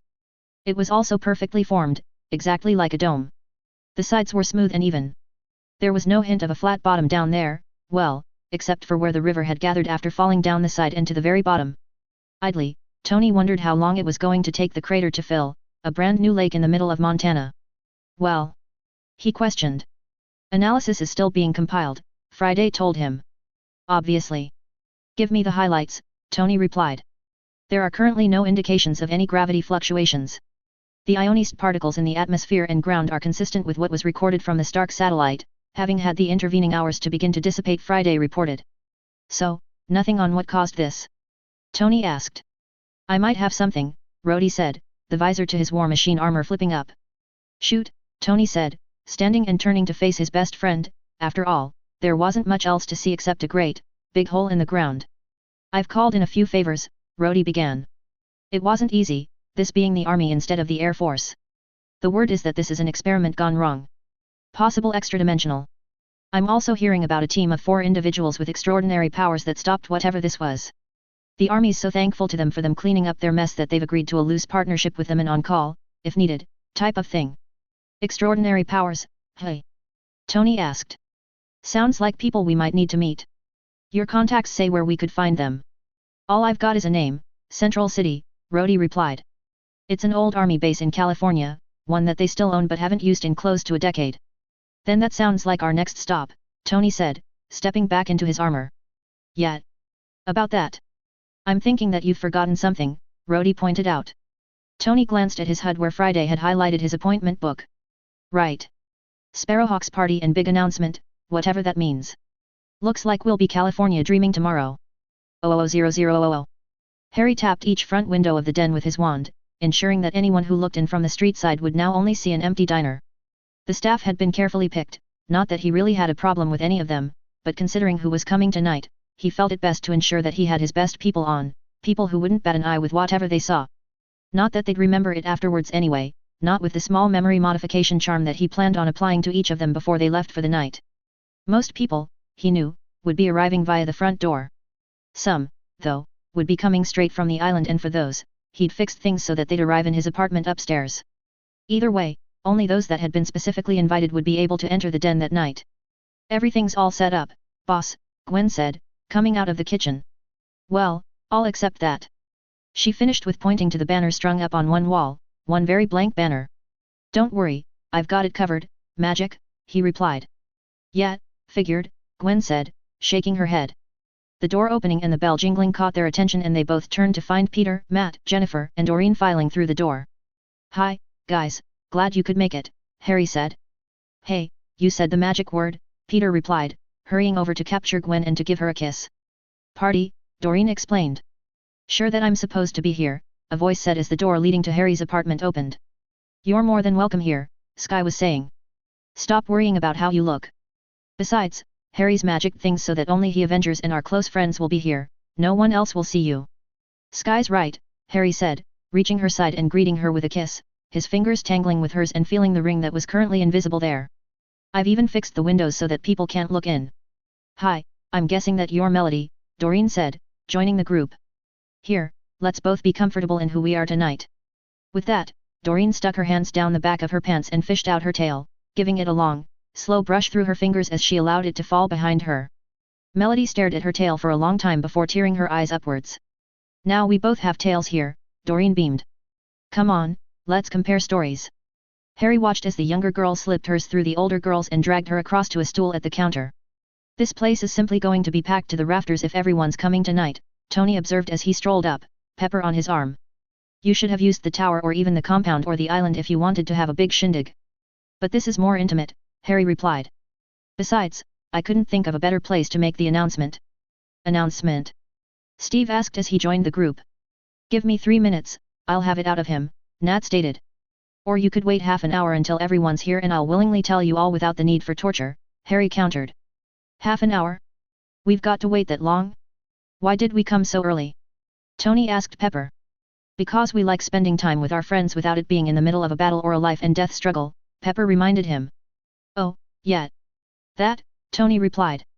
Within the next half an hour, the den slowly filled with people. Every single Avenger was there, as well as their friends. Bruce had even brought along a date. And then, just as Harry was beginning to look around for Sky, the door opened for the final time to admit the last 5 people. I'm glad you could make it, A.C., Sky said as Harry joined her. You've been gone for too long, Coulson replied. You've no idea of what he's been like. Fretting all over the place, Gemma said before stepping forward to hug her. I'm sorry for what I said, how we left things. I was scared and not thinking straight. I'm guessing I've got Fitz to thank for getting you to see reason. Sky smiled. There better be a damn good reason for me being here, Potter, Fury stated. I'm not too fond of crowds.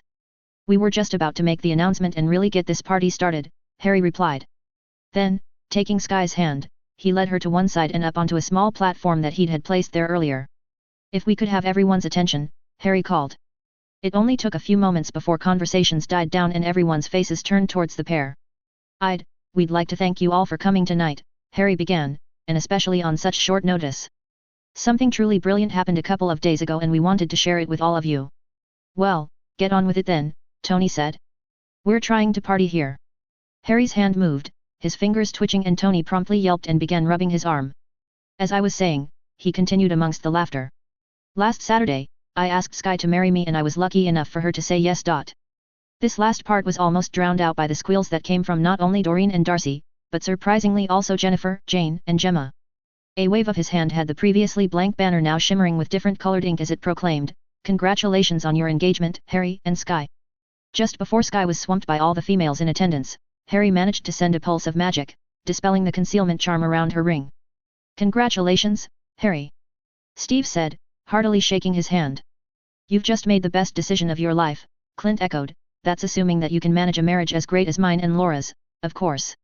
Harry was sure that his hand had been shaken or his back had been slapped by all the men there when he found Tony standing in front of him, shaking his head and a disappointed look on his face.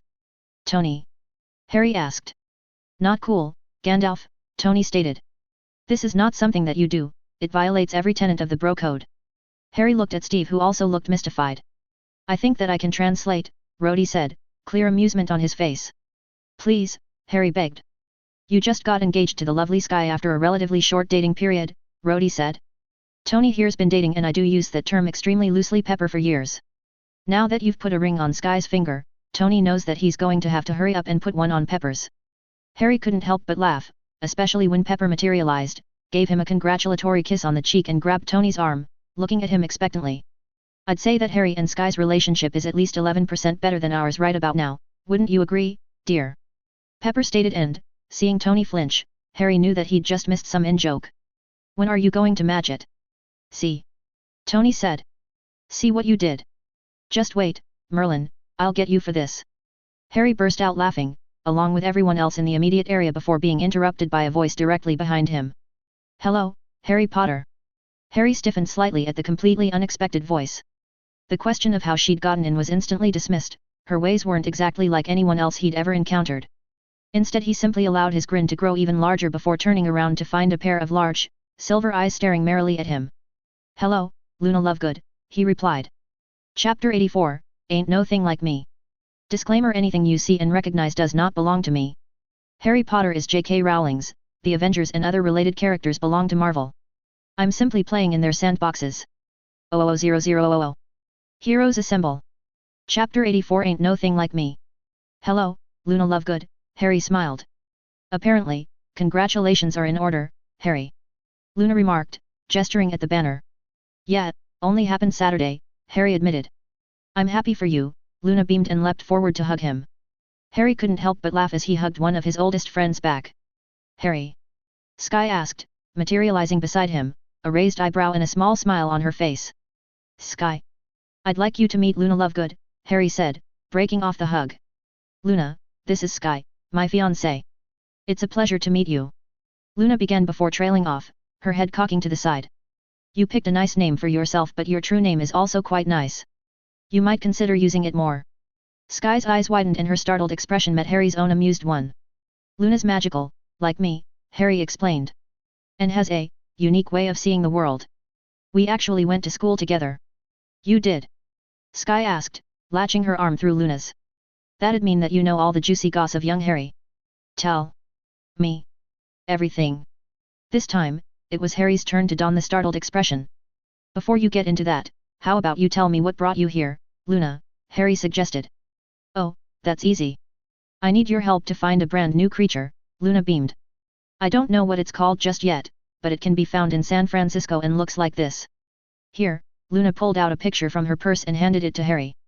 He took one look at it and cocked his head. Luna, that's an ant," he stated. "That's just what it wants you to think," Luna said, leaning forward to whisper conspiracally. "It does look rather large for an ant," Sky remarked, peering over Harry's shoulder.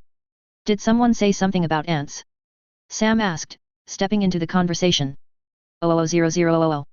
"Well, I suppose if mountain views are your thing, this'd be considered acceptable," Tony remarked as he and Rhodey approached Central City, the old army base that had apparently been given to the team responsible for preventing the global catastrophe in Montana. The two cut their repulsors so that they were hovering over the area and took it all in. Central City was primarily a mountain. The face of it, though, proved that it was no ordinary mountain. There was a large concrete structure built into the base of it, much like a great doorway.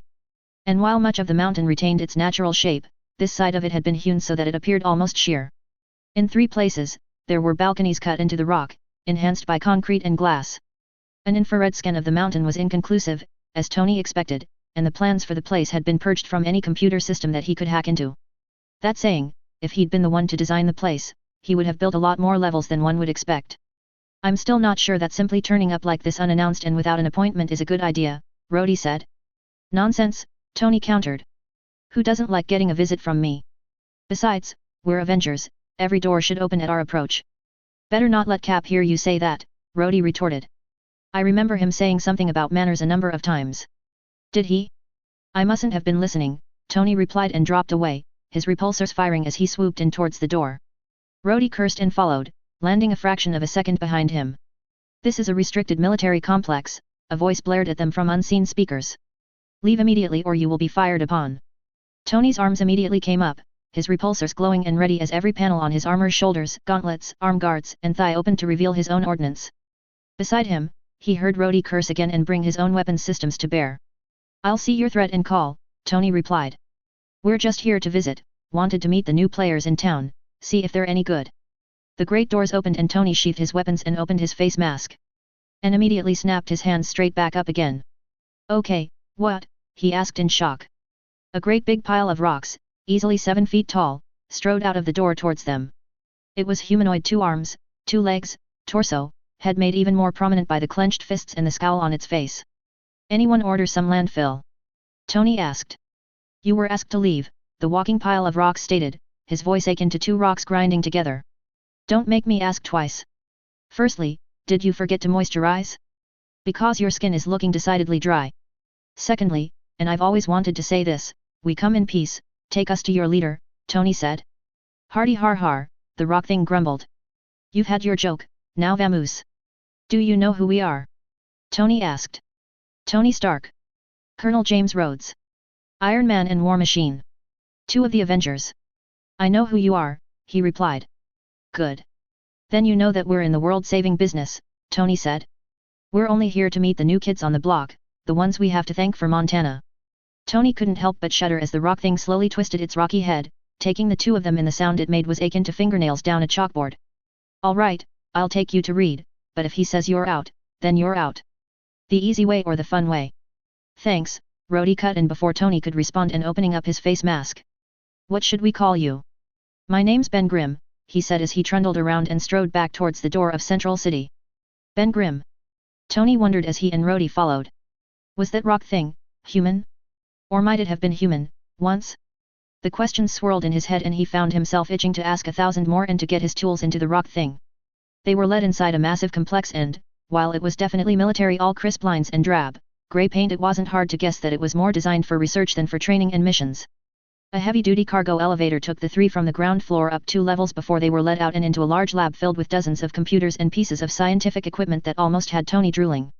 Read. Visitors, Grimm's deep bass rumbled.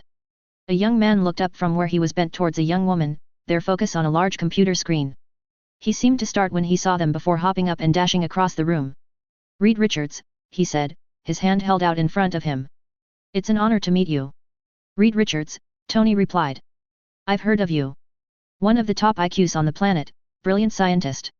You dropped off the grid about a year or so ago, if I'm remembering rightly. I did, Richards stated, tugging on his ear, looking a little sheepish. I needed time to figure some things out. And back then, the military wasn't being very supportive. Things seem to have turned around, Tony stated pointedly, looking around the facility again. They're here because of Montana, Grimm stated, his arms now folded against his chest. A combination of errors and bad judgment on the parts of a lot of people, myself included, Richards said. Thankfully, we managed to clean up after ourselves. You left a great big hole where an army base used to be, Rhodey stated flatly. Better the base than the entire state or the planet, the young woman said, joining them. Sue Storm. Just then, a great whooshing noise shot towards them and Tony spun, his hands up, ready. And promptly, blinked. A man on fire was flying towards them. The second he landed, Tony's fire suppressant systems fired, completely covering the man in half a second. Oi! Cut it out! The man yelled, waving his hands about and coughing and spluttering. It's okay, Stark, Johnny's not on fire, Richards said urgently.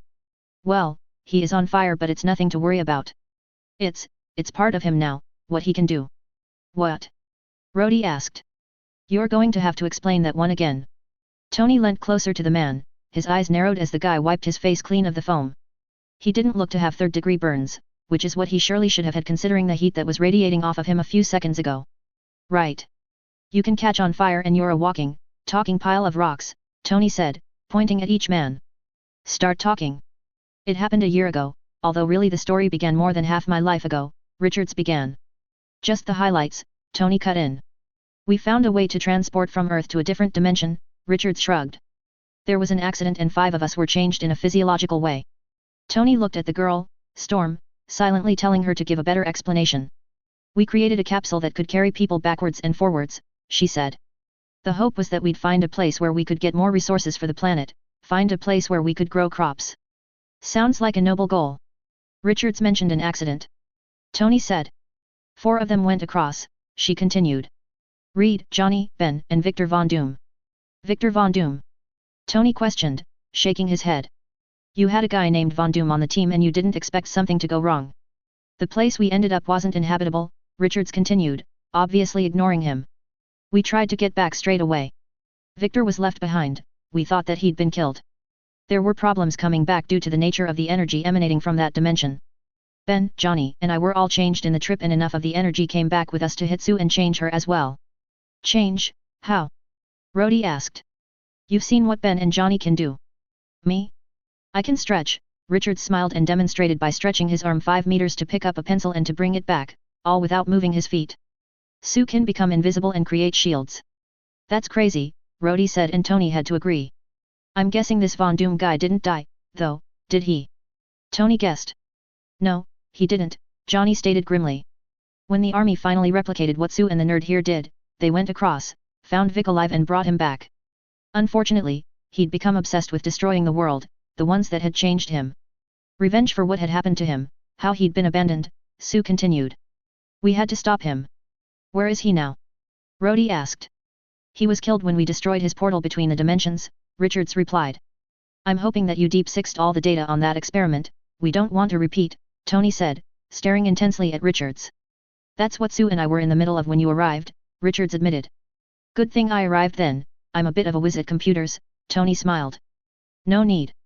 The program that I developed will search out and destroy every mention of the project on every server, in the world, Sue replied. I guess that I'll just have to trust you on that, Tony said while making a mental note to do some hacking once he got home and double-check for himself. So, what do you call yourselves? What do you mean? Grim grumbled. Well, we're the Avengers, Earth's mightiest heroes, you know? If you're in the world-saving business, I'm guessing that you've come up with a brand name. If not, I'd be happy to help. Please have something of your own already, Rhodey said and Tony pouted at him. Actually, we do have something in mind. Ben kinda suggested it, Richards smiled. We call ourselves the Fantastic Four. Lame, Tony instantly replied before quickly backpedaling when the massive rock thing Grim took a menacing step towards him, one fist mashing against the palm of his other hand. But if you're happy with it, that's all that counts. 00000. Foggy Nelson of Nelson and Murdoch, attorneys at law, made sure to nod in all the right places and to make all the right sounds. After all, the old man seated before him may not exactly be a client, but he was deserving of respect. Really, anyone who was 95, could still walk on their own, still had all their faculties and could argue the way this man could, deserved respect. Foggy found himself fascinated by Stanley's mustache as it bobbed up and down as he talked, his large glasses enhancing his somewhat squinty eyes. I've tried them 3 times already, Stanley was saying. 3. I've written a letter, I've tried telephoning them, I even managed to talk to Iron Man himself but still they won't allow me to join. You've seen my costume. It looks perfect, am I right? Just like a superhero. It looks wonderful Mr. L.E. Man, Foggy replied. Perhaps they're just worried about how a man of your advanced years would go fighting today's criminals. They'd be lucky to have me, Stanley L.E. Man stated indignantly. Well, I'll see what I can do, Foggy assured him, but I can't make any promises. Just make sure that you do, Stanley said as Foggy ushered him out of the office. Foggy waved politely as the old man reached the door, turned and beamed him the biggest smile. Excelsior! He said, before disappearing. Who was that? Karen asked. Stanley Ali Man, Foggy replied. Apparently, he wants to be an Avenger but they, and here Foggy raised his voice to ensure that Matt and Jennifer heard him, don't have the decency to even give him an interview. Now, Foggy, Matt said, appearing in the doorway of his own office. You do understand how awkward it'd be to have to sue myself, don't you, if something happened to him? Foggy's retort was interrupted by the main office door opening. The three turned to the newcomer who stepped hesitantly inside. He was early 30s at a guess, with unruly dirty blonde curly hair. Foggy blinked at the fact that the guy was barefoot and looked like a common homeless man. Hi, your sign on the door said that you're lawyers. He said. If you're in need of a lawyer, you've come to the right place, Matt said. What can we help you with? It's a bit delicate, the man said. Come on into my office, Matt offered, stepping to one side, dropping into his blind routine. Once the two were seated, Matt began. What can we do for you, Mr. Oh, Rand. I'm Danny Rand, he said, half standing again to offer his hand across the table. When Matt didn't move, Danny seemed to finally realize why Matt wore the distinctive red glasses. Rand. Matt said, cocking his head. As in, Rand Enterprises. Exactly. Danny replied. My dad's company. Your father. Matt repeated. My understanding is that Wendell Rand died in a plane crash a long time ago. In fact, the entire family died in that plane crash. Not quite, Danny replied. I survived. Obviously. That's why I need your help, to come back from the dead. Matt focused on his hearing for a moment, just to be certain. Yes, heartbeat, lungs working properly. This man was definitely alive. Legally speaking, Matt clarified. Yes. Exactly. So, can you help me? He asked. Assuming that you can prove that you are who you claim to be, then yes. But that proof will be paramount in your case, Matt said.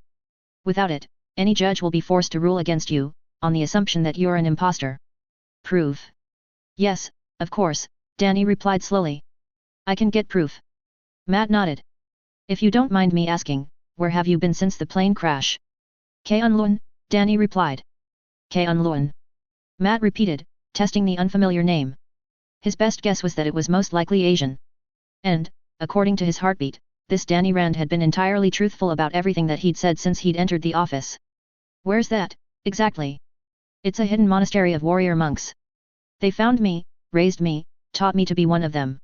You can only find it once every 15 years, give or take, depending on the celestial tilt, Danny replied. Magic, by the sound of it, Matt thought. Harry's department. I'll ask him later. I'll take your word for it, he said. Now, what proof can you offer that you are who you say you are? 00000. Harry kept shooting sidelong glances at Sam even as he followed Luna out of the Port K terminus underneath the San Francisco Bridge. Ever since Sam had caught wind that they were chasing a mysterious creature that looked surprisingly like a giant ant, he'd been insistent that he come along and Harry simply couldn't work out why. Not even when he'd covertly pulled Sam aside and explained that Luna had a habit of looking for creatures that were considered mythological at best to magicals and that they would be on a wild goose hunt the whole time had Sam strayed from his determination to tag along. Where are we going? Sky asked.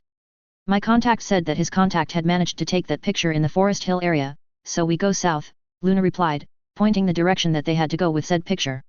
I just wish that it'd been a magical picture instead of a muggle one. How are we going to get there?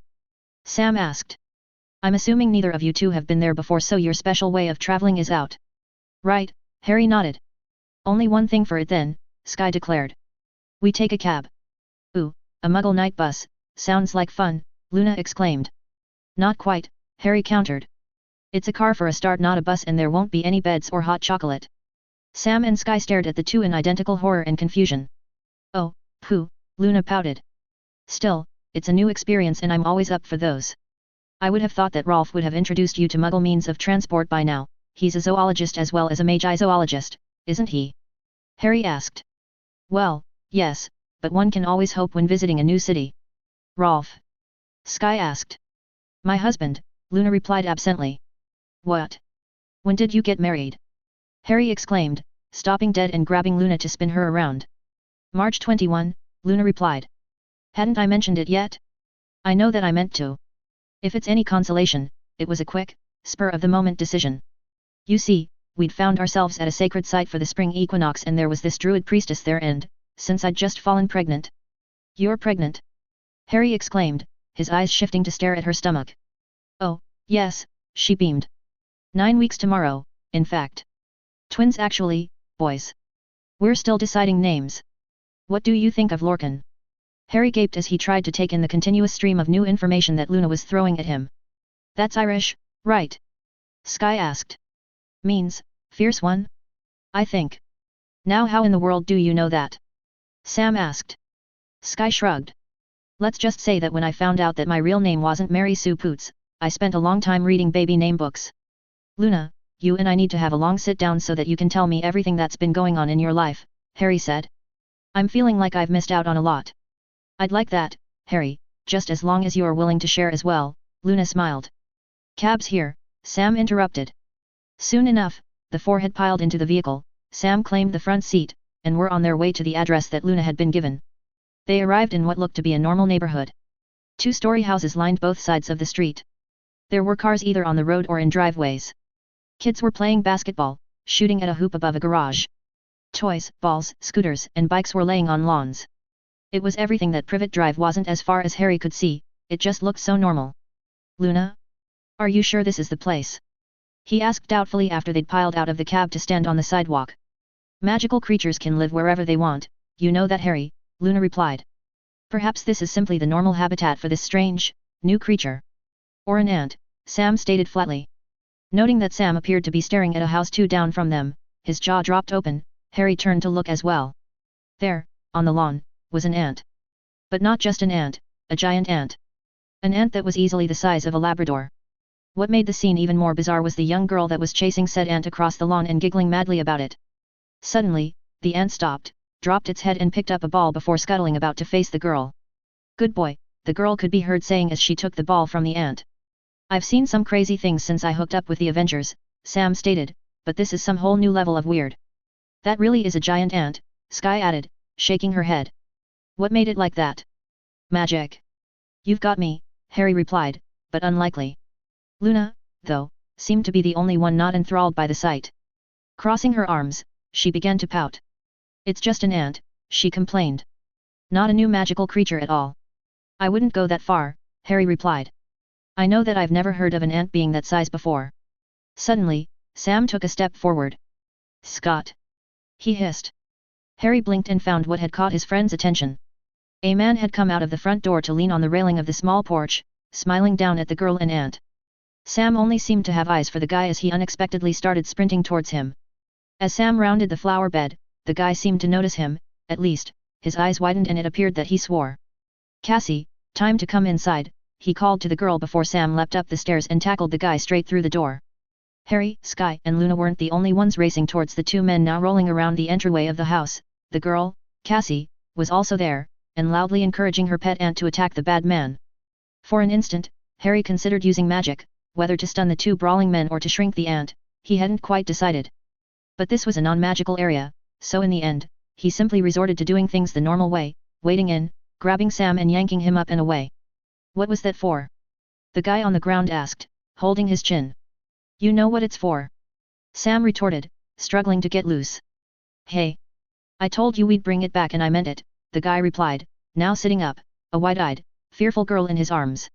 Only things happened, you know what it's like. It accidentally got blown up. When you were saving the world, no doubt, Sam mocked. Well, yeah, actually. Sam, who is this guy? Harry asked. His name's Scott Lang. Calls himself the Ant-Man, Sam replied and 3 sets of eyes switched between Scott and the giant ant. He infiltrated the compound last month and stole a piece of tech. This guy? Sky asked, clearly unconvinced. He's got some kind of shrinking tech of his own, Sam defended himself. Can change his size real easy like. Even managed to get inside my pack if you can believe it and made a complete mess of the circuits. That sounds like a wonderful story, Luna exclaimed, clapping her hands. Do we get to hear all of it now? And why you've got a giant ant running around? Harry asked. You're all Avengers, right? Scott asked, climbing to his feet, his daughter cradled in his arms. 3 of us, yes, Harry replied. Well, I guess if anyone's going to appreciate how I saved the day, then I guess it'd be you guys. And I have been dying to tell some people. I guess, if you promise to behave yourselves and not scare Cassie or attack me unprovoked, I might add you can come on in. Does your aunt have a name? Luna asked the now named Cassie as they followed Scott into the house. 00000. The lock clicked, the door opened and an extremely tired Hermione all but stumbled into her apartment. A careless wave of her wand over her shoulder closed the door behind her and sealed it shut. The small pile of letters just inside her door were noticed and duly stepped over. Reaching her lounge, she dropped her bags and fell backwards, a sigh of contentment escaping her lips. The old adage "there's no place like home" whispered through her mind as her head tilted back. Really, this felt like the first time that she'd been able to sit and relax for what felt like months but was, in fact, only a week where she'd been out of the country, in France, to be precise. If it'd been a holiday, that'd be one thing, even if there'd been a mixture of business and pleasure. But no, the entire 7-day trip had been strictly business. It wasn't as though she could even blame the working trip on anyone else but herself. Indeed, she'd had to beg Kingsley to let her go. But in the end, he'd caved to her wishes. A week-long symposium on the different laws surrounding non-human magicals. After all of the work that she'd been putting in, after the way that she'd finally managed to get the Wisengamot over to her way of thinking, there was no way that she was going to miss it. Not when there was a chance to show off how Britain was changing. And to learn a few things from some of the other, more progressive governments in Europe at the same time. But as much as she'd love to simply sit there or better yet, to run a nice, deep bath, the sight of those letters on her mat kept cropping up in her mind. A lazy flick summoned them to her. And, while she was at it, she also summoned the pile that sat in the basket by the window, specially designed to accept Owl Post. As they flew towards her, Hermione captured them and automatically sorted them, bills off to the side, the personal mail on top and the daily profits on the bottom. It was as she was moving one of the latter ones that the headline caught her attention: Harry Potter engaged. She gasped, staring, her mouth moving up and down as she tried to take in the impossible. Just as she was about to dismiss it, the byline caught her attention: Lavender Brown. Lavender. She was in New York with Harry. And if anyone would know, it'd be her. But still, there was no way that her best friend wouldn't have told her first before announcing it to the world. Hermione's eyes darted to her phone, lying innocently on the sideboard where she'd left it for her trip. After all, there was no use taking a mobile into such a magic-rich and muggle-phobic environment. Her tiredness evaporated, she shot across the room, picked up her phone and turned it on. She jigged slightly as she waited and then it began dinging, 29 times. 29 messages. Checking the log, she saw that each and every one of them was from Harry. Hermione's eyes shot back to the paper in her hand. It was true. Faster than she'd ever read before, she raced through the article, taking note of the important facts. Skye, a former SHIELD agent with special abilities, now an Avenger. Skye, that name rang a bell and Hermione thought back to the last time that Harry was in England. She remembered a woman by that name, a woman that Harry had become fascinated with when his spells didn't seem to work right around her. But she had no idea that they'd become so close. Checking her watch, Hermione all but swore. Too late to FLOO Kingsley and to put in for some leave. But was it too late to ring Harry? A shake of her head decided her. Quickly, she dialed his number. Hello. A voice answered after the third ring. Doreen. Hermione asked, recognizing the voice. It's Hermione. Hermione. It's great to hear your voice. How are you? Did you know Harry's been trying to ring you for days? She asked. Hermione grimaced. I've been out of town. Is he there? Nah, Doreen replied. He and Luna Lovegood went off to San Francisco chasing some kind of animal. Something like that anyway, I couldn't really understand. Luna? Hermione wondered. Any idea when he'll be back? She asked. He thought that he'd only be a couple of days, Doreen replied. So, Gwen's staying over and we've got the place to ourselves. We're having so much fun. Have you tried Harry's mobile? Thanks, but I think that I've got a better idea, Hermione said, her eyes coming to rest on her still-packed bags. Chapter 85, The Path You Choose. Disclaimer: anything you see and recognize does not belong to me. Harry Potter is J.K. Rowling's, the Avengers and other related characters belong to Marvel. I'm simply playing in their sandboxes. 00000. Heroes Assemble. Chapter 85, The Path You Choose. Tony walked around the Mark Lee armor, examining it once again. Its specs had come up beautifully, it was ready, not that Tony had any idea when he was likely to use it. Space armor, able to protect him if he ever needed to take a trip into orbit again. The modifications that he'd made even made re-entry possible if it was necessary. What do you think of the color? He asked Friday. I do not believe that the color of the Mark Lee will be of any consequence in space, Friday replied. Well, you're no help, Tony groused. In the end, he decided to keep the matte black with red and gold piping down the legs and arms and on the belt. Right, send it below into the Hall of Armors, he instructed. Immediately, the Mark Lee fired its repulsors and drifted across to the far side of the room to where a hidden door had just appeared, sliding out from the wall and across to the side out of the way.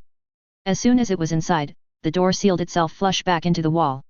The armor, Tony knew, would quickly descend into the deep sub-basement of the tower where it would join its brothers. Soon, the vault would be completely repopulated by the rebuilt armors that he'd had blown up after the Rahkan event. Now that Tony knew that someone out there was playing games, he wanted to be as prepared as possible in case Earth caught their attention again. Thus, every one of his designs was in the process of being pulled out of mothballs and being rebuilt by Friday. Of course, he was the only one who knew that. Returning to his primary console, Tony tapped the next file in line waiting for his attention. This one was an extremely early prototype armor that he was having designed. The big difference was, this one wasn't for him. Utilizing the data that Peter's new suit was sending back, including his favored ways of operating it and the parts that he simply didn't seem interested in, was a huge help in designing this new suit. Swiveling the model about, Tony tapped 4 panels in the very center of the back, 2 on either side of the spine. Here. I need a pocket of space behind these panels for some added tech. It'll be collapsible, maybe even nanotech if I can get it working properly, so that should help, Tony stated. And the area around them needs to be reinforced. He noted that Friday accepted his commands and had begun working on the requested modifications, so he swiped the design across to a different screen and brought up the next one. Ah, yes. I've been neglecting you, haven't I? Tony said, not so much to the schematics, but more to the image of the Quinjet in the corner of the screen. Every test that he'd run after that little jaunt into space after Brazil had come back with flying colors. In fact, so pleased was he with the results, that there'd been very little for him to tinker with. I want 4 more of these put into production, Tony stated. Even with how much the team seems to have grown of late, that should be enough to handle any eventuality. Where would you like them housed? Friday asked. The compound, Tony replied automatically. There should be more than enough room in the main Avengers hangar for them, even with the extra base models that I've planned for. And prepare the Quinjet for another jaunt into space. When would you like to depart? Friday asked. Tony glanced at the clock, thinking about his plans before replying. Better make it in 2 weeks, he replied. Pepper deserves my full attention after today for at least that long. Very good, sir. The next item was actually a set of 8 photographs laid out on the screen, 2 across, 4 down. Each one of them showed a picture of a piece of land. Across the top of the screen was the name of the project, Calrissian. Tony mused as his eyes wandered across the different photos. No. No. No. As he rejected each one, he swiped them straight off the screen where they zipped along the holographic display and into the holographic trash can. The next 2 were tapped for deeper analysis before also being rejected. That's got potential, Tony stated, tapping deeper and deeper into the file, seeing pictures, statistics, even a map. A series of quick taps brought the main image back into focus. Tony captured it and dragged it out into his holographic playroom and began walking around it. It was a caldera, a great bowl surrounded by a mountain rim, obvious by the fact that the spectral analysis showed that the lave tubes back to the surface had all been filled in by the collapsing volcanic material. There was, however, a large empty chamber under there that would be perfect for his needs. The land inside the bowl was lush and green and even had a small river and lake to one side of it. The land outside the rim of the bowl was lightly forested, not that it'd likely survive what he had in mind. Leaving the hologram where it was, Tony checked the remaining 2 potential sites, for thoroughness sake. Both were quickly dismissed. Where is this? Tony asked, moving back to the holographic map. It is part of a small, currently unnamed and uninhabited island in the Pacific Ocean between French Polynesia and the Pitcairn Islands, Friday informed him. Who owns it? French Polynesia has laid claim to it, but due to the fact that it lies on the very edge of its border, has not seen fit to do anything with it. Buy it from them, Tony instructed. Offer them trade in the form of clean, advanced energy tech and water reclaimers as well as cash. I want this to be a generous deal, give them nothing to complain about later. I shall contact Mr. Nelson with your instructions, Friday replied. Sir, your timetable is approaching. Pepper? Tony asked, glancing at the clock. Her flight is on schedule and she is expected to arrive at the tower at the predicted time. Excellent, Tony replied, and suddenly, completely unexpectedly, he felt nervous. Shaking it off, he gave the order. Send the call. 000000. Harry watched as Scott in his black and red suit held up his hand and tapped his thumb onto a button built into his glove. Instantly, the Ant-Man, shrunk to the size of, well, an ant. Carefully, Harry knelt down to get a better look at the now tiny man. Crazy, right? Sam commented. And you know what's even crazier? He's probably even stronger that size than he is in his normal size. He's like a tiny doll, Luna said. Yes. Cassie squealed. Daddy, come play in my dollhouse with me. A second later, Scott was full size again, startling Harry backwards to land on his backside. Not now, Peanut, Daddy's talking to the nice Avengers, Scott said. But later on, we can do that. Cool. Cassie said, drawing out the word, a massive smile on her face. So, Ant-Man relates to the size that you can shrink to? Sky half asked, half commented. That's part of it, sure, Scott said. Unexpectedly, ants began crawling onto the table, coming out of hiding from wherever they usually were. As the visitors stared, the ants began circling, a few breaking off to sit in 2 dots in a long, curvy line inside the circle. You made them make a smiley face, Luna clapped. What else can you make them do? Pretty much anything, Scott replied. Suddenly, Harry, Sam and Sky all grabbed at their wrists and pulled up their sleeves. An all Avengers recall, priority red. Sam stared. Nice to meet you Sam, Cassie, Harry said quickly. Unfortunately, we have to go. Actually, on second thought. A code red, that means imminent danger, on a global scale. You wouldn't be averse to tagging along, would you? You guys want my help? Scott said, staring at them. I'm honored. What do I need to do? For now, just hold on, Harry said, holding out one hand to Scott, the other to Luna. We need to make a quick stop on the way to get our gear. 00000.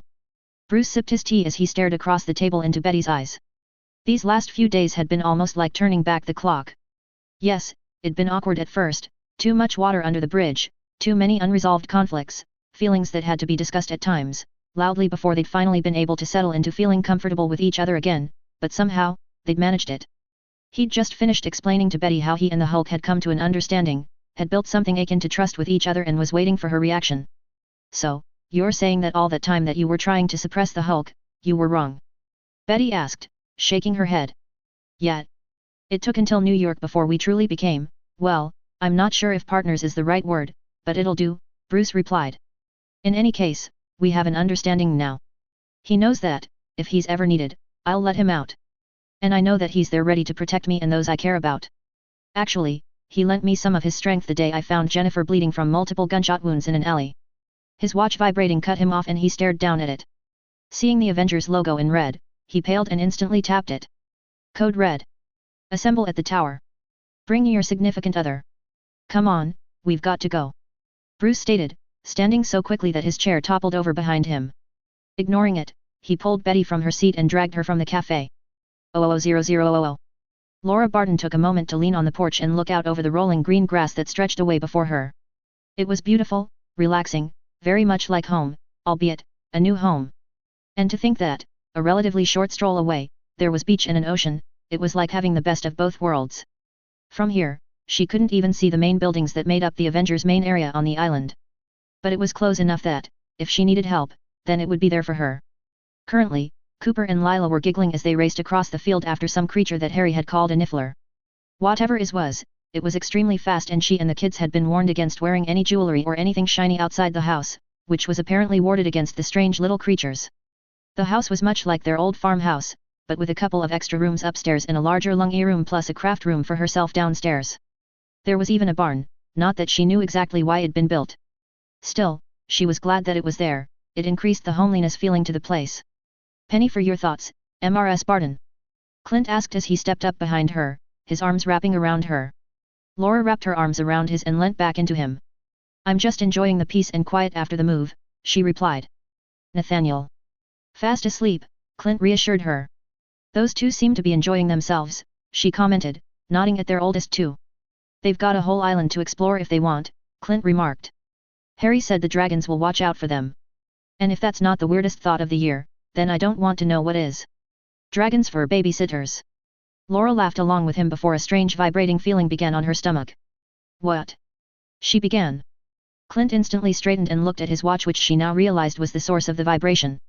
Looks like I've got to go to work, Clint said. And I'm supposed to bring you and kids with me to the tower. What? Why? Laura asked. I'd have thought that we couldn't be safer anywhere else. Me, too, Clint replied. But orders are orders. Coob. Lila. Time to bring it in. 00000. Dinner in the Great Hall at Hogwarts School of Witchcraft and Wizardry was always a boisterous affair. But then, how could it not be with hundreds of students talking at the 4 long house tables and cutlery clinking against plates and bowls? Currently, Ted Lupin sat with his best mates as they commiserated with each other over their final OWL exam, not only of the day, but ever, history of magic. Privately, Ted thought that he'd done quite well. He'd been sure of every answer, had written decent-sized essays for the appropriate answers, and he thought that he might have even scored a bonus point or 2 with his answer about the Chamber of Secrets. Not that he was going to say any of that to his friends.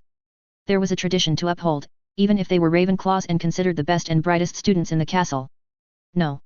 At this time, the only acceptable conversation was how unfair and hard the whole test was. Thankfully, with the last test now behind them, they had a few days off to rest and relax before they'd be boarding the Hogwarts Express to take them back to London and thence, home. Well, home for a day. Ted had already heard from his grandmother and knew that the two of them would be taking a portkaya out of the country the day after that. An unexpected vibration shook his hand and Ted jerked, sloshing some of his pumpkin juice. Thankfully, it didn't splash on him, just on the table, and a quick evanescence with his hand had the mess mostly disappear. A further 3 goes at it finally vanished the last of the orange liquid. Ted beamed. His wandless magic was coming along, slowly but surely, just as Uncle Harry had promised. It was just a matter of practicing and learning to really focus and push your magic to do what you wanted. One day he dreamed that he'd be just as good as Uncle Harry was at wandless magic. Thinking of his godfather reminded Ted of his Avengers watch. He stared at the code red. An all Avengers call. Something must really be up, something big. His eyes drifted upwards towards where he knew Ravenclaw Tower was. Up there was his marauder costume. A code red meant that he was going to need it. Sorry, guys, I've got to head, Ted told his friends in a low voice as he rose. Ted. Lachlan, Ted's best friend asked.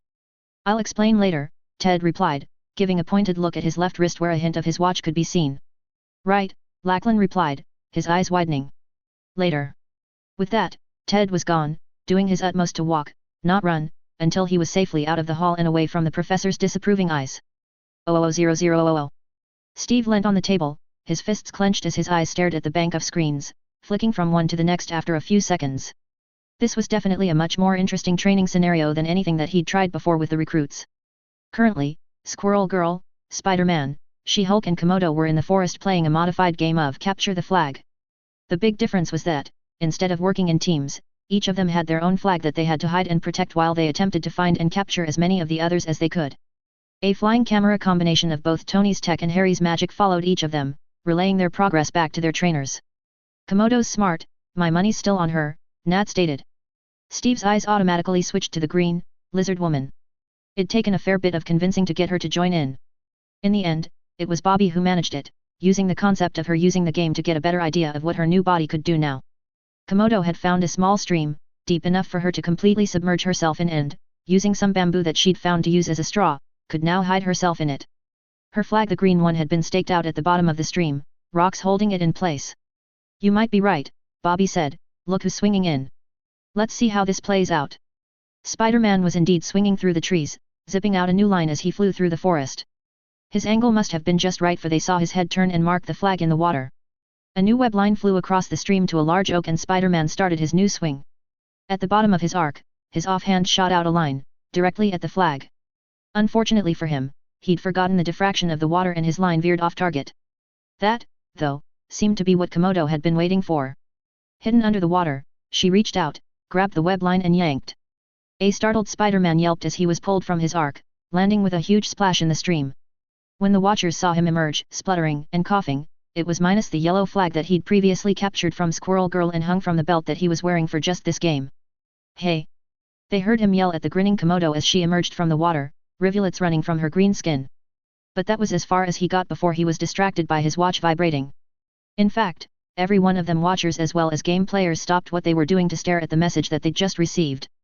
And then, in a flurry, they all began moving. 00000. You will not play your mind games again. In fact, you keep your mental manipulation to yourself, Daphne continued her rant at Wanda. The damage that you are capable of is immense. And I'm not just talking about what enhancing Tony's fears did to him. No, what I'm talking about is altering personalities, potentially changing memories or even erasing them. Believe me, as a healer specializing in the mind arts, I've seen it all, everything that can go wrong, and what I haven't personally seen, I've read about. You're especially lucky that when you tried that trick on Harry that you caught him unprepared. If it be me or another master, you would have been the one fighting off the mental manipulation and likely would have ended up in a coma for months. She'd been keeping that dressing down inside of her for weeks, but, now that Pietro was up and healthy, Daphne felt that it was finally time to vent. Judging by Wanda's cowed expression, her head down, her eyes glimmering, it taken, and the younger woman would at least think twice before resorting to that particular power again. We're not saying that you can't have that power in your arsenal, Maria jumped in, just that you use it judiciously. Think about how you used it in Sokovia. You were able to influence a great many people at once in order to get them moving out of the city before the danger grew too bad. Or there could be times when you could get the drop on the bad guy, make him stop what he's doing so that he could be taken into custody. It's all a matter of how you use your gifts. I understand. I do, and I promise to do better, Wanda said in a small voice. Daphne quickly sat beside the younger woman and put an arm around her. That's all we ask, she said. Have you finished badgering my sister yet? Pietro asked, having zipped in from the other room before they'd even realized that he'd arrived. Only the lovely Lavender is waiting for us. Remember, we have a photo shoot. Let's get to it, Maria said. Lavender wants to get the two of you known to the public, start getting you some good press. Together, the four walked across to the next room to find Lavender directing a photographer in where to set up. Oh, good, you're finally here, she said. I'm thinking some individual ones first, followed by some of the two of you together enhance that sibling relationship. Pietro, you go first, Daphne instructed as she turned Wanda towards her and pointed her wand at her face. When the younger girl flinched, Daphne smiled and grabbed her chin. I'm just fixing your makeup and getting rid of those puffy, red eyes, she reassured her. By the time that she was done, Pietro was well into his photos, hamming up the poses more and more and making Wanda laugh at his antics. His jacket, a deep blue with the silver highlights, really looked good against the white background that Lavender had chosen. Without warning, Maria brought her wrist up to look at her watch and swore. We're going to have to cut this short, she stated. Code red. And apparently, it's for all of us. If it's a code red, then why am I needed? Lavender asked, looking down at her own watch. And more importantly, why do I need to bring a camera? 000000. Tony beamed as walked out onto the roof of the tower to find it filled with guests, well, all the guests that he'd invited anyway. Tony. Where's your suit? Captain America asked as he switched his shield from his arm to his back. What do you think I'm wearing? He asked, looking down at himself. A tux. Darcy replied, and Tony blinked at the fact that she was holding her taser in her hand. I've got to agree here, Stark, get one of your armors up here and then brief us on the mission, Black Widow all but ordered. Tony waved the suggestion away. What he was already wearing was perfect for the mission. Brown, excellent, you brought a camera and a decent one at that, Tony said. Give it to Parker, he's going to need it. Confusion clear on her face, Lavender turned to Spider-Man, who for some odd reason was emptying one of his boots of water. I hope that you're going to clean that up, Tony remarked, staring at the sight, before blinking at the unfamiliar suited guy over his shoulder. Do we know you? Hi, I'm Scott, the man said, having found his face after releasing a catch on his helmet. I'm Ant-Man. You may have heard of me. Not this routine again, Falcon groaned. Why are you here? Tony asked, still confused. And Ant-Man? Really? But then, I suppose we've got a Spider-Man and a Squirrel Girl, so why not? I brought him, Mage stated, stepping forward. You called a code red. An imminent threat of global proportions. I thought that he could help. Now, are you going to tell us what the situation is? Oh, yeah, right, Tony replied and found himself being hemmed in as the entire Avengers team as well as their support team and friends stepped forward, surrounding him. Well, Pepper and I are getting married. Married? You? Widow asked. I didn't know you guys were even engaged, She-Hulk commented. When's the big day? Jane asked. Today. Now, or, at least, as soon as Pepper arrives and I bring her up here, Tony replied. I've got a minister and everything. Tony. Does Pepper know about this? Cap asked, his eyes narrowed. Well, she will as soon as I ask her, and it's not like she's going to say no, now is it? It's me, people don't say no to me. You haven't even asked her to marry you yet and you expect to marry her today. Bruce summed up with a shake of his head. Oh, this is not going to end well. Oi. No jinxing things. Tony stated. And Cap cycle? I'm going to need a groomsman. Rhodey, you're the best man. Well, second best man, since I'm obviously the best man here. Assuming that Pepper even agrees to this, then sure, I'd be honored, Tony, he replied. You know that I'll always stand by your side, Rhodey beamed. Potter, Lavender. If there's going to be a wedding here, I think some redecorating is in order, Daphne stated. As much as Tony wanted to see what they'd come up with, at that moment, Friday in his ear informed him that Pepper was on her way up the elevator. Quickly, Tony made his way downstairs, managing to snag the rose that he'd put to the side on the way and arrived in front of the elevator just as the doors began to open. Tony! A surprised-sounding Pepper exclaimed upon seeing him. And then her eyes narrowed. What did you do? Do? Me? Nothing, dear, Tony replied. It's what I'm about to do. Pepper held up one finger and he waited as she rounded him and placed her overnight bag and laptop bag down on the nearest couch before turning to face him. She took a deep breath and nodded. All right, whatever this is, get it over with. But, just so you know, I really hope it's something that I'm going to like. I've had a long flight and I'm tired. You're going to love it. I guarantee that it's something that you've been waiting for ages, Tony said. Then, remembering the rose, he thrust it out towards her. This is for you. Thank you, Tony, she said with a small smile and smelled it before holding it before her and waiting for him. Pepper, Tony began and his prepared speech suddenly evaporated. Giving a mental shrug, he pushed on, he'd always been better at winging things anyway. You, better than anyone, know the type of guy that I am. You knew me way back when I was still an egotistical however brilliant, handsome, funny, and amazing jackass obsessed with nothing more than building weapons and making money. And you stuck by me in that. You were even still here after Afghanistan when everyone else had given me up for dead. For some bizarre reason, the path you chose for your life has meant that you've stayed by my side. You worried and fretted as I became Iron Man, working out the man that I wanted to become, the man that I needed to become to atone for my past sins and the man that I am now. You, Pepper, are the one person that I trust more than life itself. I even gave you my company simply because there is no one else that I'd trust with it. I need you, Pepper. I need you in my life. I'd become hollow, a shell of the man I am now without you. So, I thought that I should do something about it, make it permanent, official, even. Pepper's eyes had become teary the longer he talked and her hands had gone to her mouth as she stared at him. Slowly, making sure to keep eye contact with her, Tony lowered himself to one knee. Virginia Potts, would you do me the honor of marrying me? Yes. Yes, Tony, yes. Pepper replied and dropped to her own knees so that she could hug him and kiss him. Tony pulled back slightly as his hand found the ring box in his pocket. Opening it, he plucked out the diamond ring and slipped it onto her finger. Great. He said, pulling her to her feet. Okay, we better get up there, everyone's waiting. And the minister's old, I'd hate for him to keel over or something if we kept him in the sun too long. What? Pepper asked, staring at him. Tony looked back to where she'd stopped at the end of his outstretched arm. You did just agree to marry me, didn't you? Tony asked. Pepper's eyes bulged. You mean now? Right this minute? Sure, why not? We've agreed that we should get married, so let's do it, Tony said.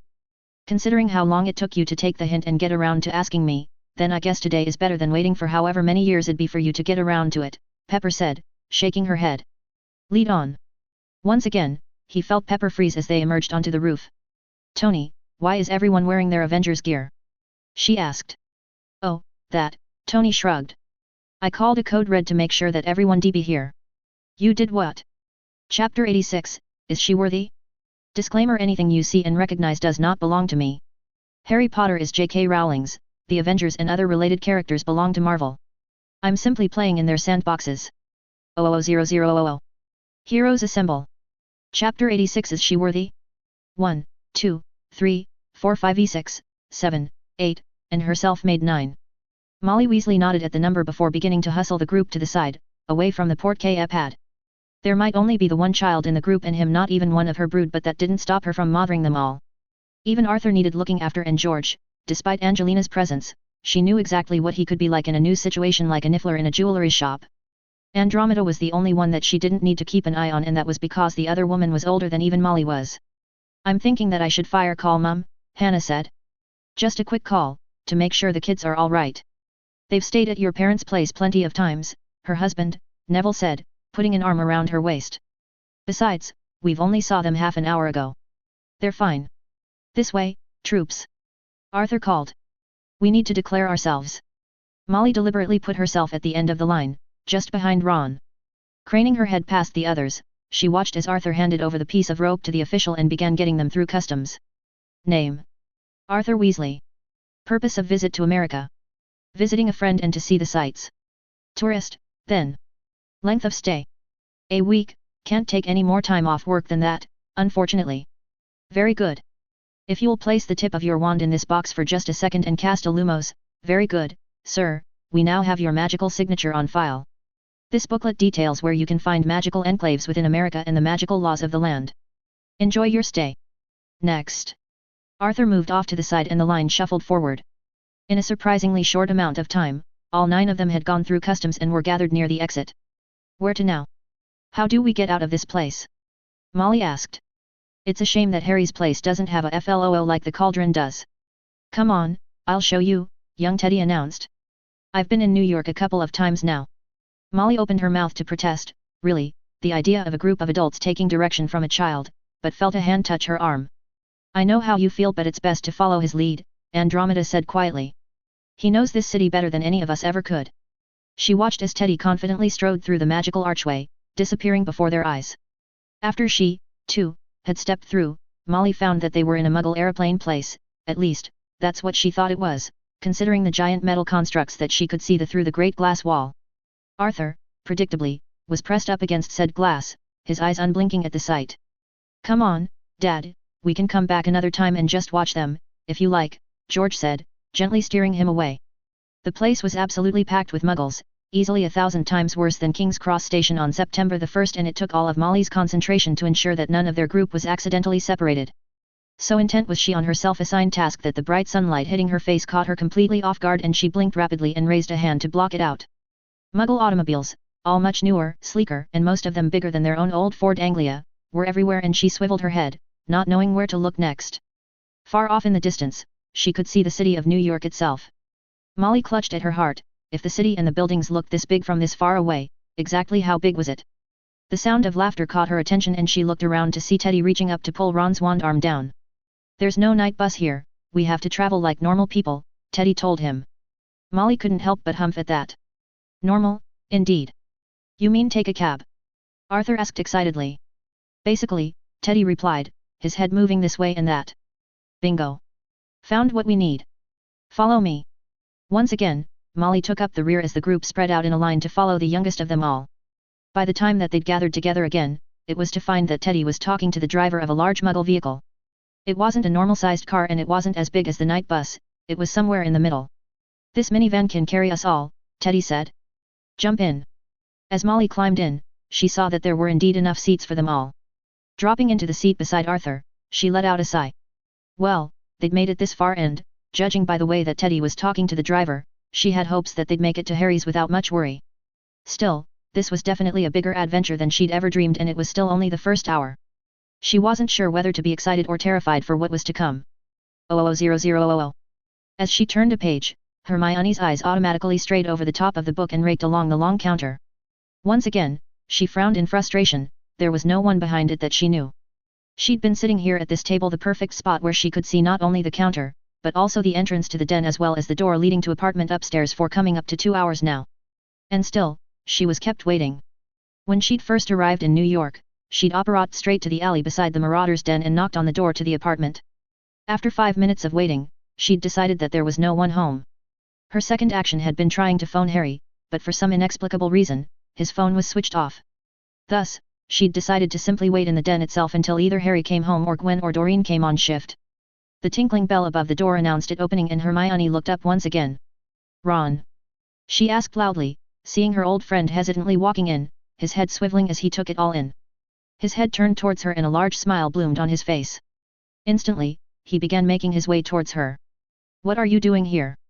She asked. Hey, Hermione. Nice to finally see a familiar face in this weird place. And to answer your question, we came to see Harry, Ron replied. We? Hermione frowned before the crowd behind Ron finally registered. Hello, Hermione dear, Molly smiled, bustling past Neville, Hannah, and Angelina to reach her and give her a patented Molly smothering hug. Harry's not here with you, I take it. No, I'm not sure where he is, Hermione admitted. I've only been in New York for a couple of hours. I guess my arriving to surprise him backfired a bit because he's not here. What do you mean Harrikins isn't here? George asked. We came all this way to see him, Neville added. If Uncle Harry's not here, then he's most likely in one of two places, Ted said, making his way through the group. Hi, Aunt Hermione. Teddy. Hermione exclaimed, reaching out to give her godson a hug. Now, where's Harry? I'm guessing you're thinking Avengers Tower. That's one of the possibilities, Teddy nodded. Come on, let's go check there. Are we going to have to use the cab again? Arthur asked excitedly. Nah, the tower's not that far, we'll walk, Teddy replied. 00000. Ted strode confidently through the doors to Avengers Tower before pausing in the lobby to make sure that he hadn't lost anyone. Aunt Hermione had stayed close, but everyone else had been mesmerized by the city, staring around and up at everything, pointing out so many things to each other and exclaiming loudly about the strangest things. Not that Teddy could blame them. He well remembered his first time here with Uncle Harry, he'd been much the same. Thankfully, for him, those days were long past. Now, he considered himself someone well familiar with New York. Really, how could he not be after so many patrols with Uncle Harry, Matt, Peter, and Doreen? Thankfully, the others today, what with their accents and this being New York, would have simply passed for what they were, tourists. Once everyone was there, Ted led them to the small desk off to the side with the emblazoned A on its front. Hi, Ted greeted the woman and showing his Avengers ID. I have clearance to take my friends up. May I? The woman asked. Ted handed over the ID and waited for her to check its authenticity. Thank you, Mr. Lupin, she smiled handing it back. We can't be too careful. I will need the names of your guests to issue them visitor lanyards. Sure, Ted replied. This is Hermione Granger. Miss Granger. Welcome back, the woman said a second later, handing over a lanyard with a blue cord. How come you've got a different one than the rest of us? Ron asked Hermione, as he fingered his orange-colored lanyard. My guess would be because I've been here before and have already been cleared by security, Hermione replied. Okay, everyone, follow me, Ted called, leading the group into the elevator that he opened with his personal ID. It was a little squishy with 10 of them in there, but somehow, they managed. Once the doors closed, Ted pressed the button for the lounge and instantly looked around, startled as the elevator began playing music. Friday? What's with the music? He asked. Most of the other occupants of the elevator jumped and started looking around when the AI replied. Mr. Stark decided that theme music would be appropriate. This piece is Spider-Man's theme. Ted listened to it for a moment. It was catchy, but needed words, he ultimately decided. Before he could ask if there was Marauder theme music, the elevator stopped and the doors opened. As he stepped from the elevator, Ted looked around. For a moment, the huge room appeared empty, but then a head appeared from the other side of a lounge where Bruce had obviously been lying. Oh, hey. Teddy, good to see you. And you brought visitors. Bruce said. Hi, Dr. Banner. You know Aunt Hermione, of course, Ted said, waving in her general direction. Of course, it's good to see you again, Hermione, Bruce smiled. And these are some of Uncle Harry's friends from England. Where is he? Ted asked. He and Skye went off to the playground, something that Coulson needed to tell them in person, Bruce shrugged. I expected them back by now actually. I'll give him a call, Ted said. His phone switched off, Hermione said.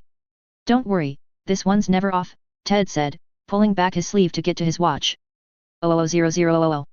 The instant that they popped into existence, Harry's arm shot out and around Skye, steadying her. Thanks, she smiled.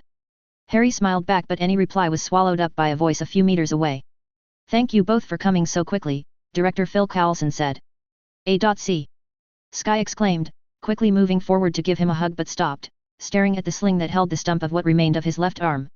It's good to see you, too, Skye, he smiled. What the hell, Coulson? What happened? Are you all right? Skye spluttered. What happened to your arm? How about you both come up to my office and I'll explain? He suggested. Harry, is there anything magical that your lot can do to fix this? Skye asked as they walked, gesturing at Coulson's arm. Reluctantly, Harry shook his head. If it just happened, maybe. Assuming that the lost limb was still available, Harry began. It's not. Trust me on that, Coulson said. And, considering the alternative, I'm all right with that. After entering Phil's office, the door was firmly closed and they were offered seats. Are you going to tell us what happened now, A.C.? Skye asked. As Harry looked around the office, he noted a new addition, a fire axe hung prominently on the wall. He narrowed his eyes at it before switching across to look at Coulson, who gave a tiny, almost imperceptible nod. That is why I asked you here, Coulson replied. Firstly, though, I've got to get the official stuff out of the way. Skye, you've been on extended leave for a while now. I need to know, are you coming back to S.H.I.E.L.D? Skye looked at Harry, reached over and took his hand. No. I'm sorry, but I'm not, she replied. As much as I love all of you guys, my place is with Harry now. And I'll still be helping make things better, only with the Avengers. I'm happy for you, truly, Coulson said. That's not to say you won't be missed around here, though. I'm betting that there'll be missions where the Avengers and SHIELD will need to team up, Harry added. I'm sure that'll be the case, Coulson smiled. Now, as to why I asked you here. I'm guessing that you haven't heard from your parents in a couple of weeks. No. Not since we visited them at Afterlife, Sky replied, clearly confused. Has something happened? You could say that, Coulson replied sadly. The Inhuman Gordons teleporting around caught the attention of Hydra. When we last attacked Hydra, we actually managed to take away their ability to track Gordon and used it ourselves to contact Afterlife. Our objective was to create a friendly dialogue. But the Inhumans, we're all powered people, Sky said confusedly. I know what S.H.I.E.L.D.S policy is there. You would have wanted to put them all on the index. Index? Harry asked. It's a cataloging system for powered people so that, if something goes wrong or someone goes bad, we have a record of them and what they can do, Coulson replied. And yes, we would have wanted that. But the meeting went south. Way south. The Inhumans attacked us, went after the Iliad, one of our aircraft carriers. I'm sorry, Sky, but they were led by your mother, Jiaying. What? No. I don't believe you, Sky protested. I can show you footage if you like, Coulson replied softly. What happened? Harry asked. The battle was bad. 57 of our people killed and 4 Inhumans, including Gordon, before Cal, your father, decided that there'd been too much death and stopped your mother. How? What did he do? Sky asked and her voice was flat, almost dead, as though she expected what the answer was going to be. I'm sorry, Sky, there's no easy way to say this, Coulson replied. He killed her. It was quick, if that's any consolation. Instantly, the base began shaking as Sky's fists clenched. Sky. Sky. Look at me. Focus on me. You need to get a hold of your powers, Harry said urgently, sliding from his chair to kneel in front of her. Slowly, the rumbling subsided and Harry wrapped her in a hug and rubbed his hands on her back. Eventually, he felt her nod into his shoulder and he pulled back. After looking deeply into her eyes to ensure that she could handle things right now, he turned and retook his seat, never once letting go of her hand. What happened to Cal? Sky asked. He was distraught at what he'd had to do, Coulson said. He asked to go through the TAHITI program. So, you wiped his memories? Sky asked, sounding incensed. It was that or lock him up in the raft for the rest of his life, Coulson replied. He left a letter for you. When Sky didn't move to take the envelope that Coulson held out, Harry took it for her and pocketed it. That doesn't explain what happened to your arm, Harry pointed out. Ah, yes, Coulson said. The Inhuman plan was to use Turigen crystals to turn as many people as they could and simply to kill the rest. To save lives, I had to grab one of the crystals before it broke. My hand started to turn to stone, so Mac did the only thing he could think of, he cut it off. Wow. That's crazy, Sky eventually said. I know. Saved my life, though, so a win overall, he said. Fitzsimmons are already working on some new high-tech prosthetic.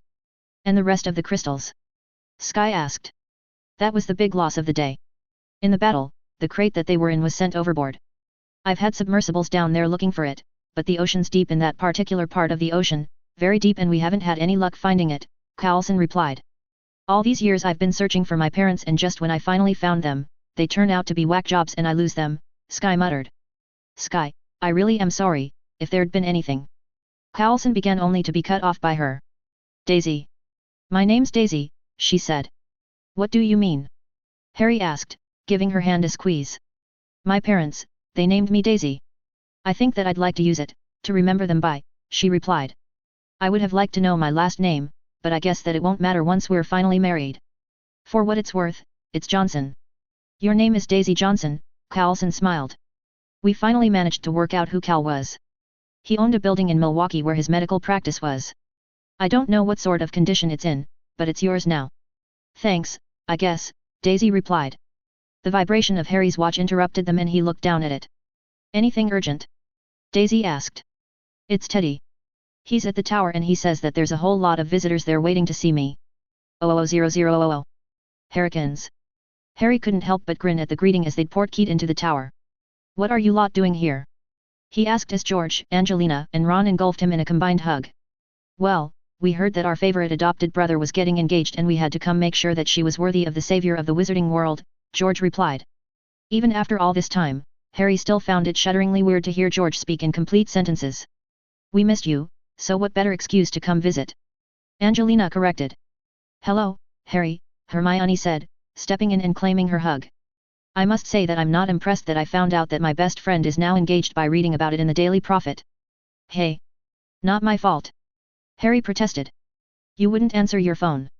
I left what, a dozen messages? 2. Hello, Harry dear, Molly said, giving him a hug before stepping back, holding him at arm's length and looking him over critically. Well, you've filled out some but I suspect that you're still not eating enough. Leave him be, Molly, he's a grown man, now, Arthur said, shaking Harry's hand. Neville, Hannah. Where are the kids? You've got 2 now, right? Harry said. Brendan and Alice, Neville beamed. They're home with the grandparents. Harry. Looking around, he stepped back until he had his arm around his fiancée and his visitors arrayed in front of him. Everyone, I'd like you to meet SK. Daisy. Daisy Johnson, my fiancée, he said. But, Teddy said, looking extremely confused. I was in the foster system for many years and I didn't know my name so I gave myself the name Sky. Just recently, though, I've found out my real name, it's Daisy, she said, mostly to Teddy before looking at everyone else. Hi. It's nice to meet you all. Harry's told me so much about all of you. Harry then escorted her along the arc of people, introducing her one by one to everyone: Hermione, Ron, George, Angelina, Neville, Hannah, Arthur, Molly, who immediately gave her a hug and confused her by welcoming her to the family, and finally. And this is Andromeda Tonks, Teddy's grandmother and a member of the House of Black, Harry said. It's a pleasure to meet you, Andy said, shaking her hand. You'll have your hands full keeping this one in line. Don't I know it? But I've got a few tricks up my sleeve, Sky replied with a smile. Tricks? Did someone say tricks? Not that type, George, Harry asked. Although you might get a kick out of exactly what Daisy here can do. You're a full-on Avenger now, right? Teddy asked. Yeah, I am, although apparently I still have some academy work to put in, Daisy replied. Like me. Teddy replied excitedly. And now that I'll be living here full-time. He trailed off as both Harry and Andy turned to look at him. Well, I have now finished my owls, Teddy told them. And you said? I said that it depended upon your results and after your grandmother and I have discussed it, Harry reminded him. That is, however, one of the reasons that we're here, to make that decision, Andy added. Yes. Teddy hooped. I've got to tell Dor? I'm guessing that she's still in school. Harry checked the time. She, Pete and Gwen should be getting out about now. My guess is that they'll be at the den within half an hour. Can I go? Teddy asked. Harry nodded. Remember, no magic. Not until you give me that scroll, I remember, Teddy replied. And even then, only on official Avengers missions and business, Harry said. You're not seriously going to let him join you in your superheroing, are you? Hermione asked after Teddy had raced off. Think of what the 3 of us were doing at his age, Harry shrugged, nodding at Ron to include him. I'd rather that he do it this way, under my supervision and with the academy than try to go off on his own. You've got to give that to Harry, Neville said. Do you remember how much trouble the 3 of you got up to back at Hogwarts? Ooh, I'm hearing stories. Tell me everything, Daisy interrupted. So, where are you all staying? Harry asked loudly, changing the topic in a way that garnered laughter all around. 00000. I think that you'll be much more comfortable here, Harry was saying as he led the way up the stairs in the main building on Paradis Noir. It's still got a heap of technology built into the place, though, so you're going to have to be careful. I thought that magic and Muggle-Electricity wouldn't work together. Arthur said as he followed along, his head swiveling from the lights to the switches and screens that he could see. Once upon a time, they couldn't, well, not easily, Harry replied. Think of Diagon Alley and all the magic in there and consider how much Muggle technology and Electricity there is right beside it. If it wasn't for the wards that protect the alley, there'd be a whole host of problems. The Nippon Technomages have made great strides in the past couple of decades marrying the 2 different systems together and my friend Tony and I have done even more with it. That's incredibly impressive, Harry, Hermione said. I assume that you'll show me. Probably best if Tony does, he understands it all better. Unfortunately, he's still away on his honeymoon so, you're going to have to wait. Hey, Harrikins, do you have dragons on your island? Harry stopped and backtracked to the window that George, Angelina and Andy were looking out of and grinned. Yab. Peruvian viper tooths. There's only the 3 of them at the moment, but I expect more once the next breeding season comes around. I don't remember any mention of dragons on the family island, Andy frowned. No, there wouldn't have been, Harry replied. They're a fairly recent addition. Friendly, though. He turned off onto the second level, which he knew had the most empty rooms. There's nothing on the island that can hurt you at all, assuming that you take precautions, he continued as he walked backwards down the hallway so that he could see everyone. Precautions? Hannah asked. Harry shrugged. You know, the usual. If you don't know what a piece of tech does, don't touch it. Be aware of magical plants and animals. Other than that, relax and enjoy. I'll spend as much time here as I can so that we can catch up before you have to head back to England. The beaches here are perfect if you want to swim. Oh, there is a farmhouse about half a kilometer to the southwest, it's the private residence for a family called the Bartons. Sint, the father, is one of the Avengers, and we've just found out that their oldest boy is magical. Is he? Professor Neville Longbottom asked. Yep. I'll see if Cooper would be interested in meeting you. Actually, I'm betting the whole family would be interested, considering how magic is going to be a part of their life now, Harry said. We'd love to meet them, Molly stated. Well, all the rooms along here are currently empty, so take your pick. If you need anything, call for one of the house elves. Andy? You've got a choice, you can stay here or you can come with me to the bungalow, he offered. I believe that I would like to stay in the black bungalow, she replied, a decision that Harry was not surprised about. 00000. Thor stepped from the Rainbow Bridge back onto Asgard. It is pleasing to have you home again, Thor Odinson, Heimdall nodded as he twisted his great sword, cutting off the Bifrost. Heimdall, it is good to see you again, Thor replied. Was your mission successful? Did you find the answers you seek? Somewhat, Thor replied. I now know who has been playing games with the galaxy. Now it is a matter of finding out about him and a way to stop him.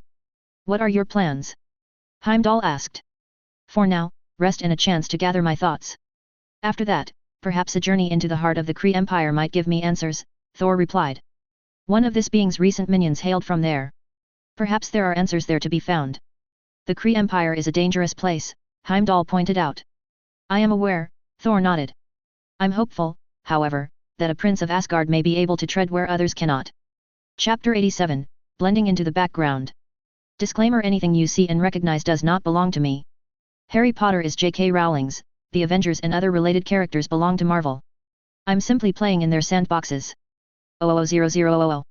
A/N as this is the last chapter that will be posted before Christmas, I will wish you all a Merry Christmas or Happy Holidays, whichever is best suited to you. Of interest, I will continue posting chapters twice a week for the rest of the month before we drop back to once a week at the start of next year. I'm currently writing chapter 101, which means that I'm past the Sokovia Accords and well into Wakanda. 00000. Heroes Assemble. Chapter 87, Blending into the Background. I'm Danny Rand. The Immortal Iron Fist. The Protector of K'un-Lun. Defeater of Shao Lao. Sworn enemy of the Hand. Spider-Man couldn't help himself. All this talk of hands and fists of iron. Taking 3 quick steps forward, he grabbed Danny's hand, held it up and twisted it around, giving it a good couple of pokes with his finger. Look, I'm sorry, dude, but this is just a hand. All flesh and skin and hair and stuff. No iron. Gotta admit, though, the way you got it to light up like that was pretty cool. It only becomes as hard as iron when I summon my chi, Danny replied, reclaiming his hand. Chi. Daredevil repeated. Not the craziest thing I've heard. And what's K'un-Lun? K'un-Lun is a city. It's where I was trained. Let me guess, it's not in the States. Squirrel Girl said. No. It's not. You can't exactly get to it right now. The best that I can tell you is that it's in Asia, the Himalayas to be precise, but the gate only opens once every 15 years or so, Danny replied. And this Shao Lao that you defeated? Mage asked. He's a dragon, Danny replied. Dragon. Mage repeated, and all there could hear the steel in his voice. Not good, dude. Mage's got a thing for dragons, Spider-Man said with a shake of his head. Oh, don't worry, he's not dead or anything, Danny replied, trying to wave off any confusion. Shao Lao's immortal. But I had to fight him and thrust my fist into his heart in order to claim my powers as the Iron Fist. Immortal, hey? He'd better be, Mage grumbled. If you're the protector of this K'un-Lun place, what are you doing in New York? Squirrel Girl asked. I was born here, this is my home, Danny replied. Not to mention that the Hand are here and it's my job as their sworn enemy to defeat them. The Hand. Daredevil repeated. You are their sworn enemy. You know them? Danny asked. Criminal organization, Daredevil repeated. They've got their fingers in everything. My contacts say that it's not just New York, either. It's not. They're worldwide and have been operating for centuries, Danny confirmed. Let me get this straight, you're here in New York just to fight a criminal organization? Mage asked. Basically, Danny confirmed. I may be the protector of Kunlun, but I see the job as more than that. I see having this power being used for the good of all. It's my responsibility. Can't argue with that, with great power comes great responsibility, Spider-Man nodded. It's something that I was taught once. I'd say that most of us live by a similar code, Daredevil agreed. Maybe worded a little different, but it boils down to the same thing. If you're here to help, to do good, then you've got our support, just as if we needed it, I'd hope that we'd have yours. You've changed, Devil, and they could all hear the grin in Mage's voice. Once upon a time, you worked exclusively alone. Let's just say that I've seen the benefits of teamwork and leave it at that, he replied. Listen, thanks for the assist, guys, Danny said, glancing across at the piled-up bodies off to one side, webbed and bound awaiting the police. But I really have to be going, my friend, Colleen, will be wondering where I am. With a nod firstly to Danny and then to the Avengers, Mage slung his foot over his broom and rose into the air. See you around, Iron Fist, Squirrel Girl waved. You know, I really hope that I'm there when Iron Man meets Iron Fist, Spider-Man said as he webbed above his running partner. Can you imagine what his reaction is going to be finding out that he's not the only Iron One around? 00000. A half-pitch Quidditch match had been set up on the beach up for the magical visitors to Paradis Noir to enjoy until dinner. There was only the single set of 3 goal posts and a single post set into the sand some distance out. Each set of chasers Harry, Teddy, and Luna on one team, Angelina, Hannah, and Hermione on the other were required to take the quaffle out and around the post before returning to try to score against Ron. There was no snitch in this pick-up game, however, there was a pair of bludgers that George, for Harry's team, and Neville, for Angelina's team, were bashing around the area. Go, Teddy! Doreen yelled, her hands cupping her mouth as her boyfriend flew through the air. She watched as he feinted, throwing a pass to Harry instead of shooting for goal. Ron had completely fallen for his tactic and was therefore well out of position, leaving an open hoop for Harry to score through. Woohoo! Goal! Daisy cheered. Surely, the game must be nearly done, Hermione called from where she sat on her broom, puffing slightly, both hands wrapped tightly around the handle. One more goal, Angelina called. We can even make it next goal wins. No way. Harry laughed. We're already 60 points up.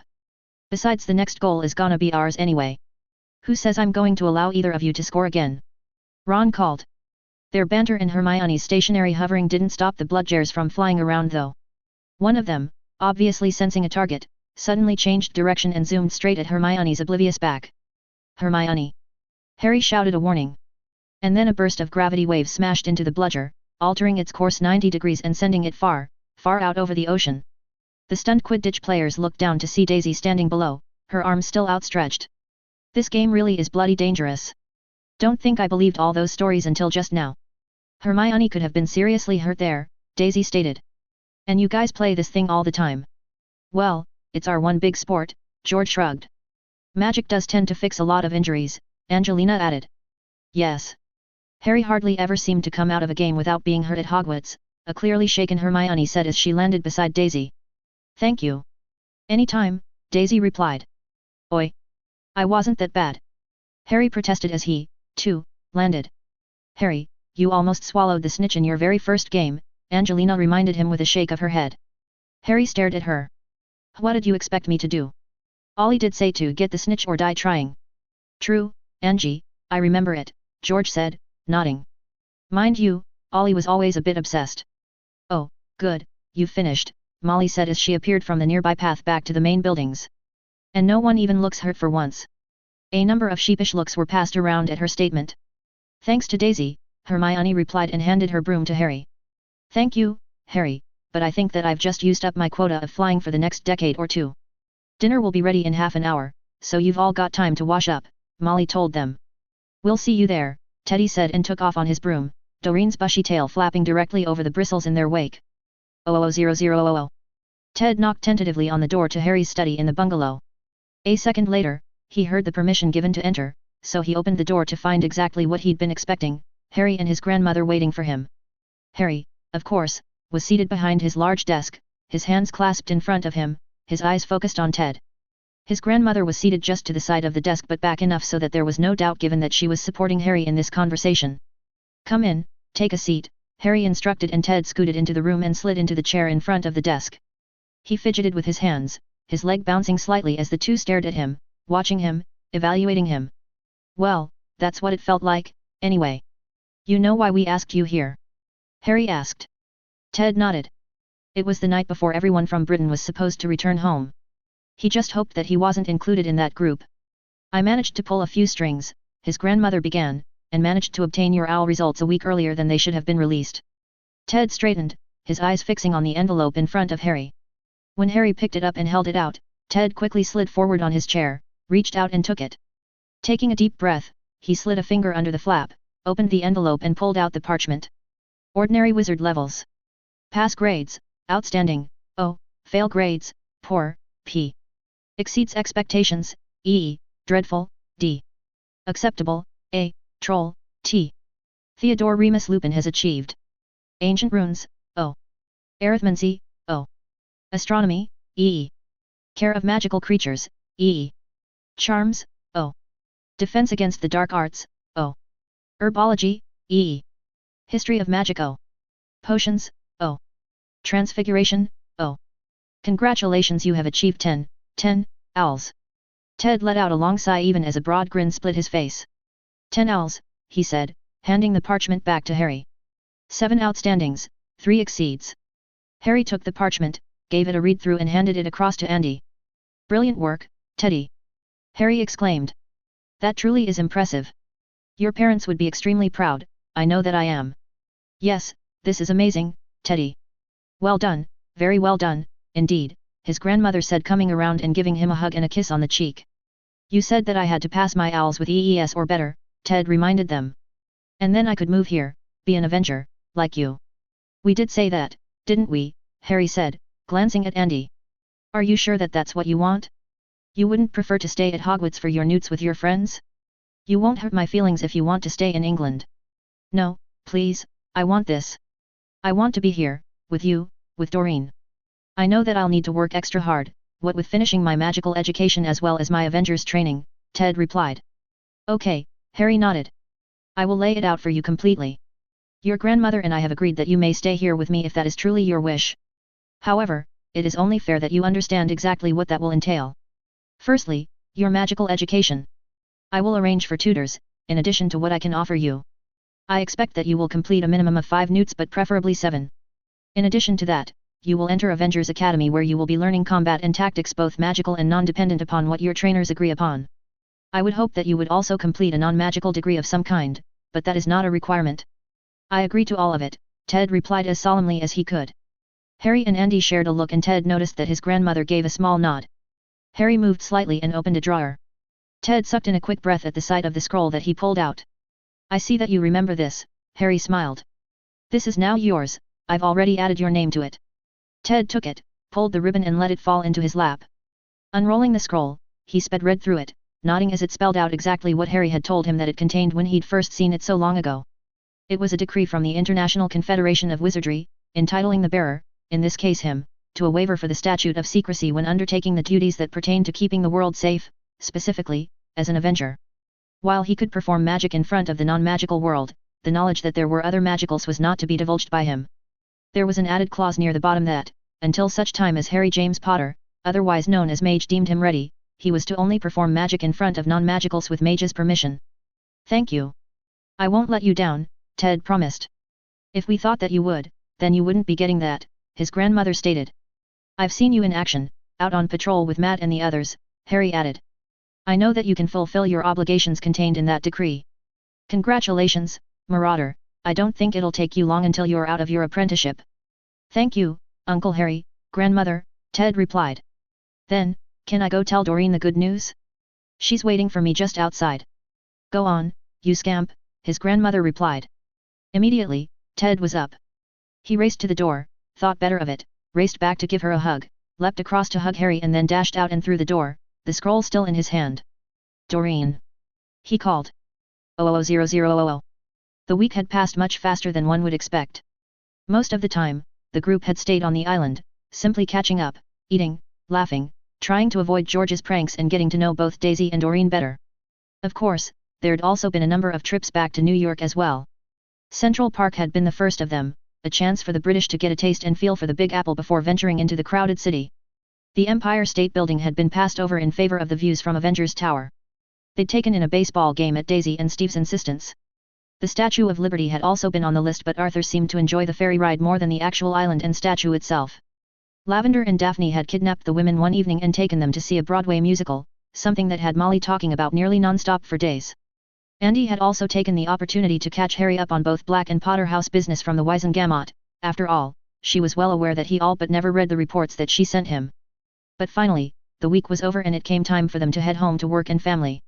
"Are you having your wedding here or at home?" Molly asked for the dozenth time. "We haven't decided yet," Harry replied, once again. "I will be sure to let you and everyone else know as soon as we've picked where and when. I know this won't interest you in the slightest, but Kingsley would have my head if I didn't remind you that Magical Britain will be most disappointed if you aren't married in England. The Ministry would even help, be it providing a place or extra security if you like," Hermione said. "I must concur," Andy added. "And your presence would placate the Wizengamot as well. I've told you how upset they are that you have yet to personally take up your seats. And I've told you that you are doing a much better job than I could ever do, Andy," Harry replied. "I took up my lordships, that'll have to be enough for them for now. As to the wedding, well, we'll see, but no promises. Generations of Weasleys have been married at the Burrow, that option is always open to you," Arthur said, patting Harry on the back while smiling at Daisy. "Come on, you lot, our portkay is about to go," Neville called, interrupting the last-minute guilt trip and giving Harry a wink. "Your turn to come visit next time," Hermione said, giving Harry a kiss on the cheek. She turned to Daisy, then. "You make him happy, Daisy, and he deserves it. I'm glad he found you." "Thanks, I'm quite happy with him, too," Daisy replied. "Hermione." Ron called sharply. "See ya, mate." Hermione just managed to get a hand on the rope before the group was whisked away. "They are definitely an interesting bunch of people," Daisy stated. Harry laughed. "No arguments from me. They all have hearts of gold, though. And they all love you," Daisy said, turning into his arms. "Just not as much as I do." "I am very glad to hear that," he said and kissed her. "Ready to go home?" "Ready for some peace and quiet, yes," Daisy agreed. He twisted the two of them, operating them away and back to their apartment. 00000. Ted stared at the goblet. Actually, the instant that his eyes had landed on it when he'd first entered the room, they'd been locked on it. So focused was he, that he'd almost missed the chair and fallen to the floor when he'd tried to sit. "I take it that you know what this is?" Harry asked, amusement clear in his voice. "Animagus revealing potion," Ted breathed. "And judging by the look on your face, you know what it does and what it means." Ted nodded his head so fast that his eyes even had trouble staying focused on the goblet. "Am I correct in thinking that you've been working towards this, reading the book I gave you and performing the mental exercises?" "Yes. I'm ready." "I've been ready for ages," Ted replied.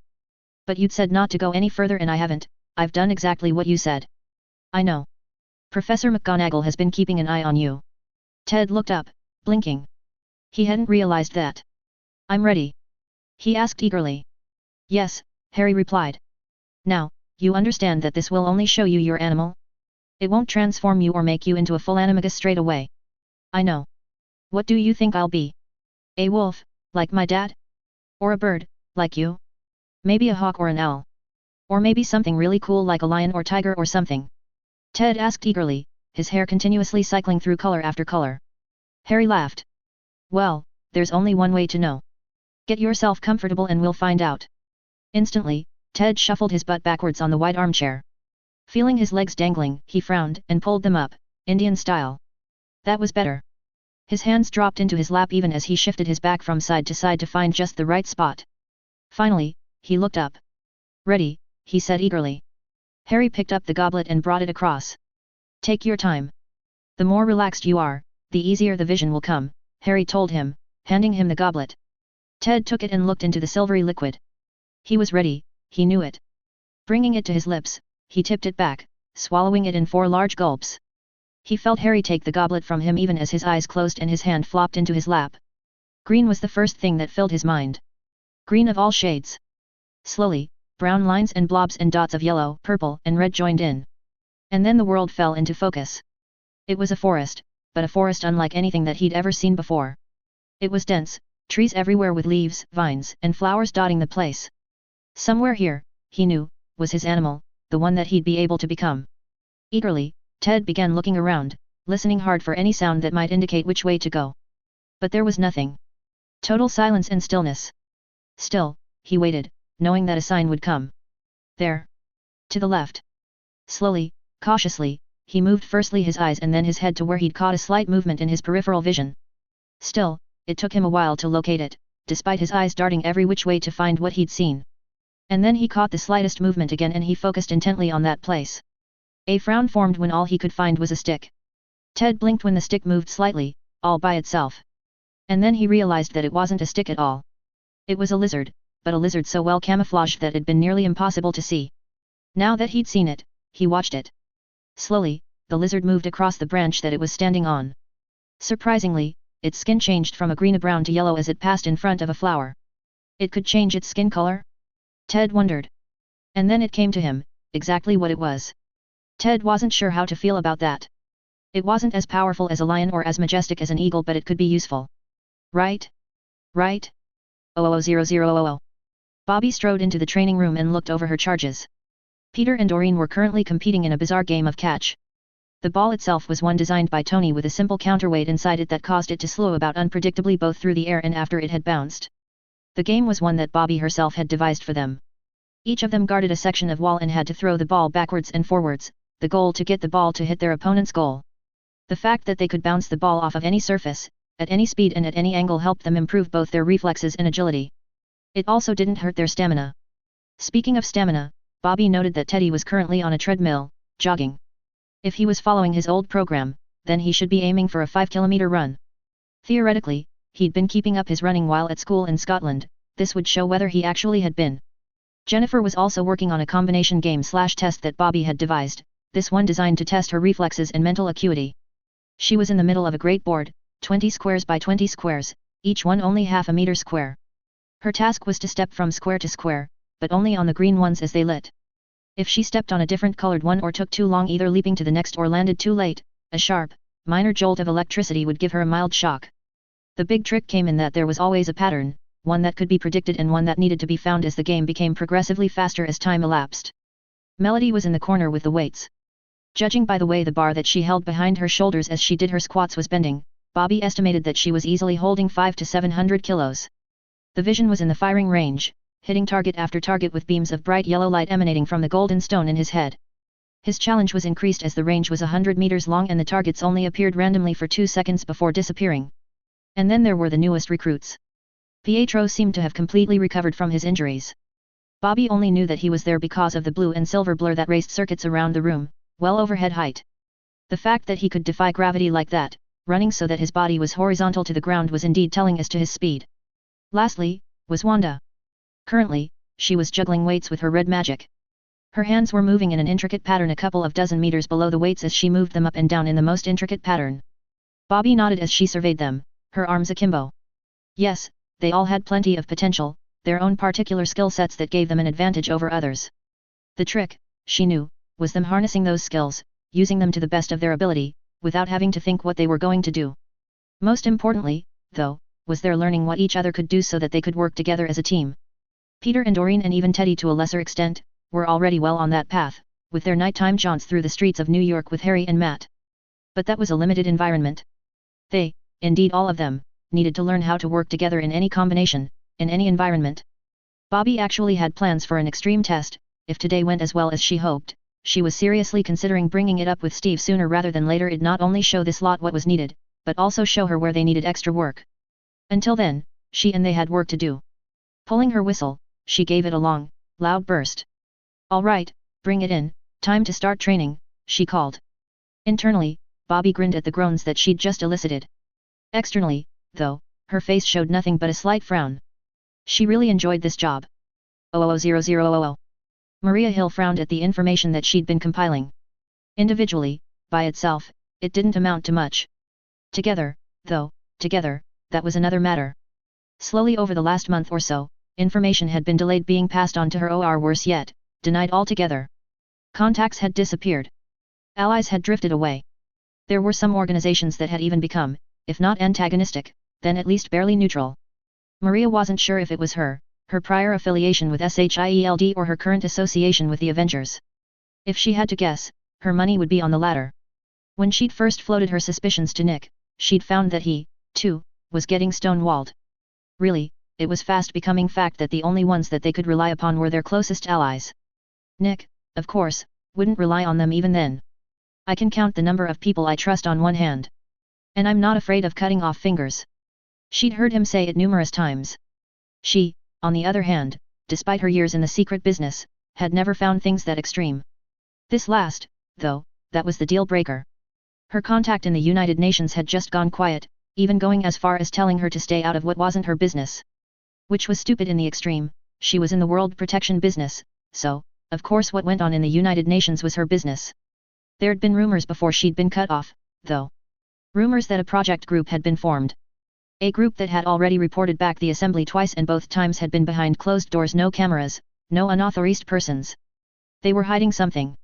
Something big, if Maria had to guess. She just hoped that whatever it was wasn't going to cause more trouble than they bargained for.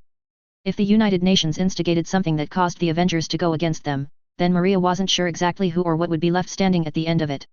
Chapter 88, Up, and Away. Disclaimer: anything you see and recognize does not belong to me. Harry Potter is J.K. Rowling's, the Avengers and other related characters belong to Marvel. I'm simply playing in their sandboxes. 000000. Heroes Assemble. Chapter 88 Up, and Away. Thor strode into the gateway at the end of the Rainbow Bridge on Asgard, ready for the next part of his quest. For this, he was dressed in his finest armor, Mjolnir in hand. The Kree were a warrior race, ruled by a military dictatorship, and he needed to ensure that he projected the right image of strength to have them take him seriously. We're off now then, are we? Fondrel asked from where he leant against the wall, picking at his fingernails with a dagger. About time, I was getting hungry, Volstagg stated. And what brought about this great hunger, Lady Sif asked. Is simply standing enough to incite hunger in you these days? I'll have you know that my appetite is directly proportional to my great strength. I need to keep it up at all times for when we go into battle, Volstagg replied indignantly. At least we have cover of sufficient size to protect us all with Volstagg along, Hagun said. My friends, what are you all doing here? Thor smiled, interrupting the usual squabbles among this group. I informed them of your destination, Heimdall said. The Kree value strength. They will expect a Prince of Asgard to have bodyguards. Thank you, Heimdall, once again you have seen my need before even I recognized it, Thor said with a small bow of his head. The journey will be long, the Kree Empire is far outside the Nine Realms, Heimdall informed them as Lady Sif and the warriors three formed up around Thor, ready for the Bifrost to open and sweep them away. I am uncertain how long our time with the Kree will be, Thor said. I will be watching, Heimdall promised and turned the hilt of his sword like a great key, activating the Bifrost. Thor felt himself pulled into the multicolored beam of light. Thrusting Mjolnir out in front of himself, he aligned his body to make the journey more comfortable. Shifting his head, he grinned at Sif and Fondrel to either side of him. Hagun and Volstagg, he knew, would be following closely in their wake. 000000. Tony slipped into the pilot's seat and did something that he'd never done before. He fastened the seatbelt. He froze, considering what in the world had made him do such a thing. Almost at once, the answer came, you're a married man, now, Stark, and you're about to fly off into space, can't be doing quite as many thoughtless things that could get you killed as you used to. All right, Friday, let's bring her online, he said as he began pressing buttons and flipping switches. He analyzed every reading that came in, ensuring that they were exactly as they should be. All systems are operational, sir, Friday announced. The Quinjet is ready for takeoff. A loud crack sounded directly behind him and Tony flinched and swore before swinging his chair about 180 degrees, his head still partially lowered. Upon seeing what had caused the sound, though, he sat up and scowled. Don't do that, Sparrowhawk. One of these days you're going to give me a heart attack, and then nothing will save you from Pepper's wrath. Or, you could simply get used to it, Harry countered. Unlikely, Tony waved off the suggestion. What are you doing here, anyway? I'm about to launch. I know, that's why I'm here. I'm going with you, Harry replied, striding forward to take the co-pilot's seat and beginning to strap in. First off, why?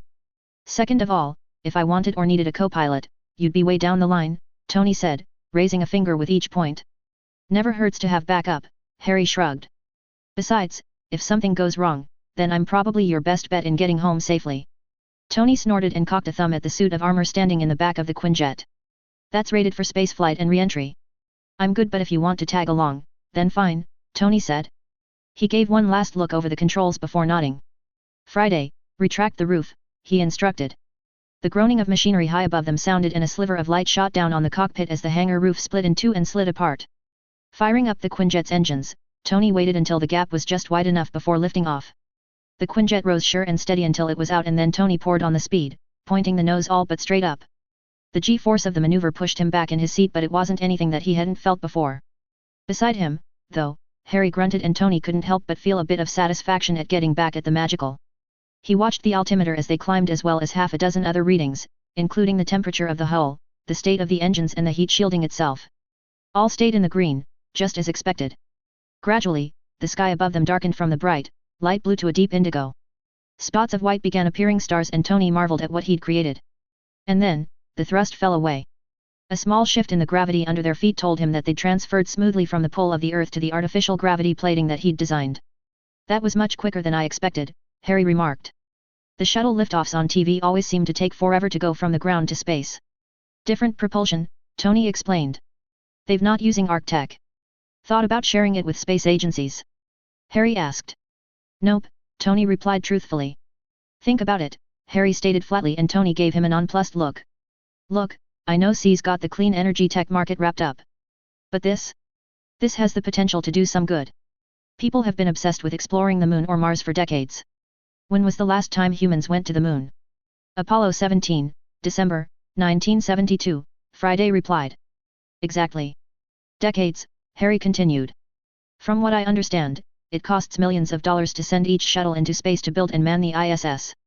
Your space arc tech would cut that down to a fraction and potentially allow humans to go back to the moon or Mars, or even to build colonies there.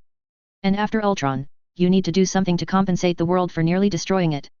Tony stared straight ahead. He couldn't look at Harry. It wasn't that what he was saying was something new. After all, Pepperdy had some strong words to say on their honeymoon about how careless and reckless he tended to be, and that if he wanted to be a husband that she could continue to be proud of, then he needed to curb those tendencies and to focus on the good that he was capable of. It was then that the curve of the planet brought them within sight of the International Space Station itself. Tony couldn't help but scoff at the absurdity of its construction. It was all gangly and ugly and inefficient. He could have designed something better than that in his sleep a decade ago, before he even had this tech. I'll think about it, he finally allowed. That's all I ask, Harry said. Now, I thought we were going to the moon. Someone's been looking at my flight plan, Tony replied. Pulling the controls around, he pointed the nose of the Quinjet out and away from the planet, straight towards the big, silver globe hanging in the middle of space, and fired the reactors. 000000. Heimdall was right, their journey was much longer than any that Thor had ever taken before. Not even his most recent trip to Xandar at the center of the Nova Empire had lasted this long. Eventually, though, Thor noted the end of the bridge come into view, and he prepared himself. When the beam finally departed, he found that he and his friends were quickly being surrounded by a platoon of Kree, all carrying large weapons held ready and pointing at the five of them. He coughed, noting that the air here was different than any that he'd breathed before. Although he could breathe it, it wasn't pleasant. Lower your weapons, Sif commanded. Before you stands Thor Odinson, Prince of Asgard and the Nine Realms. None lowered their weapons or even flinched at Sif's declaration, none, that is, except for the platoon captain. The blue-skinned Kree with the short, pointed golden goatee took a single step towards them. State your business on Hala, he ordered. Thor placed a hand on Sif's shoulder to prevent her speaking and took a step forward. I come seeking information on a Kree by the name of Ronan the Accuser, he said. What is Ronan to you? The captain asked suspiciously. Ronan is one who may offer information on the one that he worked for, the one that I truly seek, Thor replied. Then you are out of luck, Asgardian. Ronan was killed in battle some time ago. I am aware of this, Thor replied. However, it is still my hope that there may be something that I can learn here about him that can lead me to my foe. As Prince of Asgard, I request audience with one of your generals. An unseen signal must have been passed, for the guards snapped to attention, their weapons coming to a rest position across their bodies. General Zenarn has agreed to meet with you, the captain stated. Be warned, the general has limited time and his patience will be easily exhausted if you waste his time. I understand, Thor replied. With that, the captain spun on his heels and began striding away. His platoon formed up in two lines, flanking the Asgardians who'd also fallen into formation. Thor followed by Sif and Fandral, who were followed by Volstagg and Hagun. Well, this is cozy, Fandral remarked quickly, followed by an oof. Thor did his best to suppress his grin at what he was sure was an elbow to Fandral's side, delivered by Sif. They were marched through the city, along streets, amongst numerous tall, imposing buildings that seemed to loom over the planet. Finally, after a good 20 minutes march, the captain turned into one such building. Thor was surprised that its ceiling was nearly twice as high as he'd expected and was extremely well lit, with not one corner containing even a hint of a shadow for anyone to lurk in. There were also no statues as one might expect with a militarily bent civilization. There were, however, numerous paintings and murals on the walls of past battles. 3 wide double doors later, Thor and his companions were stopped in front of a 4th door, this one much more normal looking. The captain knocked, entered, and eventually returned. "You may enter," he said. "My thanks," Thor replied. The guards did not follow them in, but there was no need to, for there were already 8 Kree stationed in pairs around the room, 4 beside the doors that they'd just entered, 2 against the walls to either side, and the remaining pair standing at attention directly behind the large desk that a Kree was sitting behind. It was one of the last guards that particularly caught Thor's attention. The woman wasn't blue-skinned like every other Kree that he'd ever encountered. Instead, her face was the pinkish hue that an Asgardian or Midgardian would have. Despite this, there was no doubting her status as a Kree captain. The traditional black uniform with green upper chest, shoulders, gauntlets, and boots attested to that. There was a golden starburst pattern in the center of her chest as well that Thor suspected was a mark of which particular military unit she belonged to. "Asgardian, I understand that you have questions about the Kree Ronan the Accuser," General Zenarn asked. "I do," Thor replied. "Thank you for agreeing to see me." "Well, speak up, I don't have all day," General Zenarn stated impatiently. Thor chose to forego any pleasantries and get straight down to business. "It is my understanding that when Ronan died, he was working for a person known as Thanos." "Thanos? A Titan? The last of them, if my intelligence is correct, General Zenarn. What of him?" "It is my belief that Thanos is a danger to the entire universe," Thor said. "He seeks to wield a power that none should ever have. Regardless of your belief, no one, and certainly not this Titan, can ever be a threat to the might of the Kree Empire." The general waved away Thor's concern. "He is seeking the Infinity Stones," Thor countered. That caught the general's attention as, for the first time since Thor and his friends had entered the room, the general actually looked at them, even going so far as to sit back in his chair, ignoring his paperwork entirely. "The Infinity Stones, you say? What evidence do you have of this?" "I have seen the one with my own eyes that Thanos was very close to gaining. Ronan managed to attain the stone first and was intent on destroying Xandar before he was felled in combat," Thor replied. "One stone that sounds as though it's been denied him," the general pointed out. "I suspect that Thanos is also responsible for sending an army of Chitauri to Midgard, of the 9 realms, the planet that the inhabitants call Earth, in an effort to acquire another," Thor said, and his eyes flicked to the strange Kree captain at her sharp intake of breath at his statement. "He was unsuccessful in that attempt as well. The Chitauri are a foul abomination against nature, and ones that have indeed only ever been encountered in conjunction with the name Thanos," General Zenarn nodded. "Do you have any information regarding Thanos' ultimate goal?" "Speculation at best," Thor replied. "Then speculate," the general instructed. "A contact that I recently made believes that Thanos is intent on wiping out half of the galaxy's population in order for the remaining half to have more resources to utilize. I believe that it is his goal to unite the Infinity Stones in order to accomplish this. There are 6 Infinity Stones, you have mentioned 2. How many do you know the location of?" the general demanded.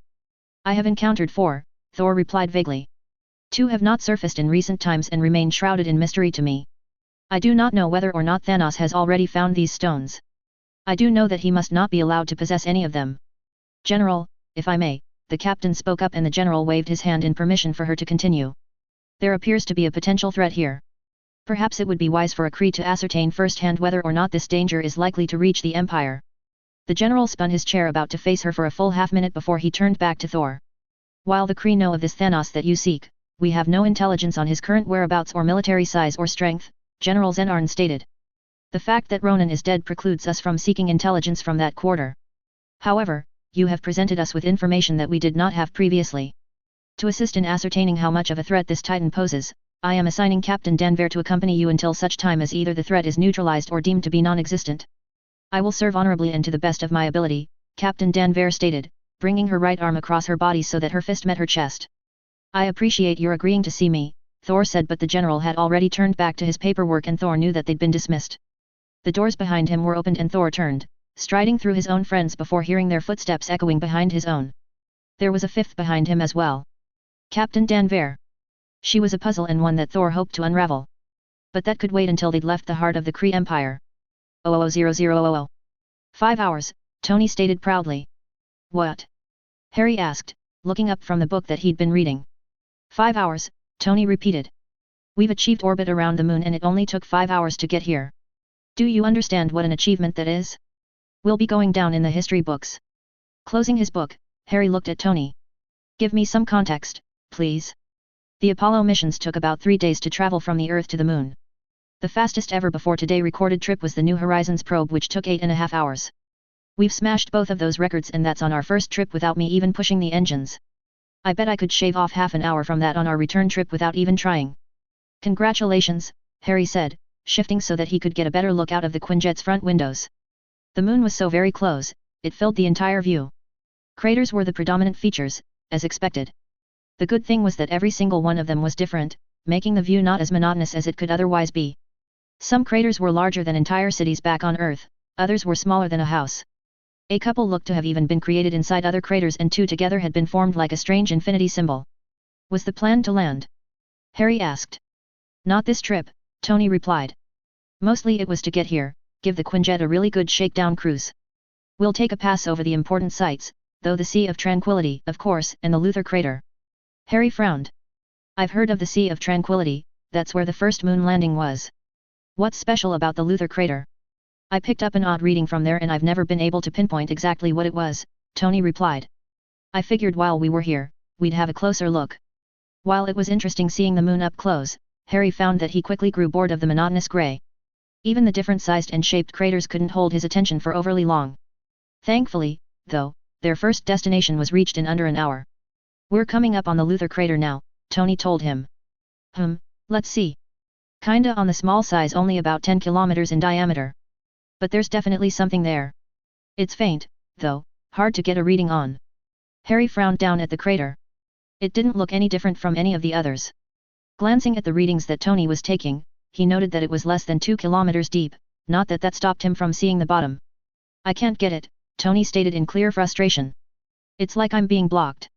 Here, let me try something, Harry said. Tony glanced at him skeptically, a look that Harry ignored.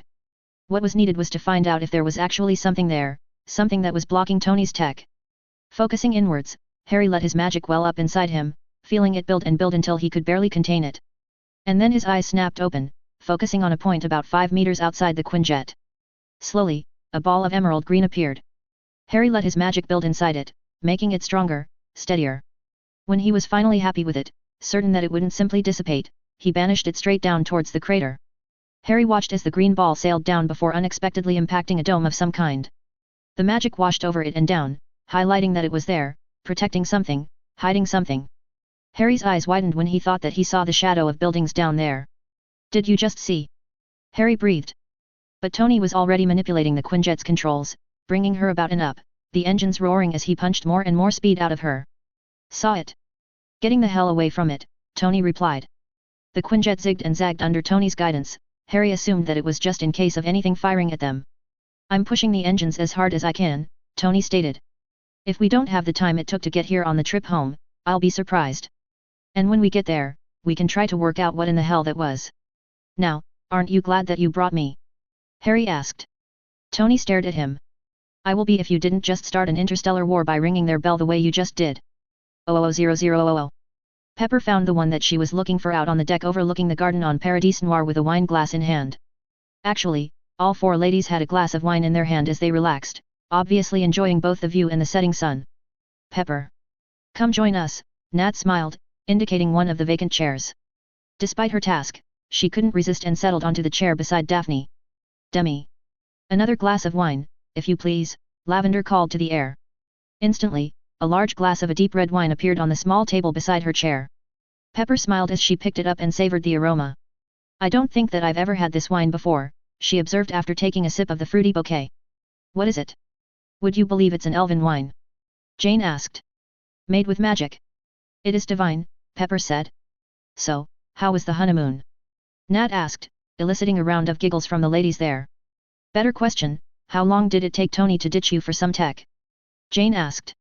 Actually, he did extremely well, Pepper said. I had his undivided attention for the first 6 days. It was almost too much. Undivided, hey? So, should we be expecting the sound of tiny feet in about 9 months? Lavender asked. Actually, that's why I'm here, Pepper said, and forehead snapped towards her. You're pregnant? Already? Jane asked. Not that I know of, Pepper replied and startled backwards slightly as Daphne's wand appeared and waved over her stomach. Nope, not yet, Daphne said after nothing seemed to happen.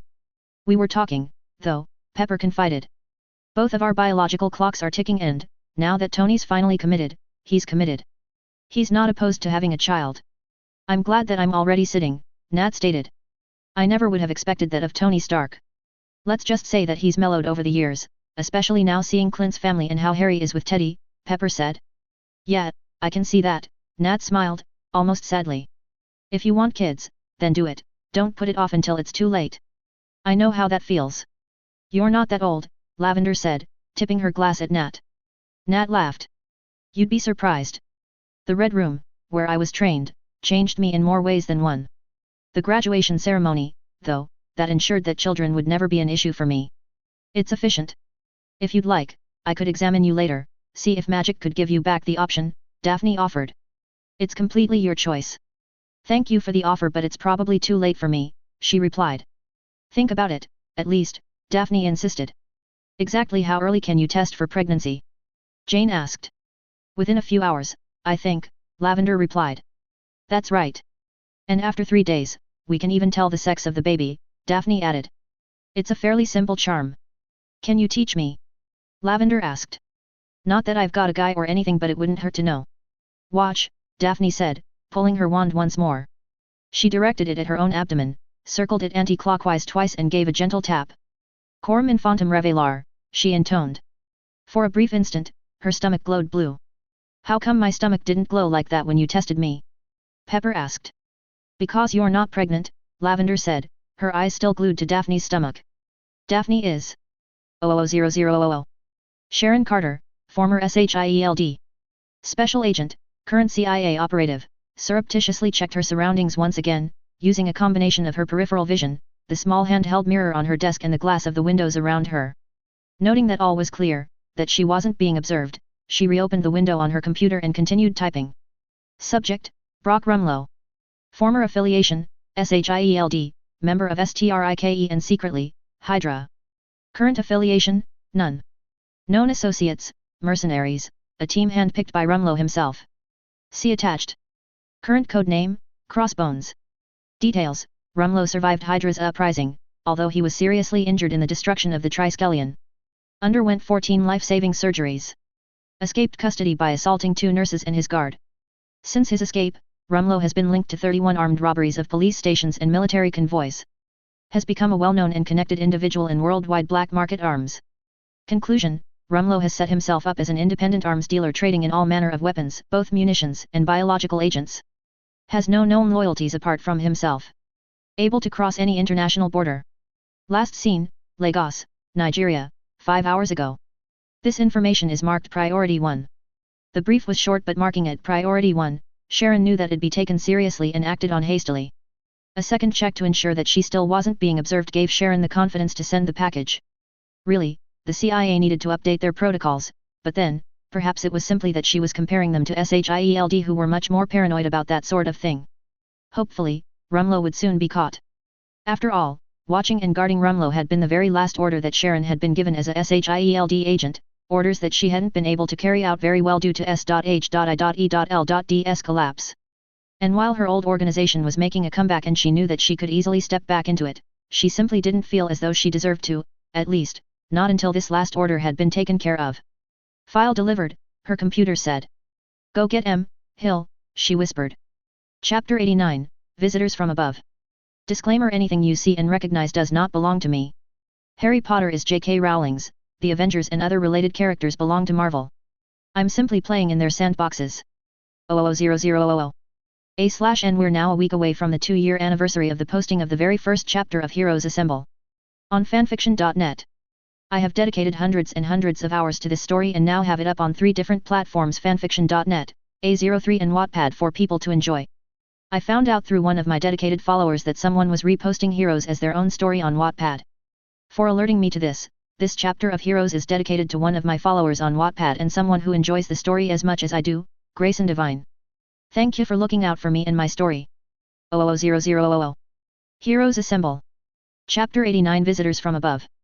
The instant that the Quinjet landed, Harry hit the button to lower the rear ramp and had to promptly swivel to the side to avoid getting hit by the pieces of Iron Man armor shooting through the door. He watched as Tony stood, his arms out wide as the armor locked into place. As the helmet snapped on, the Iron Man armor eyes and the chest piece began glowing. You good? Harry asked.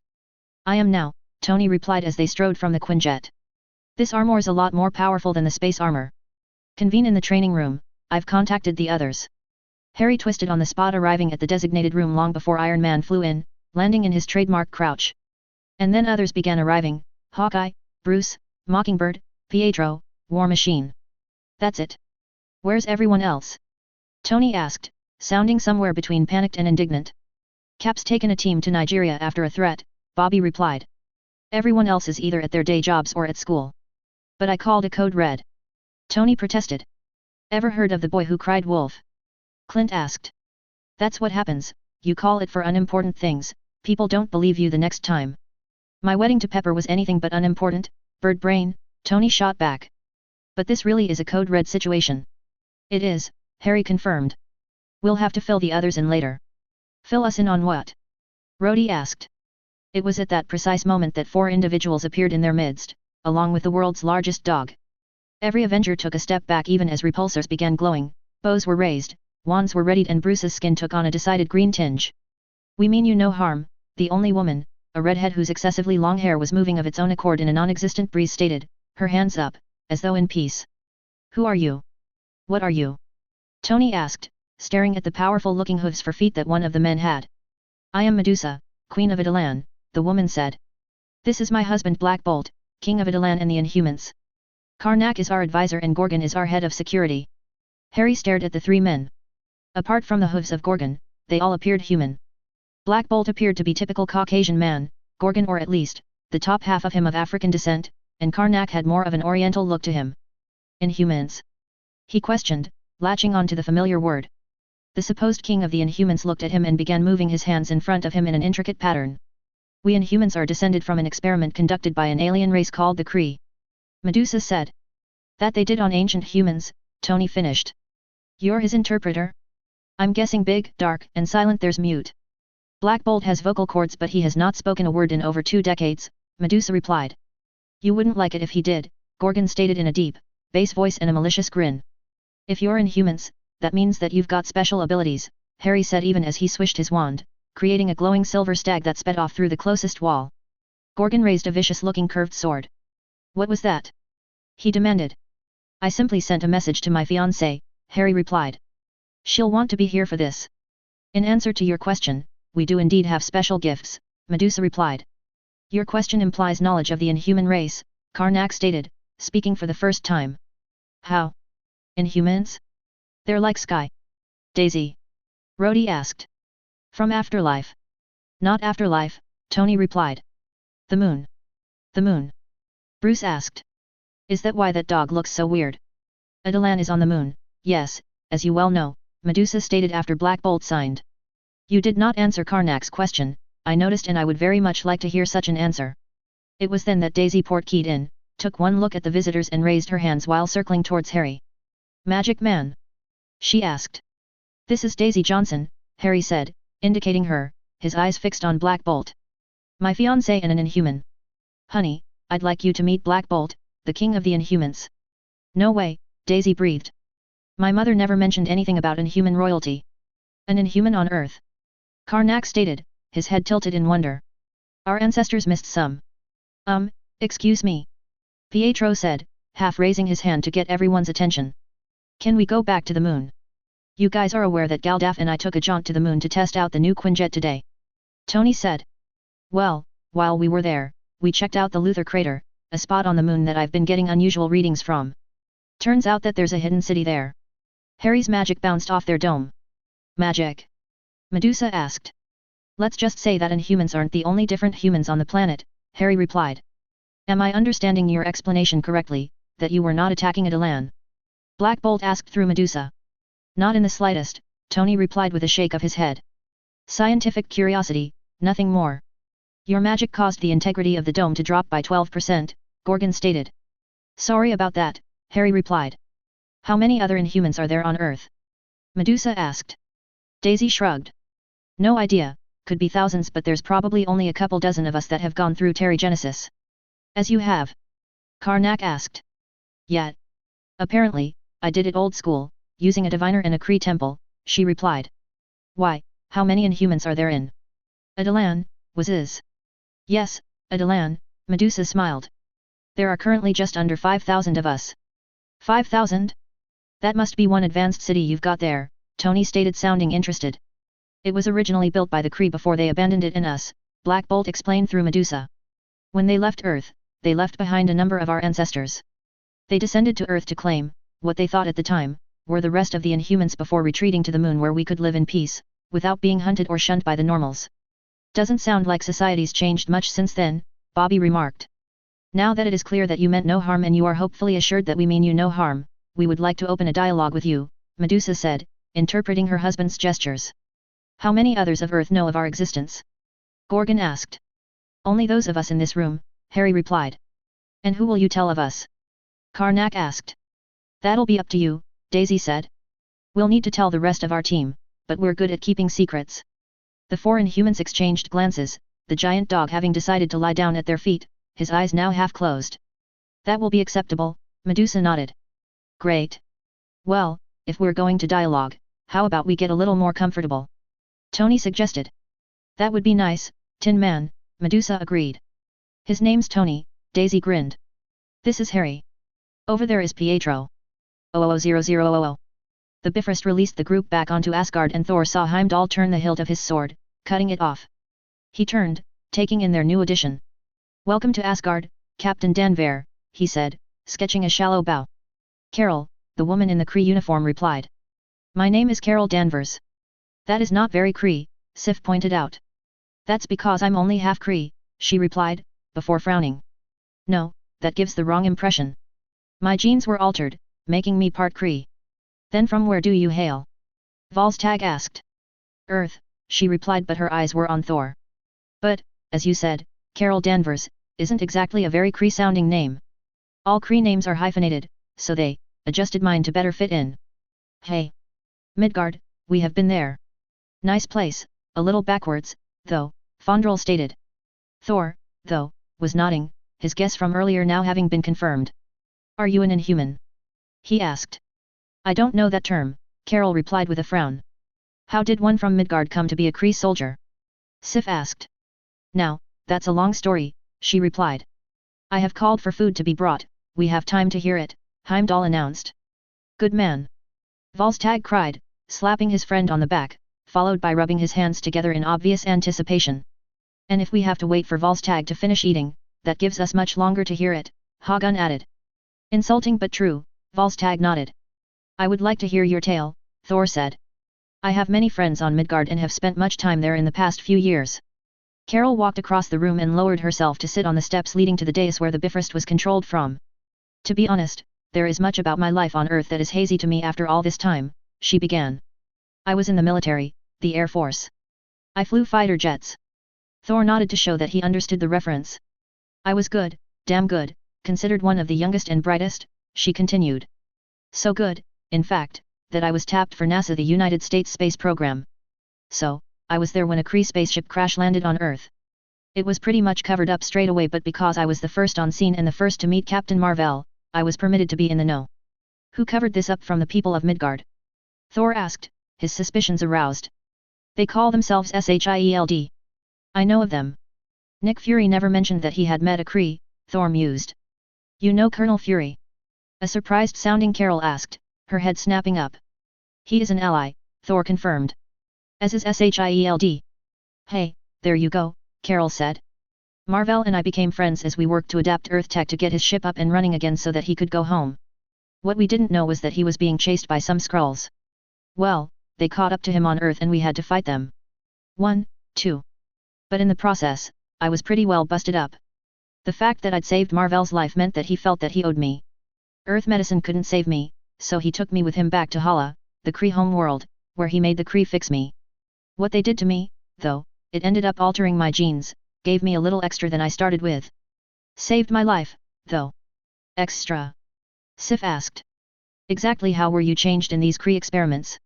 Don't let them hear you call what they did to me experiments, Carol said to her with a grin. Mind you, that's exactly what they were, they just don't like it being called that, some sort of law or taboo or something on experimenting on other species from what I can tell. Thor shared a look with Sif. They knew exactly why that information would be suppressed. To answer your question, I've got superhuman strength and durability, I can fly and I can create and fire energy blasts from my hands. Oh, and it drastically slowed my body clock, she replied. They weren't too keen on taking me back to Earth after I'd gained all that. Marvell looked after me, though, got me into the military and I've climbed the ranks since then.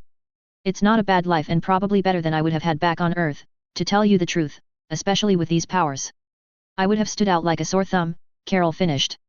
Perhaps at one time you would have, Thor told her. In these times, however, you would find a home among the Avengers. The Avengers? Carol asked, looking confused. Earth's mightiest heroes. Humans with extraordinary powers that work to make the planet better, safer from harm. I, myself, am considered one of them, Thor told her proudly. Yet? I think I'd like to hear more about them, Carol stated. 000000. Daphne. Bucky called as he strode into the hospital. She'd asked him to come, so he knew that she was here. Her message, though, something had been off. It wasn't something that he could identify.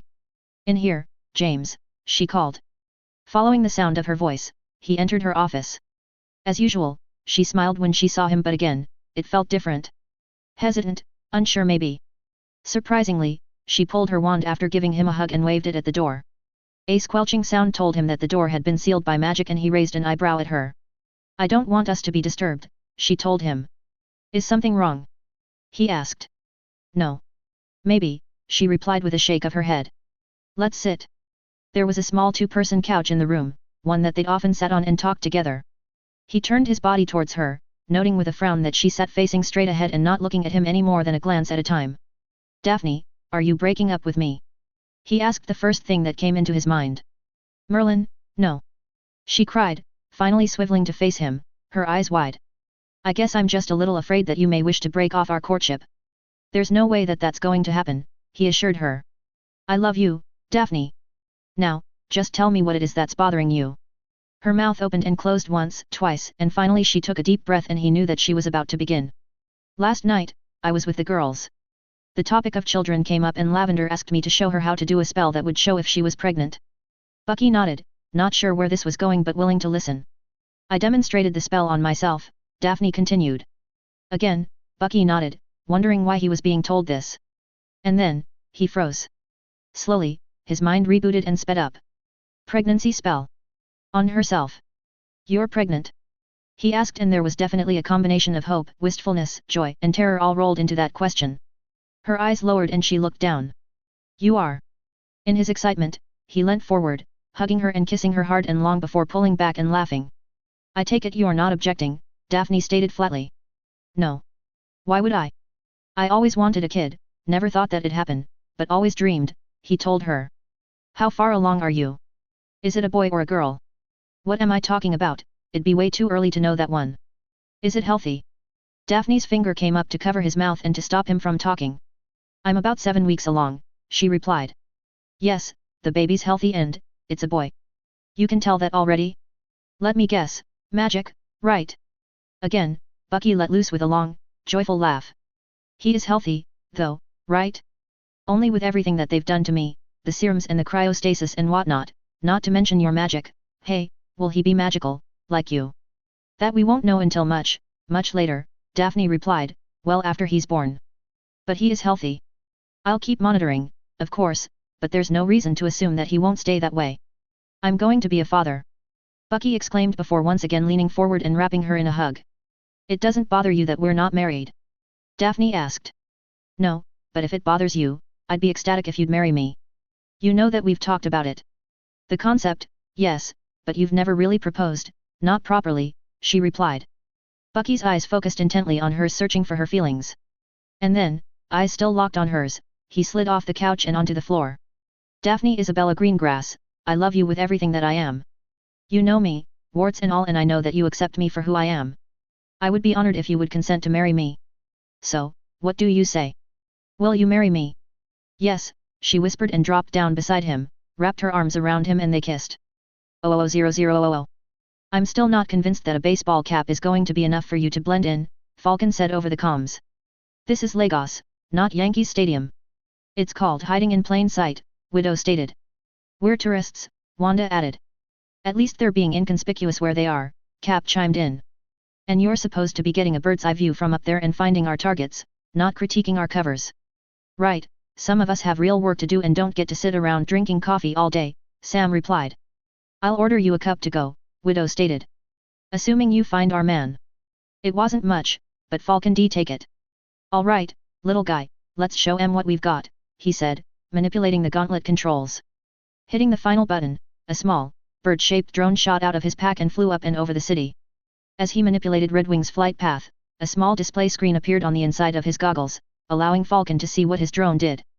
The information that Hill had given them said that Lagos was where Rumlow was. The XS.T.R.I.K.E operative was now a mercenary, a black arms dealer. Lagos wasn't known for its military hardware. What it did have, however, was the headquarters for the Institute for Infectious Diseases, as in biological weapons. That, they were sure, would be Rumlow's target. Redwing crisscrossed the city, from the marketplace where the rest of the team was currently positioned, across to the business district with IFID in the exact middle of it. So far, all looked clear. I'm not seeing anything suspicious, Falcon reported. What about that garbage truck? Cap asked. It's not making any stops and there's an awful lot of overfull bins around here. Directing Redwing in a curve, he focused the drone's eye on the truck and tapped for an X-ray scan of it. You picked it, Cap, Falcon called. That truck's loaded for maximum weight and the driver's armed. Move. Move. Move, Cap ordered and Falcon took off, running across the roof before spreading his wings and taking to the sky. Using Redwing's telemetry, Falcon soared across the sky, intent on intercepting the garbage truck. As he passed over the dozens and dozens of market stalls below, he found it. It just turned into the street leading straight for IFID. It's speeding up. I think they're going to use it like a battering ram, he called. I've got an armored car coming out of an underground car park, Widow called. Betting that's where Rumlow and his men are. Falcon slapped his hips, making his guns assemble themselves in his hands as he veered to the side of the truck and began firing. 1. 2. 3 tires blew from his rounds, but still the truck didn't stop. Movement from its rear caught his attention and he looked to see that the driver had thrown himself from the cab. And then it hit. Crashing straight into and then through the security checkpoint before flipping over and skidding off to the side. The sound of bullets zipping past him had Falcon veering off. The armored car had arrived, driving straight through the hole that the garbage truck had made. They're in. Falcon called. See them, Cap replied. 6 guys emerged from the armored truck even before it finished skidding to a stop, racing straight for the entrance. Oh no you don't, Falcon stated, his eyes narrowed. Flaring his wings upwards, he came down hard, feet first, slamming into the rearmost Merc and sending him tumbling. Somehow, the man managed to regain his feet and Falcon moved in, his fist cocked, ready to take him on, his wings retracting out of the way. A block, a punch, a second punch. Lean back and away, continue it for a flip, kicking up, straight under the guy's chin sending him up and over onto his back. Falcon finished his spin on his feet, his fists up and ready but the guy was out cold. I need eyes on Rumlow, Cap ordered. On it, Falcon replied and immediately focused on Redwing's controls on his gauntlet. Sam! Wanda cried. Falcon's head came up and around to see 2 guys appearing from the top of the armored truck, machine guns in their hands. Instantly, he spun, his wings coming out and forming a shield for his body. The hail of bullets began thumping into them, but Falcon ignored them, at least for the moment. Got Rumlow. 3rd floor, he announced after using Redwing's X-ray scan of the building. Now, you 2. Swiveling Redwing around, he targeted the mercenaries in the truck and fired a pair of mini rockets from his pack. They soared straight up and down in a tight arc, exploding on top of the truck, destroying it and taking out the bad guys at the same time. The sound of breaking glass spun Falcon around and he could only stare as Cap came sailing down from the 3rd-story window to land on his shield. Rumlow's got the biological weapon, Cap panted as he stood. Got them, Widow called. There's 5 of them. Heading into the market. Instantly, Falcon took to the air, Redwing off to one side. The panicked cries of people was quickly preceded by the sight of bodies racing through the markets. The men were pushing anything and anyone out of their way. Manipulating Redwing's controls, he attempted to get a bead on the weapon. No good, I can't tell which one has it, he called. I've got them, Wanda said. Coming your way, Sam. Falcon's confusion lasted a bare fraction of a second before one of the men suddenly launched skywards, his screams of panic most likely amplified by the red magic that had engulfed his body. Angling his wings, Falcon shot straight at the guy, grabbed him by the collar and flew off. A small fountain caught his attention and Falcon switched to it, dropping the guy straight into it. He landed just as the Merc emerged from the water, splashing and spluttering and wiping the water from his eyes just in time for Falcon's fist to slam into the side of his head. A quick search of the man's pockets and pack came up empty. No dice on this one, he called. Target 2 is also negative, Widow called. Closing on 3. Don't worry, I've got him, Cap stated. As much as Falcon was listening to what was happening, he was also using Redwing to keep an eye on things. Cap, he saw, was in a sparring match with one of the mercenaries. Cap spun, threw his shield, ducked, dodged, got in 2 good punches, blocked the next and watched the man drop as Cap's shield finally returned, hitting the guy in the back of the head. Negative, Cap called. Rumlow and the final man with him had all but run out of stalls to hide in and had circled back towards IFID. As he soared in on the pair, a bike appeared off to the side, a black-clad, red-haired woman astride it. Falcon veered back up as Widow slid her bike straight into Rumlow's last mercenary. Firing his guns had Rumlow changing directions, just as Falcon had wanted, taking him straight back towards Cap. The fight between the two was fast and furious. Fists, boots, knees, knives, all were exchanged at a rapid rate. Finally, Cap seemed to get the upper hand, using his shield to slam into Rumlow and to throw him off balance. When they separated, though, Falcon's eyes widened at what he saw. Cap, your shield. He saw Cap glance down and then toss his shield straight up where the bomb that Rumlow had attached to it was able to detonate harmlessly. You know, I was there when they were torturing Bucky, Falcon heard Rumlow say through Cap's comm. You wanna know what he said to me? What? Cap asked and the anger was clear to hear in his voice. He said, next time you see Cap, you tell him, when you gotta go, you gotta go. Rumlow has a bomb and the biological weapon. Cap called urgently. Falcon froze, his eyes sweeping the crowd below him. There was no way to clear the field of the civilians. And no matter what Rumlow did, people were going to be killed, be it from the bomb or him releasing the biological, they'd have the same result and there was nothing that any of them could do. The field of red that appeared around Rumlow told Falcon just how wrong he was. But Rumlow, it seemed, wasn't going to go so easily. Falcon watched as a great plume of red, orange, and white fire ignited around his body. Wanda's magic had it contained for now, but Falcon could see that it was getting thin. If it broke free, people were going to die. Obviously, Wanda realized it as well, for the explosive ball of fire that had been Rumlow began ascending. Falcon watched it go straight up and prayed that Wanda could keep it together long enough. Unfortunately, she failed. The explosive ball reached the second highest floor of IFID before it simply broke free. Falcon watched in horror as 3 floors of the building were engulfed in the explosion. Glass shattered, concrete was obliterated and rained down, and offices inside were blown apart. And then Falcon saw the people. There were bodies everywhere on all 3 floors. Instantly, he contacted the Lagos authorities, ordering ambulances and fire brigades to attend. That done, he swept straight into the building, looking, searching, hoping for survivors. 00000. Well, this is a bleak, desolate place, isn't it? Fondrel stated as the Bifrost let the 6 of them go. This world is dead, Hagun agreed. And it was, completely utterly dead. There wasn't a speck of life to be seen. No people, no plants, or animals. The ruins of buildings showed that once upon a time, there had been life here, a civilization even. This is Titan? Carol asked. It is. Where Thanos hails from, Thor replied. What is it that he hopes to achieve? Sif asked. With the reality stone in his possession, he could restore this world to its prime, Thor replied. With the time stone, one of the missing 2, he could alter time so that his civilization was once more alive and thriving. Is that his goal? Hagun asked. To restore this world. I believe that it is a large part of it, Thor said, looking around. From what I've been told, he also seeks to bring a balance to the galaxy, to erase half the people everywhere from existence, to make it so a planet's resources aren't overextended. Perhaps this is the reason why. Perhaps Titan suffered exactly that catastrophe. Surely he knows that not every species is so foolhardy as to run their planet dry. Sif asked. Perhaps the thought has never crossed his mind, Thor replied. It would seem that his goal is the Infinity Stones, and regardless of his intentions, whether they be well-meaning or pure folly, it ends with the same result, the deaths of uncounted trillions. Chapter 90, Let's get ready to rumble. Disclaimer: anything you see and recognize does not belong to me. Harry Potter is J.K. Rowling's, the Avengers and other related characters belong to Marvel. I'm simply playing in their sandboxes. 00000. /and Happy New Year. Just a quick reminder that now that we're in 2019, I will revert back to updating heroes only once a week. 00000. Heroes assemble. Chapter 90. Let's get ready to rumble. The Quinjet was deathly silent as it soared home, not one person spoke. Even movement was kept to a minimum. The objective in Lagos had been simple enough: get in, find Rumlow and his mercenaries and arrest them before they could obtain anything that could be used as a biological weapon from IFID. As was often said when it came to missions, you can plan for any contingencies, but the second the rubber hits the road, all bets were off. Rumlow had outsmarted them, managed to break into the Institute for Infectious Diseases with the Avengers hot on their tail. He'd managed to get a vial of something, too. And that's when it all went to hell. Their running battle had managed to take down the mercenaries without any civilian casualties. There'd been some minor property damage, but nothing severe.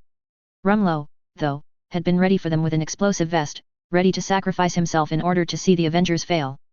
The explosion was sure to kill dozens at the very least. Wanda, though, had managed to wrap her magic around the exploding man and bomb. But it was powerful, too powerful for her. She'd attempted to send it skyward where it could explode without doing any harm. Unfortunately, she'd lost control of it when it'd been far too close to the IFID headquarters building. 26 people had been killed in the blast, another 18 injured. They'd worked as quickly as they could, finding the survivors, doing what they could for them before and even after the ambulances arrived. It hadn't been enough. Every one of them was shaken by what had happened, analyzing what had gone wrong, what they could have done differently, what they should have done differently. Wanda, though, took it the hardest. Even now, she was as close to a ball as you could get, her knees up against her chest, her arms locked around her legs, head down and hair hiding her from the world. Silent tears fell from her face as she mourned what had happened, what she felt responsible for. Both Steve and Nat had spent time with her, talking to her about missions that had gone wrong for them, about how you never forgot but you made damn sure that you learned from it so that nothing like it could ever happen again. As Sam banked the Quinjet in towards the hangar, he was pleased to see that Doc Greengrass was already there, waiting for them. She was a magical mind healer, a counselor of sorts from what Sam could work out. And that sounded exactly what Wanda needed. Hell, Sam was of the opinion that they could all do with some time talking to her, he knew that he sure would be. 00000. The King of Wakanda stood stiffly as he watched the jet coming in to land. Beside him and slight behind to either side of him stood his children, the prince and princess. His guards, his Durham mileage, were at attention, fanned out as well. This jet was being honored not for itself, but for what it carried inside it. Coffins. 11 of them. Relief workers, going about their normal duties, doing what they could for the poor and underprivileged of the world. In this case, they had been in Lagos, Nigeria, discussing medicines and diseases and how to prevent and treat them when the disaster struck. A bomb exploded, killing them instantly. Instantly, at least they had that much, not being forced to suffer. What made it worse was that they should have been safe on the 9th floor of the building when the explosion happened outside of the building. But the Avengers had interfered. Made the bomb fly into the sky until it was just the right height to detonate and kill the people inside. These Avengers had no right being in Nigeria at all. None were citizens of that country. From what King T'Chaka had been told, they hadn't even requested permission from the government to enter or even informed them that they were there to apprehend a criminal. No, they simply went wherever they pleased, did whatever they wanted and damn the consequences. The innocent were made to suffer, to bleed, and die. King T'Chaka bowed as the first of the coffins was brought forth by 6 guards, marched slowly across the tarmac and loaded into the first of the carts waiting for it. This atrocity must not be allowed to stand, Prince T'Challa stated. I agree, my son, but what would you have us do? Wakanda is considered a poor, backwards, third world country by the outside world, King T'Chaka reminded him. Allow me to take my jet and strike back, to teach them that Wakanda is not their plaything, the prince replied harshly. Your anger is getting the better of you, my son, King T'Chaka said gently. War is not our way and the Black Panther is to protect Wakanda, not to attack and start a fight with those who would harm us. But there may be another way. What way, father? Shuri, his daughter asked. The United Nations has been working on a document that would curtail these Avengers and others like them, make them follow laws and work with governments, not despite or against them, King T'Chaka replied. So far, I have remained silent in the talks but perhaps it is time to speak up. Why haven't you spoken before this? T'Challa asked. That is simple, my son, King T'Chaka replied, turning to face him. These new laws, these accords, are aimed at all enhanced individuals, be it through technology or science or magic or experimentation. The Black Panther will fall under this law as well. The Black Panther has never operated outside of Wakanda, Shuri stated. Not true, daughter. You may need to revise your history of our people, King T'Chaka replied. It is rare, however. And if he needed to again, those laws may hamper his ability to protect our people. But perhaps by speaking up, I can assure that there are ways around the law for our protector. May I accompany you to these talks, father? Prince T'Challa asked. I was going to suggest it, King T'Chaka said, inclining his head. One day, you will lead our people not only here within our own lands but also within the eyes of the world. It is my duty to ensure that you are ready for that time. That won't be for a great many years, T'Challa said. Perhaps, perhaps not. One never knows when the call to the Great Plains will come, we must always be ready to heed the call, King T'Chaka stated. With that decided, the three turned back to the unloading of the jet, honoring each one on their final journey home.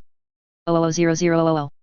Captain America looked over the assembled Avengers before him, taking them all in, judging their readiness.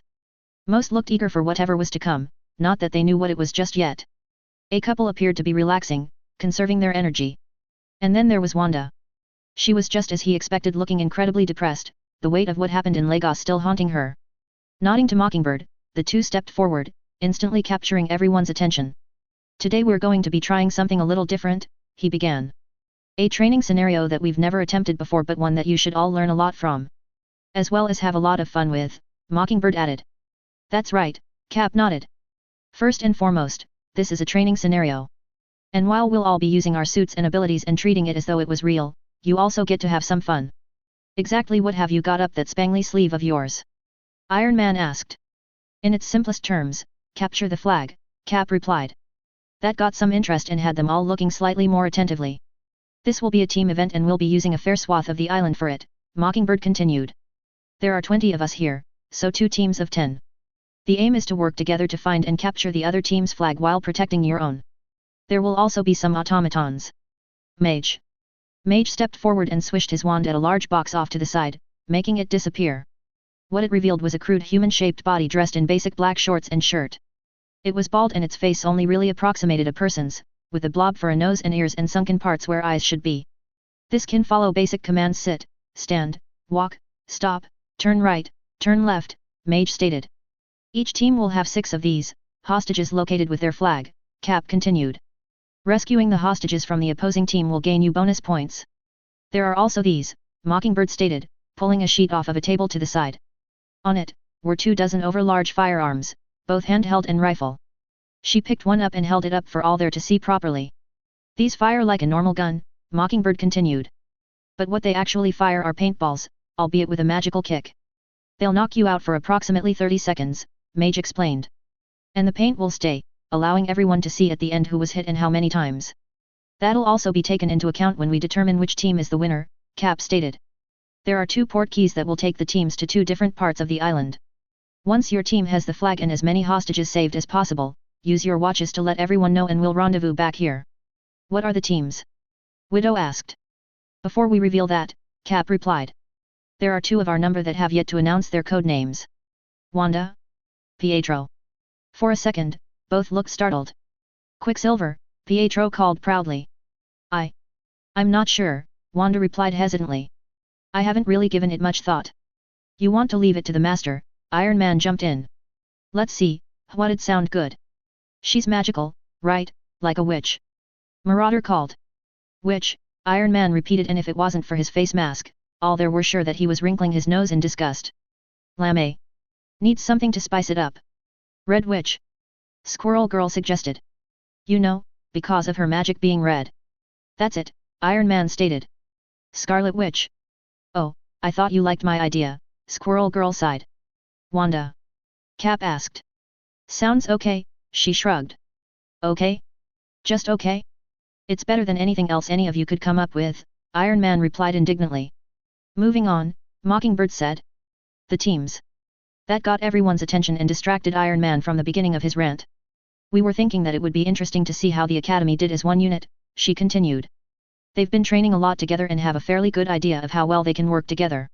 That should counter the more experienced members of the Avengers. Blue team, when I call your name, you can collect your weapon from this end of the table. Yellow team, yours are at the other end, Cap said. Yellow team consists of Spider-Man, Squirrel Girl, She-Hulk, Marauder, Komodo, Falcon, War Machine, Scarlet Witch and Quicksilver, with Mockingbird leading them. That means everyone else: Iron Man, Mage, Widow, Hawkeye, Hulk, Quake, Daredevil, Vision and Wolf. You're with me on blue team. Is there a time limit? Hawkeye asked. No. This goes for as long as it takes, Mockingbird said. And considering that none of you know exactly how far apart the 2 teams will start, it's probably best that way. The only overriding factor will be in the case of an emergency, and Hill will be in charge of letting us know that, Cap added. Well, what are you waiting for? Grab your gear and get to your port K. There was a mad scramble as the 2 teams sorted themselves out, each of them picking up a gun and forming around the 2 large hula hoops. Then, once everyone had grabbed hold, Mage activated them, causing a pair of large, multicolored flashes of light before the training room was emptied. 000000. Alright, Gandalf, where are we and which way to the wannabes? Tony asked the instant that the Portkaya had released them and the blue team had dropped the hoop. We're somewhere on the island, Harry replied. Other than that, your guess is as good as mine. I thought that you had to know where you were going in order to create one of your magic port keys. Nat said. True. If I had made the port keys. You didn't? Daisy asked, clearly surprised. No, Harry replied, shaking his head. Lavender and Daphne came out on brooms to find the places the two groups would start at. We thought that it'd be fairer that way. So, we're going to have to do this the old-fashioned way. Tony asked. Where's the fun in that? Sounds fun to me. Bucky stated. Don't worry Dad, your idea of fun will change soon enough, Clint grinned. And Tony, don't dismiss the other team, they've got some good people with some amazing skills on it, Steve stated. We've worked with them before and Bobby's been training them for quite a while now. They could easily surprise all of us. It would be prudent to assess our strengths and weaknesses and come up with a strategy, Vision suggested. They were on the top of a small hill. 3 grassy sides led down into a valley, the 4th side was heavily forested, dipped down a small way before rising again, higher than the hill they were on, right up the side of the mountain. Just in front of them was a small cabin with a single door and no windows on any of its sides. What exactly are these automatons? Matt asked, cocking his head in the direction that the 6 humanoids were sitting against the back wall. A basic magical construct, Harry replied. They'll only last for a couple of days before reverting to their base components. Figured they were good enough for this exercise. This is no good, Clint stated, squeezing in through the door and across to the blue flag that had been planted in the middle of the room. Taking the flag off of its staff, he looked straight up and then across to Harry. Gimme a boost. Lifting his hand, Harry levitated Clint so that he was able to reach the roof where he attached the flag to the ceiling with 4 arrowheads. No one ever looks up, Clint explained as Harry lowered him back to the ground. Peter says the same thing all the time, Matt commented. I'd assume that the other team has a similar sort of setup, Daisy stated. So, we have to find them, get their flag and hostages and get out, right? Yes, Steve stated. I think 2 teams would be best, one to defend our own flag and hostages, the other to capture our targets. I don't think it'd be a good idea to have the Hulk on the attacking team, Bruce said. I'm not sure that he'd get it that this is just a game. I'll stay behind as well, Harry said. I can think of a few tricks to slow down any attackers. You'll need them, especially with Pietro, Clint commented. Right, here's what we'll do. Steve began. 00000. Marauder loved the feel of the wind in his face as he raced across the island on his brand new lightning bolt broom. Far to either side of him, flew Falcon and War Machine. The 3 of them had been tasked with searching out the enemy, to either find their hideout or to spot them attempting to find their own. Their base, a hut in the middle of a plain of grassy fields, would ordinarily be easily to spot from the sky. Marauder, though, had done his best to make it harder to find. He'd cloaked the whole building in a Notice Me Not charm. He'd almost completely drained himself doing it, though. Notice Me Nots weren't supposed to be used on something so big, not to mention that it was a newt level spell at that. To be honest, he wasn't sure how long it'd hold, hopefully long enough for them to achieve their goals first. Already, they'd been searching the island for the other team for close to 2 hours.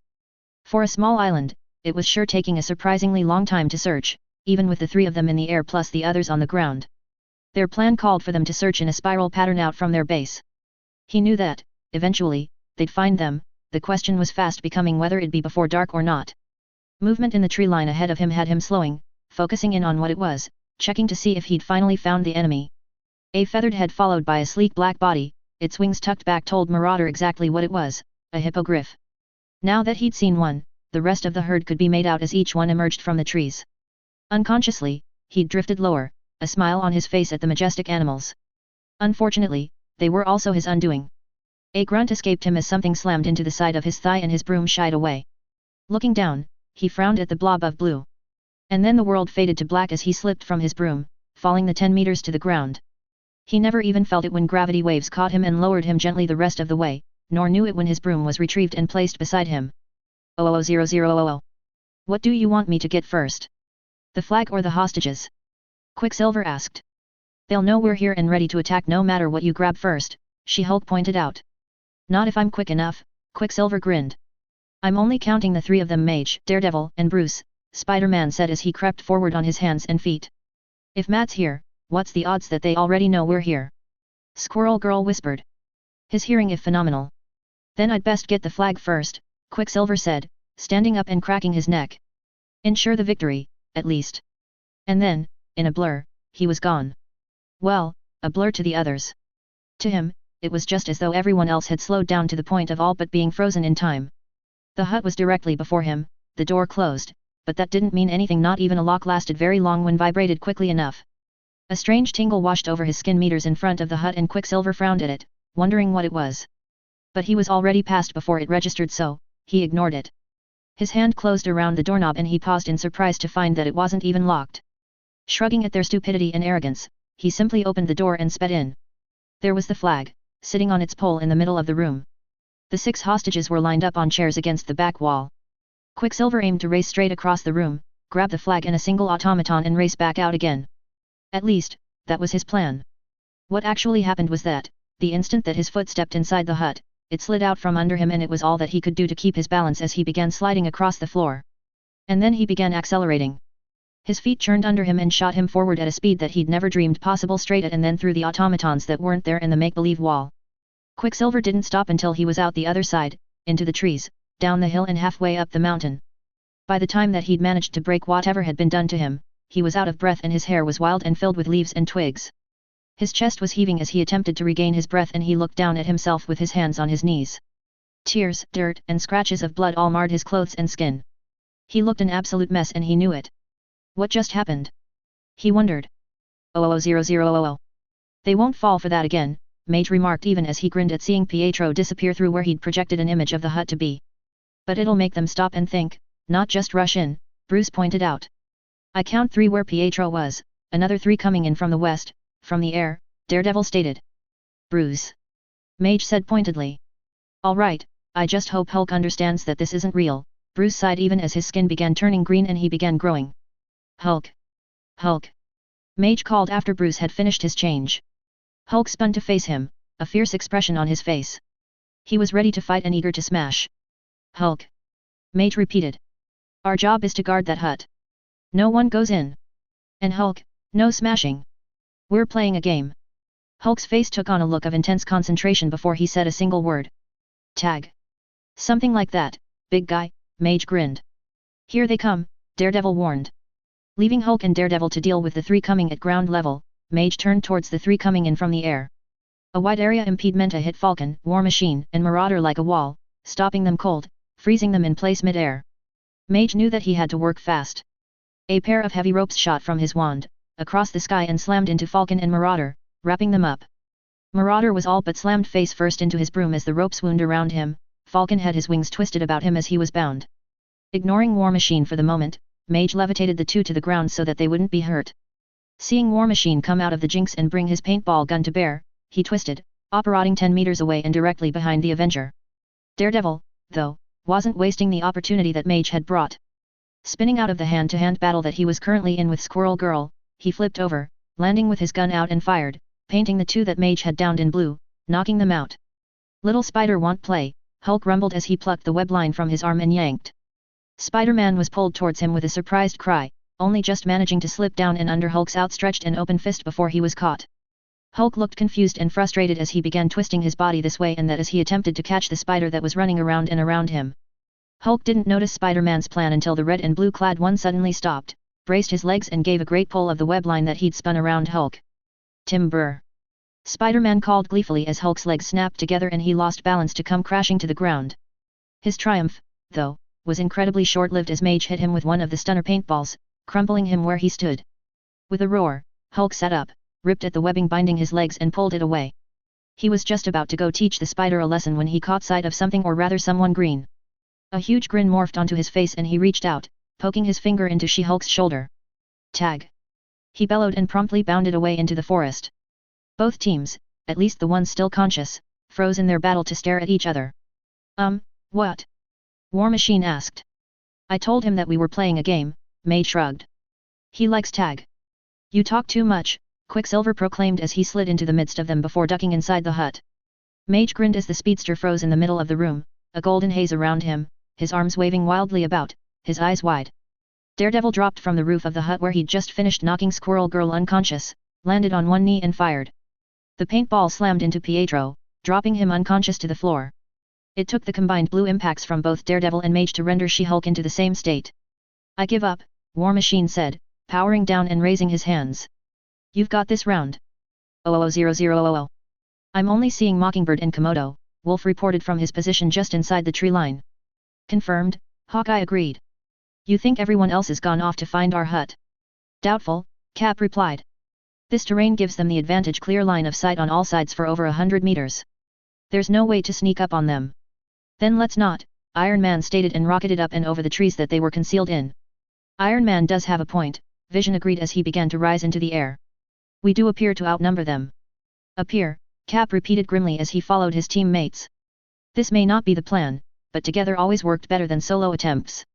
Together, they were a force, individually, they could easily be picked off, eventually making it that much harder.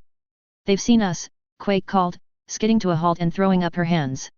The yellow paintball that had been headed straight for her chest suddenly reversed direction and went straight back to where it'd come from courtesy of her vibrations. Komodo's eyes widened in surprise at seeing her own round heading straight for her and she attempted to dive out of the way. She was almost successful, too, it just managing to graze her shoulder. As it wasn't a direct hit, she wasn't knocked out, however she was slowed. Cap's shield came up as he ran when he saw Mockingbird targeting him. 4 rapid thumps on his shield jarred his arm slightly. The 5th shot, though, slammed into his shin and he was sent tumbling straight to the ground, out of the fight. Mockingbird barely had time to register her success before 3 blue balls slammed into her, one each from Widow, Wolf, and Hawkeye. Hawkeye's second shot finished knocking Komodo out. The Vision had decided that the side wall might be a better way of entering the building, after all, it was possible that the door was booby-trapped. Phasing his body, he stepped inside, only to find that Scarlet Witch was there, ready for him. Her red magic wrapped itself around him, enveloping him and holding him firmly in place. No matter what he tried, he was held fast. Wanda is inside, he reported. The door slamming back on its hinges turned both their heads to find Iron Man framed in the doorway. Scarlet Witch's other hand shot up, her magic grabbing him, holding him in place as well. 2, though was her limit. When Widow slid in around Iron Man, there was nothing that she could do. I'd say I'm sorry about this, Wanda, but it's the game, she shrugged before shooting the younger woman point blank in the stomach. Ouch, that's gonna leave a bruise, Iron Man remarked. Friday, open a channel to all Avengers. Alright kids, the grown-ups have won the day, time to go home and celebrate. Or commiserate if you're on the yellow team. Chapter 91, there are some. Disclaimer: anything you see and recognize does not belong to me. Harry Potter is J.K. Rowling's, the Avengers and other related characters belong to Marvel. I'm simply playing in their sandboxes. 00000. Heroes assemble. Chapter 91. There are some. The party had been in swing for a number of hours already. Actually, the reason that it was being so drawn out was simply that the party-goers were all arriving at such disparate times. The ones hit with the stunner paintballs had to wait until they'd woken up and then been given a once-over by healer Greengrass before they were clear to join the revels. And then there was the Hulk. In his confusion over what the game that they were playing actually was, he'd bounded off, deep into the forest of Paradis Noir, intent on avoiding his cousins so that he wouldn't get tagged. It took Harry riding on his broom and asking the Peruvian Vipertooths a long time to finally locate the big guy. And then, Harry D had to convince the Hulk that the game was over and that he'd won without getting tagged by an enormous green finger, constantly jabbing at him. Finally, though, Hulk came down from his victorious bouncing around, his arms in the air, and calmed enough for Bruce to re-emerge. A simple apparition by Harry returned the two of them to the main building to find that the party had already started. Quickly, Bruce rushed off to have a shower and to find some clean, unruined clothes. What was that golden mist? Pietro asked, drifting over to Harry as soon as he joined everyone. Harry grinned as he picked up a bottle of butterbeer. That was a disorientating mist. In basic terms, it confused your senses so that up appeared down and down, up. So, I wasn't really standing on the ceiling? Pietro asked. Nope. Your senses were just confused enough to think that, Harry replied. Believe me, I know how it feels. I encountered it back when I was in a tournament at school. Did it freeze you in place too? For a minute, then I simply closed my eyes and walked out of it, Harry replied. But I'd put that field in the entirety of the room, so the only way out of it for you was back through the door. Hey, Pietro grunted thoughtfully. You wouldn't really have needed much to confuse Pietro, Wanda laughed as she joined them. Tell me about it, Harry grinned. You should have seen him when he ran into the illusion that I made.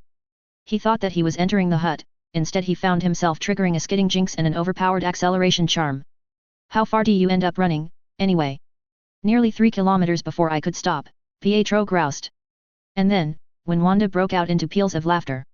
You're supposed to be on my side, I'm your big brother, remember? By 12 minutes, Wanda countered. Hey, you, Daisy said as she joined the group, bumping hips with Harry as she arrived beside him. Automatically, Harry's hand snaked out around her waist and he gave her a kiss. How'd you go in the game? He asked. Not bad, she shrugged. Didn't get tagged. Oh, and learned a new skill with my power. Harry's raised eyebrow encouraged her to elaborate. I managed to catch Ted when he was falling from his broom after Bucky shot him and knocked him out, she said. In that case, thank you, he smiled. A loud chime echoed over the gathering and Harry, along with everyone else there, turned to find Maria Hill standing on a small platform above everyone. Sorry to break this up, guys, but you're all needed, she said. I'm guessing something important? Steve asked. Secretary of State Ross has asked to address the Avengers, she replied. I've told him that we'll meet him at the compound. And before anyone asks, no, I don't know what this is about. You don't know, Nat repeated flatly. No, Maria replied, and this time it was easy to hear the annoyance in her voice. I know that there's been something in the wind for the past couple of months, but all my contacts have clammed up about it. I would guess, with Ross involved, that we're finally going to find out what it is. All right, everyone, you heard the lady. Gear up and head across to the compound, Steve ordered.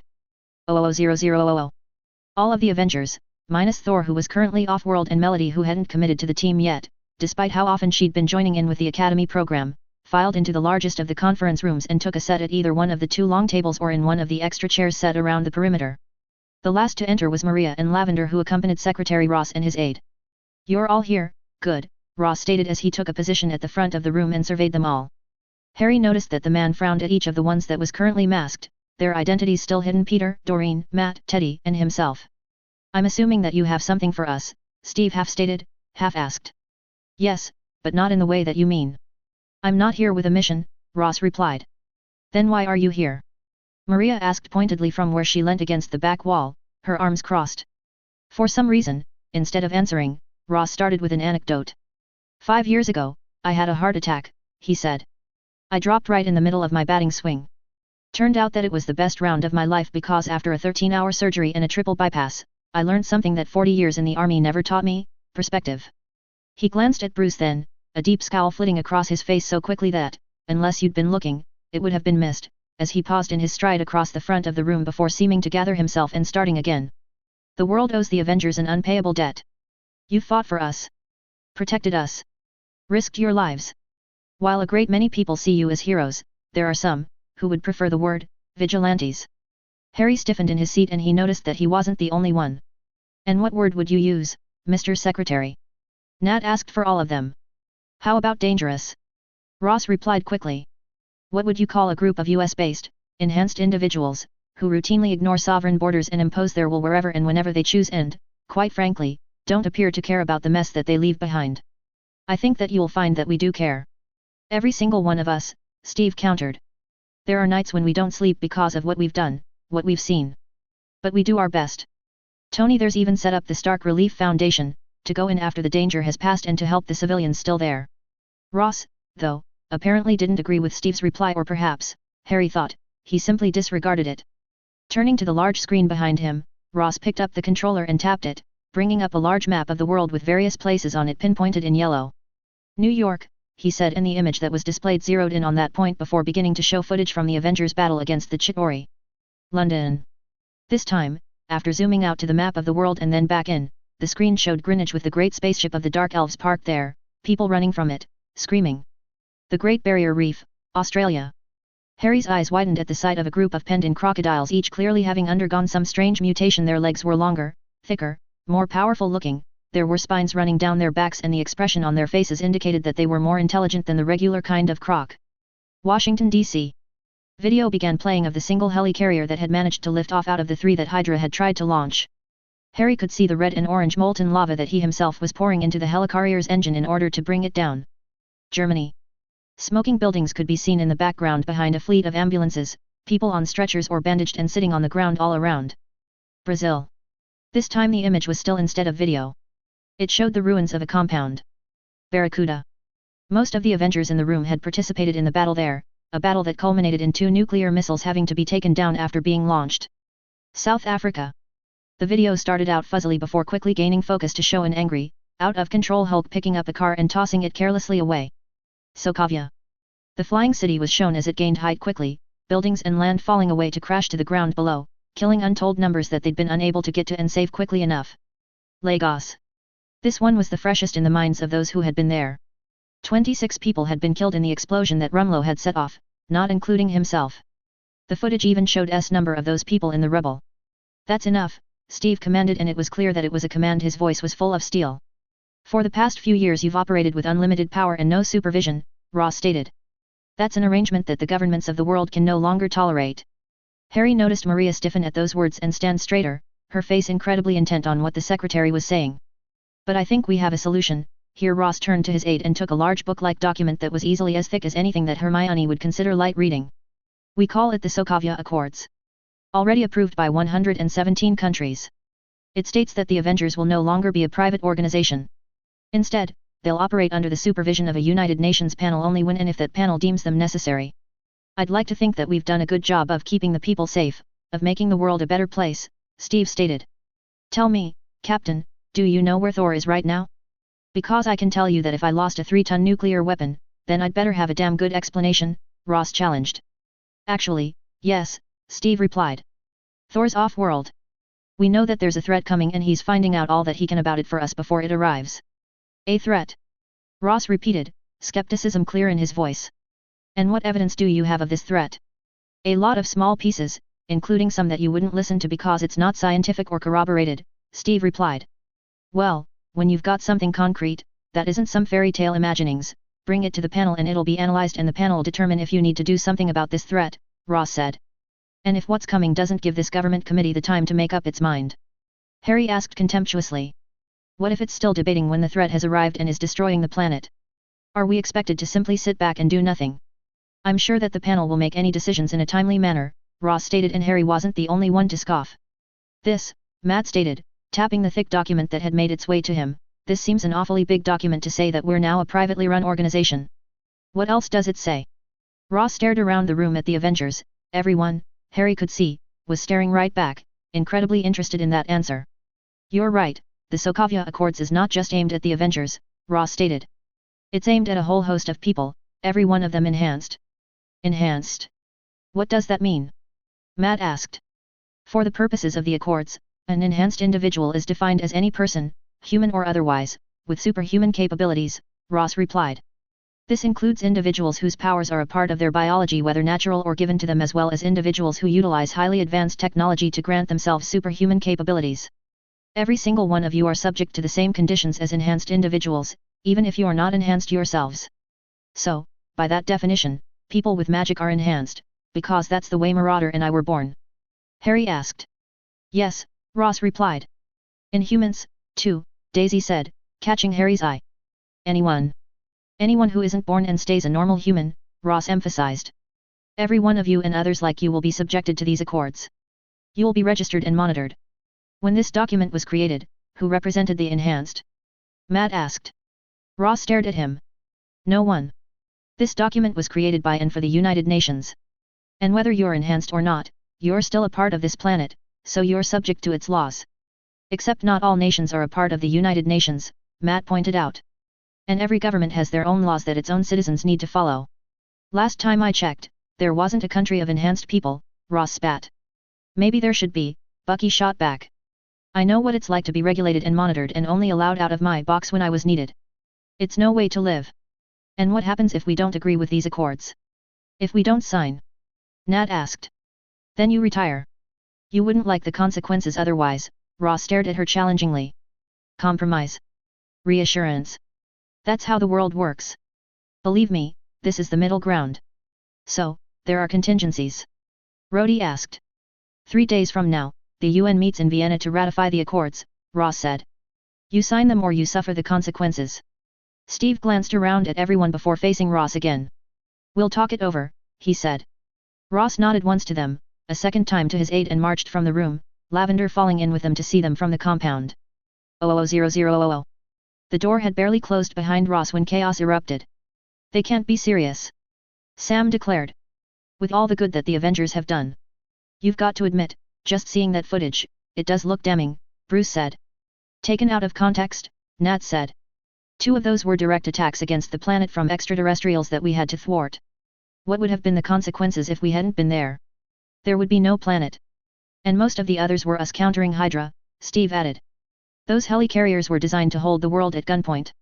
Hydra had to go, we all know that, and, now that they're dealt with, that threat won't be hanging over the ordinary person's head anymore. Let's just hope something else doesn't jump into its place, Tony said.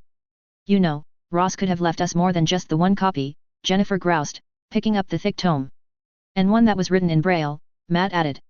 Here, I can help with that, Harry said, stopping the book as it was slid across the table to him. Multiple taps of his wand had the Sokovia Accords replicated so that there were 20 copies. The last one, though, took a fair bit of extra effort. No guarantees, Matt, I can't read Braille, Harry said. Matt took the offered copy, flipped it open and ran his fingers over the bumps on the paper before grimacing. A good approximation, but no dice, Matt said. Jennifer, give me the highlights, if you can. Maria, is it possible to get a copy for me? I'll make sure of it, she replied. And you had no idea that this is coming? Nat asked. None. As I said, I was being stonewalled, Maria replied. From what I was able to piece together, the UN put this together behind closed doors, no one not in the know was even allowed in. Did everyone else get the fact that this is aimed at and against everyone who isn't either one of us or isn't considered normal? Daisy asked. Yeah, that was made abundantly clear, Doreen scowled. So, Inhumans, mutants, mutates and magicals, Bobby said. Every one of them. Anyone think that the UN might not know what sort of can of worms they're opening here? Sam asked. Jennifer. Matt prompted. Here's something, she replied, gaining everyone's attention. And it's pretty big, too. Any enhanced individual who agree to sign must register with the United Nations and provide biometric data such as fingerprints and DNA samples. Those with secret identities must reveal their legal names and true identities to the United Nations. Those with innate powers must submit to a power analysis, which will categorize their threat level and determine potential health risks. Those with innate powers must also wear tracking bracelets at all times. They want to treat us as criminals. Pietro exclaimed. That is exactly what the most hardened criminals are forced to comply with.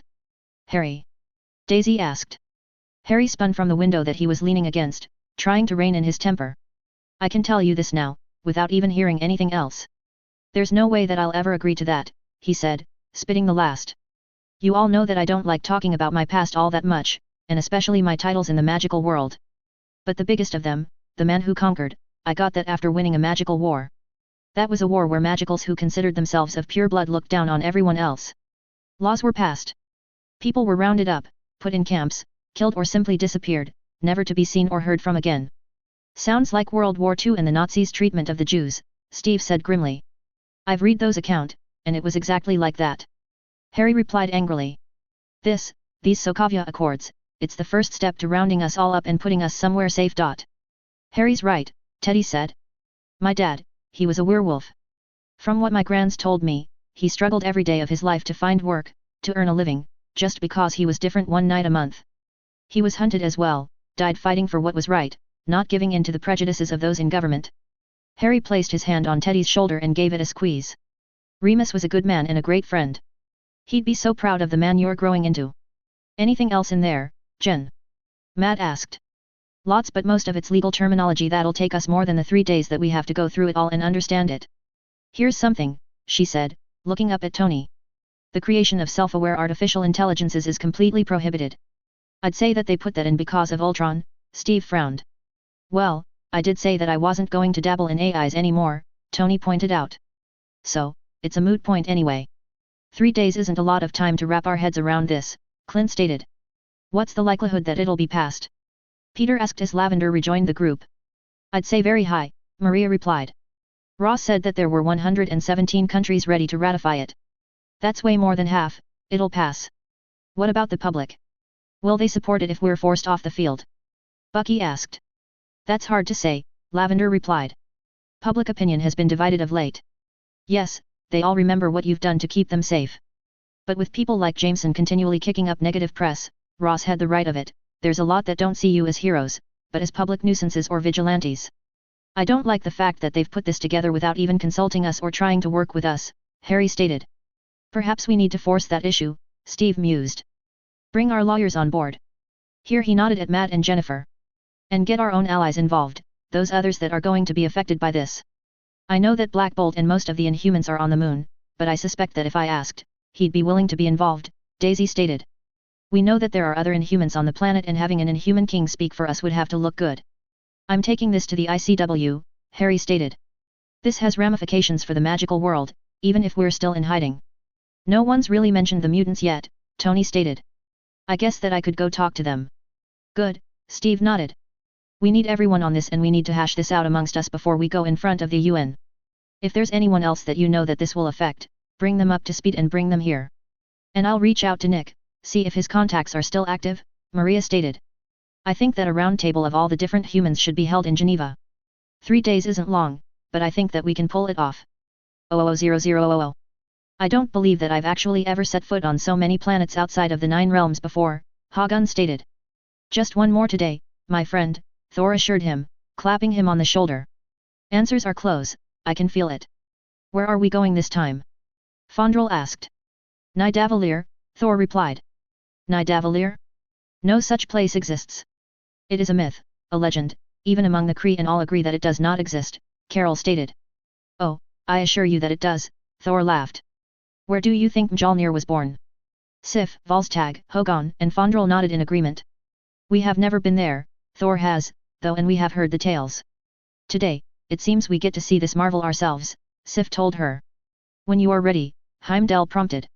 The 6 moved into position and they heard the great sword shift into position, opening the Bifrost and sweeping them away into space. The journey was long, but eventually, they were released to stand on a great platform made of metal. Without doubt it was a feat of the greatest engineering, a forge unlike any other. And powering it all was the neutron star that had been harnessed by the rings that surrounded it. Who goes there? A deep, gruff voice challenged. Recognizing the voice, Thor stepped forward with a smile. Eitri. It is I, Thor, son of Odin. Odinson? Is it truly you? And then, out of the shadows, the great king of the dwarves strode. He was tall for what one would think a dwarf should be, easily topping 12 feet, but for all that, he was about average height for his people.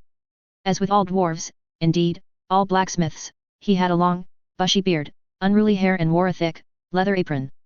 He was also carrying an enormous pair of tongs. It is good to see you, my friend, Thor returned. These are my friends the Lady Sif, the Warriors 3 and Carol Danvers of Midgard. Eitri nodded to his visitors before focusing on Thor. What brings you here, Odinson? I see you still carry Mjolnir. Could it be that you are interested in a new weapon? I have one in my plans, an axe unlike any other. It would easily be the strongest weapon that I have ever created, truly a weapon fit for a king. Alas, I am still but a prince, Thor replied. Perhaps this magnificent axe has simply not yet found its time. Perhaps not, Eitri replied. But you have not answered my question. We come seeking information, if I might be permitted to ask, Thor said. You may ask, whether or not I answer we will find out, Eitri replied. We are seeking information about Thanos, Thor stated. Eitri scowled at the question and turned away, striding a few paces before turning back. The Mad Titan, Eitri said. I've heard of him. Has a thing for conquering planets, like the Kree. Here, Eitri pointedly looked at Carol. Don't look so surprised, girl, your uniform gives you away, Eitri stated. As to Thanos, as I say, I have heard of him. He has his attack dogs, the Chitauri and the Outriders, sister species to each other. And his most powerful of lieutenants, his Black Order. The Chitauri I have fought on Midgard, Thor said, and then, for Carol's benefit, Earth. They came seeking a great power called the Tesseract, an object that held within it one of the Infinity Stones. So, it's true, is it? The Mad Titan is seeking those powerful objects, Eitri mused. May the gods help us all if he finds them. Thus, why I'm here, I aim to prevent that from happening, Thor told him. Then maybe you are here for the axe after all, Eitri mused. You will need such a weapon to defeat Thanos. Thor gave a small half-bow. The dwarves of Nidavellir were never ones to be refused when a gift was offered. But apart from what I have told you, I know no more of the Mad Titan, Eitri stated. Perhaps one of the other members of the Confederacy might know something. Carol suggested. What confederacy is this? Volstagg asked. An alliance. Ancient from what I've been told, between the Kree, the Astrans, the Calicians, the Remorath and the Rajaks, she replied. Marvell told me that these species are known to band together in the face of the greatest threats to one or all of them. Your general did not appear to know of the threat that Thanos posed, Thor stated. Just because the Kree knew not of the threat of Thanos does not mean that all of the others are likewise ignorant, Sif stated. The lady is wise, Eitri said. Now, Odinson, come, let us find the plans for this axe that may yet help you defeat the Titan. Not to be disrespectful, Eitri, Thor said to the Dwarven King's back as he strode off ahead of the group, but I have Mjolnir to aid me. You have 2 hands, don't you? Eitri asked rhetorically, as though that settled the matter. Thor shrugged, supposing that it did. Chapter 92, The 5 Tribes of Earth. Disclaimer: anything you see and recognize does not belong to me. Harry Potter is J.K. Rowling's, the Avengers and other related characters belong to Marvel. I'm simply playing in their sandboxes. 00000. Heroes Assemble. Chapter 92, The 5 Tribes of Earth. Daisy flicked the buttons that would open communications to the moon, specifically, to the hidden city of Idalan. Every indicator said that the secure channel that they'd been given was open, but all that she could hear was nothing. Not even static. Hello? This is Daisy Johnson. I'm calling because I need to talk to Black Bolt. Or Medusa, really, considering, yeah, well, if you could let him know that it's urgent. Thanks. She sat back and shook her head. May would be giving her a look if she'd heard her opening a communication that way. Not a skerrick of professionalism in it at all. In her defense, it was the first time that she'd ever attempted to contact some place that wasn't on Earth. A massive shape appeared in her peripheral vision and she turned, only to scamper backwards. Whoa! She all but screamed, seeing the giant dog standing there, looking at her, his long tongue lolling from his mouth.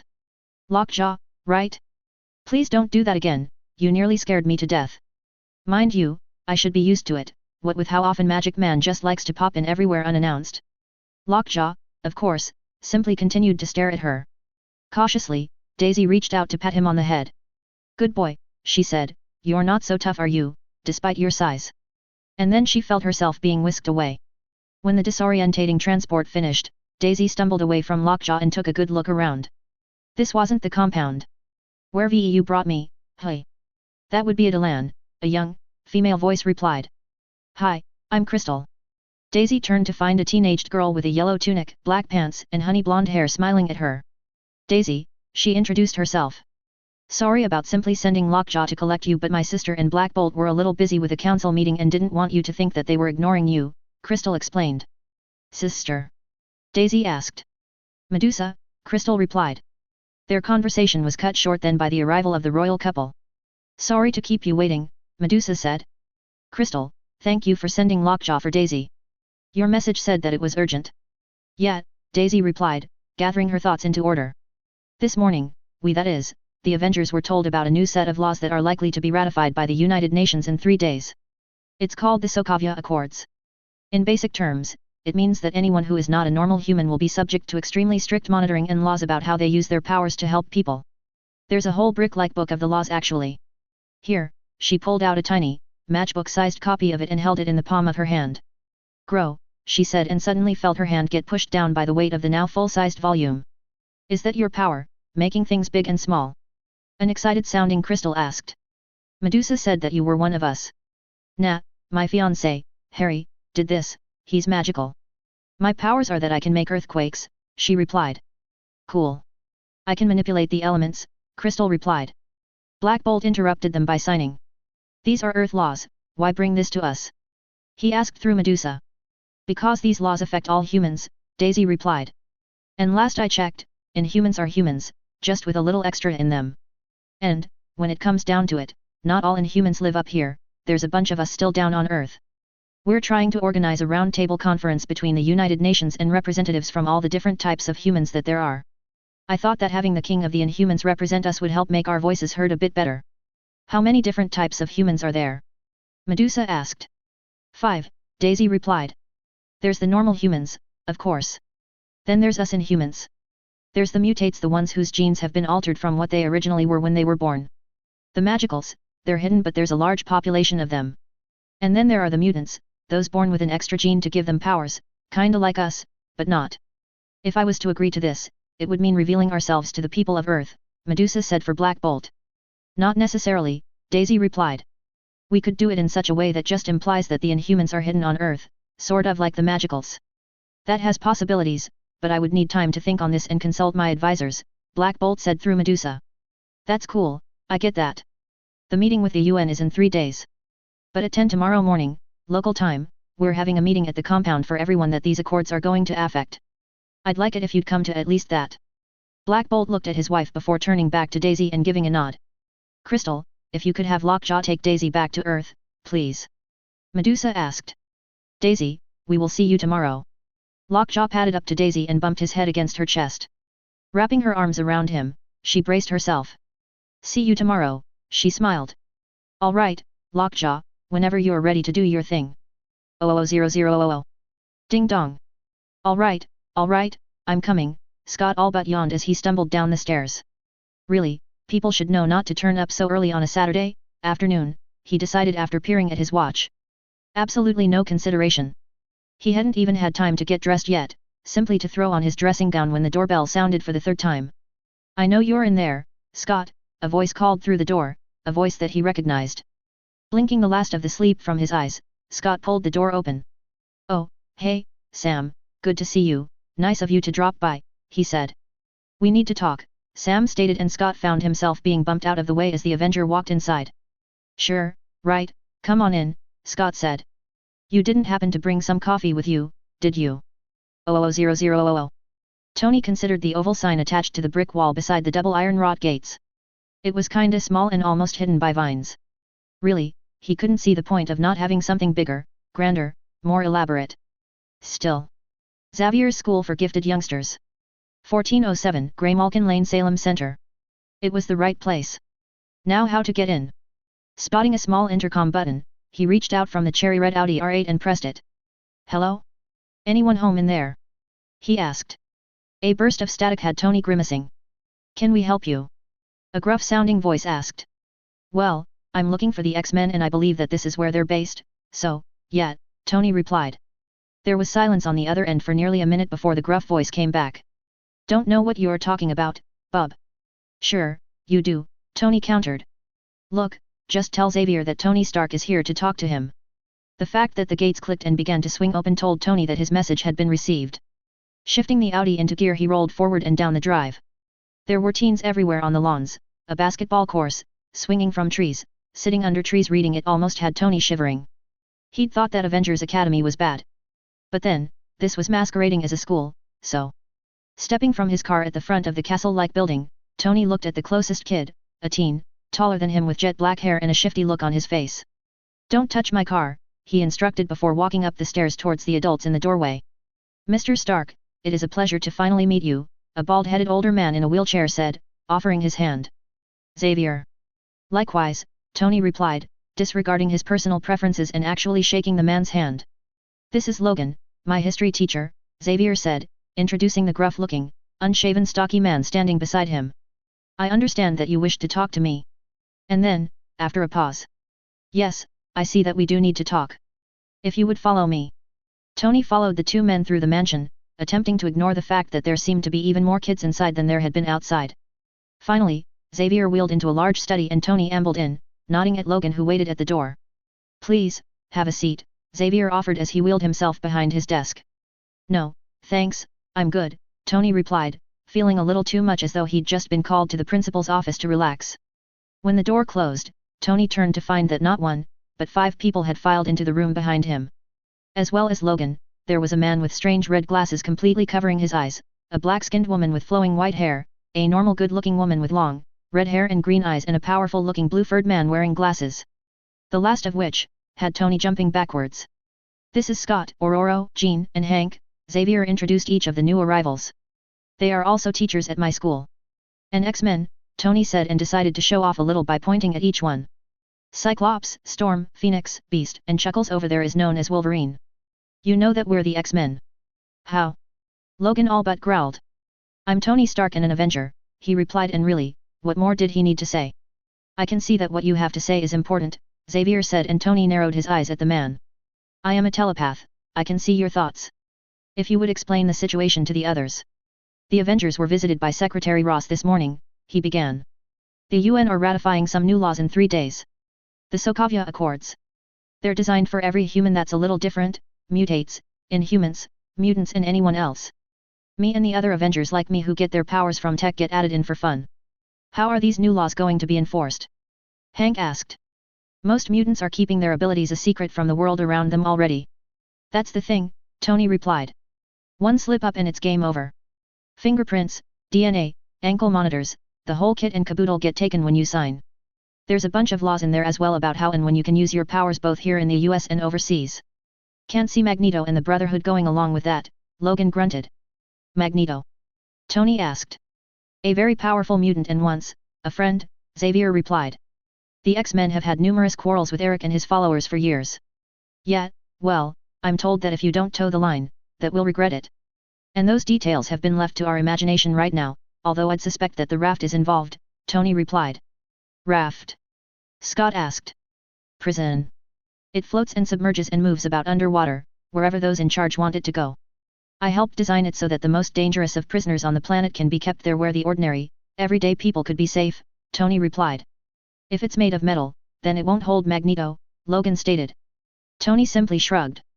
At the moment, we don't think the UN has fully realized the implications of these accords. We think that they're mainly aimed at the Avengers, but they do affect mutants and everyone else. You have a plan? A way to stop these accords from being signed? Jean asked. Maybe, Tony allowed. But it's going to take all of us, all of the different types of humans on the planets working together. At least, that's what Steve Rogers believes. Me, I'm of the opinion that no matter what we do, the UN's going to sign off on it. But the old man's got this thing of togetherness, gets kinda annoying really, especially with how often he's right. The accords are going to be signed in Vienna in 3 days' time. We've got people working on turning the signing into a round-table conference, 2 representatives from each human tribe if you will, talking together about living together. A noble goal, Ororo nodded. Tony shrugged. In theory. In practice. We're gathering everyone at Avengers Compound tomorrow at 10 to hash it out, get a feel of where we all are before we join with the normal humans in Vienna on Tuesday. You're invited, that's why I'm here. I think that we'd be delighted to attend, Xavier smiled. Great. Well, in that case, I best get people to see, money to make and all that, Tony replied. Thank you for bringing this to us and including us, Xavier said. Logan will see you back to your car. Tony nodded to each of the others there before following the snarly-looking man back through the mansion. As he walked through the door, he froze, his sunglasses poised partway to his face, his jaw dropping. Joe Flynn. Put that car back together. Logan growled. Damn kid DB and juvie if he wasn't here. Tony could only nod absently as he watched the tall, black-haired kid from before get wide eyes and skittery as Logan advanced on him, his fists clenched. How many times have I told ya, kid? You wanna use your powers to pull cars apart, you go talk to Forge, Logan berated the kid. You don't go doing it to anything else, especially visitors' cars. Now, as soon as you've got the nice man's car back in one piece, you and me are going to go for a little run, maybe visit the obstacle course and do some calisthenics. Tony could only stare at the chassis that was once a car worth a couple of $100,000. And then his gaze moved from pile to pile all over the grass seats, steering wheel, the components of the engine, tires, bright red splashed about throughout it all, everything that made a car a car. A strangled whimpering noise could be heard, but whether it was from the kid who was cowering from Logan standing menacing right behind him, his fists clenched at his sides, or from Tony himself, was impossible to tell. 00000. Rhodey landed outside Central City in a crouch. Standing up, he flipped the face mask of his War Machine armor up and walked up towards the door. He'd only gotten halfway, though, when a flaming man whooshed in to land right in front of him, making him take a single step back. Well, if it isn't the War Machine, come to pay us a little visit, Johnny Storm said. And if it isn't the Human Torch making the world a whole lot hotter, Rhodey countered. Good to see you, man. You, too, Johnny replied. So, what brings you by our digs? I need to talk to you and your team, Rhodey replied seriously, and he could tell by Johnny's expression that he realized that it was important. Is everyone home? Yeah, they are. Come on in, I'll take you up to them, he replied. Rhodey nodded and fell into step with Johnny as they strode towards the main door of the complex. 00000. The tinkling bell above the door had Karen popping her head out from the large conference room that she, Matt, Foggy and Jennifer had been holed up in for the last 9 hours straight. The conference room really did attest to how long it'd been empty. Coffee cups, stray boxes of Chinese and half a box of donuts littered every surface not being used by the lawyering team. Hi, Karen, Lavender said to her as she closed the door behind her. Lavender, I'm hoping that you've got something for Matt. Karen asked. Lavender smiled and pulled a thick tome from her impossibly small bag. This what you mean? She asked, handing it over. Yes, thank you, Karen replied before rushing back into the conference room and handing it to Matt. Not as quick as I would have liked, but faster than I expected. Thanks, Lavender, Matt smiled. Don't thank me, Lavender replied. Maria did all the work. She's in Vienna now and used her portkey to send it back to the tower for me. Unfortunately, that means that she's without hers now, so she's stuck there until we all arrive on Tuesday. She's a lifesaver, Karen said as she escorted the other woman back towards the door. At least now the rest of us won't have to be reading the thing out to Matt all the time. Do you have any idea how dry my throat was getting? Hey, any excuse for a good cup of coffee, right? Lavender joked. Yeah, I guess so, Karen laughed. 000000. Harry strode into the great antechamber before the main chamber that held the International Confederation of Wizardry's meetings. Without even pausing, he headed straight for the main doors, his head neither turning to the left nor to the right. The only thing that made him pause were the two Aurors that stepped in front of him, their wands drawn and ready. Sir, you need to turn around, those doors are closed, that means that there is a session of the council in progress and entry is forbidden, the Auror on the right stated. I understand that, Harry replied. And ordinarily, I would respect that, but today, I simply don't have the time and when it comes right down to it, I need to speak to the entire assembly anyway. Regardless, sir, you cannot enter, the one of the left said. May I suggest that you set up an appointment with your country's representative? Harry frowned. These two were just doing their jobs, quite correctly and rightly, as well. And, really, if he'd been in their place, he'd be saying exactly the same thing. Unfortunately, he didn't have the time to spare. Holding up his bare, empty hands, Harry nodded. I understand, gentlemen, and I'm sorry about this, he said. Their looks of confusion only just managed to reach their face before Harry struck out with his wandless magic, stunning one and binding and silencing the other before either could so much as twitch their wand. A shout and a badly aimed red jet of light passing his shoulder told him that his actions had been noticed. Not wasting a second, Harry rushed forward, pushed the doors open and strode inside. A banishing spell to close the door followed by a Colloportus performed in Parcel tongue ensure that he wasn't going to be interrupted by the guards outside. What is the meaning of this? An angry voice demanded from high to his left as Harry strode out into the middle of the room. Stopping in the middle, he turned about to take it all in. It was not unlike a small coliseum, with tiers upon tiers of elaborate seats stretching all the way around the circular room. On the front of the table for each seat was a brass plaque that announced which country that particular witch or wizard represented. Directly across from where he'd first entered, on the lowest level was a seat for the Supreme Mugwump, currently a wizard from Africa. Mr. Potter? Supreme Mugwump Akimbo asked, a combination of surprise and outrage at his unexpected arrival in the man's voice. Supreme Mugwump, delegates, Harry said, bowing firstly to the wizard in charge and then turning about once again to see all of the delegates. Please excuse this interruption to your meeting, but I bring news that has the potential to affect all member nations of witches and wizards and ask for your counsel. Who is this uncouth individual who interrupts important matters that he would have no chance of understanding? An old, regal-looking Asian witch asked. The delegate for England, a man that Harry didn't recognize, beat him to answering. This is Harry Potter, Lord of the most ancient and noble houses of Potter and Black, the boy who lived, the man who conquered, recipient of 2 Order of Merlin, first-class awards. And, in the non-magical world, I'm known as Mage of the Avengers, he finished. Hearing the murmur from the assembled crowd, murmurs that sounded distinctly impressed, just this once, Harry was actually glad of the many titles that he'd seemed to pick up over the course of his life. Mr. Potter is a friend of the ICW, Supreme Mugwump Akimbo stated.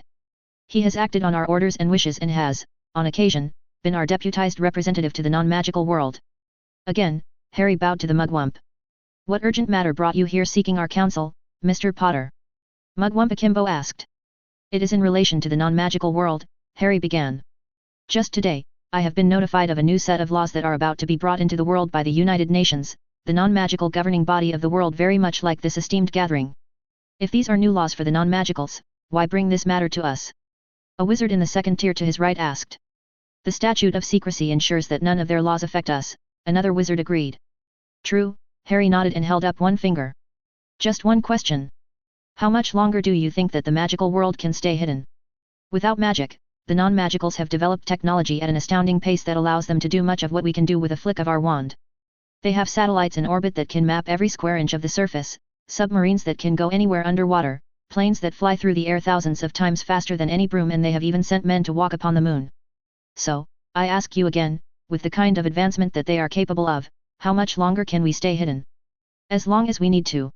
One wizard yelled, but Harry noticed that there were many more that were looking uneasy at his words.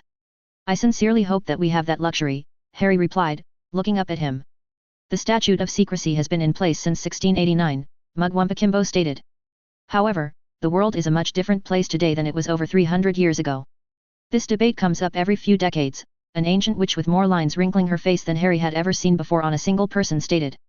Is the statute still relevant? Is it time for us to come out of hiding? The answer has always been the same. Mr. Potter, these laws that you have mentioned, what are they and how could they relate to us? Mugwumpa Kimbo asked.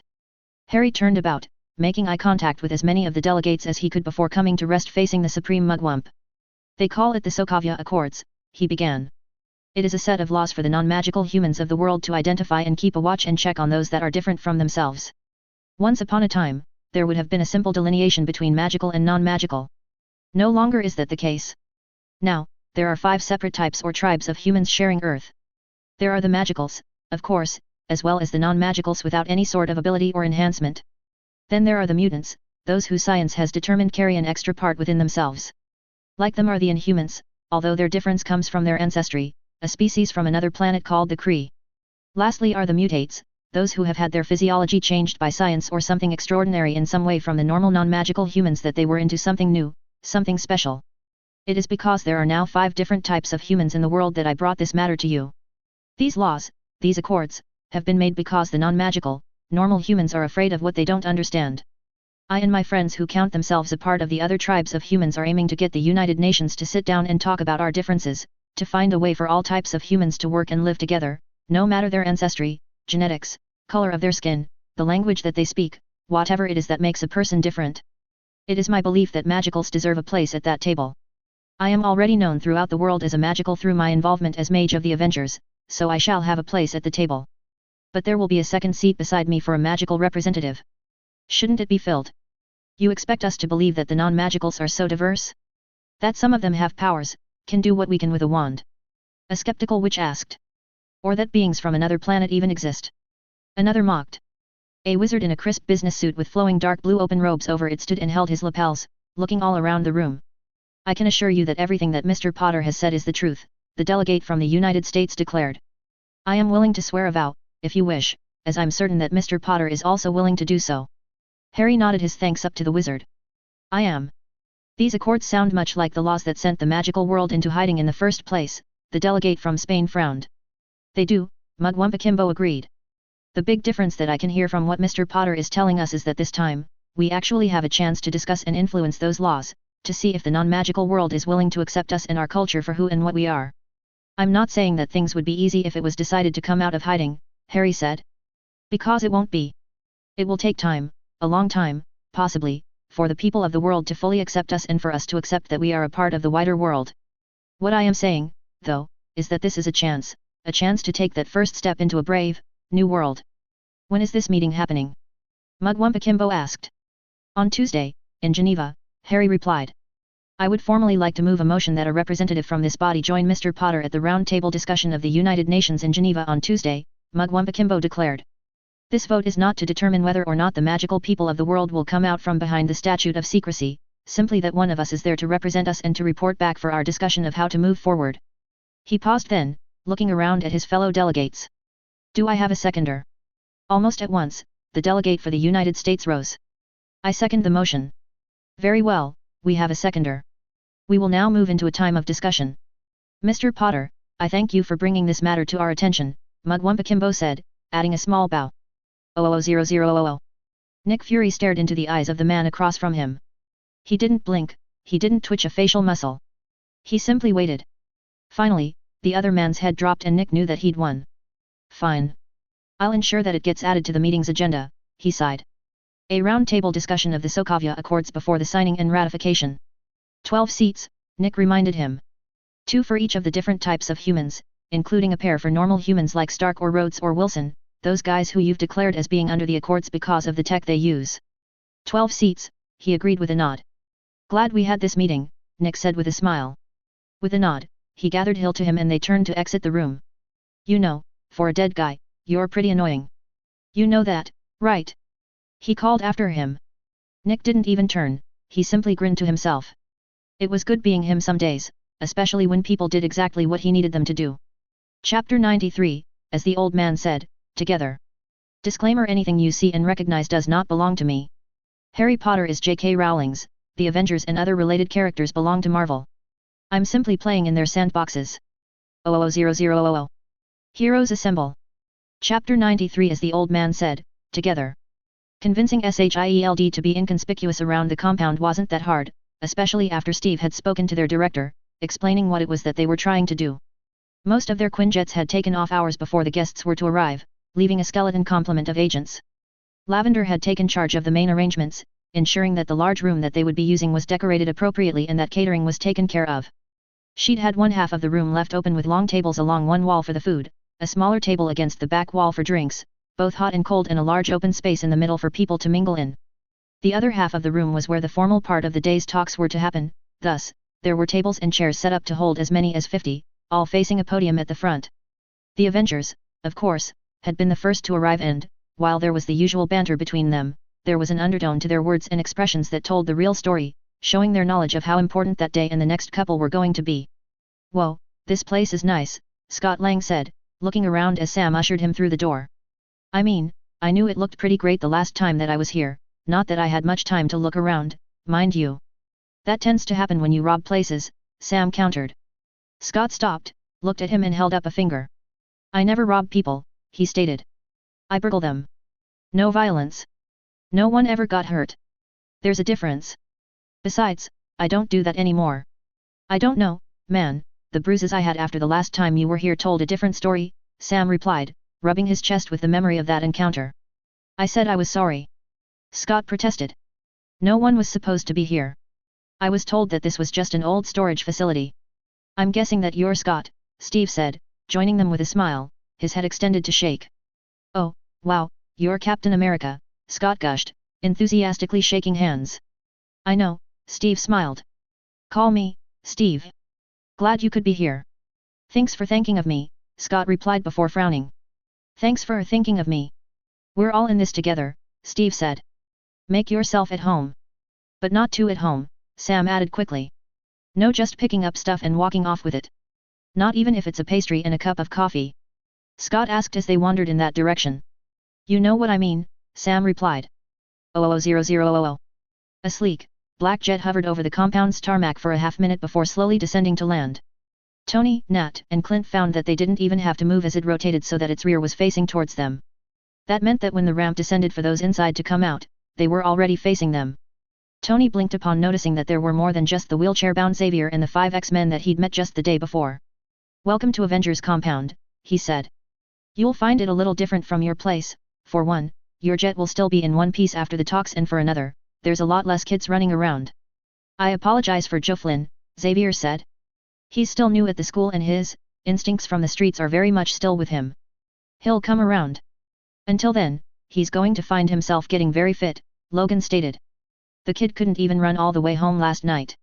"Logan, you had him do a 5-kilometer run, go through that torture chamber of an obstacle course that you created twice, I might add, and do a full hour's worth of calisthenics before having to make the 5K run back to the mansion," Jean stated disapprovingly. "But it'll teach him a lesson," Logan shrugged. "Sounds like something our SHIELD instructors would put us through," Clint added. "If you add in the time on the weapons range," Nat agreed. "Natasha Romanoff, and this is Clint Barton. Thank you for inviting us. I am Charles Xavier, and this is Logan, Scott, Jean, Ororo, Hank, Bobby, Kitty, and Warren." "Cool wings," Tony stated, eyeing the huge, white wings that Warren had. He flexed them, stretched them out and then folded them back against his back. "Thanks. It's not often that I get to let them free," Warren replied. "Well, the party's this way," Tony said, indicating the direction. "Are many expected, or will it simply be the Avengers and the X-Men here today?" Charles asked. "No, there's a few others, some of them coming from pretty far away," Nat replied. 00000. Harry looked on, amused, as Daisy kept pacing from one side of the room to the other, looking over to the blank space in the room every other step. "I really thought that they were coming," she said. "They said that they were coming." "Give them time, love, it's not yet 10, Harry replied. She opened her mouth to say something when a flash cut her off and spun her around. Harry, at seeing the newly arrived group, pushed off from the wall and stepped across to stand beside her. "You're here!" Daisy exclaimed. "We did promise," Medusa smiled before continuing for her husband. "I have discussed these accords with Karnak and my other advisors and have decided that as king, it is no less than my responsibility to take part in these talks, to speak up for all Inhumans, whether they live in Adalan or here on Earth." "Thank you, you have no idea how much that means to me, to all of us," Daisy replied. Black Bolt held up a hand and continued talking through Medusa. "There is one thing that I will require of you." "Name it," Daisy promised. "You mentioned that each group of humans will have 2 chairs at the conference in Geneva. I wish you to sit at the table with me. One voice from Adalan, one voice from Earth, for all Inhumans. Me? I'm no diplomat. Daisy protested. And once upon a time, you weren't a SHIELD agent or an Avenger either, Harry pointed out. Besides, I think you'll do great. I agree, Karnak stated. These talks are for all people to help bring balance. Perhaps a room full of politicians and diplomats doesn't ensure the best outcome. That's settled then, Medusa smiled after Daisy had nodded her agreement. You remember Gorgon and my sister, Crystal? And this is Triton, Black Bolt's cousin. Nice to meet you, Harry nodded at the green-skinned man. Lockjaw's house broken, right? Daisy asked, looking at the behemoth of a dog. He is, but he won't wander far if we let him outside while we have these talks, Crystal smiled. Great. Then let's get him settled and then we'll introduce you to everyone else, Daisy said. 000000. When are you gonna build us our own plane, Egghead? Ben asked as the borrowed Quinjet came in for a landing at the compound. I'll get around to it, Reed replied. I've been a little busy getting the lab up and running. Well, when you do, make sure that it's got a little more room than this thing, Ben stated. And fast, it's gotta be fast, Johnny added. Do you boys want it to be invisible as well? Sue asked sarcastically. Not a bad idea, sis, Johnny nodded. Do that, too. Reed simply shook his head. I'll add it to the list. All right, we're here. Let's all play nice, shall we? I'm always nice, Sue said as she unbuckled and headed towards the rear ramp and the Avengers standing on the tarmac waiting for them. She's got you there, Reed, Ben grumbled a laugh. You didn't grow up with her, Johnny mumbled. I heard that, Johnny. Sue called over her shoulder. 000000. The informal part of the gathering had lasted over an hour as groups formed and reformed over food and drinks. Steve had originally planned for a much shorter time with people milling about, getting to know each other, but there were many that needed that extra time to become comfortable enough to leave their normal groups and to begin talking. Lavender, of course, kept the caterers running smoothly, ensuring that new urns of hot water were brought out and that fresh platters of food were available for those who were hungry. Finally, though, the gathered crowd made their way across to the tables and chairs and Steve stepped up to the podium. Thank you all for coming today, especially on such short notice, he began. You all know why we're here, the Sokovia Accords. These accords, developed in secret by the United Nations, are expected to be ratified by that body 2 days from now. While our lawyers are still going through it, it's a thick document, one that I sure couldn't read in the time frame that we were given. We know the highlights. Everyone that is not considered a normal human, is to be registered with the panel that will oversee us. DNA samples, fingerprints, a full analysis of our powers and what we can do rated on some arbitrary scale, mind you, and we'll also be expected to wear a monitor/tracker at all times, just in case something happens. As has been pointed out, that is nothing less than the most hardened criminal is expected to comply with. We, of course, and really anyone who took the time to think, would know that we are not the only people out there with abilities, be they mutates, mutants, magicals or inhuman. And there are some of them that will never comply with these requirements, simply because they are criminals. On the flip side, these requirements are written in such a way as to stop us from doing our job, of keeping the civilians safe and making sure that the world keeps turning. Personally, this reminds me too much of what I fought against back in World War II. The Nazis took a dislike to people, simply because of their ancestry, and forced them to be rounded up, locked away, and many were executed. These accords are one small step away from that being done to us. That's why we've worked to ensure that, before these accords are signed, there will be a roundtable conference where representatives of each different type of human gets their say in how they and those like them get to live their lives from this day forward. Who gets to be at this table? Reed asked. That is part of what we need to work out today, Steve replied.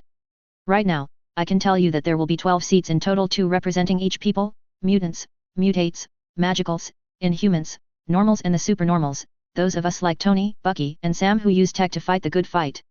What's the mission, boss? What's our goal for these talks? Nat asked. To be honest, my goal is for us to simply continue living our lives without feeling as though just being who we are is considered criminal by the rest of the world. I want the people of the world to see that, despite our differences, we're all human, he replied. People have been fighting for millennia over the smallest difference, Hank, the blue-furred X-Man said. As laudable as your goal is, I cannot see it being achieved. You're right, it probably won't be at these talks. But it has to start somewhere, Steve replied. And what better place than at the very top, in the arena of the United Nations where the macro laws are debated and put into place, Charles said. Black Bolt asks how large of a population of the world are considered different, one of the groups represented here. Medusa asked. That is a very hard question to answer, Charles replied. Using Cerebro, a device that enhances my own telepathic ability, I am able to find and locate mutants. Possibly it would allow me to differentiate between others as well, but it has never been calibrated for that. Therefore, speaking only of the mutants, I can reliably tell you that there are a lot more than one would imagine, and even more that have the potential. And every year, I see that number growing, whether that is simply in response to the number of humans on the planet, then I am unsure. Give us a ballpark figure, Reed asked. My estimate would be 2% of the world's population that either are or who have the potential to become mutants, Charles said. 2% ain't much, Ben stated. Perhaps not, but almost identical to the same percentage of people in the world with green eyes, Bruce stated, and there aren't any laws being proposed against them. And when you add in the rest of us, that number only rises, Steve said. What happens if we don't do what they want? I ain't too keen on the idea of having my blood and DNA taken. Seen too many ways for that to go wrong already, Logan stated. Are they gonna be building giant sentient robots to hunt us down or something? Nope, they can't do that, it's against their own laws to build or create ACE, Tony stated quickly. One of the problems, I fear, is our own existence, Vision stated. Our strength is something to be valued, but it also brings challenges, those who want to test themselves against us, to prove that they are either just as powerful or even more so. We have seen this evidenced in the last few years alone. The Avengers were created as a team to fight the fights that ordinary humans couldn't, and Hydra also created their own team of powered individuals. And we took them down, Peter called. Indeed, the Vision nodded. Fortunately, you did so, and even more fortunately, you did it in the middle of the jungles of Brazil where there was little collateral damage. But Secretary Ross reminded us here just yesterday of the many places where there has been conflict where the innocent has been hurt, affected or killed. Are you saying that we caused all of that? Steve asked. Not at all, Captain, Vision replied. But our strength has created challenge, challenge brings chaos and chaos breeds catastrophe. And how much more chaos and catastrophe would there be without us doing our best to protect the world? Charles challenged. I know how many times my X-Men have fought and bled to keep the world safe from those who would do it harm, and I have seen the Avengers do the same. None of us seek these conflicts, but we are the line between disaster and keeping the people safe. We are the shield for the people, Clint added with a nod. We do what is right, not because it is easy, because, believe me, it isn't, but we do it because it is right, Harry stated. The easy solution is to give in, to do what they want, to sacrifice our freedom to live our lives normally. Or to run and hide, to go underground like my own people did over 300 years ago, to disappear off the face of the planet, away from those who might harm us. My own ancestors did something similar, Black Bolt said through Medusa. They gathered as many Inhumans as they could find, and they left the planet altogether to create a safe haven to live close by. But by doing so, they denied themselves their birthright. Generations of Inhumans have looked to our sky to see the Earth above us and to know that it wasn't our home anymore, regardless of how much we desired it to be. We shouldn't have to run and hide or take the easy road, Steve said. If we're honest, we shouldn't even have to be the ones that are the shield between whatever wants to cause chaos and catastrophe and the innocent, everyday people. But we are who we are. We can do what we can do, and if that means placing ourselves in harm's way, then I don't think any of us begrudge that fact. What we do begrudge, though, is that they want to take our choice away from us, to decide what we can and cannot be. Only together can our voices be heard, and this round table sounds like our greatest opportunity in history to declare that we, regardless of our differences, are a part of this planet, that we are still human beings, Charles stated. That's what the old man's always preaching around here, Tony said. Together we can do anything. That's what we need to do, go into these accords with one goal in mind, all of us together, to demand that our voices be heard, to make the people see that together, all of us, whether normal, magical, mutant, mutate or inhuman, that we are all humans and all deserve the same rights and privileges, and, if the law is broken, we all deserve the same punishment, Steve stated. Applause broke out, quickly spreading from person to person until all there were nodding and even standing at Steve's speech. Sounds to me as though we're in agreement, Steve smiled. I think all that's left is to decide who should be sitting at the table on Tuesday. 000000. This is a document of fear, Matt declared, slamming the volume closed with such force that it made the entire table shake. Yeah, well, what did you expect? Foggy asked. It's written against anyone who doesn't conform to what was once considered the human norm. It goes against the very basic human rights, the ones that the United Nations themselves declared that all people should have, Jennifer stated. We don't even have to go past the first two before these accords breaks them. We are all born free and equal. Don't discriminate. These are so fundamental and they're blatantly breaking them with this document. Ah, there's the rub, Foggy said. You said, human rights. It could be argued that mutants, mutates, inhumans and magicals fall under a different category. This is not time to be playing devil's advocate, Foggy, Matt bit. Isn't it? Because I think it is. If we're going to walk into the United Nations, Tomorrow, he said, after checking his watch and seeing that it just passed midnight again, then we need to be prepared for whatever they throw at us. You think that they'll claim that basic human rights only apply to people without any changes in their DNA? Karen asked. Makes sense. They don't apply to chimpanzees, Foggy replied, and there's not a whole lot of difference between human and monkey DNA. But we're talking about something much closer. Mutants for example only have a single extra gene, Karen stated.